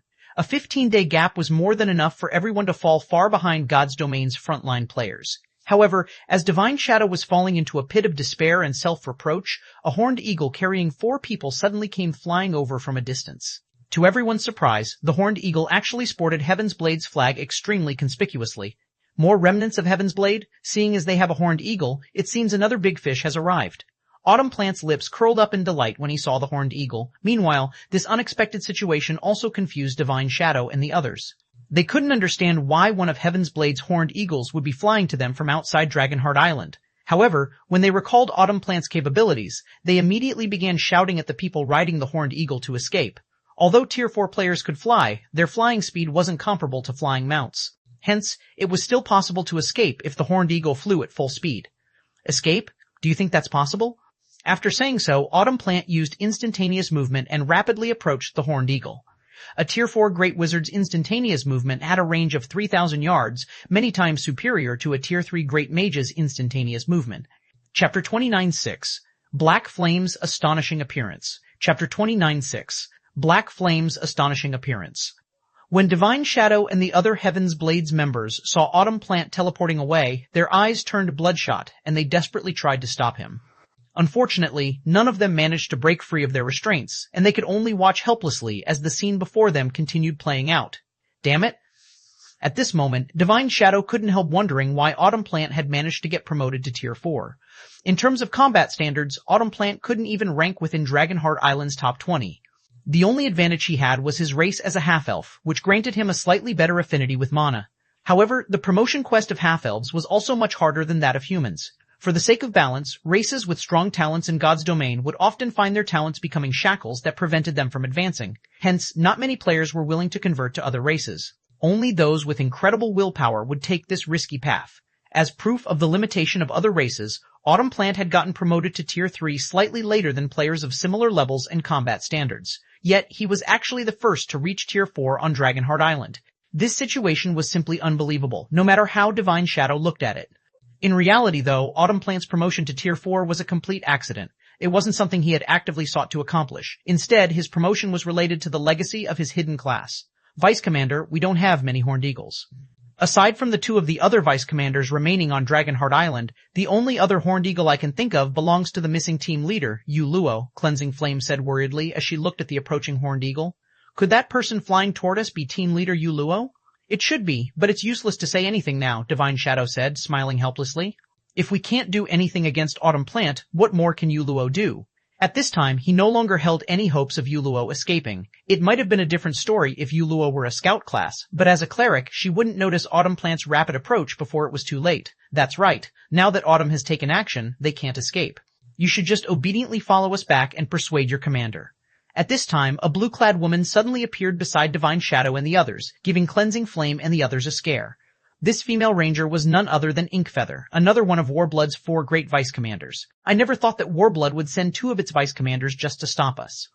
What an honor, Divine Shadow said provocatively as he looked at Inkfeather. Shadow, there's no point in inciting me. Sneering, Inkfeather said, even without Autumn here, do you think you can escape me? You should know very well that if we were to fight, I would have a greater chance of winning. Not to mention, I am more proficient at hunting down targets. At Inkfeather's words, Divine Feather stopped speaking. As a domain realm expert himself, he had to admit that Inkfeather was powerful. Previously, he could still beat her when she had yet to reach the domain realm. At present, however, not only was Inkfeather in the domain realm already, but it was even rumored that she had obtained a fragmented legendary bow. Her strength was incredibly close to catching up with Tier 4 existences, hence, in an actual confrontation, the chances that he would lose were indeed very high. You don't have to worry. Yuluo won't be in any pain. Looking at Divine Shadow and the others, Inkfeather smiled faintly and added, she'll soon be like you. Once within Autumn's sight, nobody can escape. Afterward, Inkfeather and the other Warblood members shifted their gaze toward Autumn Plant, who had already popped up before the Horned Eagle. Upon noticing Autumn Plant, the flying Horned Eagle felt uneasy and came to an abrupt stop, looking at the Tier 4 Great Wizard with fear in its eyes. I don't know whether to call you bunch brave or stupid to approach while riding one of Heaven's Blade's Horned Eagles, Autumn Plant said, smiling as he looked at the 4 cloaked figures atop the flying mount. At this time, only 3 people in Heaven's Blade possess a Horned Eagle. Of the 3, 2 are still hiding inside Dragonheart Island. Even if you don't reveal yourselves, I can guess that one of you is that missing team leader, Yuluo, right? Warblood had conducted a detailed investigation into Heaven's Blade's organizational structure after forcing the latter to disband. The sudden disappearance of Yuluo was included in the information they dug VI up. Yuluo did not bother refuting Autumn Plant's words. She simply looked at the Great Wizard and said calmly, I never thought you would actually be the first on Dragonheart Island to get promoted to Tier 4. That's right. But many more unexpected things have occurred as well, such as the dissolution of Heaven's Blade and the fact that you're now a prisoner of Warblood. Autumn Plant said contemptuously instead of growing enraged at Yuluo's words. Now, do you want me to take action, or are you going to follow me obediently? However, no sooner had Autumn Plant finished speaking than a chuckle came from behind Yuluo. Long time no see, Vice Commander Autumn. It seems you've grown to have quite the arrogant tone. As this voice spread, Autumn Plant's complexion changed, and he stared automatically at the cloaked man standing behind Yuluo. For a moment, Autumn Plant doubted his ears. After all, he was familiar with this voice, to the point where just hearing it disgusted him already. In fact, he even had trouble speaking right now. Black Flame. Autumn Plant's reaction was because this man was the culprit responsible for Warblood's loss of reputation on Dragonheart Island. This man had also very nearly turned Warblood into a joke to the various superpowers. Hence, this man was the person Blood Oath, Warblood's commander, wished to kill the most. That's right. Nodding, Shi Feng removed his hood and smiled at Autumn Plant. We meet again, Vice Commander Autumn. The instant Shi Feng removed his hood, a wave of restlessness spread through the Warblood members spectating the situation from a distance. Heaven's Blade's members were similarly astonished to see Shi Feng. Black Flame was currently a big shot that everybody in God's domain knew of. He had thoroughly risen to fame during the reserve seat competition as the first player in God's domain to reach Tier 4. Although there hadn't been any news of him recently, his performance during the competition was still being discussed by countless players even today. This is great. It's really guild leader Black Flame. Cleansing Flame grew ecstatic when she saw Shi Feng. Although Heaven's Blade wasn't considered allies with Zero Wing, the organizations had a relatively good relationship. In fact, Zero Wing was one of the guilds they intended to seek help from when they were planning to escape from Dragonheart Island. The arrival of Zero Wing's guild leader was undoubtedly a wonderful situation for Heaven's Blade. Moreover, Shi Feng was a Tier 4 player.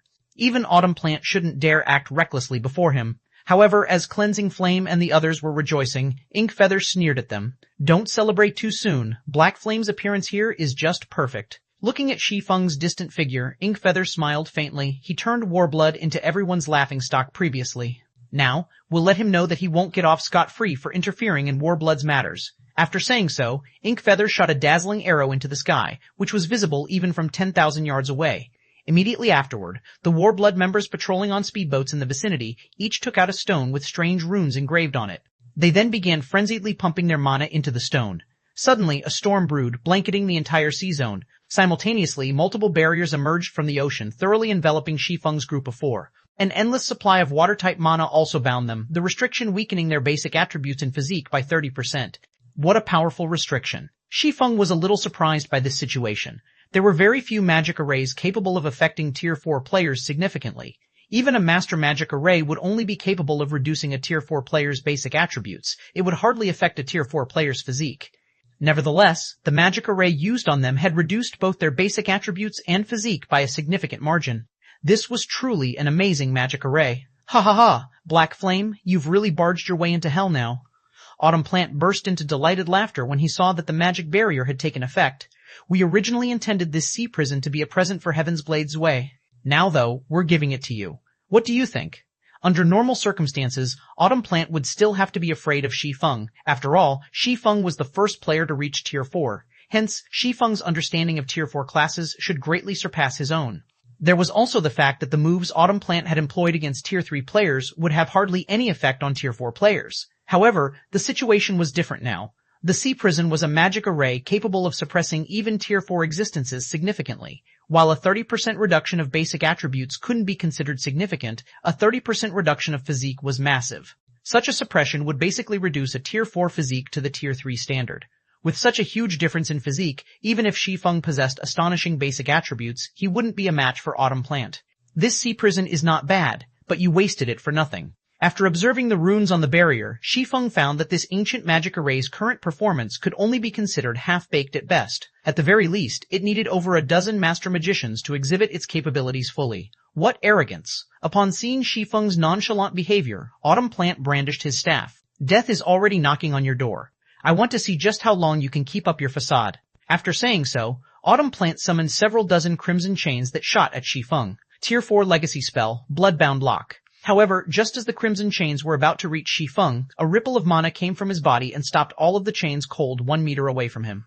Afterward, a voice entered Autumn Plant's ears. This binding spell is pretty good. Unfortunately, you used it on the wrong person. Chapter 2797, Splitting the Sea. Chapter 2797, Splitting the Sea. As soon as Shi Feng finished speaking, the Warblood members spectating from a distance couldn't help gaping in shock at the scene playing out before them, their minds refusing to accept this was true. Even Heaven's Blade's members felt as if they were dreaming when they saw this scene, having personally experienced the power of those crimson chains. Those chains carried immense power. Even a mythic monster should be incapable of struggling free of them. Moreover, evading those chains was also impossible. Nevertheless, the crimson chains Autumn Plant summoned actually failed to get within 1 meter of Shi Feng. Moreover, they hadn't seen Shi Feng make any movements. From their perspective, the chains seemed to be afraid of Shi Feng and did not dare move closer to him. Impossible. This is absolutely impossible. Autumn Plant was dumbfounded as he looked at the scene before him. In fact, compared to the surrounding spectators, he was even more confused by this situation. After all, as the summoner of these chains, he knew that he had not held back in the slightest. There's no way he can stop a Tier 4 spell without using any skill or spell of his own. This is absolutely impossible. Glaring at Shi Feng, Autumn Plant demanded, "What did you do?" Had Shi Feng used a skill or spell to stop his spell, Autumn Plant would have found this situation reasonable. However, Shi Feng clearly did not do anything. The man simply unleashed his mana to the surroundings, yet that actually rendered the chains summoned by Bloodbound Lock incapable of getting close to him.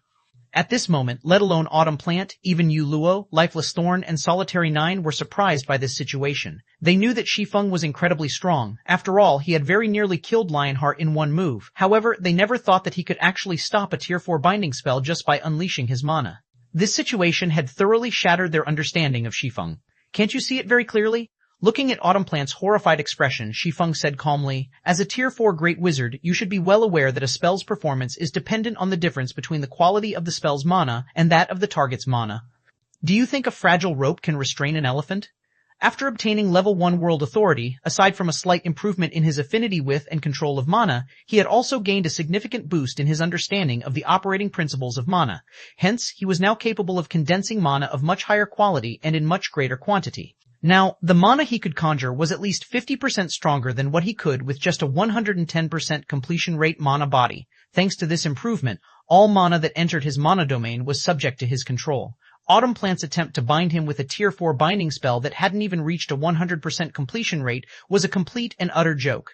Rather than relying on such a spell, Autumn Plant would be more effective if he tried to attack Shi Feng with his staff. What do you mean? Shi Feng's words confused Autumn Plant. A spell's performance was indeed dependent on the quality of its mana and of its target's mana. However, he was currently a Tier 4 Great Wizard. The spell he used was also at the Tier 4 standard.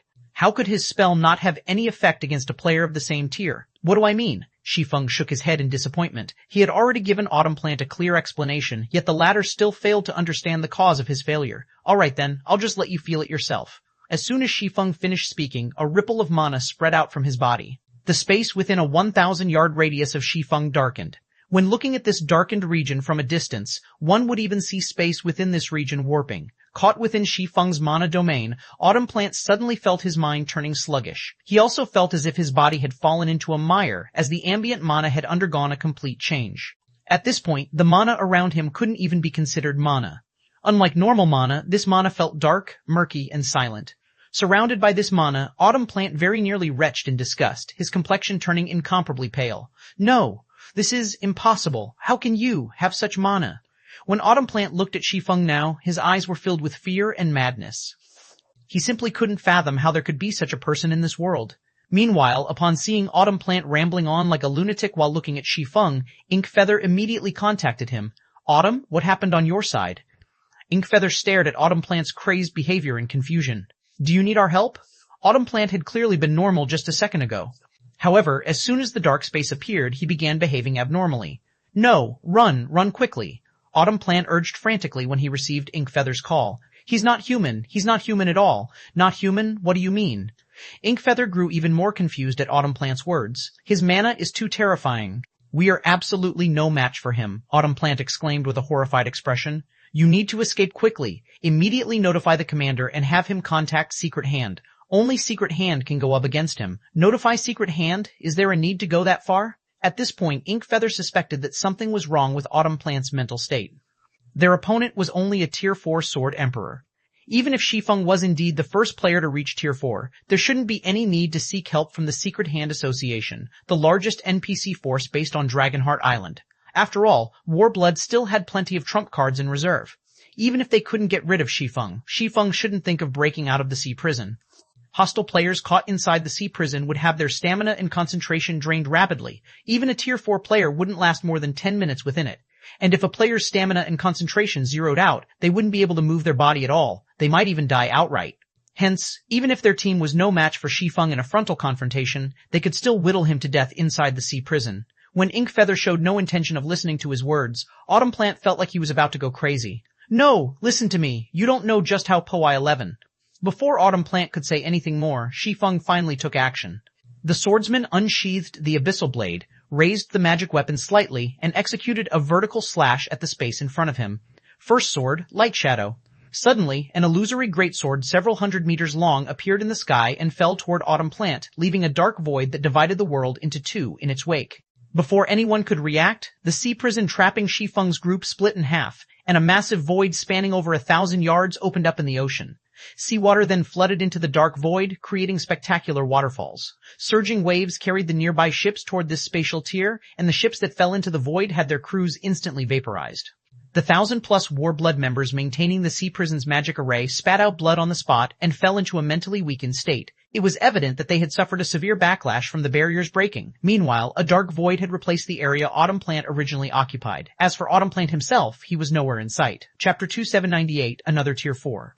Chapter 27988, Another Tier 4. No, this is impossible. Inkfeather and the other Warblood members were thunderstruck by the scene before them.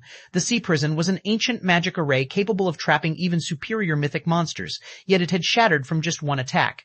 Moreover, this same attack had also annihilated Autumn Plant, a Tier 4 Great Wizard. Shi Feng and Autumn Plant were both Tier 4 players, so how could there be such a huge disparity between them? Not to mention, Shi Feng had executed his attack while under the sea prison's suppression. Even if Autumn Plant truly wasn't a match for Shi Feng, he shouldn't be utterly powerless to resist the attack. Nevertheless, let alone putting up a fight, Autumn Plant couldn't even escape. Divine Shadow and the other Heaven's Blade members also couldn't help gaping in shock at this scene. After watching Shi Feng's heaven-splitting slash, they finally understood the true strength of Tier 4 existences, and why God's Domain's NPCs would behave so fearfully and respectfully toward Tier 4 existences. Shi Feng had transformed the terrain with just one attack. If a full-blown fight ensued between two Tier 4 existences, the effect the fight would have on the surroundings would be unimaginable.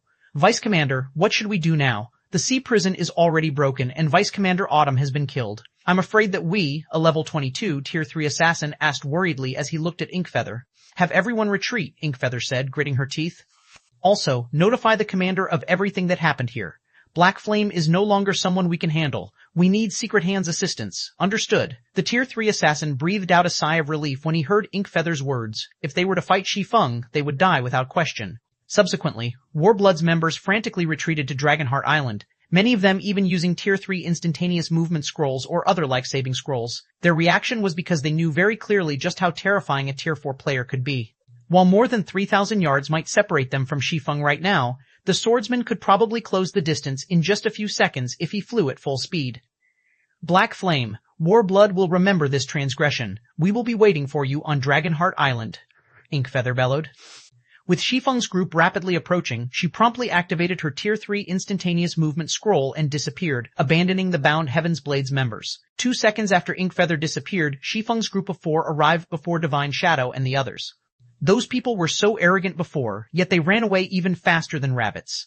Solitary 9 burst into laughter when he saw that none of Warblood's Tier 3 experts remained in the vicinity. In response, Lifeless Thorn also laughed and said, "It's normal. They know that they'll just die even if they stay behind. After all, even their sole Tier 4 expert died, so Tier 3 players like themselves wouldn't be able to do anything." The strength Shi Feng displayed was truly astonishing, let alone Warblood's members. Even Lifeless Thorn himself was shocked.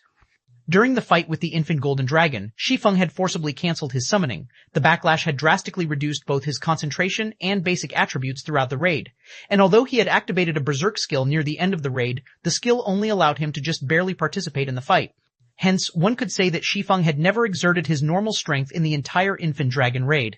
However, when Shi Feng went up against Autumn Plant, he had already fully recovered. Only, Lifeless Thorn had never imagined that Shi Feng had already become so strong. Now, Lifeless Thorn wouldn't find it strange if Shi Feng could go toe-to-toe against a superior mythic monster. After all, the attack Shi Feng executed earlier was simply astonishing. It definitely carried power at the Tier 5 standard.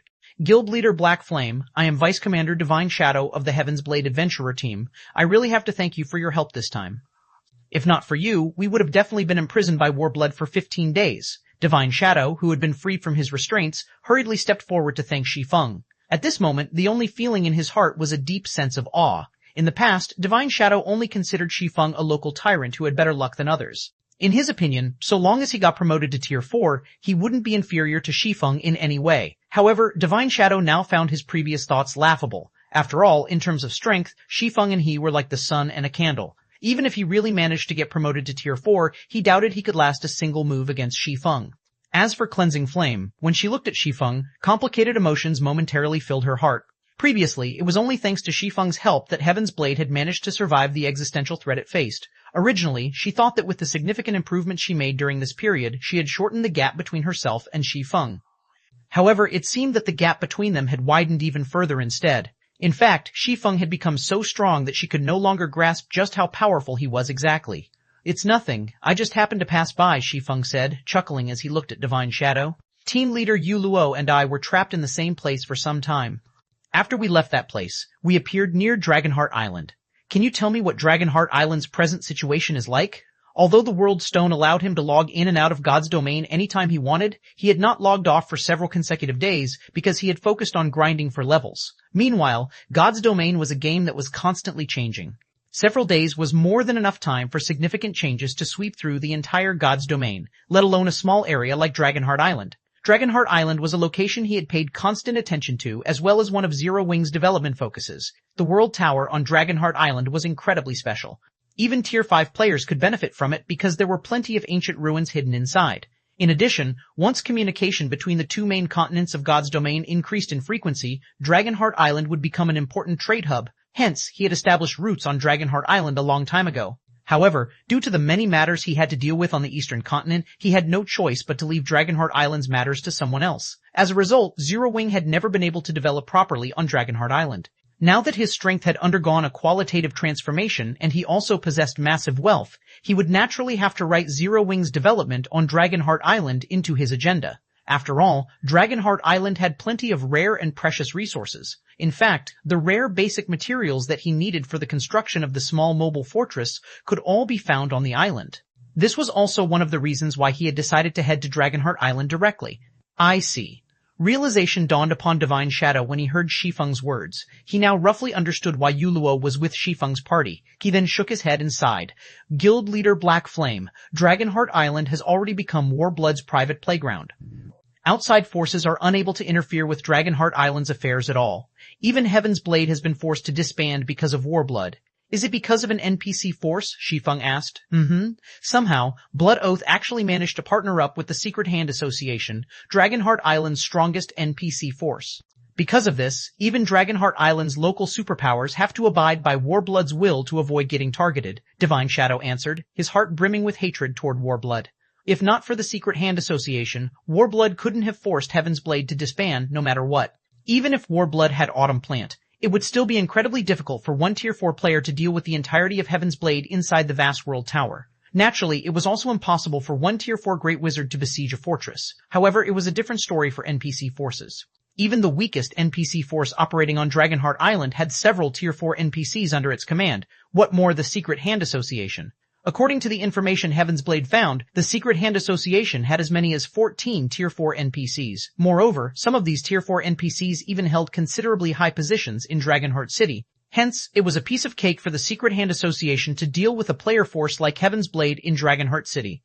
Most importantly, after the system's major update, NPCs no longer had any restrictions placed on them. While NPCs might still hesitate to take action inside an NPC city, once outside the city, NPCs could freely attack players. Therefore, any player force that dared to oppose Warblood would have their members hunted by the Secret Hand Association outside Dragonheart City. However, getting hunted and killed by the Secret Hand Association's NPCs still wasn't the worst part. In fact, getting killed would have been preferable. After all, these NPCs could actually imprison players for up to 15 natural days. Let alone Tier 3 peak experts, even Tier 3 Apex experts couldn't afford such a penalty. I see. No wonder Warblood dares to be so arrogant. After hearing Divine Shadow's explanation, Shi Feng more or less understood his frustration. Even in his previous life, such occurrences had been prevalent after God's Domain's first major update. Now that most players had yet to reach even Tier 3, they would find it even more impossible to oppose NPC forces. Guild Leader Black Flame, now that you've killed Autumn Plant, I'm certain Inkfeather will relay this matter to Blood Oath. Since they know they're no match for you, they will definitely contact Secret Hand. However, Secret Hand should take some time to react. Hence, my suggestion is that we leave Dragonheart Island's vicinity during this time. That way, those NPCs won't be able to do anything against us.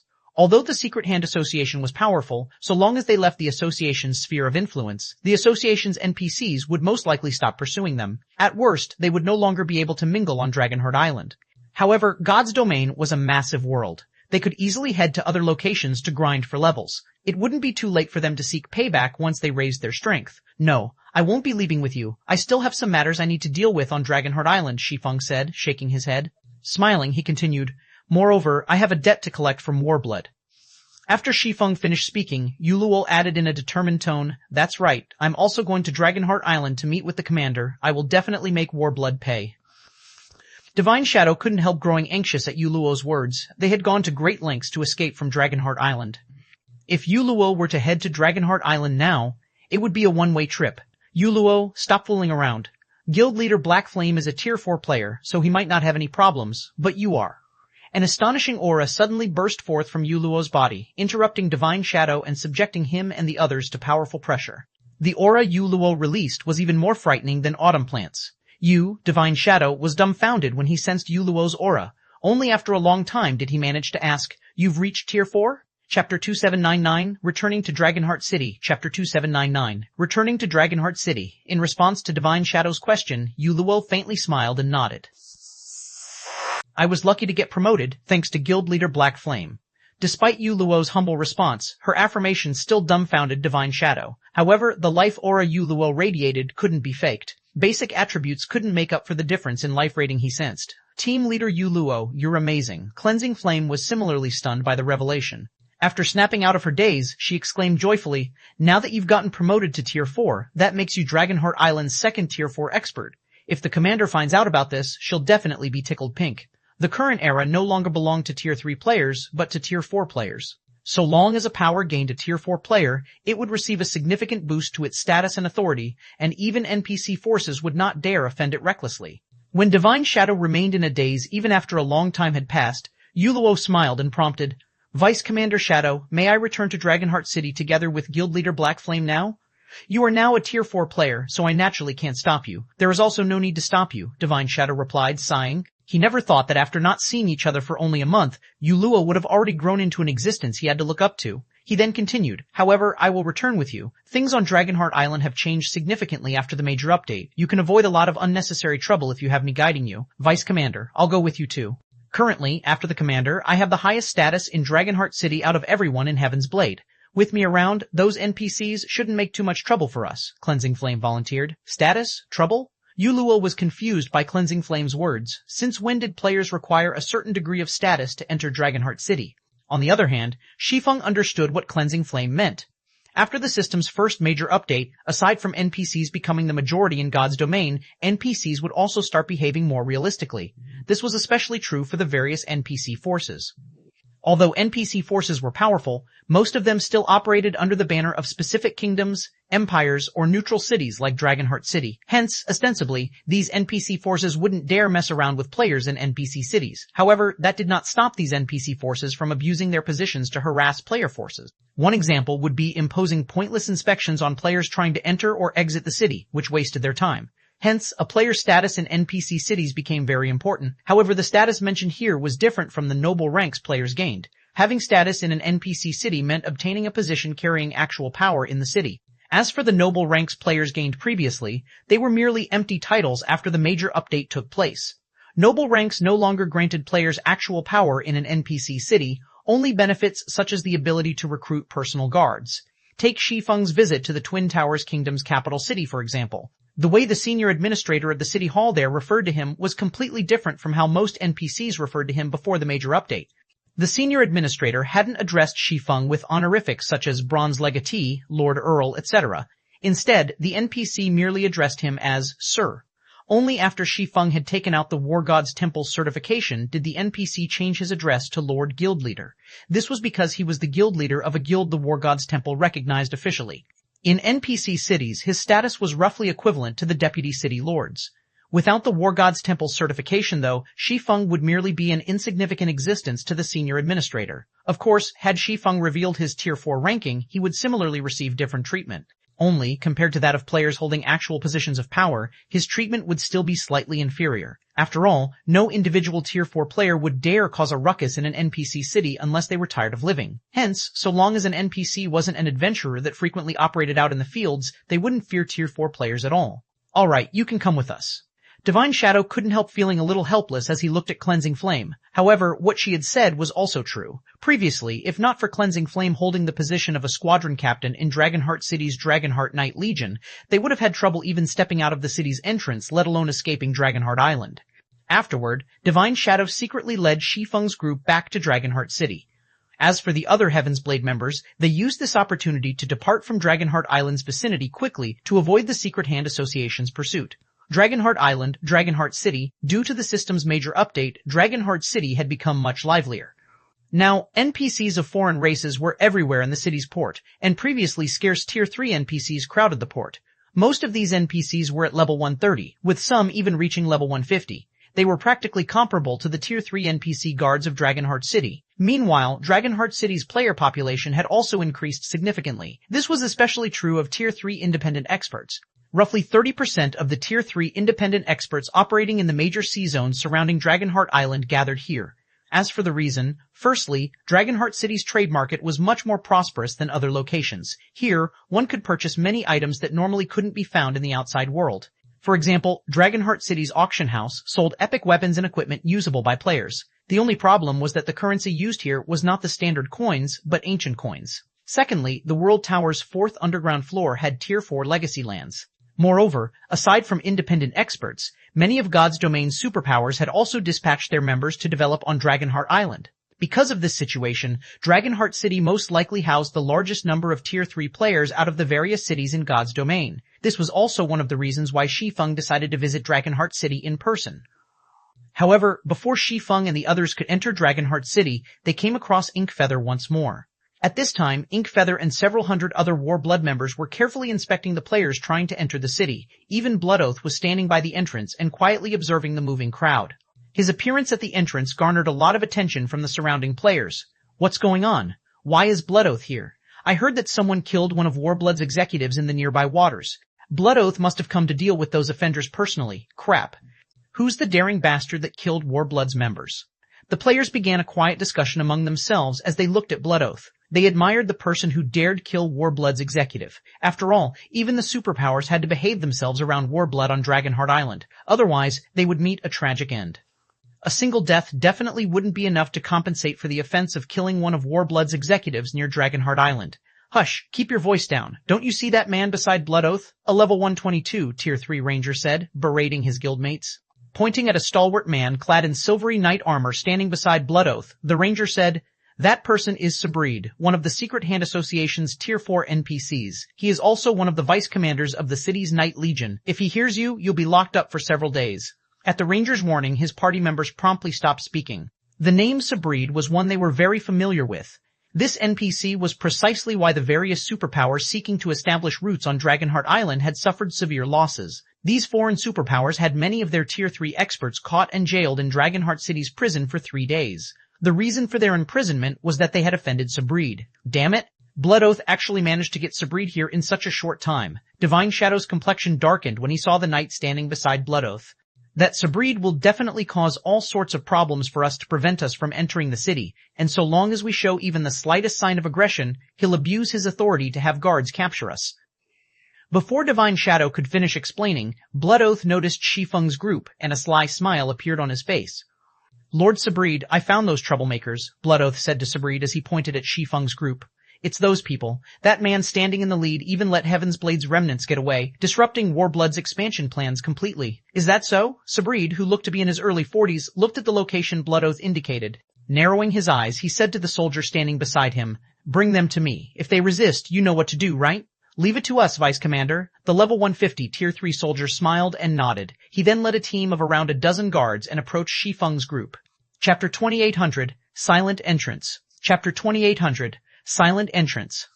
Upon seeing the squad of NPC soldiers walk out of the entrance, the Warblood members standing by the gate looked at Shi Feng's group triumphantly.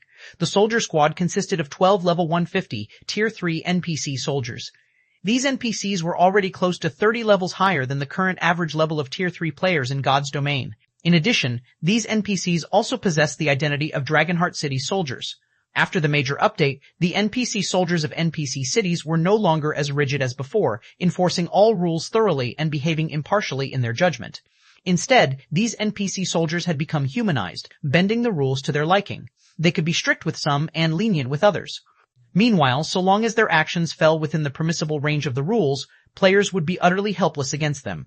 Vice Commander Feather, let's see how Black Flame can continue acting arrogantly. Snowy Afterglow, who had reached level 23, said to Inkfeather as he watched the NPC soldiers approach Shi Feng's group. "Even if he's Tier 4, he will still have to behave here. Black Flame isn't a simple person. If he can restrain his temper, with his status as a Tier 4 player, these soldiers won't dare make things too difficult for him," Inkfeather said, shaking her head. "Everything will depend on Black Flame's subsequent actions." Forbearance was a basic quality leaders of guilds possessed. As the guild leader of Zero Wing, Shi Feng naturally possessed this quality too. If Shi Feng decided to behave this time, the means they could use against him wouldn't be very effective. If they failed to exact their revenge on Shi Feng now, the only thing they could do was ambush him outside Dragonheart Island. "He has always been arrogant. I doubt he'll tolerate this humiliation," Snowy Afterglow said. "Even if he can, so long as he dares show even a little bit of resistance or behave disrespectfully to Lord Sabreed, we'll be able to take care of him. Let's hope so." Inkfeather also hoped that Shi Feng would choose not to tolerate the NPC guards' harassment. That way, they would have an easy time dealing with him. While the soldiers were approaching Shi Feng's group, the surrounding players who saw this scene couldn't help stopping to spectate the situation. "What's the matter with these soldiers? They can actually leave the entrance on their own initiative? Wait, that assassin seems to be Divine Shadow, one of Heaven's Blade's vice commanders. What?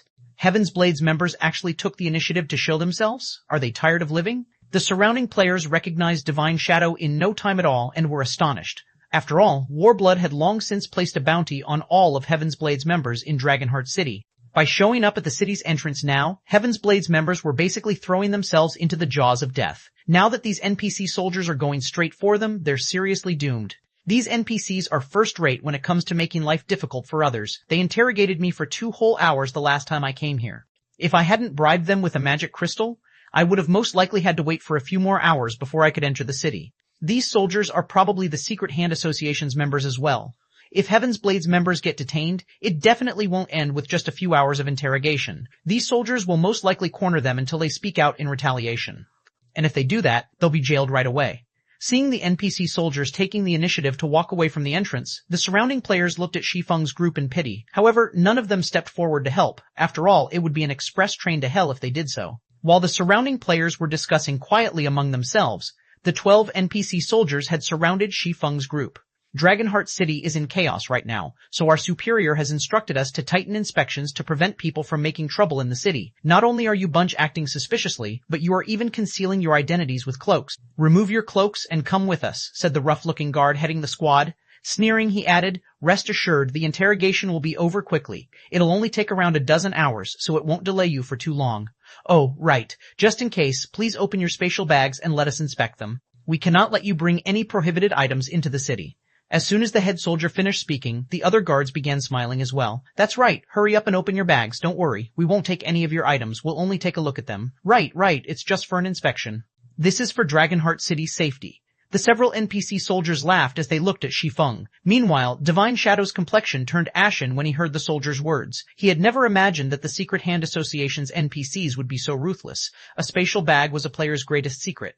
Revealing the contents of a player's bag to other players would not only potentially attract trouble, but also expose their trump cards. Excuse me, but we don't plan on entering Dragonheart City, Divine Shadow said, rejecting the soldiers' demand outright. There was no way they could allow the soldiers to inspect their bags. This was especially true for Shi Feng, the guild leader of Zero Wing. It was evident that these soldiers were trying to pick a fight with them. Now, their only choice was to abandon their plan to enter Dragonheart City. However, the head soldier smiled when he heard Divine Shadow's refusal. It doesn't matter whether you enter the city or not. In fact, you bunch look even more suspicious now, so there is an even greater need for you to be checked. You'd best open your spatial bags quick. Otherwise, my brothers and I will personally take action, the head soldier said, raising his hand. Immediately, the 11 other soldiers gripped their weapons and released their killing intent. However, as these soldiers gripped their weapons, Cleansing Flame stepped forward. She then took out a bronze token from her bag. I am Cleansing Flame, a captain of the Dragonheart Knight Legion. These people are my companions. I can prove that they have no problems, Cleansing Flame said. In a slightly annoyed tone, she continued, moreover, you people from the City Defense Legion are responsible for maintaining order within the city, not outside. You are overstepping your boundaries. When Cleansing Flame took out her Dragonheart Knight token, Divine Shadow breathed out a sigh of relief, glad that he had brought her along. Otherwise, they would have gotten caught in the Secret Hand Association's trap. As Dragonheart City's trump card legion, the Dragonheart Knight Legion was far superior to the City Defense Knight Legion. Moreover, the City Defense Knight Legion did not have the authority to inspect members of the Dragonheart Knight Legion. The Dragonheart Knight Legion? Looking at Cleansing Flame, the head soldier smiled nonchalantly and said, since you are a member of the Dragonheart Knight Legion, we naturally have no right to inspect you. However, that is not the case for your companions. They are acting suspiciously and are even wearing cloaks. As Dragonheart City's first line of defense, we have a responsibility to maintain the city's safety. Hence, we cannot leave them be. They must be checked. You, the soldier's words enraged Cleansing Flame. I will report this to Commander Anos. Go tell him then. I believe Commander Anos will understand our painstaking efforts, the head soldier said, smiling. However, before that, your companions must undergo inspection. I will give you only 10 seconds to consider. If you don't open your bags yourselves, don't blame us for doing it for you. As the head soldier finished speaking, the other soldiers readied their weapons. It was evident that they did not plan on giving Shi Feng's group any chance to escape. Meanwhile, when the surrounding players saw this scene, they gasped. How ruthless. Sure enough, nobody can afford to offend Warblood on Dragonheart Island. No wonder even the superpowers dare not disrespect Warblood on Dragonheart Island. Although many of the players present would normally suffer at the hands of these NPC soldiers, the soldiers would only put them through long hours of interrogation, at most. This was definitely the first time the players had seen these soldiers draw their weapons against players. Ha ha ha, amazing, amazing, as expected of Secret Hand's members. I want to see what that Black Flame is going to do now. Snowy Afterglow burst into laughter when he saw this scene. I heard that Black Flame has many treasures on him. If we can get him to reveal those treasures, all our efforts this time would definitely be worthwhile. Inkfeather also nodded in agreement with Snowy Afterglow's words. In reality, even she did not think that the Secret Hand Association would be so ruthless. Now, Shi Feng was truly between a rock and a hard place. Whether he chose to anger the guards or reveal his spatial bag for everyone to see, he would still suffer in the end. Black Flame. Now, it's my turn to let you know what it feels like to live in misery. When Bloodoath saw the scene playing out before him, the smile on his face grew even brighter. Previously, when Shi Feng had killed him during the Dragon Phoenix Pavilion's conference, Bloodoath's reputation had plummeted on Dragonheart Island. However, the tables had turned now. After partnering with the Secret Hand Association, Bloodoath had always hoped that Shi Feng would come to Dragonheart Island. To ensure this happened, he had even had his subordinates provoke Zero Wing frequently. Now, his chance for vengeance had arrived. This was also only the first step of Blood Oath's vengeance. Even if Shi Feng agreed to the soldiers' demand, he still had plenty of things prepared for Shi Feng afterward. It wouldn't matter even if Shi Feng was a Tier 4 player. Dragonheart City was different from the average NPC city. In terms of combat power, Dragonheart City was even stronger than the capital cities of some empires. Moreover, as Dragonheart City was a neutral city, the identities and positions one held in kingdoms and cities did not matter here, only Dragonheart City's identities and statuses. This was also why the various superpowers had no choice but to submit to Warblood. While everyone was secretly discussing the situation, Divine Shadow whispered to Shi Feng, "I'm sorry for this situation, Guild Leader Blackflame. I'll hold them back afterward, so run away when you get the chance. These soldiers won't dare abandon their post, so as long as you leave Dragonheart Island's vicinity, they won't continue chasing you." Their only way out of this situation now was to flee. Confronting these NPC soldiers would only mean death for them. If they did that, they would be playing into Blood Oath's hands. Hence, Divine Shadow decided to exchange his own life for everyone else's freedom. "No, that won't be necessary," Shi Feng said, shaking his head. "Leave the rest to me. Guild Leader Blackflame?" Divine Shadow was a little confused as he looked at Shi Feng. There was clearly no room for reconciliation between them and the NPC soldiers. Aside from escaping, he simply couldn't figure out how they could get out of this situation. At this moment, let alone Divine Shadow, even Yu Luo found this situation strange. She couldn't understand what Shi Feng could possibly do in this situation either. When the head soldier saw Shi Feng stepping forward, he grinned and asked, "What? Have you made up your mind?" Shi Feng was the person Vice Commander Sabrid had singled out. No matter what Shi Feng's answer was, the head soldier would have ways to make things difficult for him. "Made up my mind?" Chuckling, Shi Feng said, "Indeed, I have made up my mind." "Good," nodding, the head soldier said, "Then open up your spatial bag." As soon as the head soldier finished speaking, Shi Feng made his move. The next moment, a fleeting flash appeared before Shi Feng, and the head soldier's body got bisected. The soldier's 20 million HP instantly fell to 0, the two halves of his body spraying blood all over the place as they fell to the ground.